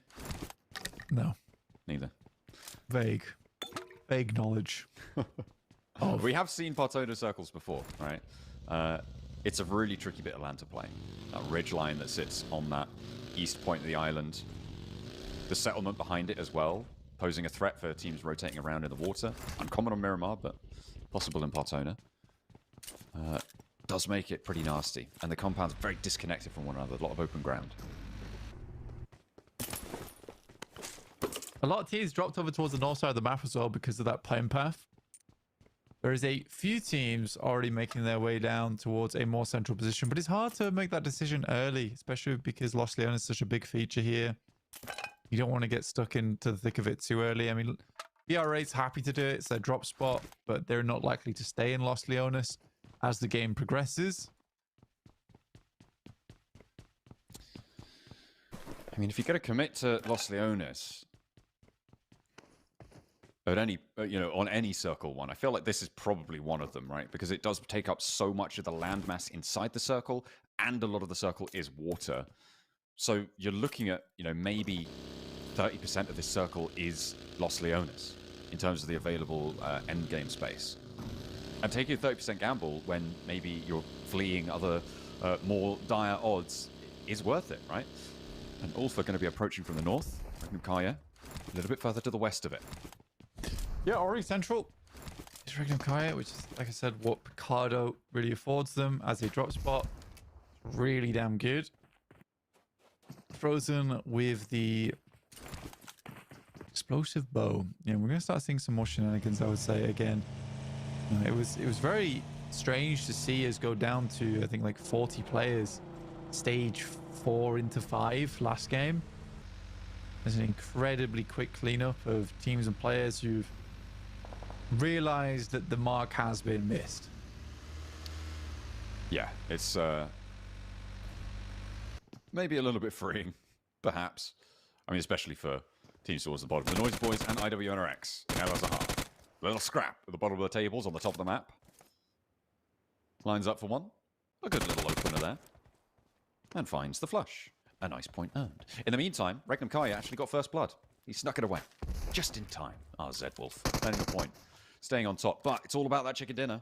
Right towards the top of the tables. Unless neither of them get it. With the opportunity.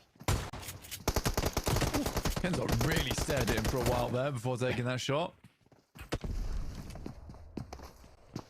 Molotov disappears. Kenzo will happily disappear another player from IWNRX with the pump. It's the full reload as well. Can't get sprayed down. IWNRX loses the Noisy Boys here.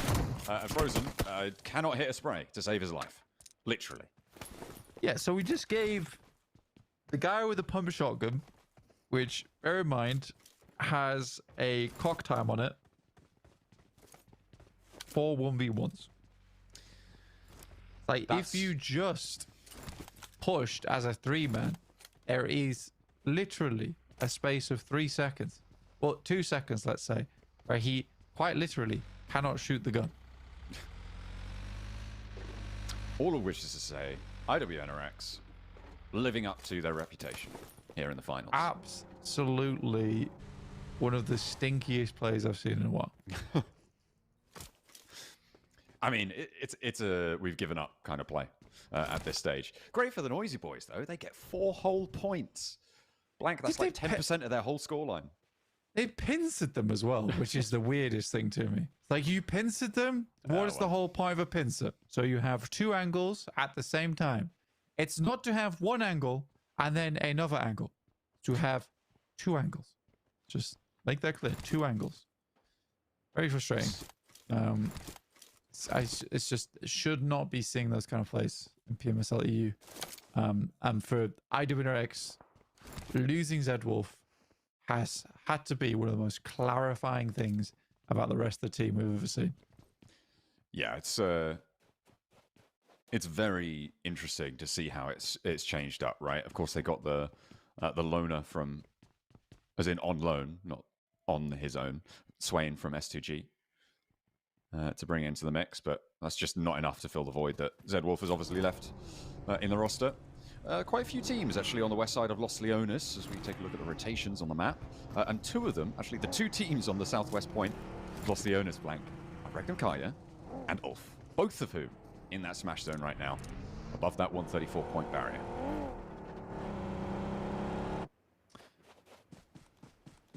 Oh, waiting for zone 2, which is going to be the big shift here. Regnum Kaya on the south side of Los Leones alongside with Ulf. Dangerously close to one another. Regnum Kaya have already picked up 1 point. That's from BRA as they got towards Los Leones early.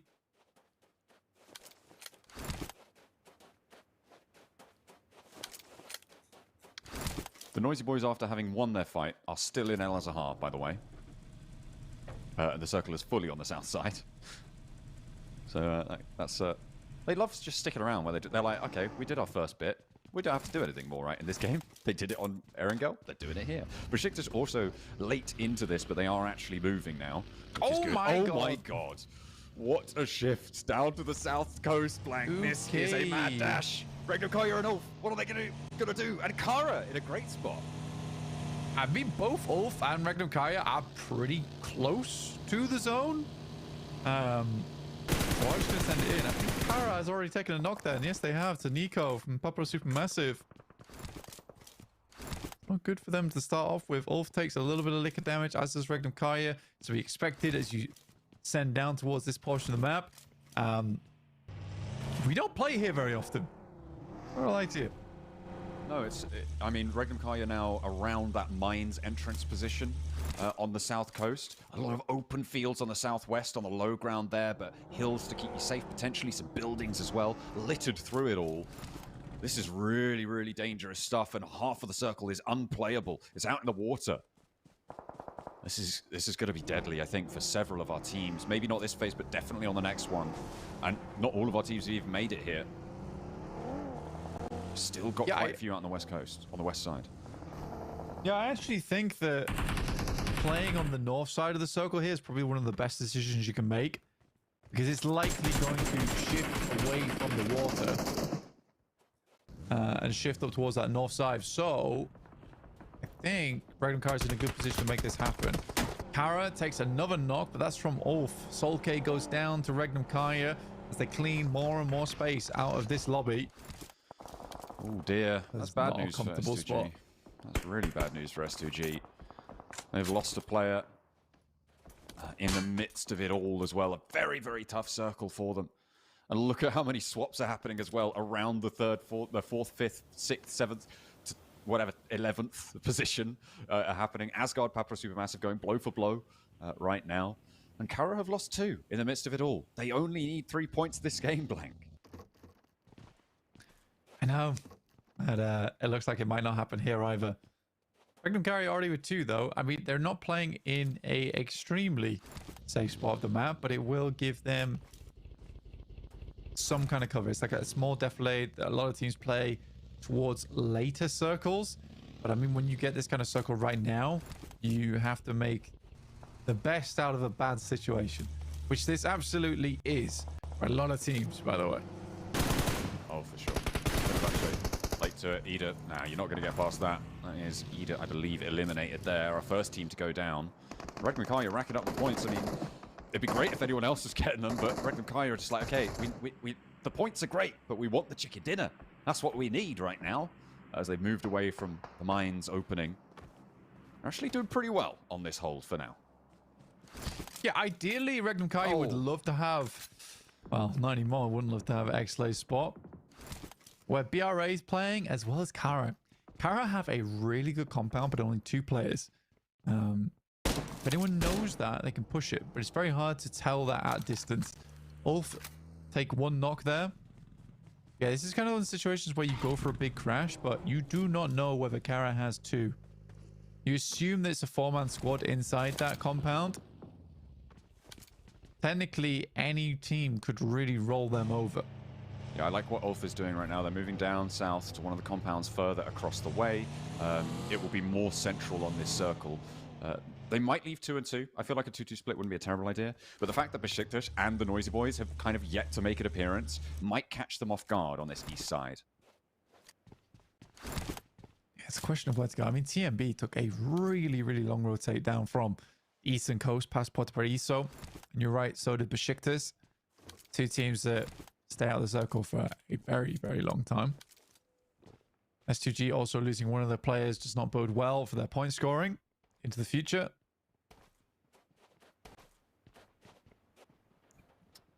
Asgard and the Falcons. I think that's probably the fight that I'm looking at the moment. It's the one that does need to conclude. X-Lay kind of have oversight on it as well. You can see that they're overlooking, and just beyond them, that Regnum Kai stronghold. X-Lay trying to bolster their hills, but Regnum Kai are safe for now, but I don't feel like this is a super winning position, right? I mean, you've got Loxy up top, but the mobility you have, not great. No. Again, like I said, this is typically a spot that you head over towards in these kind of circles where you don't really have too many options. And to be honest, you really don't have too many options right now either.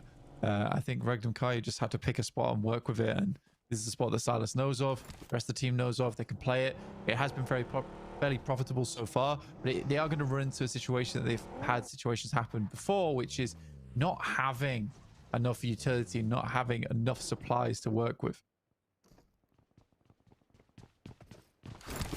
Needing that outward pressure to keep them safe, but if no one's pushing onto you, those boxes don't come, you can't resupply. Jetgo actually moving up and away from the Falcons. Instead, they decided to move in to the northwest side, and I mean, it's probably the safer approach. Maybe we should have expected that from Jetgo. Falcons yet to make their move, though, and they are the team that really does have to make the move. With the blue zone putting pressure on them. Which way are they going to go? I think north, following Jetgo's footsteps. And the circle goes out east.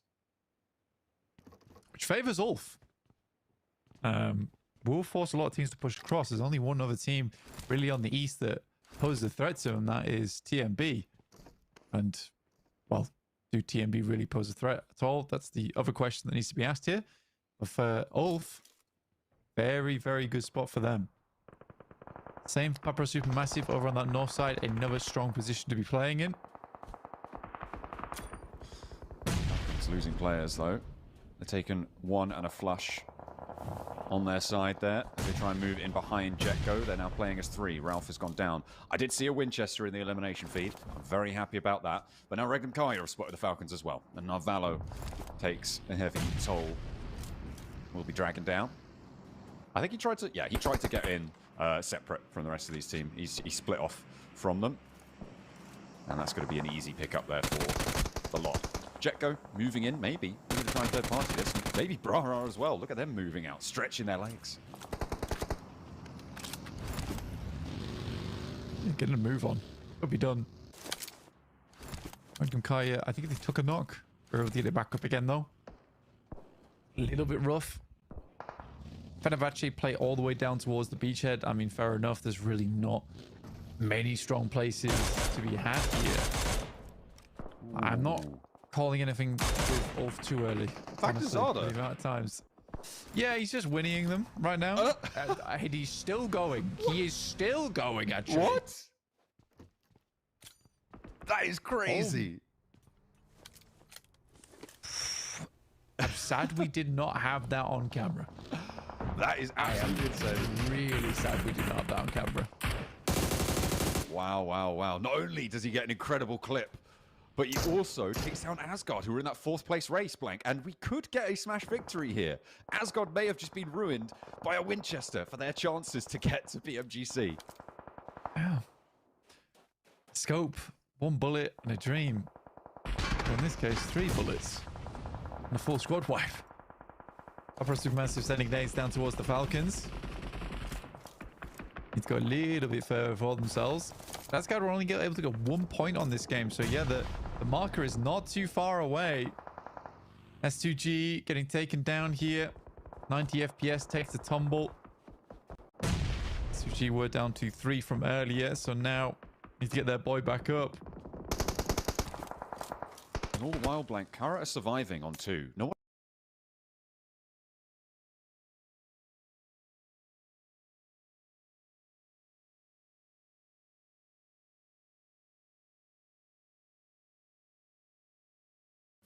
Buddha Raza Raza Buddha.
ने DP level किया है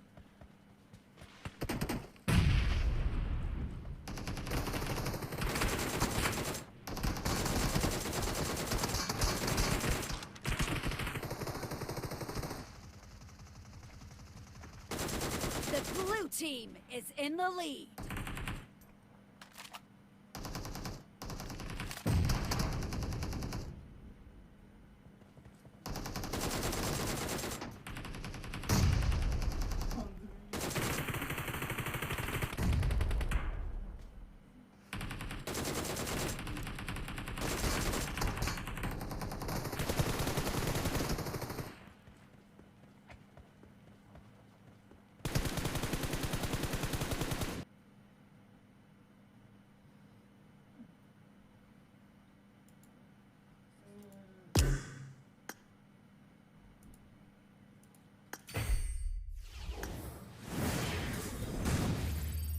राजा गोल खुद कड़ी दी DP सुख चलाई पर TDM से ताफ का साम जंद शर्मा ओले दे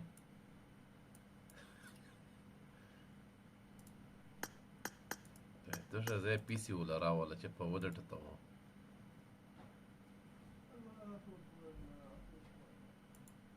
माहो प्रमोशन वाला गेम आसे ना कि टूल बर्बाद का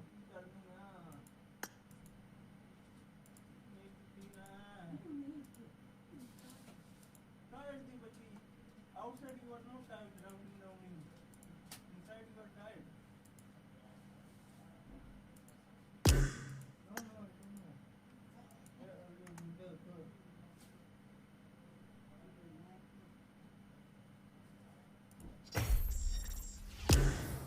Start the match. अरता उमर आ जाओ उमर रोलाई वालेकुम वालेकुम अस्सलाम व रहमतुल्लाहि व बरकातहू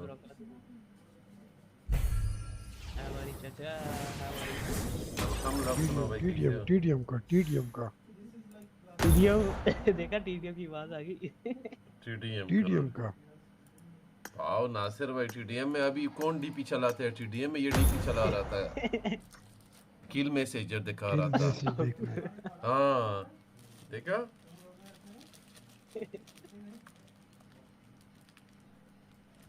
नासिर बकरी अच्छा मेरी पॉपुलैरिटी देखो अच्छा क्या हुआ है अच्छा अपने छोटे भाई पे थोड़ा रैम तो खा लो आपका भाई हारेगा ये बोल रहा है मेरे साथ इतना पॉपुलैरिटी पड़ा था जाओ मैंने डिफरेंट लोगों को भेजा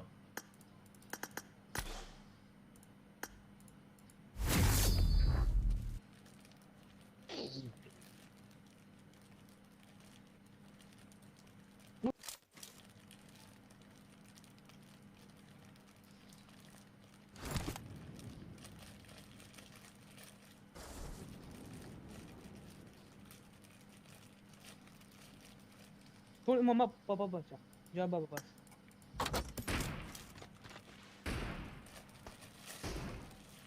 ओके MP4 रजा के लिए उधर से टक कर रहे हैं भाई और आप लोग M24 भाई ड्रामे तो ना करो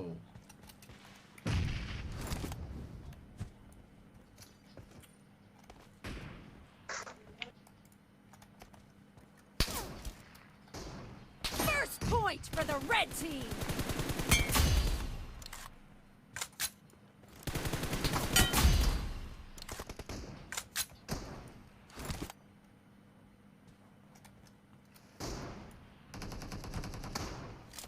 Attack the mark.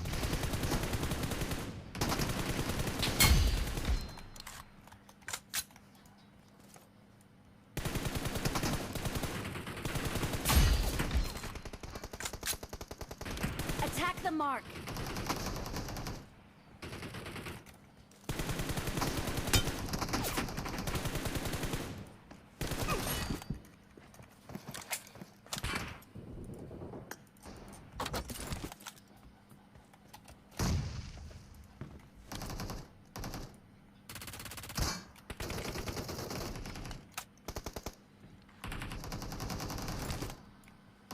हेड है चाचा ये दरमियान वाला वेट आया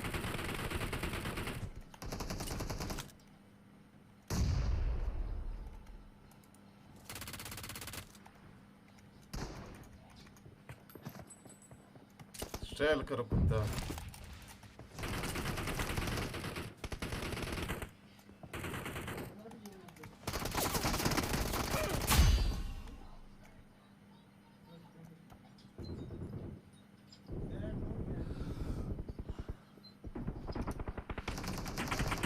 Defend the mark.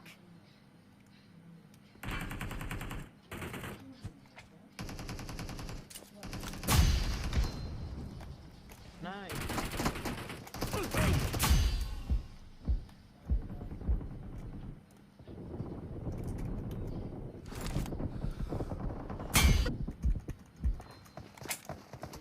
मारो कुत्तियों को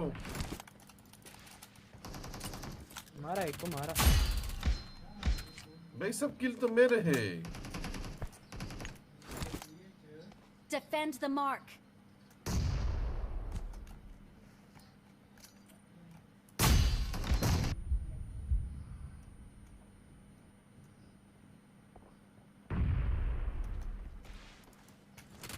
वाह इधर तो नेट मास्टर बैठे हैं भाई।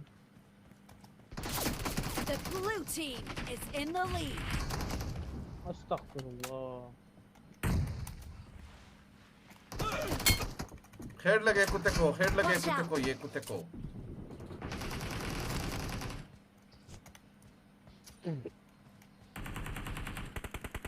One more.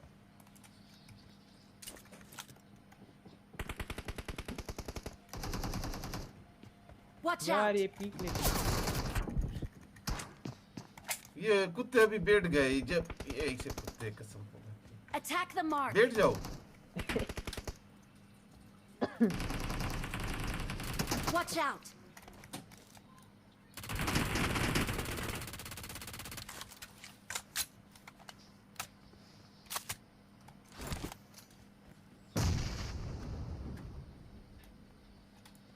Watch out.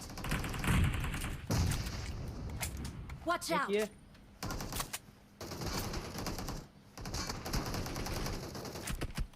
ये भी कोई है। Killing spree for the blue team.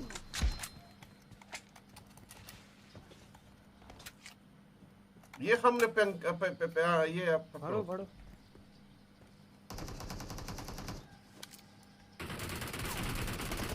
The blue team's streak has just been put to an end.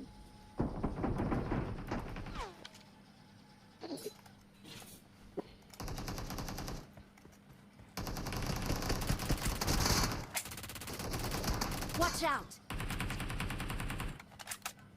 इधर से आ रहा है बड़ा स्टाइल से। सामने मारो मारो कुत्ते को। The red team doesn't have a lot of time left. Oh no. Net से भी पड़ा है, गन से भी पड़ा है। अंधा हो गया वो, अंधा हो गया।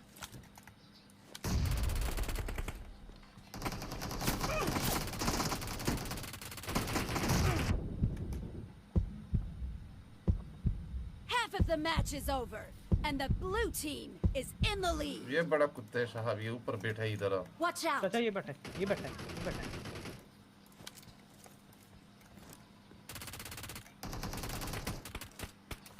ये बड़ा कुत्ता। कैंपिंग करते कुत्ते कैंप पर।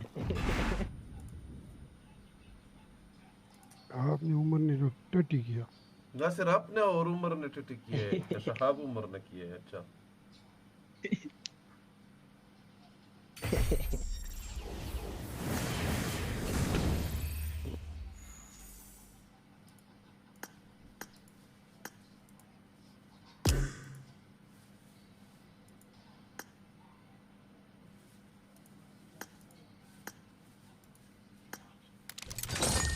चलो पॉपुलैरिटी देखते हैं अब कितनी है।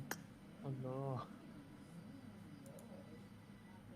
मेरा कितना है, मैं अपना देखूं। आप तो जीत रहे हो। लास्ट में ना करे बंदा। नहीं लास्ट पे नहीं होएगा, ये नहीं होएगा भाई आप लोग तो गेम खेलते हो, फिर आप लोग का रैंक की इतना कम है। यार मैं नहीं खेलता फिलहाल, मैं तो काफी हफ्ता हो गया, मैं नहीं, बहुत कम खेल रहा।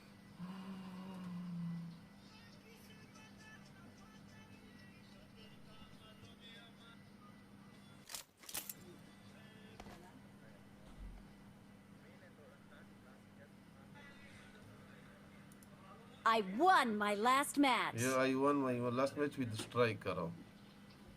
With Omar jump in champion. Awesome.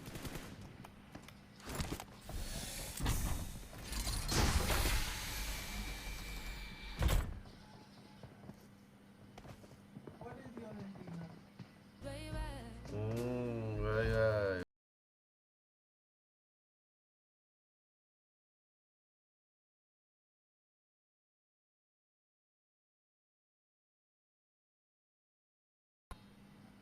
हाँ बंदा लीव किया, लीव कर गया। मजाक है ओ भाई, स्किन से डरते पाकिस्तानी होगा और फिर बोलते कि अब अरबी लोग भी आई है, निकलो निकलो। कसम खुदा की भाई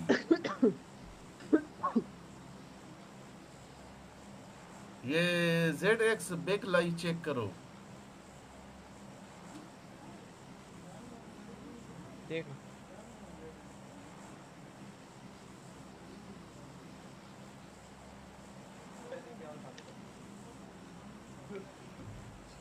ये भाई शहाब को वो गेम ना दो, उनको बोलो कि मियां खलीफा देखा करें।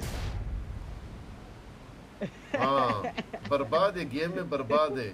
2 मिनट पहले ऑफ हुआ है। अच्छा 2 मिनट पहले ऑफ हुआ है। अच्छा हाँ 2 मिनट पहले ऑफ हुआ है। Mark the location. ओके इधर चलते हैं, क्योंकि आप लोगों का औकात मुझे मालूम है मेरे अपने टीम का।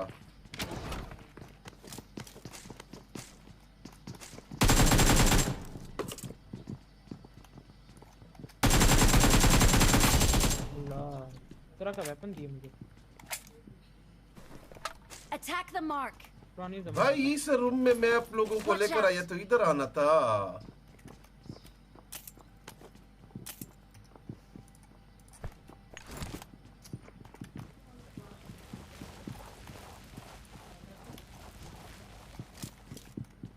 सब लोग टिटी पे बैठ गए कसम से।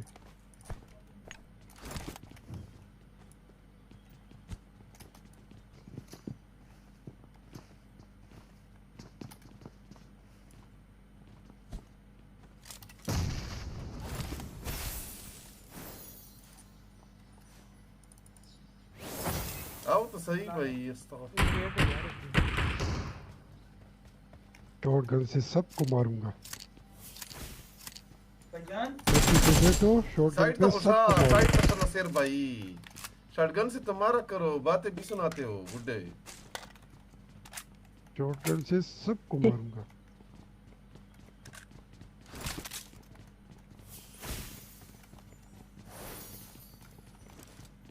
सबको मारूंगा।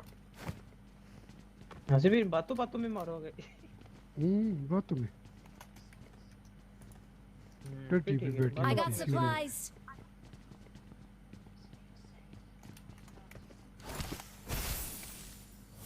अच्छा तितली तितली। भाईजान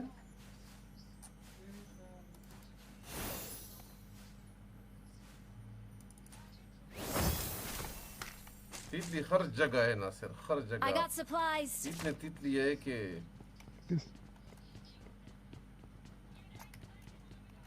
भाई इधर कौन भूखा था इतना लूट किया। भाई इतने तितली है पड़े। पैसा है किसी के पास?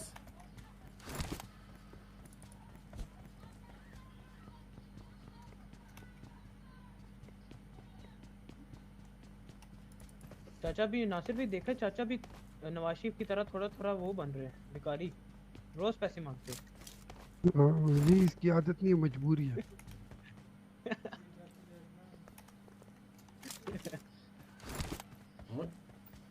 चाचा बात बुरी लगी तो सॉरी। कौन सी? नहीं मनखूस का क्यों नाम लिया मेरे अच्छी बात लिए? सुनी नहीं। ये गाड़ी को इससे मैंने गन उठाने।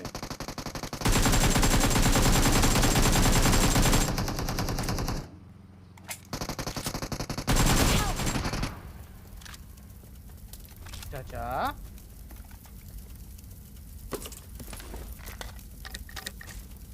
लो जी, चाचा घुस भी गया फौरन ही।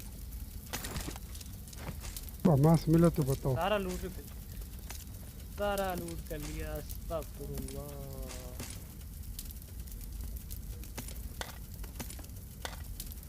मास मिला तो बताओ। ये हमारा है ना से।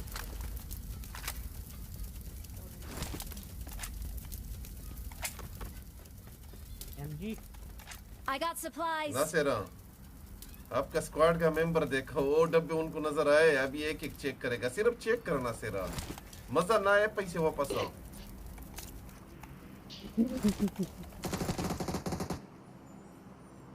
مرة ډېر د شرمول یاره او شبس پرېږده دا شرمول. سره چې تو سلوټ کوي بیا څوک نه ویني. همیش کوي په یوه سکند شه وکی باسه. صحیح ده خو تو یې مې سهار سچار کې نه ټول دمره تیز لوټ کې. عمره په مول نه د روغ موبایل دی، 2 ګینا روغ موبایل دی په مول نه. Dar dramema vaya. Awesome.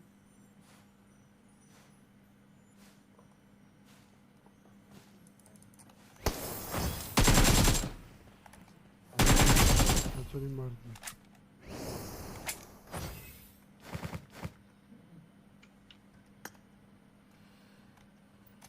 بس بدأت تربية نشوي ليش مو موبايل من السير باي غادا يا ولا يكون يدابنا يا هذا قرون السر هذا. قرون شو كسون بيخو. वो पीछे बंदे पीछे साउंड डीबीएस ग्रैब कर ना सेरा हां डीबीएस का साउंड है Watch out. इस साइड पे मेरा टाइम खत्म हो गया.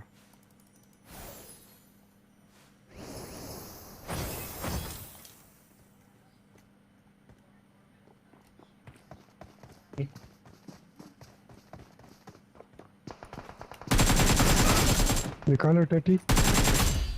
भाई मेरा टटी निकाला बंदे ने चेक तो करो. कसम से 0 HP निकला यार. मेरा लेवल 3 था सब कुछ इसी वजह से. हाँ वरना आपने जाना था. अल्लाह को प्यारा हो जाना. मारो हक.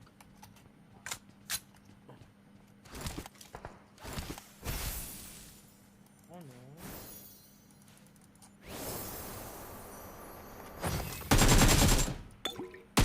कोड को कंफ्यूज करो कि इतना जल्दी कौन आया. Watch out.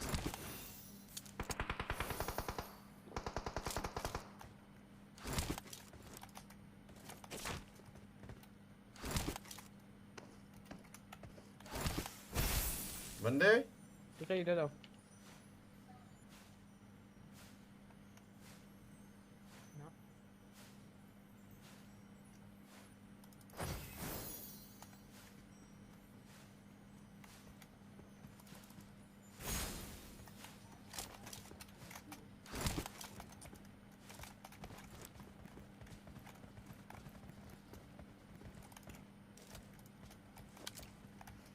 भाई मेडिशन चलते हैं हमारा तो भी है रिकॉल. हाँ हमारा तो रिकॉल भी है. आओ सबका पूरा है. Let's go. यस. लैग आ रहा है. Watch out. Watch out. आ जाओ. मेन पे करना है.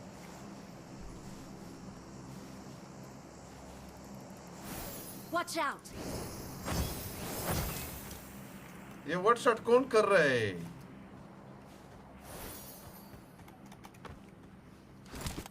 उमरा हुमाई कुला वावा वर्ड शॉट बने दे सुख सब इजी. चलो वर्ड शॉट इन्हें दे. ये बंदा Watch out. सामने भी.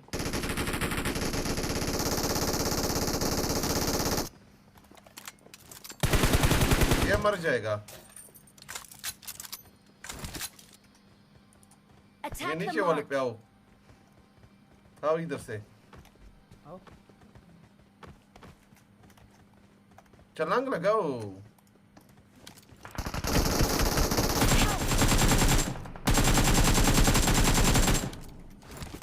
नीचे आओ.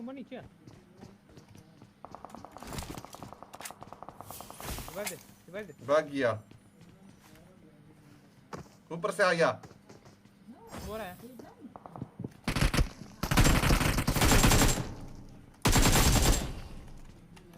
हमारा नासिर का मुझे नहीं मालूम होता.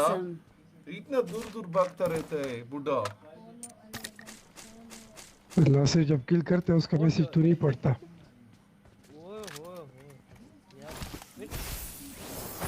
इधर एक आदमी का टट्टी निकाला मैंने. उसका स्क्वाड है. वो जा रहा है रिकॉल पे जा रहा है. आओ सब रिकॉल पे. आओ मेरे पीछे आओ.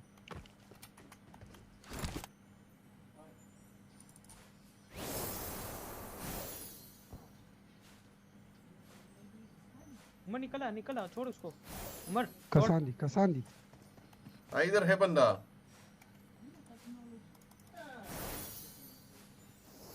चलो सब छोड़ो उस पे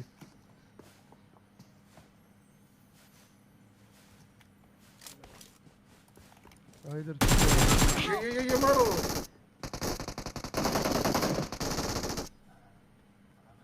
स्मोक करो मेरे पे पीछे से बन जाएंगे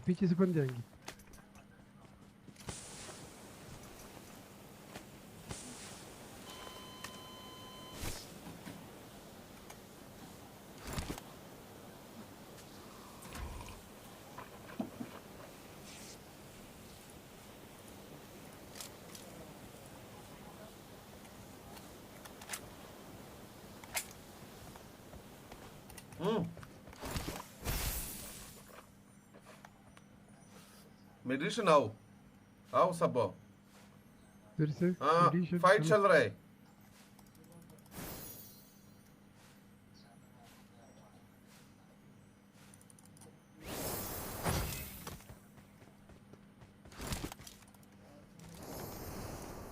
वो सामने हाँ Watch out!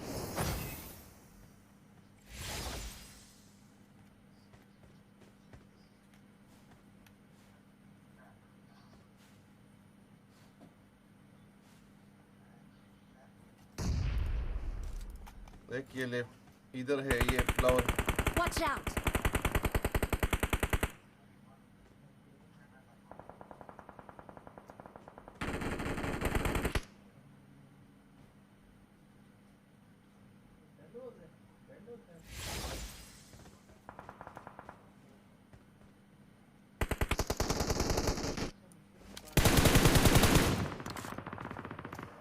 Watch out!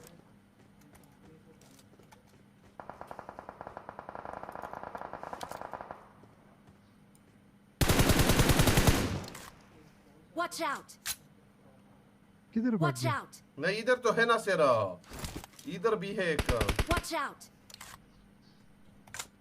Nasir भाई साथ वाली बिल्डिंग में भी है एक ओके मैंने इसको जलाया यार हाँ जलाया था नहीं हाँ पहले ये नासिर वाला पकड़ो Watch out! ये लेट है आप लोगों का ये किधर गया माड़ा इस घर में है Watch किधर out. भाग रहे हो आप लोग नासिर भाई पीछे फुटस्टेप आ रहे हैं आओ मैं पीछे वालों को देख रहा हूँ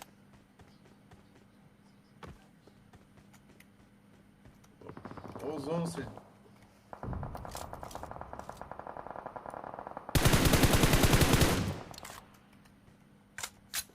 Mark मैं the इनको देख रहा हूँ location. इनको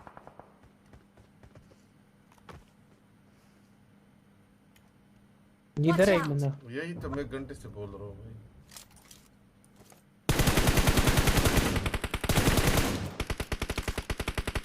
ये कुत्ता इतना बड़ा कैंप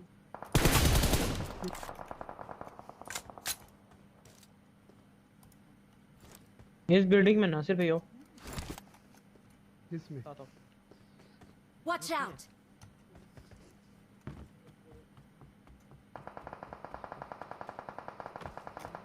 चलो Help! Awesome. ऐसा नाइस कुत्ता इंसान था एक घंटे से बता रहा था मैं नासिर को लेफ्ट से आ रहा है ये आएंगे इधर ही Nasir Watch out! Watch out! Help! रुको पीछे उसको अच्छा खासा डैमेज दिया Watch मैंने out! आराम से Marked a location. या इसको संभाल ऊपर आओ भाई फिर हम संभालते हैं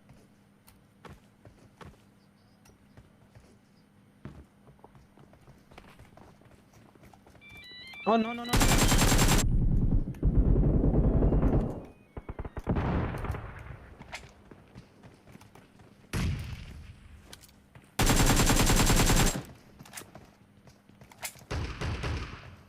भागता है मेरे शॉट नाइस मेरे We are number one.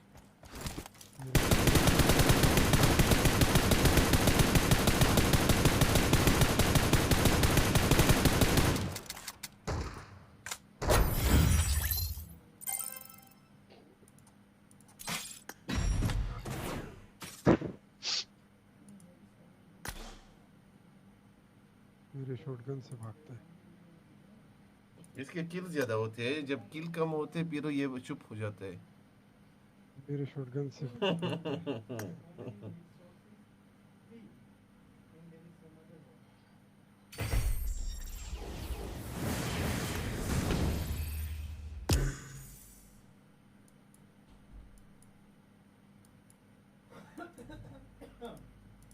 Striker तो आया तो पीर किधर गया पॉपुलैरिटी को मार दो यार मैं भाई नहीं ये मैंने तो सब स्ट्राइकर को भेजा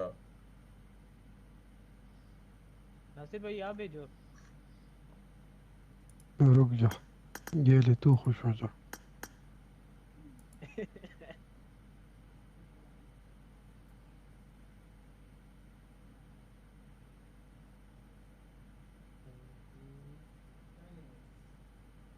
ये ले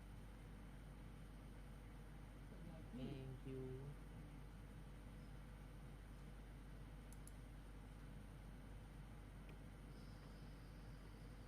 शहाब भाई आप अपने दोस्तों के साथ खेलो में हम स्ट्राइकर के साथ की प्रमोशन मैच खेलेंगे क्योंकि आपका रैंक नहीं है प्रमोशन अच्छा अच्छा आपका रैंक नहीं है हाँ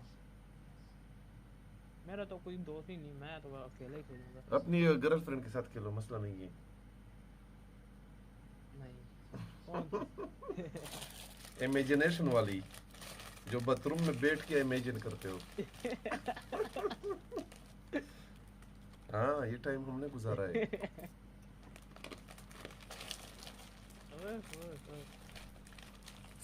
मतलब तू बहुत बड़ा लांती था अभी कौन से अच्छे हो गए बुढ़े आपसे सीखे आंटी को कैसे पठाना है मतलब तू तब भी लांती था आज भी लांती है ओ भाई लड़ो ना चलो मैं जाता हूँ ओके अल्लाह हाफिज भैया फिर मैं मैसेज करूंगा अगर नहीं हुआ ओके अल्लाह हाफिज ओके मैं टीम खेलूंगा हाँ ओके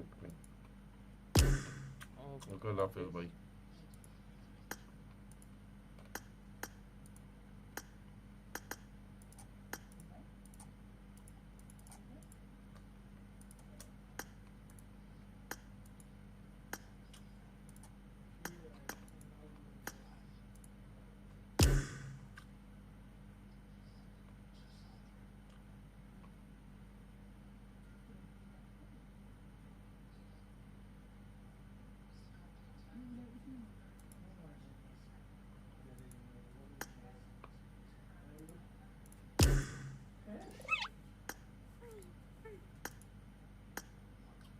स्ट्राइकर पीर रूम में बैठा है ना सिरा उनके लिए वेट करते हैं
रूम कितने मिनट का होता है नासिर?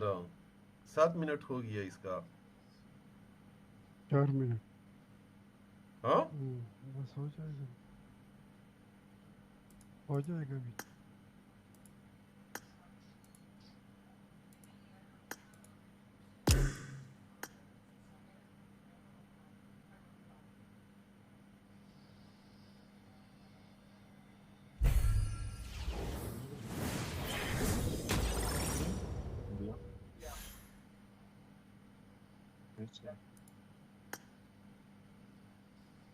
ये पीर रूम किसके साथ आपका कीड़ा जागा था स्ट्राइकर? चाचा द वर्ल्ड ग्रेटेस्ट टटीमैन, क्या हाल चाल नासिर भाई, उमेर भाई, मजे में हो? मजे क्या मजे है स्ट्राइकर? ये तो टट्टी करता है। बोल मजे भी। अभी रूम खेला एक टीडीएम बिन भाई के साथ खेला चाचा द टटीमैन। हाँ मेरा प्रमोशन टिक हो गया। हाँ टट्टी में मेरा प्रमोशन टिक हो गया। ओके ओके, पीर आपका हो जाएगा नासिर। हाँ टॉप 10 में आना है।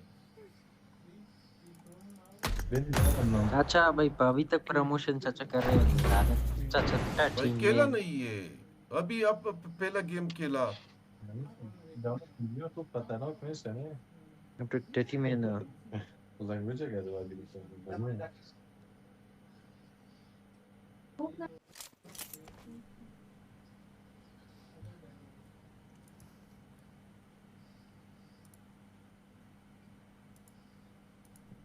पे भी आ गया।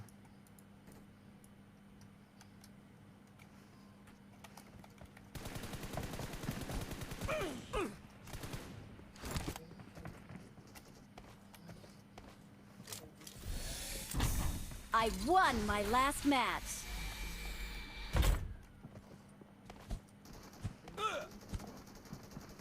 हमारा ये कपड़े दे दो मुझे। आप ये पहनो।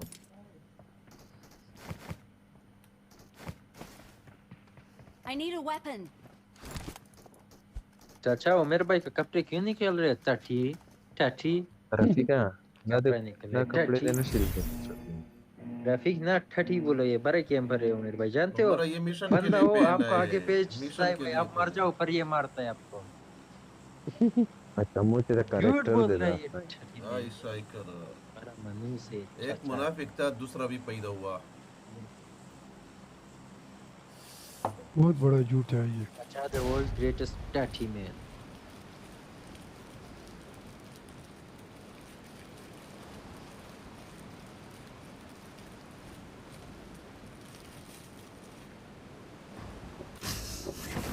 Marked a location.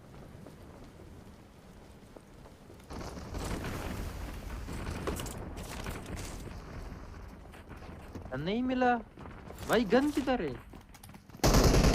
Finally gun I need मिला। a friend.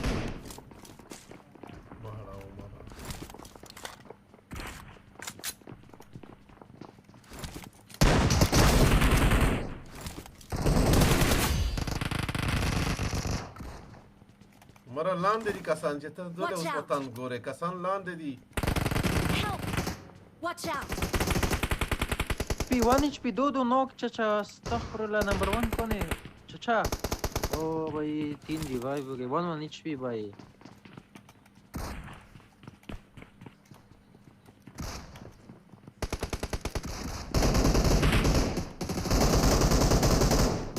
चाचा द वर्ल्ड ग्रेटेस्ट टीम। दो का टट्टी निकाला स्ट्राइकर, फिक्र मत करो।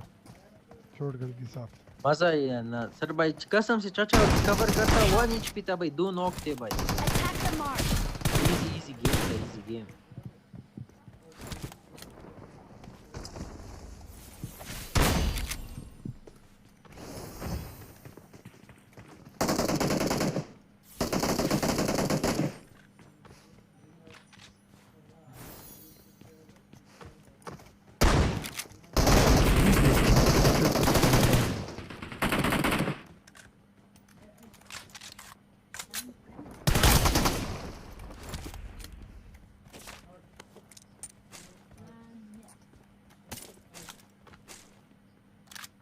Help.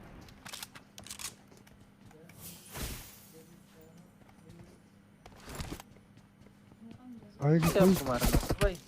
इधर Watch से मारा। out. इधर से आ जाओ देख ले, देख नंबर 4 आ जाओ। Help. एमो खत्म भाई भाई भाई भाई 1 HP है चाचा विक्टर का एमो खत्म भाई 20 एमो है विक्टर के अंदर भाई 30 और Nasir Kolate pasa khuraza kasan mungure na dakhilta. Bia biya chim dakhilt na rakabi. Iza tu sa pa fikr yo. راغلو Nasir bhai na pela raza yo. जब गोरे च टस टस में शुरू करी नासिर भाई चाचा 30 में बेच रहा है भाई जब खबर है उम्र किधर गया चाचा 30 में बेचता है Awesome. बड़ा वैसे दिमाग में बदल जाते हैं अल्लाह की कसम से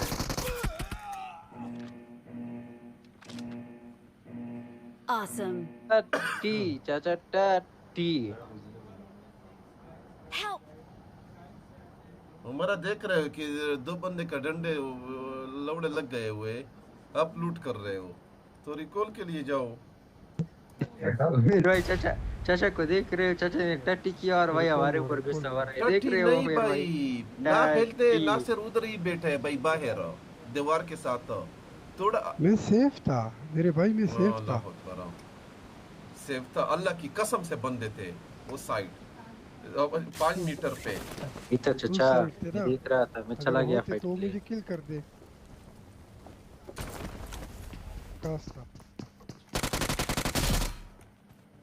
I'm recalling a teammate. जैसे रियल मैं समझे कि रियल है Thanks. किधर जाना है क्रोनस किधर नासिर भाई ग्रोनस चाचा बोट कुमारा बोल रहे हैं कसम से रियल था नहीं मैं समझा कि कसम खुदा की ऐसा फील हुआ जैसे रियल मैंने कब बोला कि रियल था आई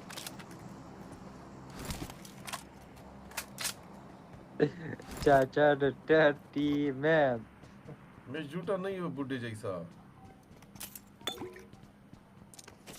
उधर बैठे हुए मैं इसको देख रहा हूँ कुछ नहीं कर रहा ना हिल रहा ना कुछ कर रहा है नासिर भाई लशी लाई चेक का मैंने पेकात की जो अखबल यो खाद ये भी चिको लाई हाँ यो खाद ये भी शा चिको सर मैं पटिया लगा रहा हूँ भाई ये दीवार के साथ रिंग रहा है मुझे भी बर्बाद किया यही तो तेरा आदत है हम लोग अक्सर बोलते इवेंट पे नहीं करो तू नौकोते बोलते आओ अभी पता चला आता हूँ मैं तो आपके पीछे आता हूँ अब तो उधर ही दीवार के साथ बैठे थे अभी नहीं समझा सकते हम एक दूसरे को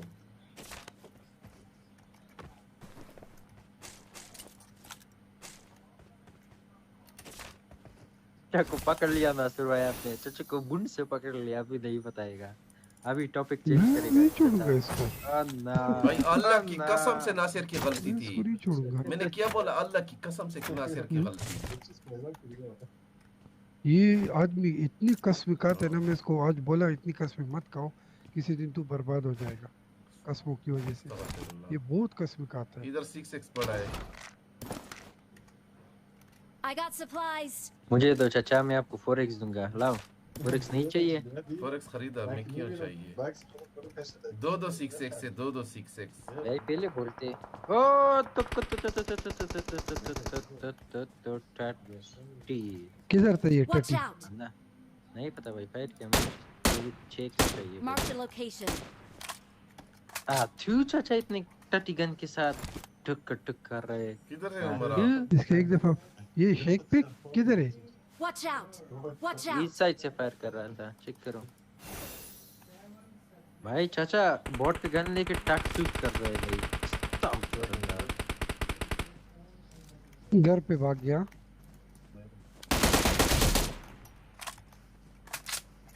किधर भाई बॉट था भाई Watch भाई out. बॉट था ये लाना तब के शक्ल पे बॉट था इस पे वो मैंने लगाया आसमान से आया बंदा है उधर ही ये किधर है मुझे नजर नहीं आ रहा है Watch out. इधर से फायर आया इधर से बंदा भी आया इस घर पे ये ऊपर भाई तितली के ये साथ कुत्ता इधर है तितली बंद Watch क्यों? out. ये हेलीकॉप्टर मारो कुत्ते को वीआईपी कत्ता भाई किधर का वीआईपी भाई टट्टी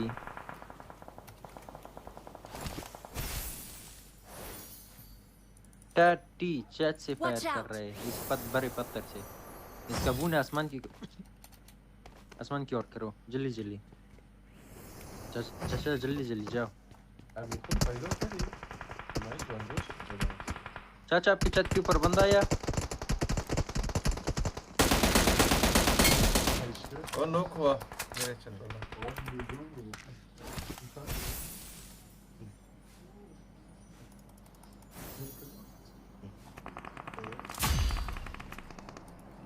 इधर है। Watch out. रिकॉल पे भी रिकॉल पे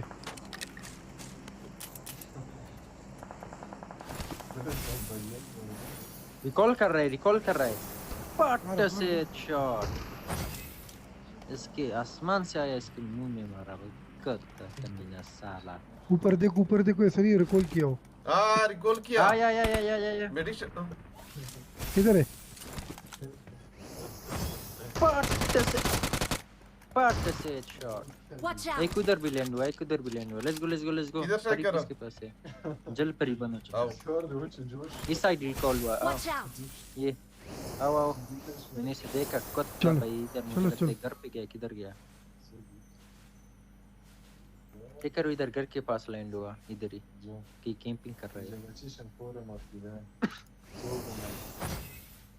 स्कैन करो कुत्ता किधर भाग गया।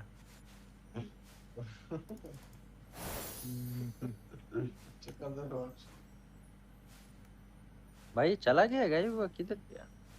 ये रहा कुत्ता पकड़ो इसके साथ इसी पेन मारूंगा भाई मैं पेन मारूंगा सिर्फ चेक करो।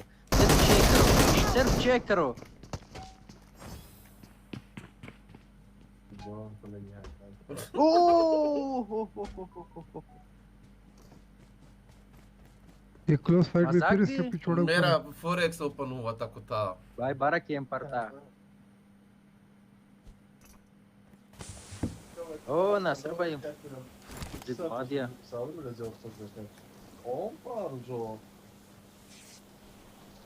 चाचा देख लो उसके मुंह में पेन मारा भाई प्रो प्लेयर नहीं था भाई इतना खुद को हिला रहा था भाई। क्या कर रहे मेडिटेशन की छत पे जाने। चलो नासर भाई लेट्स गो क्यों नहीं भाई। बंदा ये गया 1 2 3 1 2 3 1 2 3 1 2 3 hello bro bro revive you good player me bad player you revive I let you live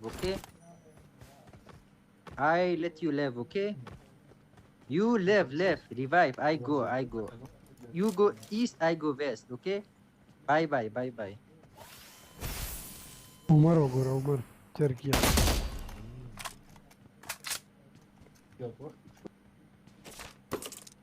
drop पे बंदा है। अस्तगफुरुल्लाह चाचा ने इसे मारा भाई उसके साथ मैंने टीम अप किया था। अस्तगफुरुल्लाह ये वापस आसमान से आया कत्ता कमीना कत्ता आसमान से आता है। ये कौन फायर करे तू है ये गया 1 2 3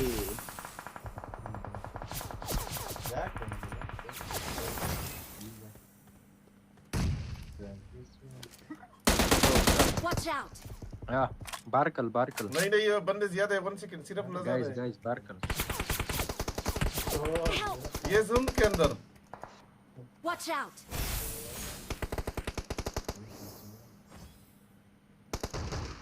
ऊपर चढ़ो नसेर कसम खुदा की किसी को भी मैं रिवाइव नहीं करूंगा पीरो आई खत्म शुक्र शाही करके लौड़े लग गए। इधर किल हो सकते इधर ये लड़कियों की जैसा रोना शुरू कर देता है। लानत भाई मैं भाई चाचा को रिवाइव करने जा रहा था भूल गया भाई वो बंदा क्या कर रहा है। Watch out. हाँ Awesome.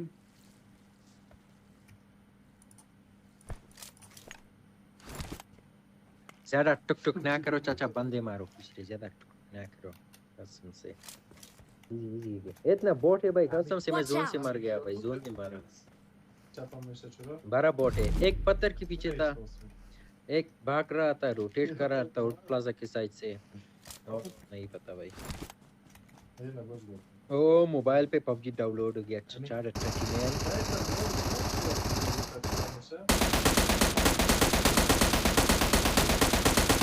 Heal bro. नहीं मैं गया चाचा गया, चाचा ने मैंने बोला हील कर। चाचा ठठी में थी चाचा। ऐसा फमास उसको मारा। हमारा रईदान बाकी है। Awesome.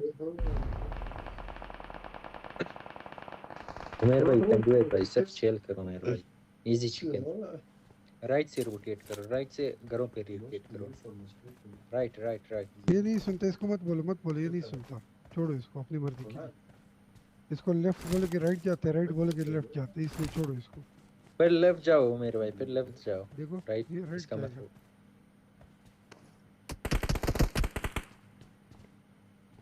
You can do it bro, you can do it easy. खिड़की के सामने हील कर रहा है। इधर नहीं, ये टावर, ये छोड़ो, मारो। हम देखे कैसा मारो दा। ये देखो ग्रेनेड करो। ग्रेनेड ये इनका गेम है, देख रहे हो? ये देखो किल। Let's fight together. आईफोन का बदनामी किया हुआ है कसम से। वेट करो भाई, वेट करो, गेम खेलने दो। मैं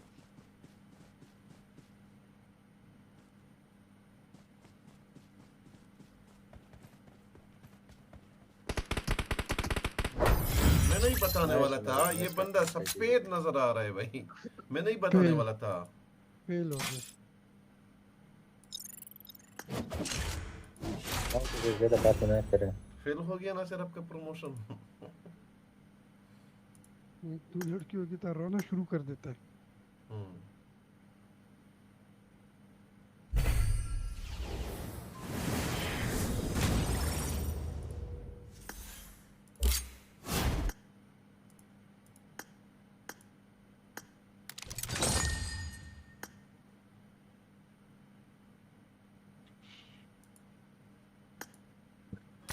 जानते हो भाई किसने ज्यादा टट्टी किया? मैं आप लोगों को बताऊं किसने बड़ा टट्टी किया भाई, सबसे बड़ा टट्टी चाचा टट्टी मैन भाई, बड़ा टट्टी किया चाचा। तू चाचा वो एक कुरान में भी वो एक आयत आया जब मुनाफिकीन के बारे में, वो मैं सीख के आऊंगा।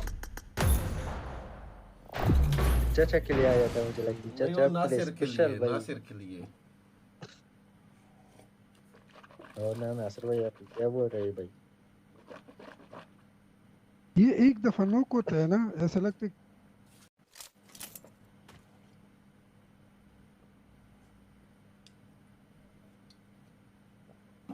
ये एक दफा नॉक हो जाए नासिर ऐसा मैंने कभी आपको ऐसा नहीं छोड़ा जैसे आप जा रहे थे। और उमर तो मेडिसिन में ओ ना नहीं, उमर मेडिसिन में लूट कर रहे, अपने अरमान पूरे कर रहे थे। मेडिसिन नासिर 3 मैचेस को पर चिकन डिनर करवाया, 3 लगातार। आज मेरा ये नहीं बोल सकता कि जा तू निकल, आओ मैं किसी को रिवाइव नहीं देगा, कसम से मैं किसी को रिवाइव नहीं देगा। लड़की है तो सर तितली हुआ होता इधर मेडिसिन शमता मखदा का सुन विजदा नासिर यूनाक को लूट में न हमारा दागा का सुन सभी चला नासिर किमियो नाक का दा स्ट्राइक कर तब किल से जुन्ना हुआ थे।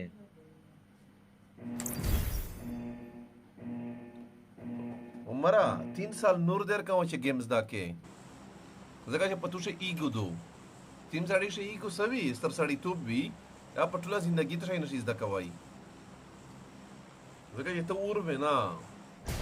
ओ चाचा ने कुछ अच्छा बोला मुझे लगता है, आई डोंट नो भाई। इसका 2 साल हो गया इसमें। हम बोलते हैं पश्तो में मतबारी बोलते हैं कि अपने आप को बस कि मैं सब कुछ कर सकता हूँ। ओके इसमें ये है, तो ये बंदा कभी कामयाब नहीं होता। Marked a location. What the fuck? गंदो किधर है गंदो? मैं भाई दरमियान में मिक्स हुआ। चाचा और लग की लानत ऐसे भाई ये लैंडिंग पे कसम खुदा की। ओह 12 1 HP भाई 1 HP कौन मैं किसको भाई मैंने मारे शॉट कुछ किया पता नहीं चल रहा। कौन किसको मार रहे कुछ मालूम नहीं पड़ रहा।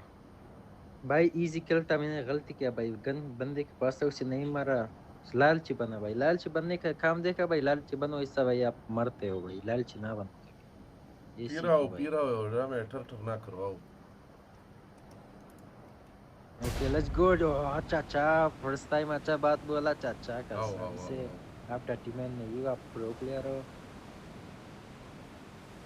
फर्स्ट टाइम जिंदगी में भाई आप 50 साल उम्र में अच्छा बात बोला भाई आपने कसम से लेट्स गो ये चाचा चाचा चाचा चाचा नाइस नाइस चाचा इसका लूट मेरा ओ 12 अच्छा लूटा चाचा डटी मैन इसके पास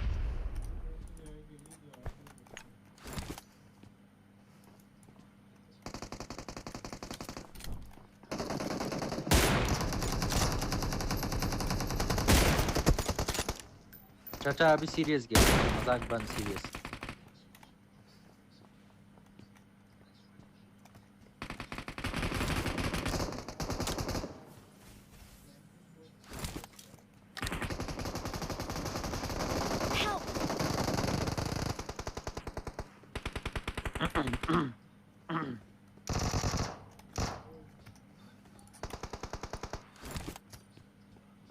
जानते हो चाचा सामने वाले घर पे 4 बंदे बैठे छोटे रूम में छोटा रूम देखा है भाई 4 बंदे बैठे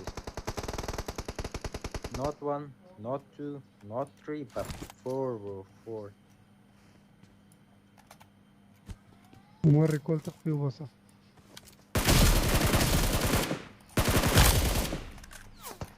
तेरा Very बाइक good. से बोला यो चाचा अगर स्नाइपर से क्लोज रेंज में बंदा मारा मैं तो बोला प्रो प्लेयर हो कभी रूम नहीं खेलूंगा सब लिव इट खेलूंगा भाई अगर क्लोज रेंज भाई अब ये देखा है ग्रेनेड से टपका दिया एक स्करेल से अभी क्लोज रेंज मारो भाई देखो चाचा आया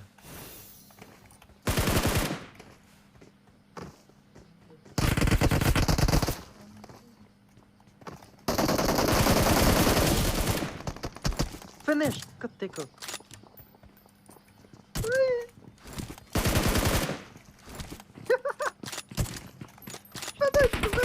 I'm recalling a teammate. भाई 2 लगे उनको फिर नहीं फिनिश हो रहा है ये क्या कुत्ता है। Don't give up.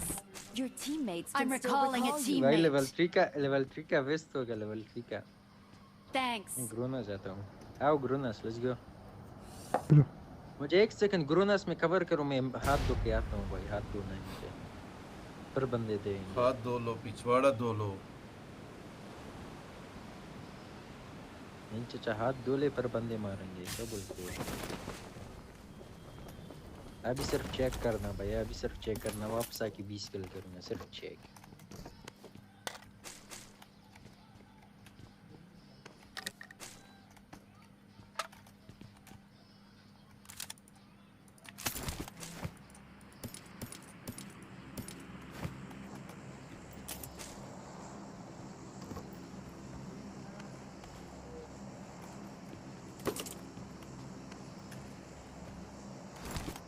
the 3x वाला I got supplies.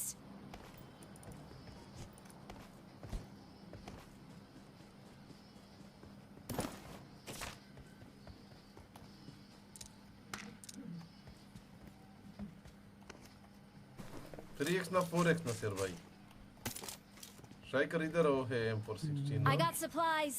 बस पैसा मिल गया इतना कि खरीद सकता हूँ चाचा अभी रेडी हो भाई अभी किसको मारो सिर्फ मार्क करके बताओ और क्या चाहिए लेट्स गो मेरी तरफ आओ उधर से फायर आ ये नहीं मिला तितली क्या बूट भाई फाउंड नहीं दिया गलती दिया फाउंड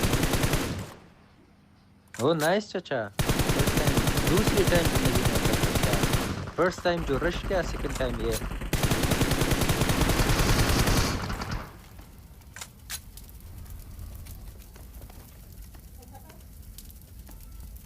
लाना तो पेशेकर पे कुछ रहे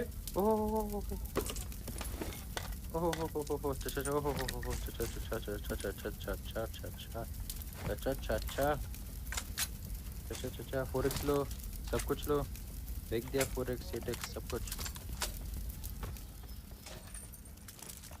मुझे भाई M24 एटेक्स के साथ मिला। ओ भाई मुझे मिशंस एनर्जी ड्रिंक किसके पास कितना है? मुझे 6 बार एनर्जी ड्रिंक्स ये पीना है। कौन सा एनर्जी ड्रिंक है? वो ग्रीन वाला या कौन सा? ब्लू वाला, ब्लू। और क्या है? Complete 5 matches with friend. Okay 2 बार और दोस्तों के साथ गेम खेलना है, ये तो हो जाएगा इजी। आओ शेखर, AWM खात में मिल लेना एक मर्तबा। अच्छा मेरे पास AW में चाहिए, वो काम का नहीं है भाई, क्या फायदा? लानत भाई क्यों नहीं है? बड़ा मजे का है। लड़की से आप आओ शेखर इधर आओ।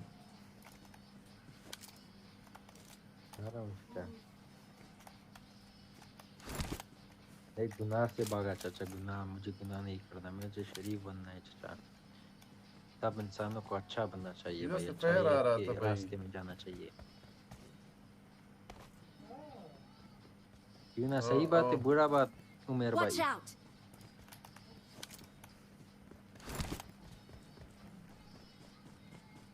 एक नो उसको उमेर भाई के नाम मारूंगा, कोई ना भी M2 से। ये पहाड़ के पीछे देखो।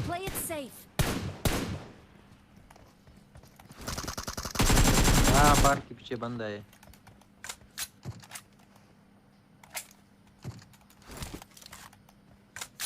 एक बॉडी शॉट लगा, एक हेड शॉट, सिर्फ चेक करो। किधर हो? बड़े कमरे के पास इसकी पीछे।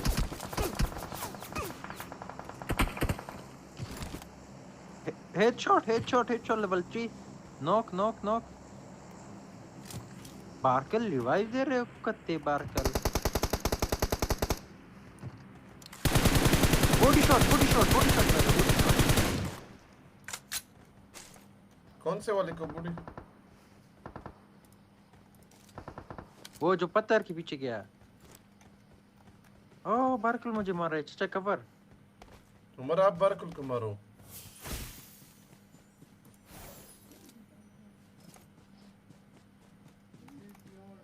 अभी एक गया।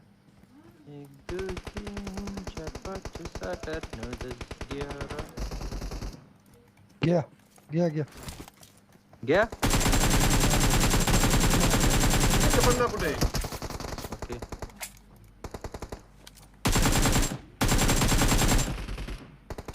जगह लोड छोड़ दी। ये बार्कल कुत्ता अभी तक जिंदा कैसे है भाई? मरक कुत्ते का।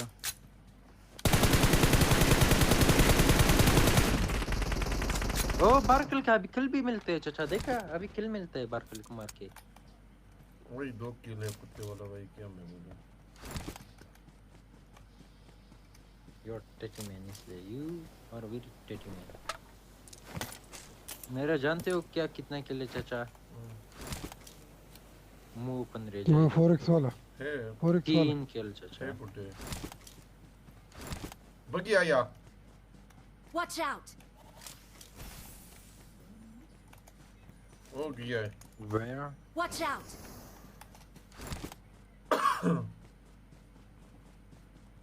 तू तो बोलता हूँ जोन चाचा सिर्फ चेक करो इसे, बागी के पीछे से एक बॉडी शॉट। नॉक बागी के पीछे से, दूसरा एक ओ हो। किधर ओ Watch out! ऑटोमेटिक मार्क नहीं होता चाचा। नहीं किल चोरी भाई, किसने किल चोरी किया? लानत इसकी शक्ल पे। मादर चोद। ओ तौबा मुझसे निकल गया, अल्लाह माफ करो मुझे। Hello bro.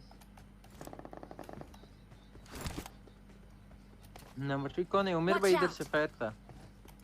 किल भी चोरी हो गया मेरा। वो बंदे रिकॉल हो गए। हाँ रिकॉल इधर रिकॉल हो गए। करने दो रिकॉल हो जाए फ्री के लिए।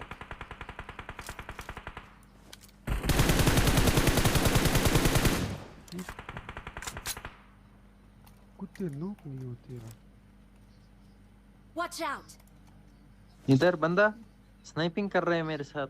अभी देखें कौन स्नाइपर किधर Marked a location. छत के ऊपर बैठा है, स्नाइपिंग कर रहे हैं मेरे साथ। नॉक 250 मीटर से। चाचा जाओ, रश करो। रिवाइव कर रहे मेरे साथ, स्नाइपिंग कर रहे कुत्ता।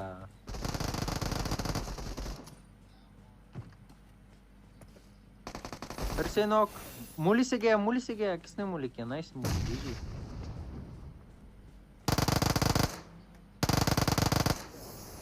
ये नासिर भाई का मूली था। नाइस नासिर भाई, नाइस। चाचा ने फर्स्ट टाइम ग्रेनेड से बंदा मारा। चाचा आप चाचा हो या कोई और गेम खेल रहे? चाचा आपके आईडी से। अल्लाह आप लोगों के मुंह में फेल।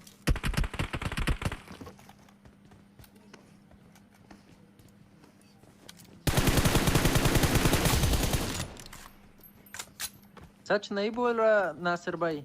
चाचा ने फर्स्ट टाइम बंदे को ग्रेनेड से मारा, टीममेट को नहीं भाई। बड़े फख्र की बात है या नहीं है? Watch इस out! साइड से मारा मुझे किसी ने। चाचा आप बोलो। इजी वन है चाचा, इजी वन है। इतना ज्यादा बात ना करो। ये विक्ट्री है भाई, सिर्फ चेक करो। सेकंड रनर चेक करो भाई। अभी तक हवा वाला चल रहा है भाई। मार्क करो। इधर से फायर मिला। नहीं खत्म है टिटी मैन, खत्म। पत्थर के पीछे कोई नहीं है। इधर से भाई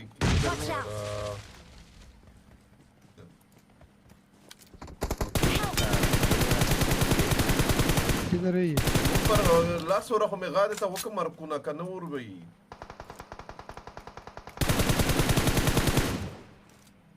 अभी देखा।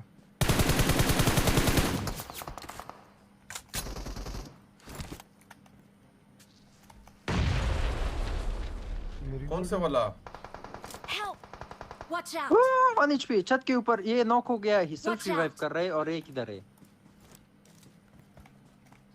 पीछे उसके पीछे। Watch out! मैं आ रहा हूँ। ये पिक करेगा, फिनिश करना। ओके ये मुझे फिनिश करने के लिए पिक करेगा कुत्ता। आ जाओ फुल कवर है। हेलो महान। बच गया। इसका महल आ गया। वो इसी फिलिपीनी है चाचा। ये माल फिलिपीनी है नसर भाई। हेड लगा पीछे को। आया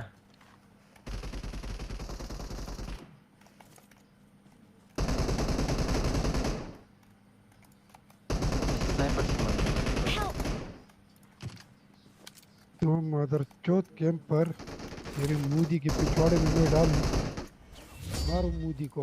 ओहो एचपी चेक करो मेरा। वो एमवीपी कौन बना? चाचा तो आगे आएगा। एमवीपी कौन बना? मुझे तो नहीं दिया भाई। इतना गेम पे सिर्फ 19 प्लस लानत भाई। इतना 30 प्लस।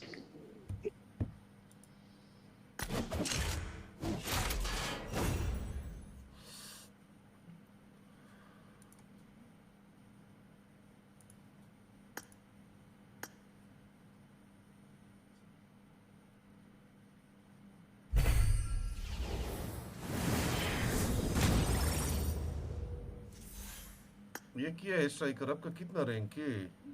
शायद नासिर आपका एक पूरा हुआ राइट? एक हो गया, 3 बाकी है। 4055 नासिर 3 कैसे बाकी है? ये तो 3 सिर्फ होते पहले वाले राउंड में, कि 4 होते? बस वही होगा ना, मैं ठीक से देख रहा हूँ। 3 होते हैं मेरे पास। रेडी करो रेडी।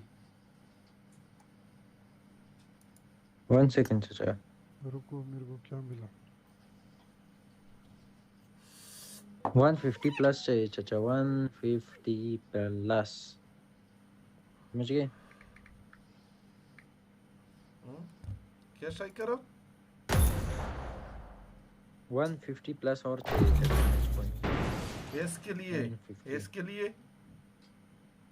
हाँ हाँ हाँ चाचा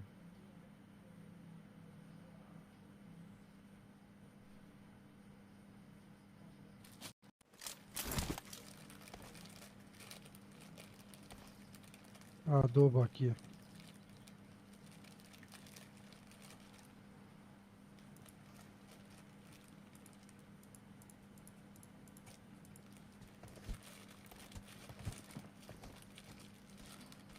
I need a weapon.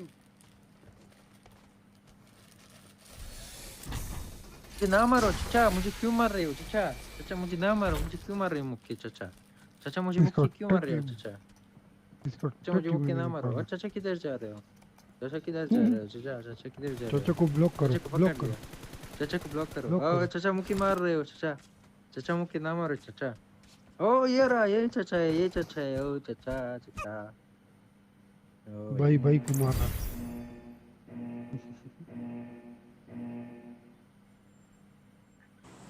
मजा आया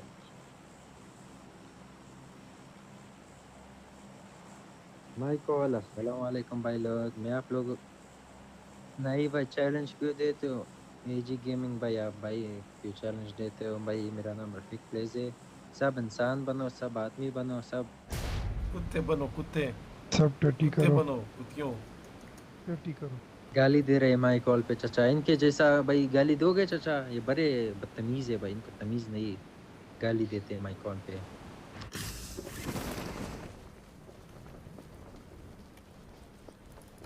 ये मेरा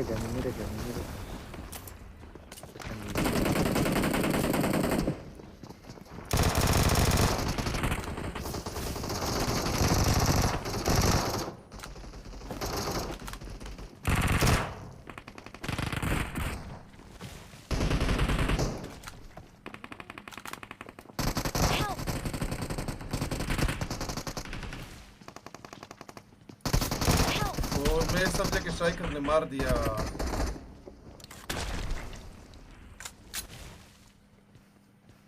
biraz daha gol de kırıyor. मुझे बचा छोड़ो इधर ही आओ तो उसका हाँ सक्सेस रे भाई, बचत बात की से। गया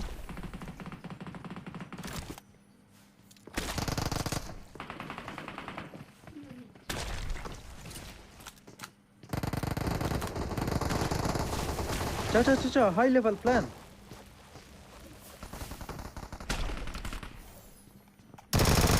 भाग गया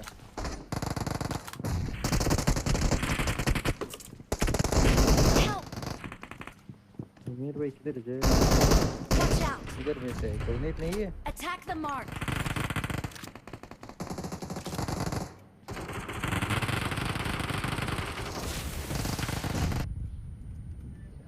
बच गया कैसे आओ चाचा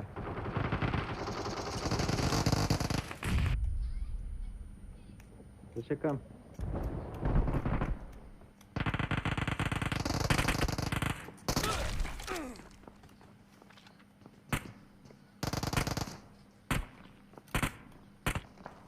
चाचा मारो इसे बोट है भाई बोट है लगा कुत्ते को मारो चाचा रिकले जिकल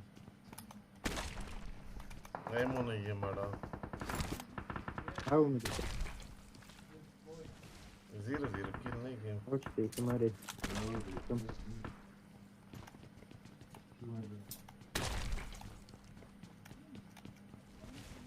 भाई अपनी करनी से क्या मुझे लगता है आ गया अपने से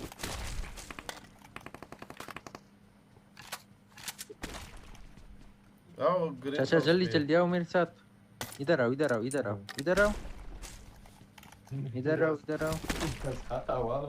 इधर से आसमान चलो ये बोट मारो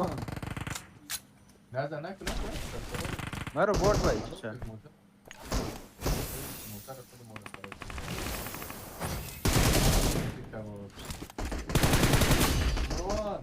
Mark 1 HP, 1 HP छत के ऊपर. Your core was dead. He has to be dead. He was dead. Dead. Look, look. He's black now. Too many damage. मारो. बटी को चला गया. Yes, yes. This core was dead. He was crying, crying. Oh. He was crying. ये मरा Oh, कुत्ता. गया. Wait करो मैं इनको पागल करता हूँ. इधर से फायर करता हूँ. Watch out! इस रूम में छुपा. I got supplies.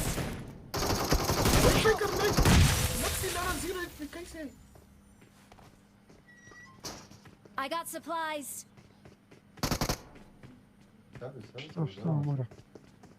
Yo!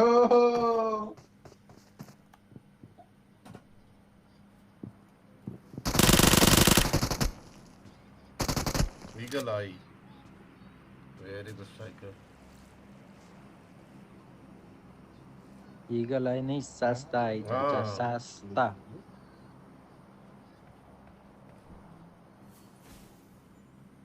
एक कुत्ता रश कर रहा है भाई हमारे ऊपर. ओके आओ ये लो हीलिंग है. कुत्ते का साउंड है किधर गया. चाचा छत के ऊपर जाओ बंदे आएंगे. मुझे फील हो रहा है आ गया. मैं नीचे गिर नहीं गया. Rotate 1 second, 1 second. नहीं ऊपर ही चलते 1 second. आओ एक साथ चलते. ये देखो ये गेम करो. आओ घुसो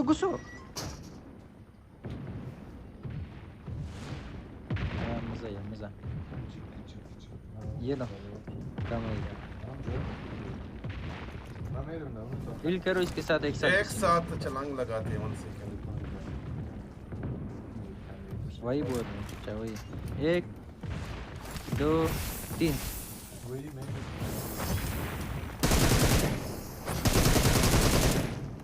डैमेज है. मारो चाचा निकले. Watch out! भाग रहे भाई. 1 HP है चाचा भाग रहे. मजा है जीजी. No problem. नहीं हो रहा है कभी गेम. कुत्ते जैसे मैं भाग रहा था.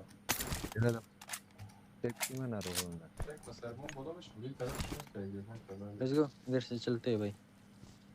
गाड़ी उठाओ गद्दा उठाओ वाला. Watch out! भाई गद्दे को भाई मारते उड़ाते बोलते. गद्दे से निकालते हैं भाई. मजा नहीं आता. वो सामने बंदा सामने. Watch out! बंदा आ रहा है. On my बंदा आ way. रहा है.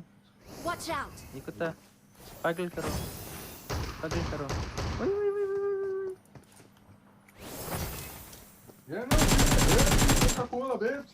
ठीक है वेट मैं हील करो. आ रहे. Turma batata Pepsi number 1 Pepsi. आओ भाग रहे चाचा. आओ इधर गया. ये हाँ हो रहा.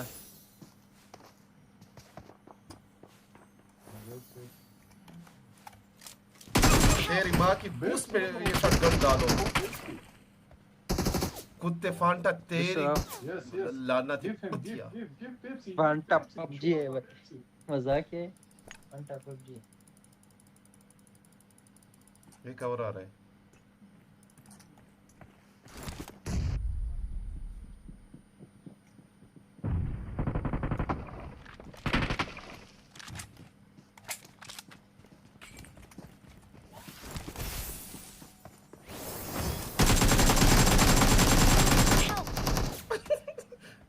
टाइगर मेरा ये देखो ये माउस ग्लिच हो जाता है. ऊपर आसमान की तरफ हवा वो कर रहा था. 1 HP था चाचा. ओ लड़की था लड़की. I am sorry. नहीं सॉरी नहीं भाई. लानत. 1 second ये सामने बोट में मारूंगा. लड़की लानत. मारो चाचा. वो सामने खड़ा है. मैं क्या घर पे बैठा है भाई. बोट. Watch out! नहीं मारना ये बोट. मैं मारता हूँ चाचा. ये मुझे मेरे लिए छोड़ो प्लीज छोड़ो प्लीज. लानत. पागल है. भाई मजाक कर रहे हैं नासिर मुनाफिक. कसम खुदा की सीरियस नहीं बोला। तेरा दिमाग खराब है।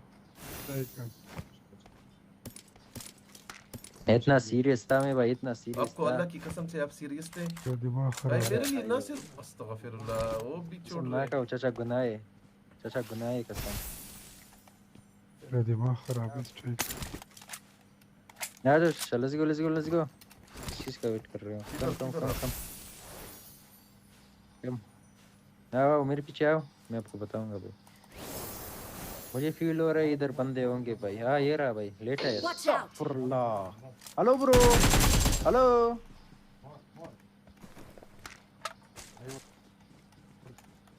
भाई मुझे लगता है, जानते हो मुझे क्या लगता है चाचा?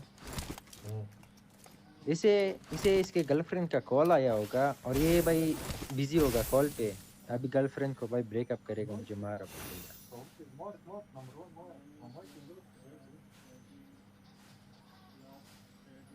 आ जाओ चाचा, आ जाओ चाचा, जाओ। कम कम चाचा, चाचा कम। बंदे ढूंढते हैं। मुझे फील हो रहा है भाई इधर बंदे हैं, नहीं पता क्यों मुझे फील हो रहा है भाई। Oh shit shit shit shit, मैं पानी में खत्म मेरा। 2 मिनट बचा है बटरफ्लाई का। 2 energy drink P low. 1 second. ये 1 एनर्जी ड्रिंक, ये 2 एनर्जी ड्रिंक। एक गेम तो मड़ा कोई पेन को एडब्ल्यूएम ओके लेता हूँ।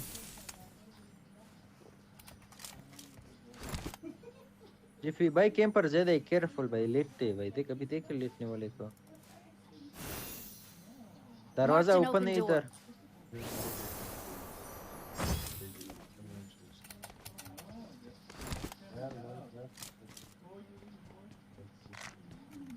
कोई नहीं है भाई। एडब्ल्यूएम नहीं है भाई, एडब्ल्यूएम। मैं समझे कि इसमें होगा। 10 लूट किया एक एडब्ल्यूएम। 10 बार लूट किया भाई एक एडब्ल्यूएम ने मिला। आओ बेटो।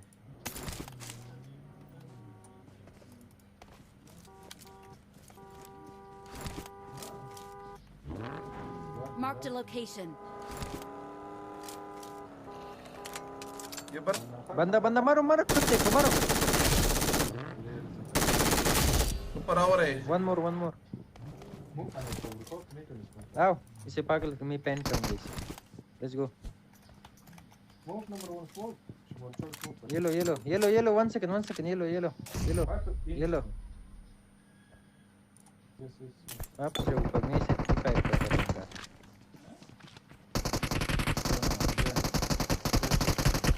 पीछे से बंदा आया।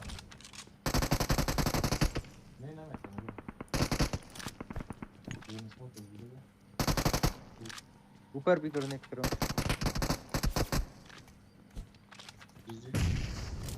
गुस्सो आओ। वेट।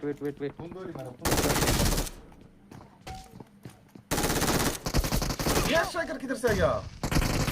हाँ? कुत्ते ने फिनिश मारा। नहीं पता चाचा। एक और है पत्थर के पीछे। मजा आया। ये सब पत्थर के पीछे। ये राइट पे। Awesome. 1 सेकंड मैं वो लेता हूँ चाचा, को ग्रेनेड नहीं है इसके पास भी नहीं। ये है ये पत्थर पे। ये इस पत्थर पे। हवा वाला करो। ओ 1 सेकंड इसके साथ वेट इसके साथ मैं एक काम करूं। ये तो पागल है।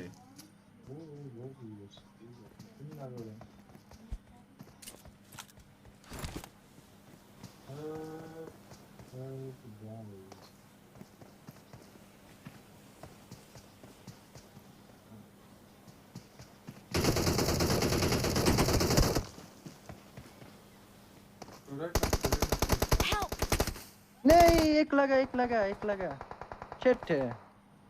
लेफ्ट पे नासर, लेफ्ट पे। ओ लेफ्ट उमेर लेफ्ट नासर लेफ्ट। पानी से आ रहा है। नासर पे ऊपर रवान दे।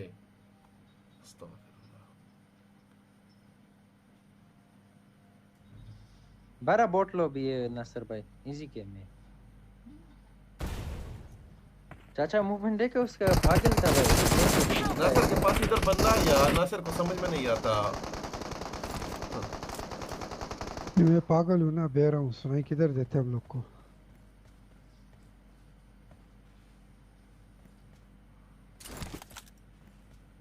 मेरा कोई ना भाई, कोई ना, सिर्फ मजा आए भाई। नहीं, गेम इसका फेल हो मजे गया के मेरे लिए। ख्याल में, टॉप 10 में नहीं आया।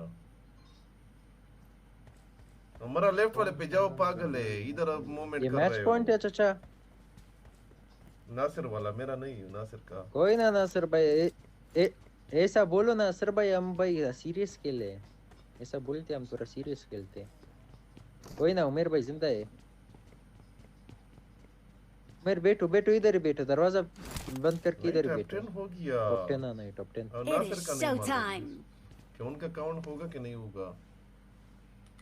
हमारा इधर से कुछ नजर आते है, ऊपर छत पे जाओ। गेम जक वही हो। शॉटगन भी है, अगर शॉटगन पकड़ना है कोई दूसरा शॉटगन अच्छा वाला ले लो, काम आएगा क्लोज रेंज पे। ऊपर जाओ। मुझे मारा था ये पागल, इसने मुझे मारा था मेरे भाई। प्रो प्लेयर था ये मेरे भाई, कसम से ऐसा मूवमेंट कर रहा था मेरे ओ कसम नहीं, ऐसा मूवमेंट कर रहा था मेरे सामने मुनाफिक तो ते झूठे भी बन जाओगे भाई। मूवमेंट नहीं किया चाचा आपने, नहीं देखा डीपी के साथ ऐसा मूवमेंट किया, मैं डर गया भाई।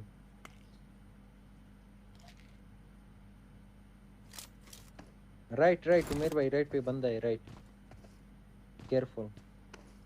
उसको आपका लोकेशन पता है, अपनी फायर किया था बंदा। आए ए उमेर भाई ने देख लिया बंदे को मुझे लगता है। ओपन नहीं करना इस ऐसे ही लेफ्ट से चुप चुप भाई से स्मोक कर रहे हैं। राइट पे स्मोक करो, लेफ्ट से जाओ। ओ सामने बंदा है, ओके मैंने नहीं देखा।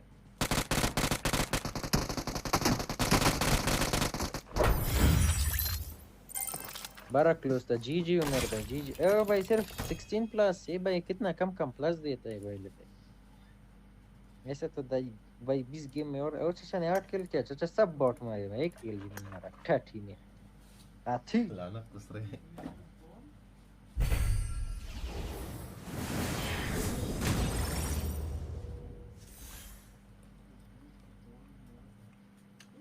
हो गया ना सिर्फ सेकंड वाला।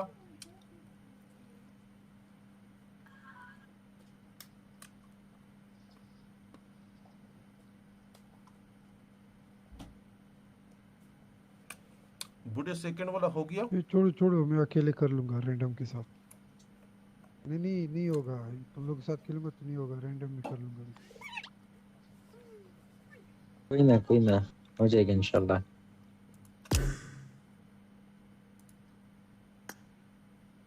मेरे भाई 1 सेकंड में मेरे पे स्मोक करो।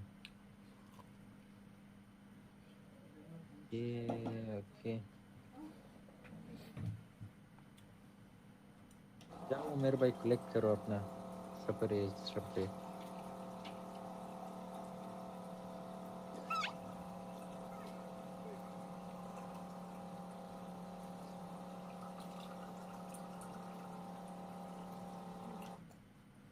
नासिर भाई ने लिया यार, नासिर भाई ने प्राइस पैस लिए, वरना आपको भी सेंड करता है एक नासिर भाई। भाई नासिर अपने पिछवाड़े का पिक्चर भेज रहा था कल कि मेरे साथ कुछ नहीं है। मैं अल्लाह की कसम से इनको भेजने वाला था, जब सेंड पे गया उसने बोला कि ऑलरेडी परचेस्ड। इतना मुनाफिक है भाई। और बोला कि मेरे भाई पिछवाड़े का सुराख इतना बड़ा हुआ है।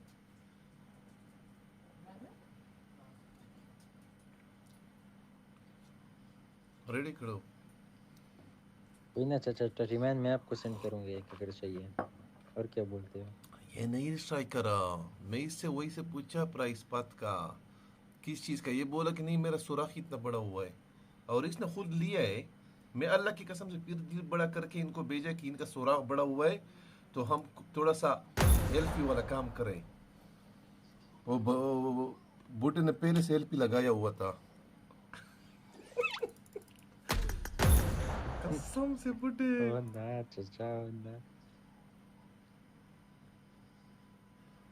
और ये कश्मीरी कुड़ी बोलती मिडास भाई, ये तो नहीं प्राइस बात भाई। रॉयल पास का अबू भी ये परचेज करता उनके लिए। Sexy man. सर भाई क्या बोल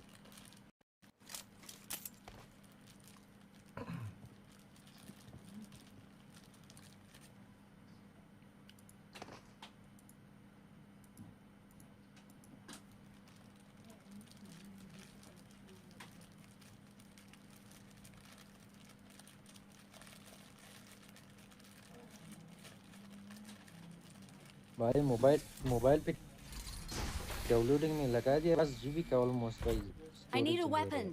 भाई PUBG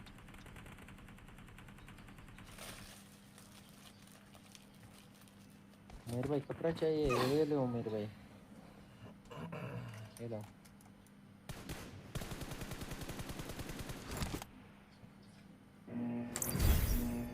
ओके अभी ये चिकन करेंगे नासिर बाल के लिए नहीं नासिर का कैंसिल तो नहीं हुआ सिर्फ वो गेम जाया हुआ 2 चांस तो देते फिर तो ये बहुत इजी है भाई हमने 7 चिकन डिनर किया वो टाइटल दिया वो इतना इजी था ये डबल इजी है चाचा मजाक है ऐसा अचीवमेंट लाई भाई कसम से PUBG में वापस मजा आएगा 7 चिकन डिनर करो उसके बाद टाइटल करे तो मजा आता है और सब लोग को आपका लोकेशन भी जाए 2 साल हो गए ऐसा टाइटल वो नहीं आया यार 2 साल हो गए ऐसा अचीवमेंट नहीं आया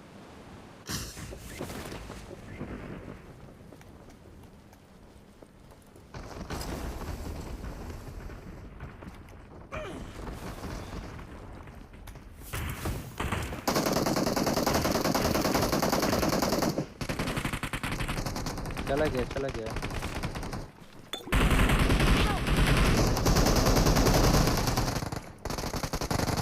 जी ना जी चाचा आ रहा है नीचे से कवर करो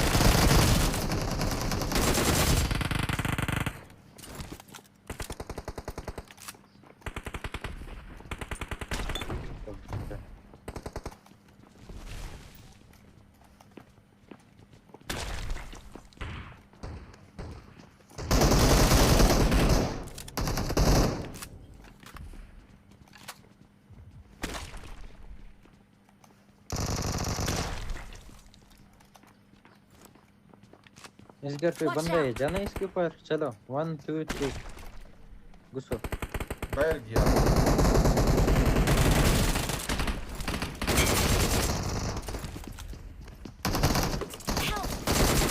1 HP नाइस हमारे वाले आया नहीं वो तो छोड़ो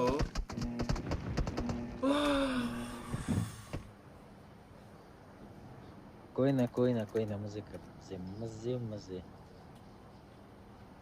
वापस आओ इस पर नहीं मरेंगे चाचा ये लेट आता भाई बंदा कहीं इतना कैंपिंग करते हैं लेट कैसे कौन सा ये मुझे समझ में नहीं आता ये आया किधर से ये कुत्ता ये बाहर वाला भाई उसने मुझे विंडो से मारा विंडो से नहीं मरता मैं मुझे साउंड आया था कसम खुदा की मुझे साउंड नहीं आया नहीं मुझे आया था अंदर वाले का नहीं आया था जो मैंने मारा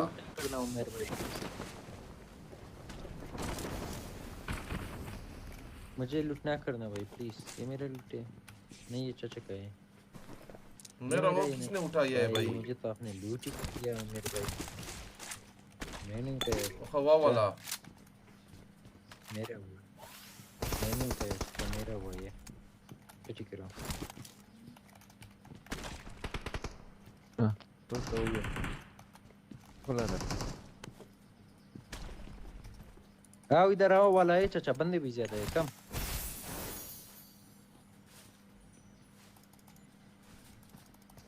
Watch out! इधर Watch out! और इधर मुझे तो अंदर ना कर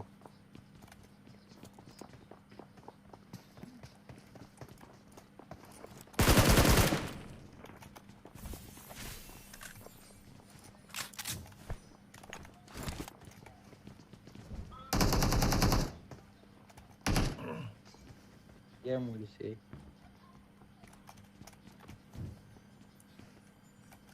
Watch out! हमारे घर पे बंदा आया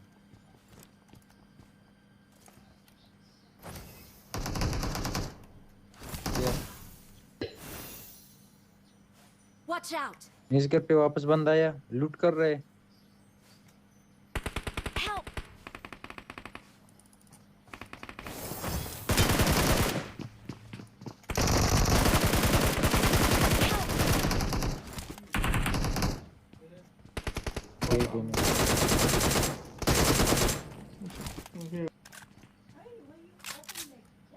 चाचा बंद है, कम हियर।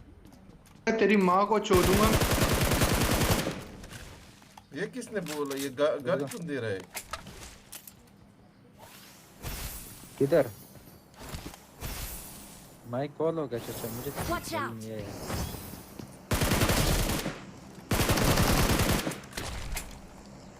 हाँ उधर चलते हैं। आया आया। Watch out. मारो इसे, 1 HP चाचा, मारो।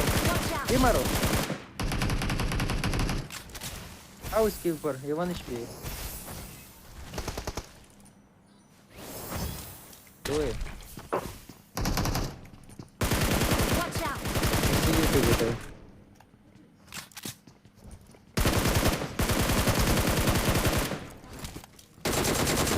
ये गया। ये गया भाई। नहीं गया। अच्छा ये किधर गया? ये खुदकुशी किया इसने तो। Watch out. आओ।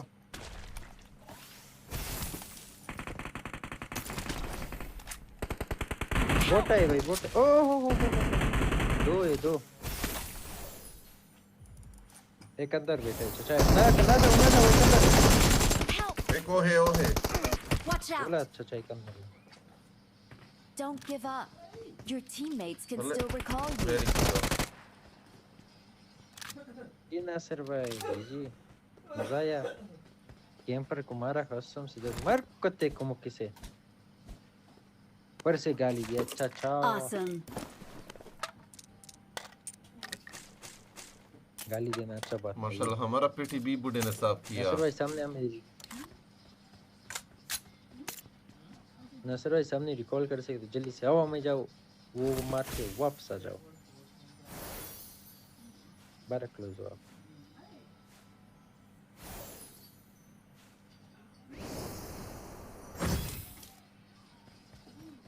I'm recalling a teammate. I'm Thanks. recalling a teammate. वो चाचा ने एक किल किया भाई फाइनली। कुत्ते पुस रहे। सही बोला चाचा।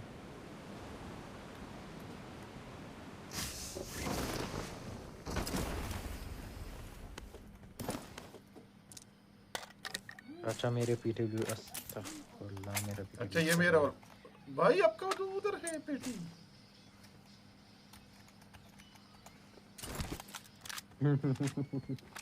और लूट करोगे चाचा मेरे पीछे बस सब बस कुछ बस आपको और लूट कुछ नहीं है।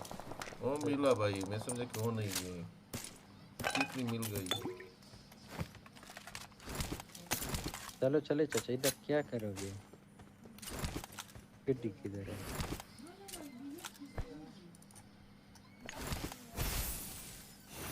आओ इसमें बैठो।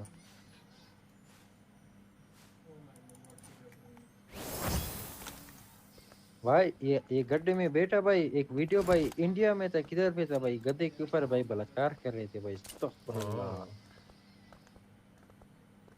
इंडिया में फेमस हो गया था भाई। टिकटॉक में भाई नहीं पता सच है झूठ बोला भाई। आजकल एआई भी है, एआई सब कुछ बनाता है। क्या बनना? नहीं चाचा एआई का और डिफरेंस इतना हमें पता है भाई, इतने बुद्धि नहीं है। समझ रहे हो? बैठो बैठो बैठो बैठो बैठो। ये जिधर ना से उधर से फायर आया। Watch out. एआई से याद आया चाचा, आपका पिक्चर भाई एआई में दूंगा भाई। वो एआई आपके ऊपर भाई वो करे खतरनाक खतरनाक। ओ ड्रॉप किधर था भाई बंदा? ये इसमें बैठा था। मुझे इसका वो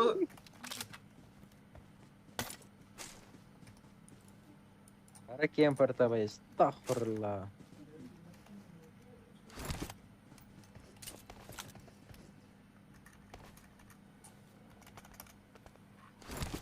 रफीक भाई ये बड़ा गेम पड़ता कैंपर है तो भाई वाला कैंपर था। ये मैं बोलूं भाई किधर से फायर का आवाज आया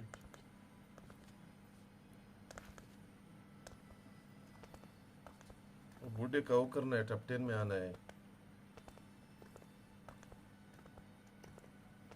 भाई टॉप 10 में आना इजी है भाई नहीं टॉप 10 में आना सिर्फ भाई easy। 40 बंदे के अंदर आओ इजी है भाई ये top देखो 10। इतना कुत्ते वाला सिस्टम है, देख रहे हो? अभी तक Easy। कम नहीं हो रहा है। मारेंगे भाई अभी कम करेंगे एडब्ल्यू मेरा फमा से फामास नसर भाई फामास ले आओ Okay, ये है नसर। watch out. इधर Marked an फामास वही airdrop. बूढ़ा आया। अभी नसर भाई 13 बंदा है स्ट्राइकर। समझ गया किधर क्या किधर क्या ऊपर है मुझे लगता है ये रहा भाई भाई ये क्या एक है? एक ना मारो ना प्लीज मारो प्लीज ना मारो। हेलो भाई भाई ये क्या है भाई भाई ये क्या है भाई रिकॉल करो। भाई ये क्या था? Don't kill bro. Promotion okay match. नहीं मारूंगा भाई रिवाइव हो जाओ भैया रिवाइव हो जाओ promotion हाँ match है, प्रमोशन और मैच ये है ना इनका। मारी। ना मारो ना मारो ना मारो। ना मारो ओके भाई उनको अपने ना मारो, टीममेट ना को बोलो मारो। हमें भी ना किधर है मारे। आपका हाँ टीममेट भाई हमारा भी है प्रमोशन मैच। Okay bro. ओ मेरा teammate बोट है bro. जाओ मेरा जाओ team- हम चले bye bye bye bye bye bye Umer को रिकॉल करो चलो उमेर भाई से मार I'm देना ओके recalling a teammate. निकलते इधर से यार छोड़ो भाई Thanks. छोड़ो ये इसका प्रमोशन है बेचारे का आओ निकलते हैं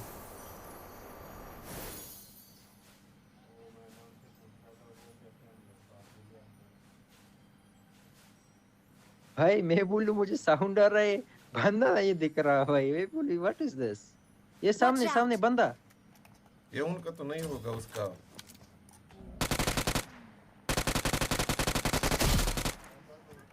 मुझे मार रहा था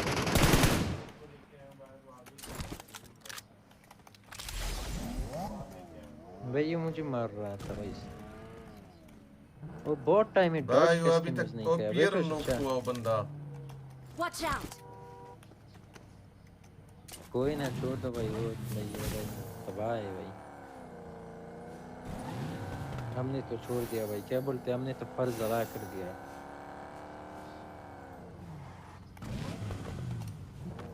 Help.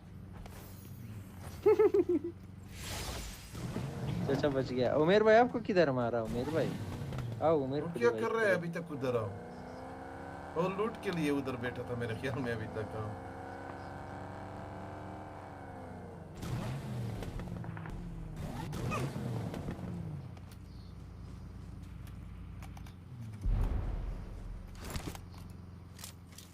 भाई वो प्रमोशन वाला मैच। पूरा जोन स्टार्ट होगा ओ भाई निकलो देखो उमेर भाई निकलो जल्दी promotion से वाला मर गया। Marked an enemy's death crate. अस्तगफिरुल्लाह। उमेर भाई भागो भागो भागो भागो जोन पे नहीं ओ ना नसर भाई वेयर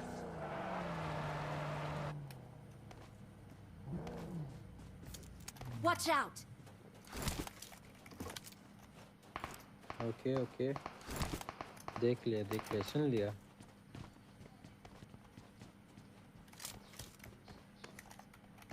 है कि रह गया नजदीक वाला जो मशीन गन चला रहा था। भाई हमने इतना ड्रॉप लूट किया भाई एक भी डब्ल्यू नहीं मिला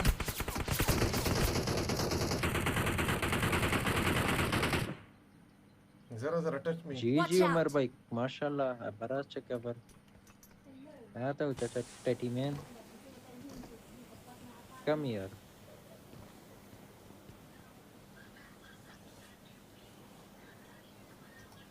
ये देखो स्ट्राइकर ये सब गेम कर रहे हैं भाई। ये प्रमोशन मैच है सबका लोबी का।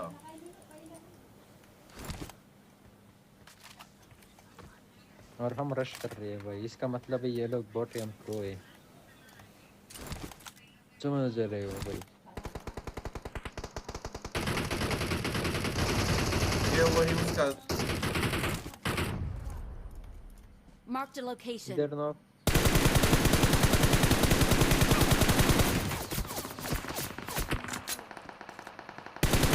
क्या कैंपिंग भाई लॉबी है, हर तरफ से फायर है। ये भी गया। Watch out! One each way zone से जाएगा, जोन से गया जोन मैंने से। मारा। जी जी We are number 1. नाइस हो गया, चलो ऊपर। इमोट ओ 17 प्लस भाई, इतना कम प्लस क्यों दे रहे हैं भाई, इतना कम प्लस। 15 16 17 देते ऐसा तो भाई मैं 10 MVP में बनाया, मजा आया। नासिर भाई नाइस, 7 किल 1100 डैमेज। जी जी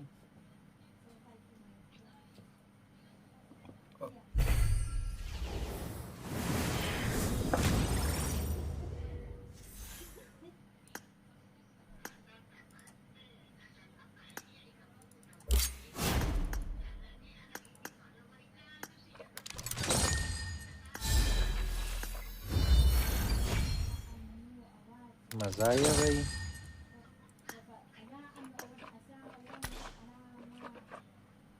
मजा आया नहीं है यार। मजा तो आया मेरा। देखो ये कपड़े भी हो गए, पूरा हो गया। मजाक है। ओ ना अच्छा, ये कपड़े तो मुझे बहुत पसंद है। अब जो अभी मैंने पहना है भाई, 10 ईसी में मिला, 0 ईसी में। M4 के साथ देखो चाचा कितना अच्छा भाई स्टाइल है। M4 के साथ same copy same paste. Same हाँ, जैसे नासिर एक कपड़ा पहनता था और स्करिल का स्किन। हाँ नासिर भाई वो क्यों नहीं नहीं, पहनते इसमें अभी। इसमें 5 मैच करने हैं भाई, इस कपड़े में भी। 1 सेकंड, इसके बाल चेंज करो। इसके बाल कौन सा कलर लग, ये ये ठीक कैसे है, बाल है भाई। ये है ओ ये चेक करो भाई। इनके साथ भाई, कितना सेक्सी हो। चाचा आप तो झूठ बोलते हो, आप जल्दी से मैं कपड़े पहनो, आप इसलिए नहीं बोल रहे हो। नहीं, कितना अच्छा उसके साथ, तो कलर के साथ मैच है जैसे। ये कैसा है इसके साथ। नहीं नहीं नहीं, ये कुछ ना करो भाई। और सिंपल इनको चश्मे पहनाओ। और ब्लू वाले किधर गए? Blue blue blue blue. 1 second और ओ ये चेक करो, रेड ब्लू ब्लैक हाँ हाँ, सब कुछ। ओ शिट, ऐसा नजर आ रहा है जैसे वो 69 वाला ये सही हो शायद। गया। ओके। अस्तगफुरुल्लाह चाचा, तौबा करो, नमाज पढ़ो, सच के रास्ते में जाओ, मुनाफिक ना बनो, सिर्फ सच बोलो। डैडी मैन 1 सेकंड भाई, 1 सेकंड, 3 मिनट लॉबी में वेट करो। मैं सिर्फ 3 मिनट ओके। भाई, सिर्फ 3 मिनट। मैं रेडी हूँ, स्टार्ट ना करना।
Sabe que tem muito sarangueiro de lobita. عمر د ایموټ ته وروړه چې راچیر شي د ایموټ تیغ ځکه ته وروړه راتیم ایموټ د لوبي شي شو کیږي ایونت ته لوټه गाड़ी न बाद यू निशान लाई गाड़ी स्टीयरिंग न बाद इन्वेंटरी से दलते पे पर सांग से लिखली दी 1 2 3 4 5 6 7 8 मिस 24 रिमोट से जाई से तू पता न से सम रोली uzda da sarangueiro lobita vereto.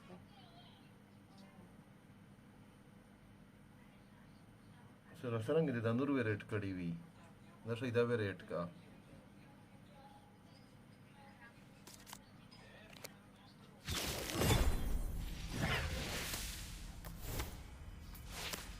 नशा यरगोवेन से भी पचक्षे दे 10 11 12 1 2 3 मा खाना शेक्शर दे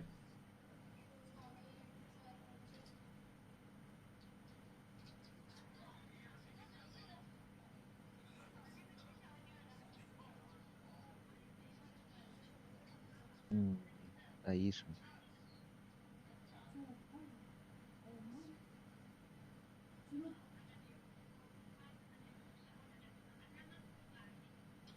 भाई लगाओ लगाओ गेम लगाओ फिर से चिकन करें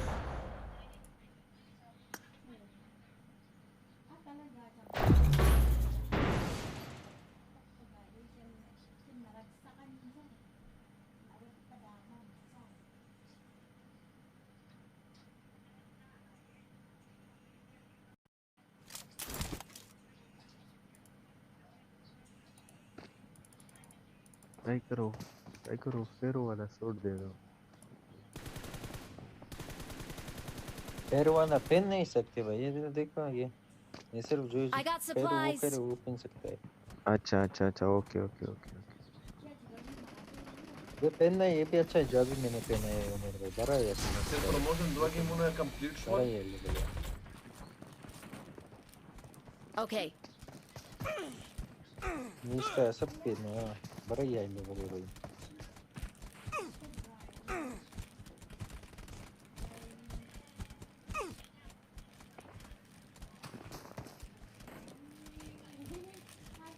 नासिर भाई आपका हो गया प्रमोशन ये अभी बॉडी हक हो जाएगा भाई प्रमोशन हो गया अभी हो जाएगा मुझे ये आखिरी बाकी है ओहो से हम ओके भाई पर अच्छा खेलेंगे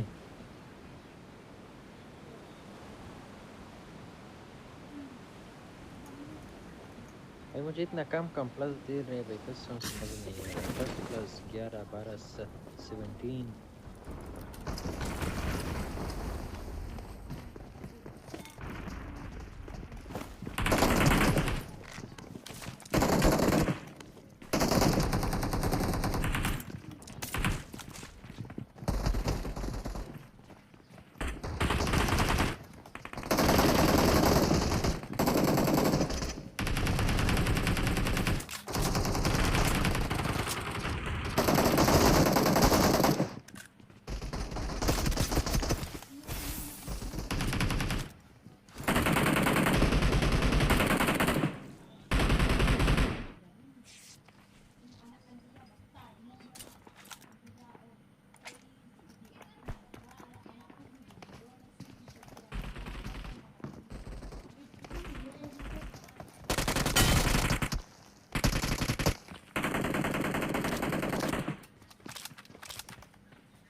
भाई ये मारो नासिर भाई बहुत अच्छा प्लेयर नहीं है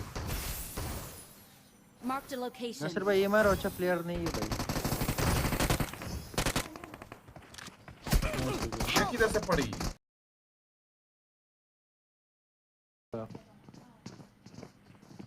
200 मीटर दूर हो अस्तगफुरुल्लाह Attack the mark. Help.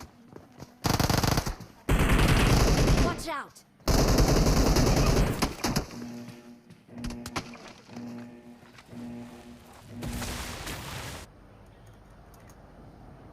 पकड़ लिया उसे भाई उसके साथ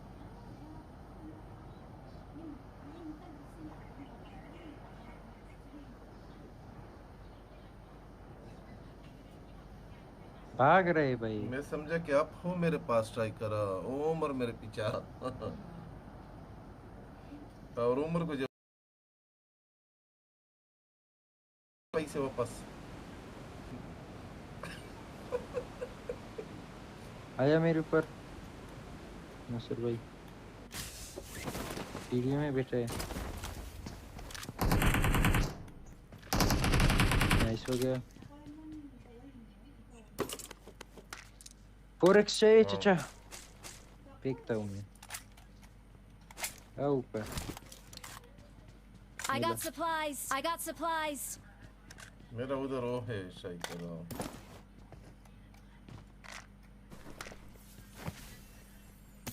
यही चाचा ओ हवा वाला आया आसमान से बोट है बोट हमारे से ना सर जी जी हमारा हवा वाला उधर पड़ा है कि नहीं है Watch out. हिंदी नहीं पता चेक नहीं किया भाई उधर है हम आया कौन सा चाचा रिकॉल के पास है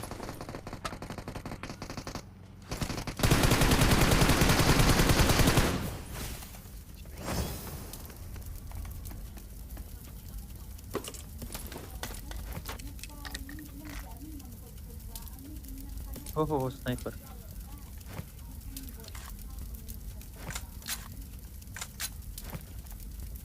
लेट्स गो चाचा अभी सिर्फ स्नाइपिंग चेक ओ नहीं स्नाइपिंग ज्यादा नहीं करूंगा मैं कोई का प्रमोशन है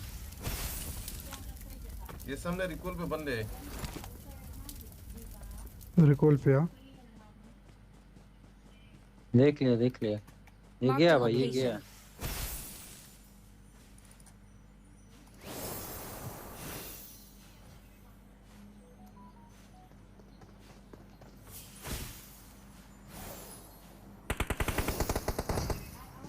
भाग रहे ना पाए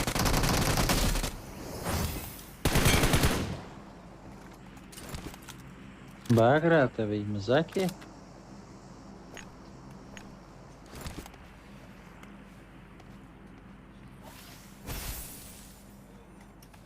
चलते इधर से भाई Watch out. बारकल इसका मतलब बंदा है इधर ये रहा बंदा मारो Watch इसे out. बोट है कौन मारेगा क्रिकेट मरना मार Attack the mark. Watch out. Squad है मेरा 4x था यार Watch out.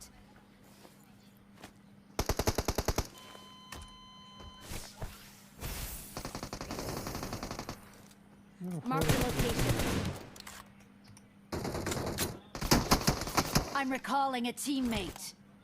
मार्को कैसे से पूछा था नॉर्श फिका शर्ट पे Thanks. मैं देखा से फिका शर्ट पे जाओ नोके भाई नोके मैं इसके पीछे उतरता हूँ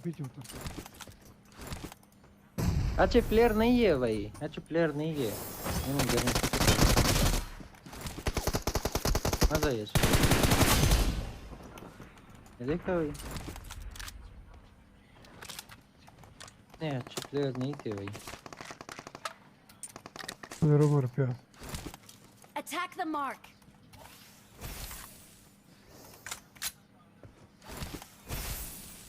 Help. स्नाइपर चेक करो मेरे भाई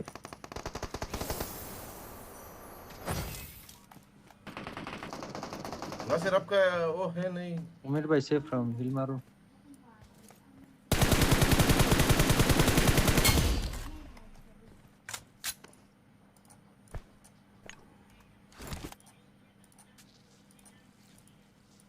मजा आया पीछे से बंदा Marked a location. या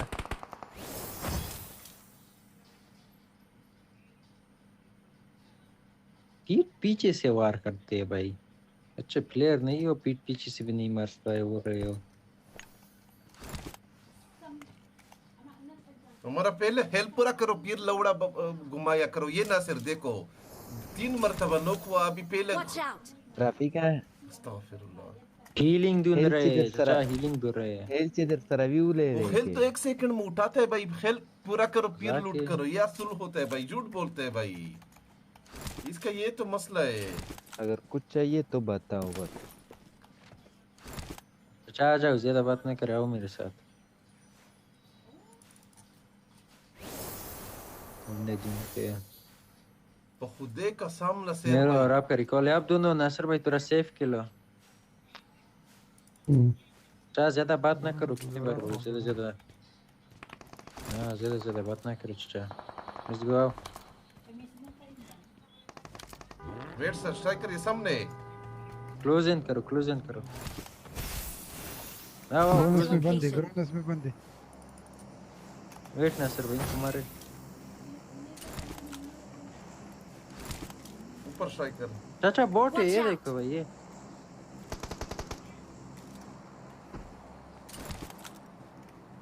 ये किसी के साथ फाइट कर रहा था। ग्रोनस में कैंपर है। Watch out.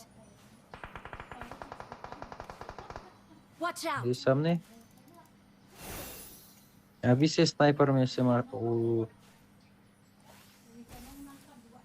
Watch ये out. देखो ये चाचा, ये सिर्फ चेक करो चाचा, भाग रहा है। एक और का साउंड आया इधर से, ग्लिच था। Marked a location.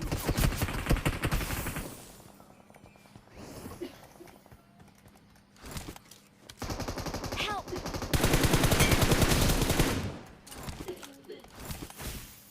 मजा आया। रिकॉल मारो चाचा। रिकॉल में इनके बंद है भाई। मजा आया।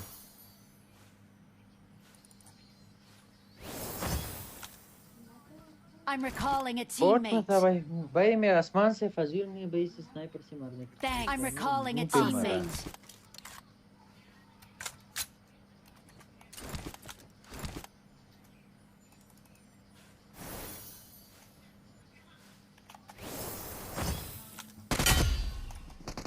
चाचा मुझे लूट ना करो प्लीज भाई।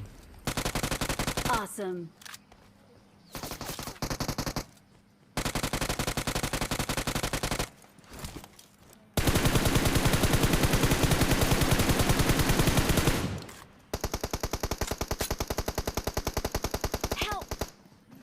चाकू मारने वाला था, रिलोड कर रहे थे। एक चाकू लगा चाचा, एक भाई चाकू लगा। रिकॉल नहीं आपका, ये चाकू का टाइम है। हाय हाँ चाचा क्यों नहीं चाचा, ये ले क्यों लो। नहीं। बस ले लो, जाओ जाओ जाओ। कोई ना, मैं अपना लीड करूंगा।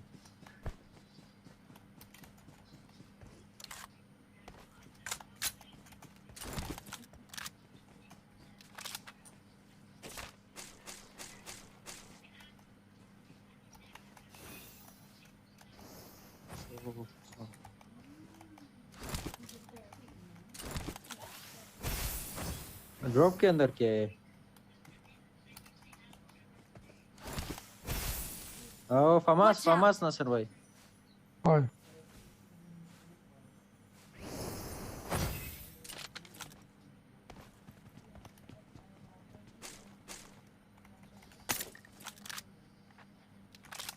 चाचा ओ खत्म हो गया रिकॉल, वरना हमारा भाई मेडिसिन में रिकॉल था मुझे लगता है। Let's go. आपका है सिर्फ, मेरा नहीं था। आपका टच नहीं, आपका टच नहीं करा, मैं नीचे आ रहा। स्किल खत्म हो रहा है। ठीक है, मैंने नहीं है।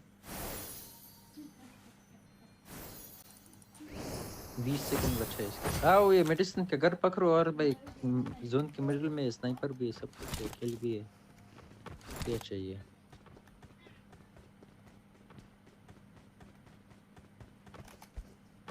भाई प्रमोशन मैच सब कैंपर है चाचा, और अच्छे प्लेयर नहीं, सब कैंपिंग करते हैं, टट्टी करते हैं। अच्छे प्लेयर तो कैंपिंग करते हाँ मर वही। जाते हैं।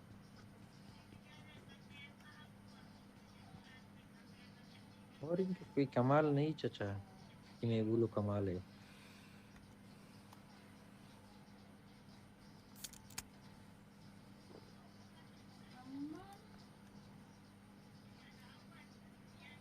हम भी टट्टी पे बैठेंगे। अभी तक 14 बंदे बाकी है। ओ सब आउट हो जाएंगे। चाचा चाचा ये सिर्फ चेक करो चाचा चाचा ये सिर्फ चेक करो glacier oh no, car 98 scope scope के के साथ बड़ा साथ मजा आ रहा है।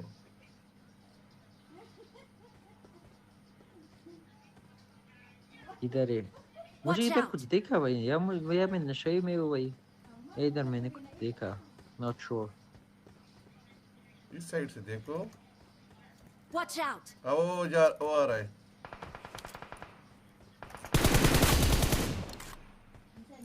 Marked a location.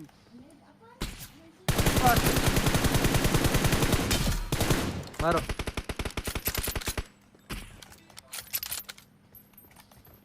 मरने से मार देते चाचा ट्राई करो। ओ Watch out.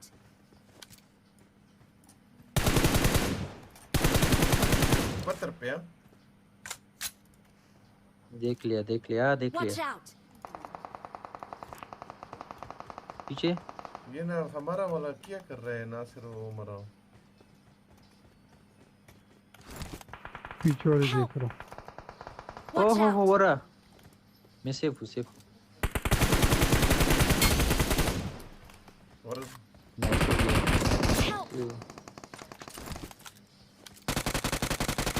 थैंक यू मेरे भाई स्मोक करो नासिर भाई के ऊपर स्मोक नासिर भाई मैं फवास नहीं उठाया था वरना इसका बाप भी नहीं।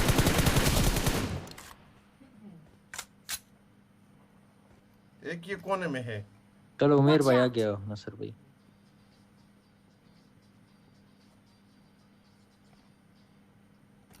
Marked a location. इधर से भी बंदा गया कौन से कोने में चाचा नासिर भाई जल्दी से जोन भागो Help. रोशा ऊपर रोशा।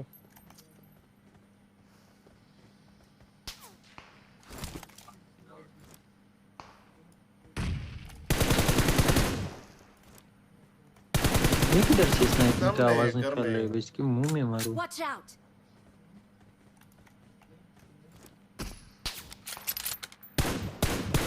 ओ ये तो लग क्यों नहीं रहा लग गया एक बंदा नजदीक है राइट पे। हाँ चाचा हीलिंग एक दो इधर है एक बंदा। Watch out. देखा इस घर हीलिंग दो मेरे इस पास घर में नहीं आया। है बड़ा वाला थैंक यू इस घर में बैठ गया। Watch अब out. हमने जोन में जाना है भाई। जोन चलो जोन आएगा मैं इसे स्नाइपर से मारूंगा सिर्फ चेक करो चाचा सिर्फ चेक करो ओके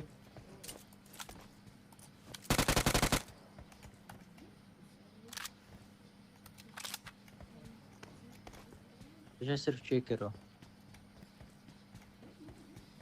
हमारा दल तर रवान दे। Watch out. आ रहा है भाई इधर से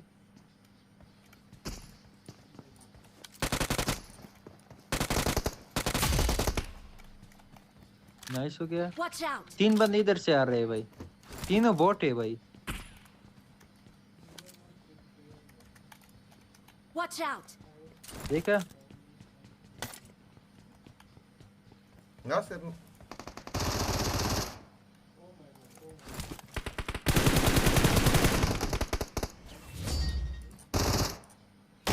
easy We easy are number easy one. easy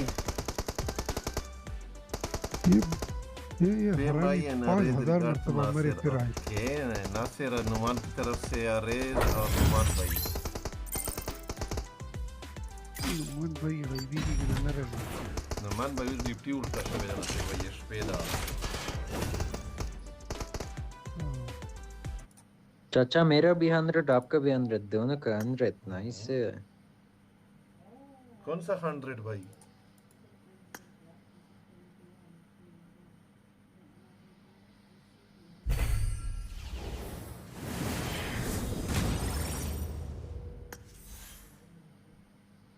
room जाना है भाई एक रूम खेलना एक रूम खेले भाई लेवे खेलेंगे खेलते आओ।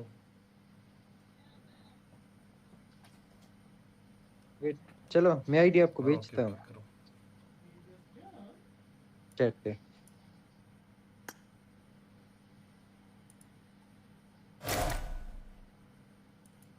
भाई बूढ़ा बर्बाद दे बूढ़ा बर्बाद दे बूढ़ा